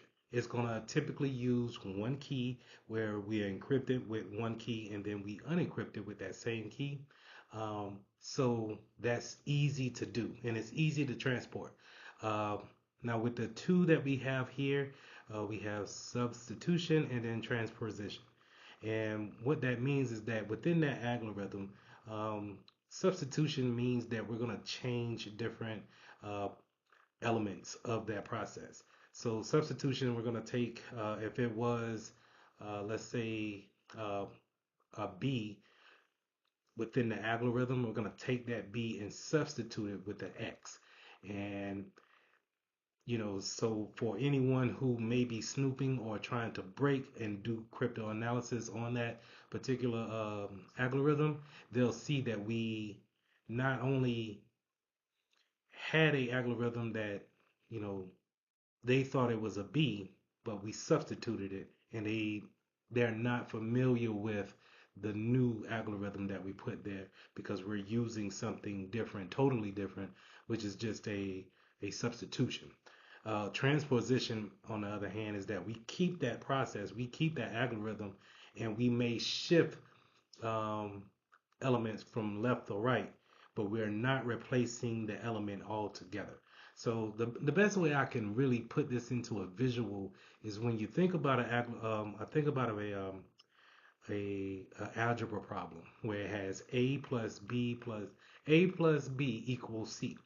Um, in substitution, we're going to take that b out and we're going to say a plus d equals c. And so now it changes up that whole problem, right? Whereas transposition, we're going to say A plus B equals C, and we're going to use a transposition algorithm where they're just going to shift that A to the B and shift the B to the A, but it still equals C. Okay, so I hope that was a good breakdown of how we're using symmetrical encryption. Remember, symmetric encryption is going to be a faster encryption, something that we use for streaming in the real world, streaming videos, things of that nature, and over a encrypted network. So it's a quicker encryption versus asymmetric, and we'll get into asymmetric later. In this diagram here, you see what I was explaining in that last slide is that in symmetric algorithms, we're going to use that same key. It's just the problem is that when Alice wants to communicate with Bob, she's going to have to give him that key. Um, and then when you think about it in the real world, how am I supposed to give you a key securely? You understand? So do I walk down to your office and give you that key? Yeah, that's possible. That's plausible, right? But say if you live in a different city, a different county, do I call you over the phone and give you that key, and then encrypt it and then let you unencrypt it once I give you after the phone call? Is that so secure?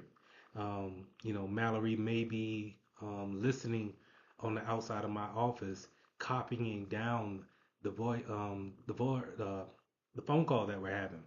So that could be it's feasible, right? It's just not efficient. And so when we're thinking about on a one-on-one scale, it's easy to have one key and then we share that key however we want to share that key. Um, but a lot of times when we're working with um, hundreds of people, if not hundreds more of external people, we need to have more keys if we're going to and talk securely. Okay, so this is where asymmetric could come into play, where asymmetric is more secure and it's more scalable than symmetric keys. Symmetric algorithms. So just keep that in mind. That's going to be very, very. I'm pretty sure that's going to come up somewhere somehow. That symmetric is good and fast, but it's not scalable. So it's not necessarily one, you don't want to use that for, let's say, 100 people. Because when you think about it, everybody's going to need a key for every message that they will want to send out.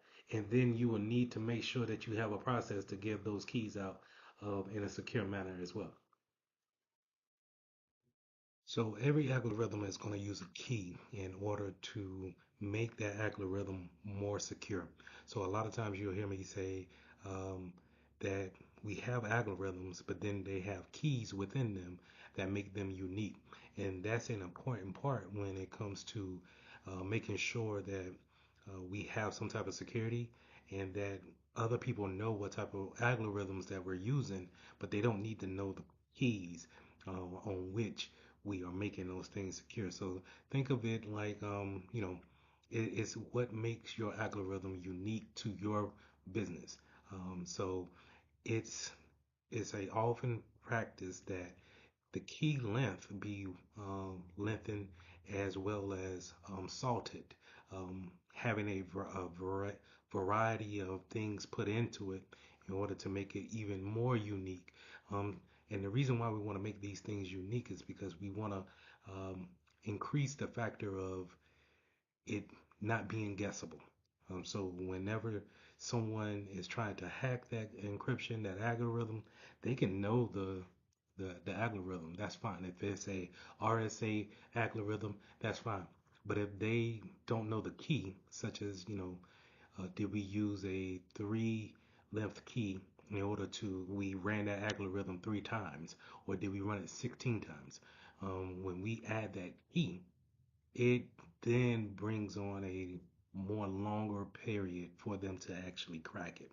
Okay. And so the more we lengthen our keys, the more we put on a factor of it being unguessable.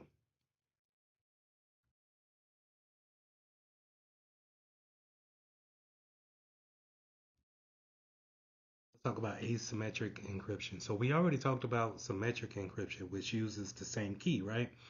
Asymmetric is going to use something called a public key and a private key, two different keys. So this makes it way better when it comes to scaling, um, but it's also more confusing to that hacker to figure out which key um, that you have as a private key. Okay, so we're able to send messages out securely using our public key. Using our public key, but then we're able to decrypt any type of thing using our private key. And the reason why these keys can actually talk to each other, similar to the symmetric key, is because they're mathematically related.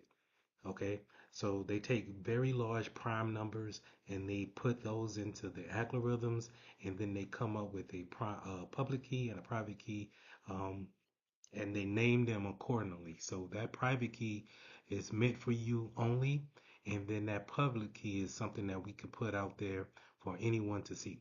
And the prime, your more best, the best example that I can give you is on a certificate that you go onto a regular website, you look at those certificates, and you can see the public key of that website that you're going to.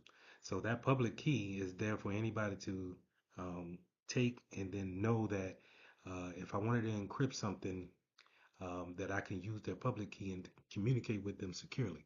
Okay, so um, it's a way better way to scale. We don't have to give everybody two pairs of keys. We can give you one pair of key, one key pair, and then you're gonna take that and tell people to use your public key whenever you want to send something to you securely. So remember that is that symmetric keys, we're using two keys of the same key, right? I use my key to encrypt as well as decrypt. But in public keys, we're going to have two keys, two different keys in there, public and private. So you can see here on this diagram that this is exactly how uh, key pair works, PKI. So they're going to, Bob's going to create his own public key and then give it to whoever who wants it, right? But then he's going to create another private key. And whenever you want to send something encrypted to him, you will use his public key in order to encrypt it. Once he receives that encrypted message, he will use his private key to unencrypt it. The reason why they talk to each other is because they're mathematically combined. They're drawn to each other that way, right? So I can give you my public key. That's no problem. And Mallory cannot decrypt it because in order for her to decrypt it, she just can't use my public key again to decrypt the message that was encrypted by my public key, right? She has to use my private key. So out of all of this, just remember that we never give away our private key, but in order to have people encrypt things for us, we give away our public key. Okay? And the name suggests it all, and just keep those things in mind. So whenever you want to talk securely to someone, you're going to use their public key in order to encrypt that message. Once they get it, they'll decrypt it with their private. Hashing. Hashing is similar to algorithms and encryption, but it's not. Okay. So what we're going to do is we're going to take a sliver of data and we're going to apply an algorithm to it, and we're only using this for integrity reasons only. So we're going to use that and we're going to make something similar to a fingerprint, something that's very unique to that particular data. Okay. So whenever we are taking a hash of something and we want to verify if it is truly what it says it is, then we're going to take a hash and compare those hashes. The reason why hashes are so used widely is because if anything within the data changes, the hash change. Okay, let me say that again because maybe I mashed everything up with my words. If anything within the data, the document changes, I don't care if it's a changing a capital letter to a lowercase letter, adding a 3 where there was a 2, putting in a comma, a space. It doesn't matter. Whatever you change on that particular document, if you make any minor change, it will change the hash that is um, computed on the other end of the algorithm. Okay, so that's great for whenever I want to send you something and you're looking at it and you're comparing the hashes and you're saying, wait a minute, this is not the same document because the hashes are vastly different. And and what I like about hashes is that that's what they are. They're not like the hash will come out and it will be one value change. No, it's a complete different hash. So it would look nothing similar to the original hash. And so we use those things as fingerprints to identify if any changes have been made. And they really support the integrity pillar when it comes to the CIA triad. Um, Hashes that you need to be familiar with are here on the slide. The SHA algorithms are very widely used, as well as the message digest. The message digest is going to be that the output that you see, and I should have some a lab that you can go to a website and we're gonna take some documents and throw them in there and make some hashes so you can see the output of taking one large document and throwing it in there and getting a 16-bit hash a hash value out of that, where you could take a 42-page document and get that same 16-bit hash value. Or you could take a sentence and get a same 16-bit hash value. So they're very good to use when it comes to supporting integrity. And you need to be aware that it's not an algorithm, it's not encryption, but we do use it for the identification part of a data set. When addressing a digital signature, you're mostly going to see those type of transactions on the web. So a lot of times when we look at the certificates that a website has, they will have the digital signature there. So that digital signature is going to be the representation for basically their public key in order for you to communicate securely with it.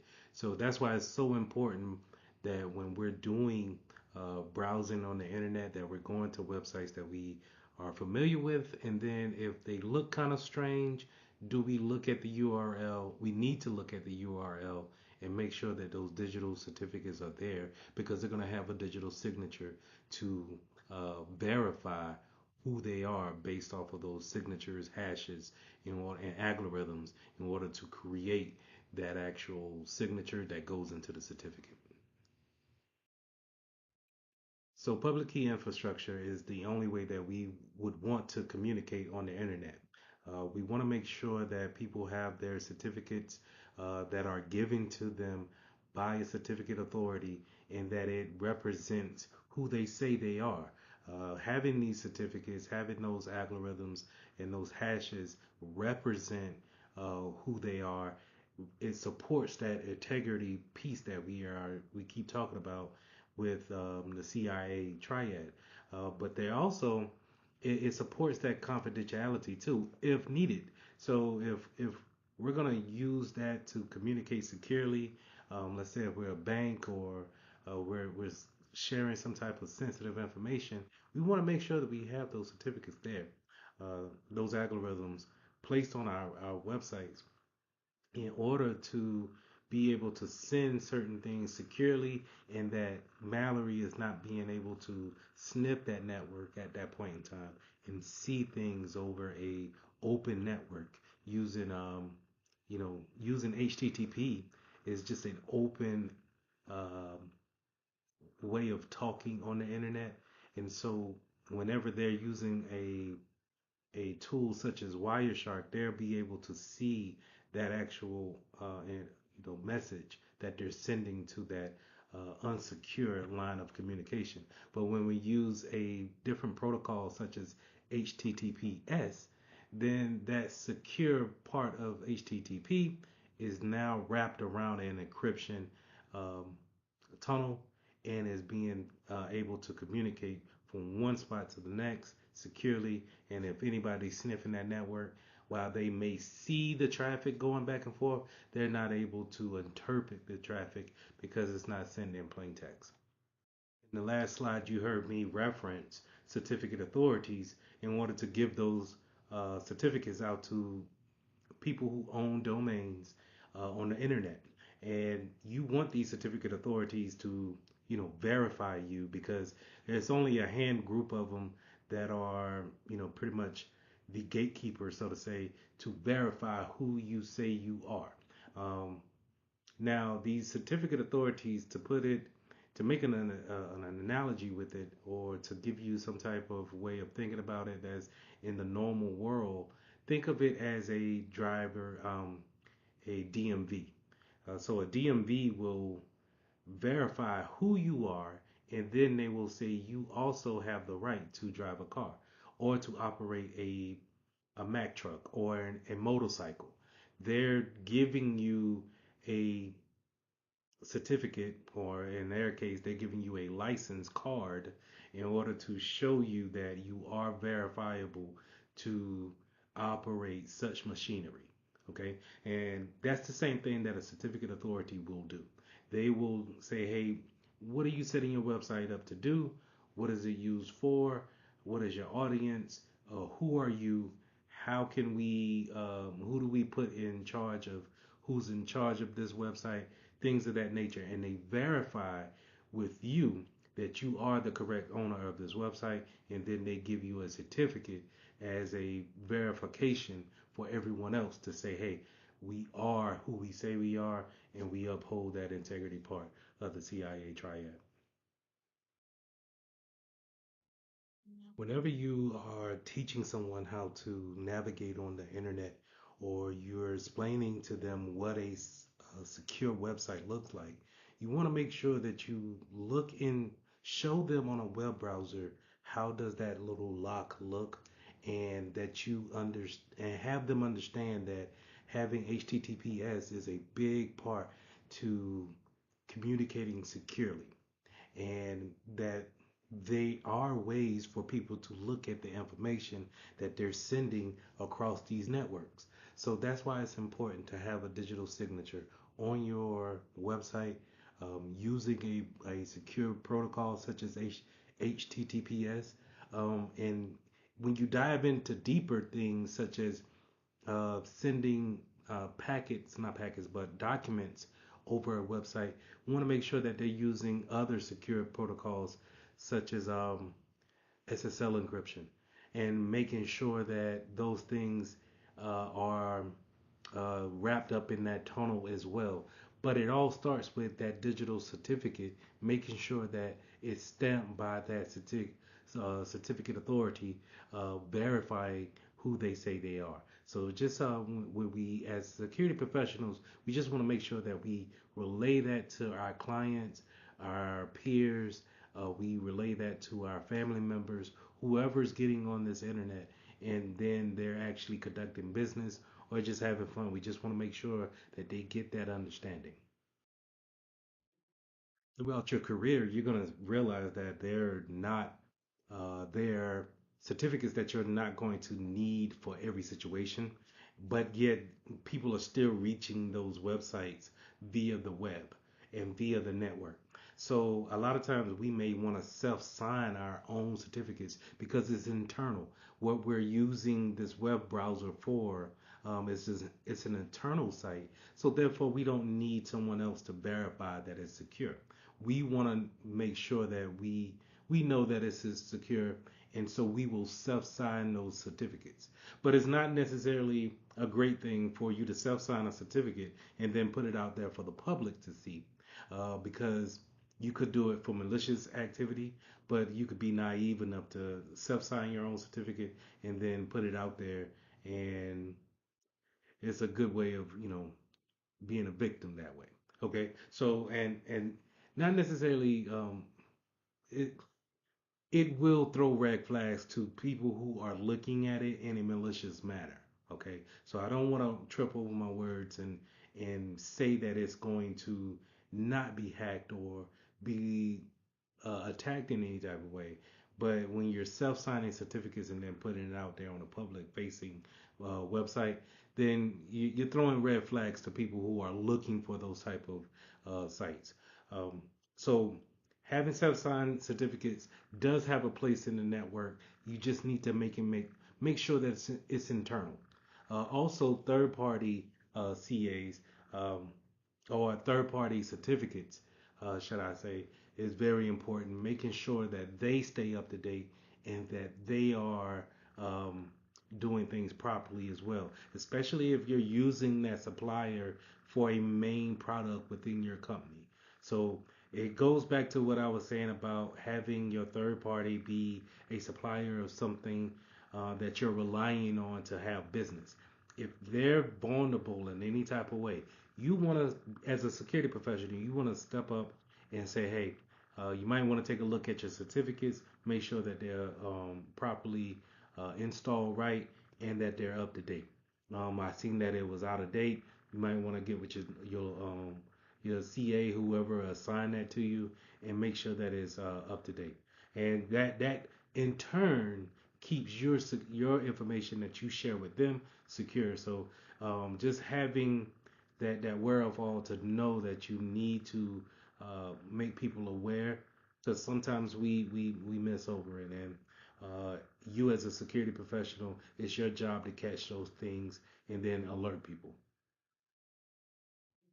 And I want to be very clear when it comes to uh, re-establishing a certificate. It doesn't take much to do it, and it's pretty much just staying abreast with the type of account that you have with your CA, making sure that it doesn't go expired or um, be revoked is pretty much just in your realm.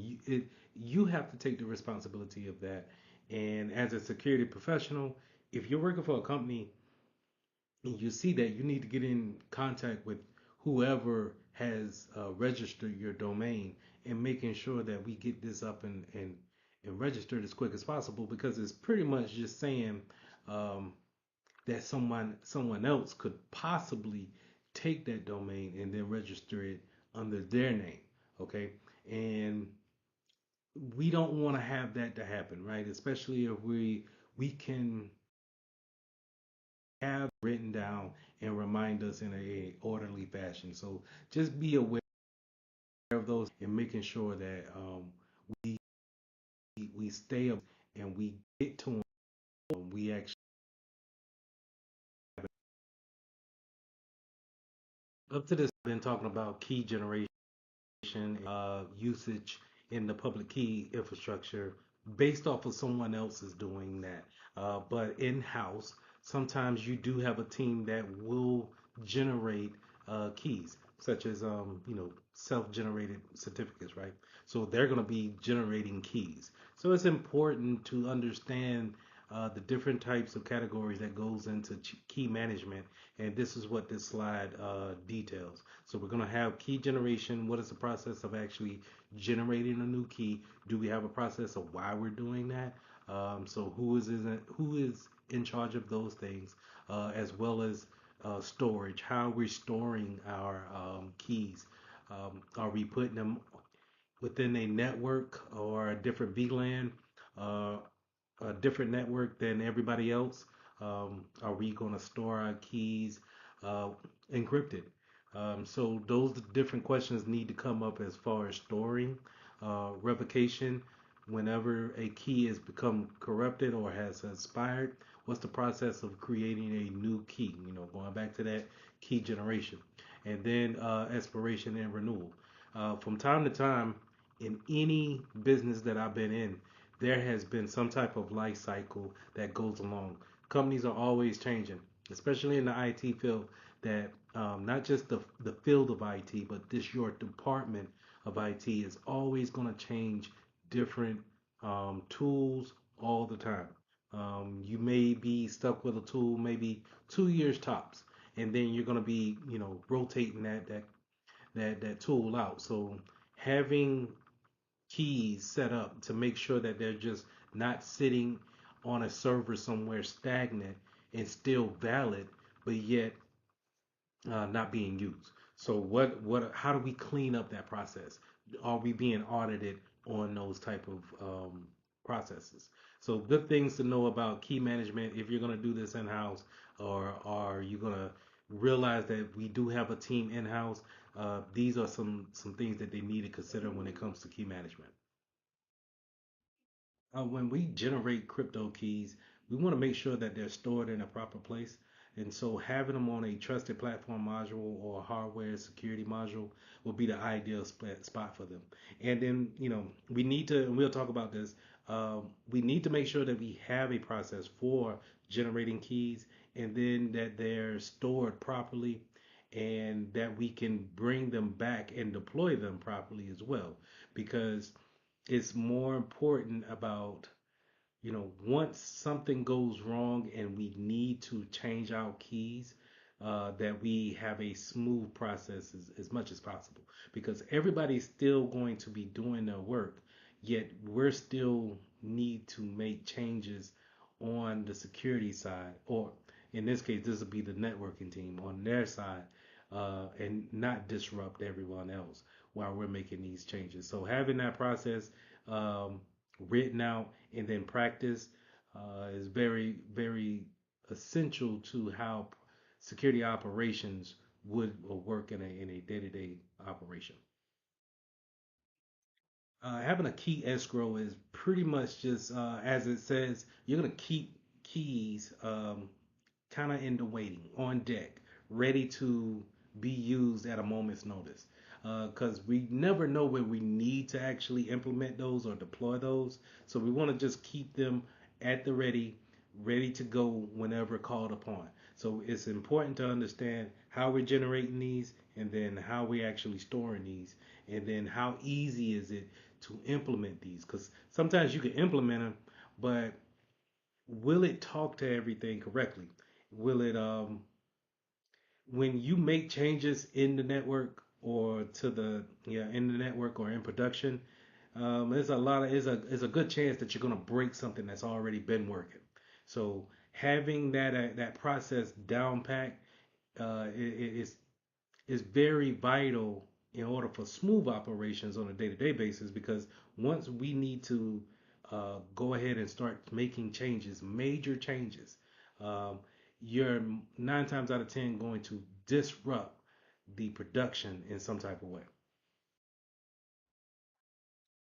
As we been as we've been talking about encryption, um, there's several ways that we can apply it to the data that we're actually using.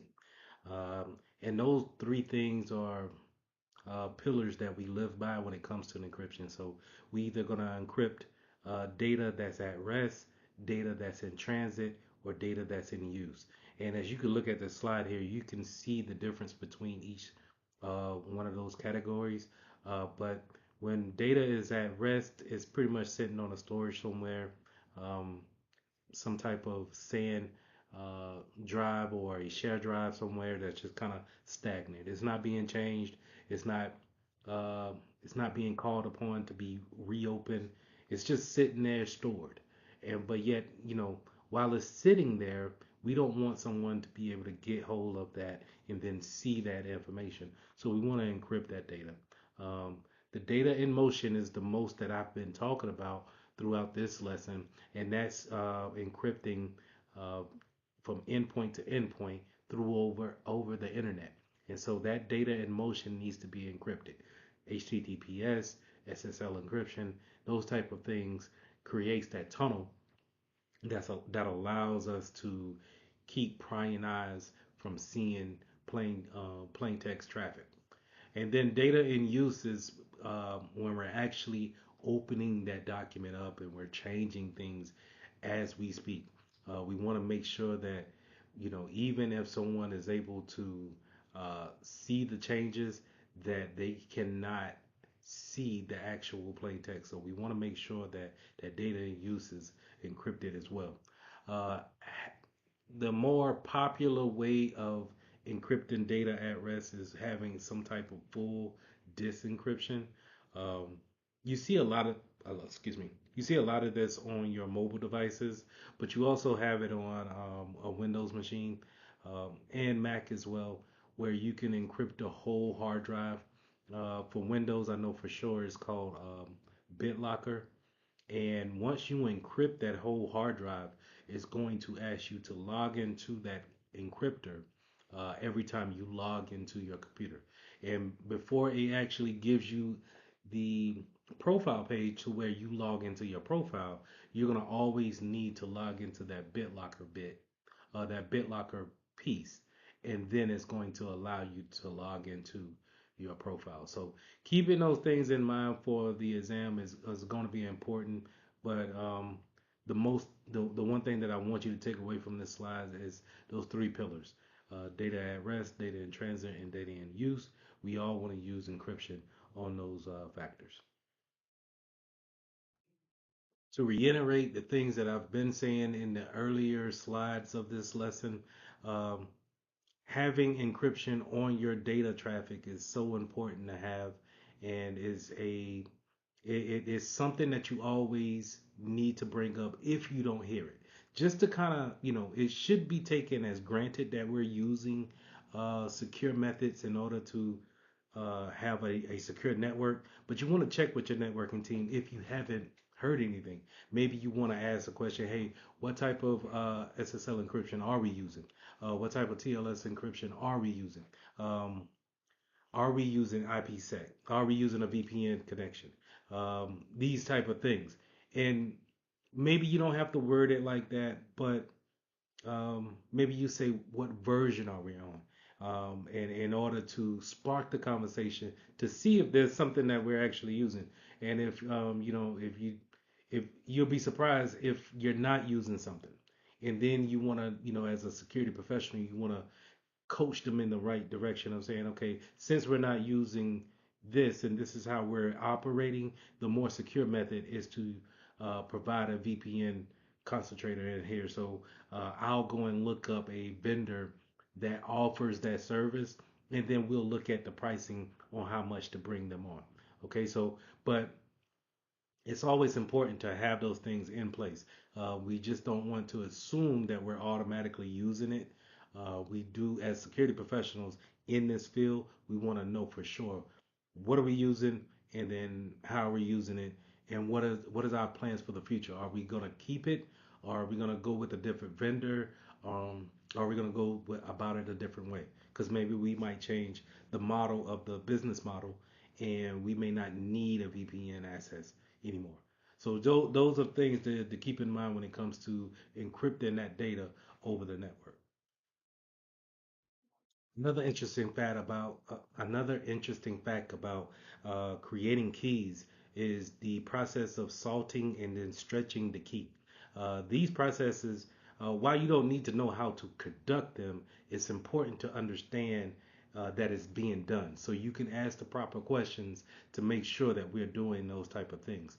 So salting and then stretching the key is pretty much putting randomizations into our key process in order to create a random key more than a straight processed key.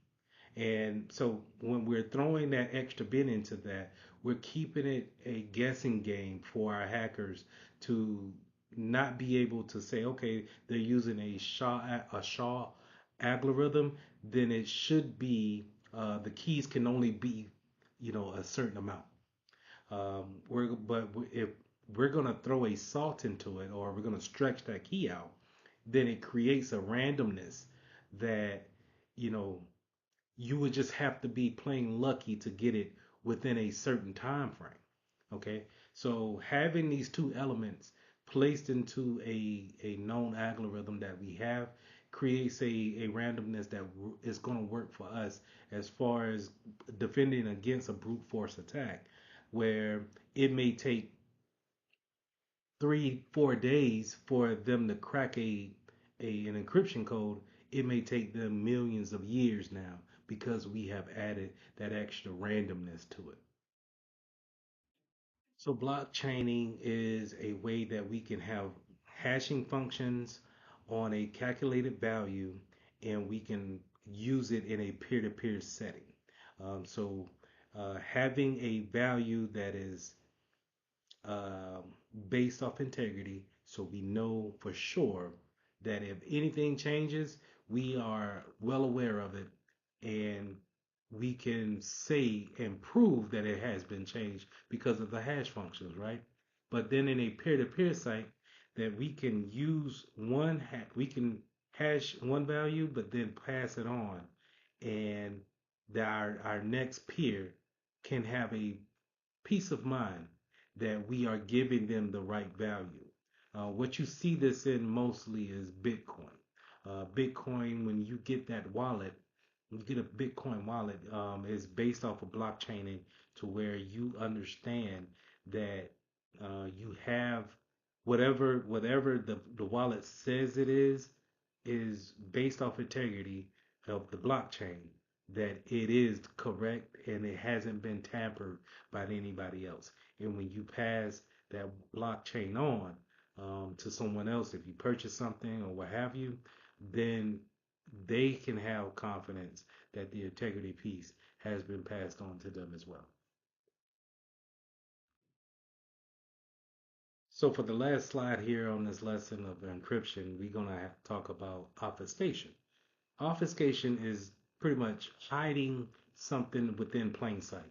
Um, for the exam, you're definitely going to need to know what steganography is, and that's taking a picture, some type of JPEG, and changing one bit to hide information within that bit, and being able to send that across the network to someone else, or to yourself. And it's basically a form of data leaking.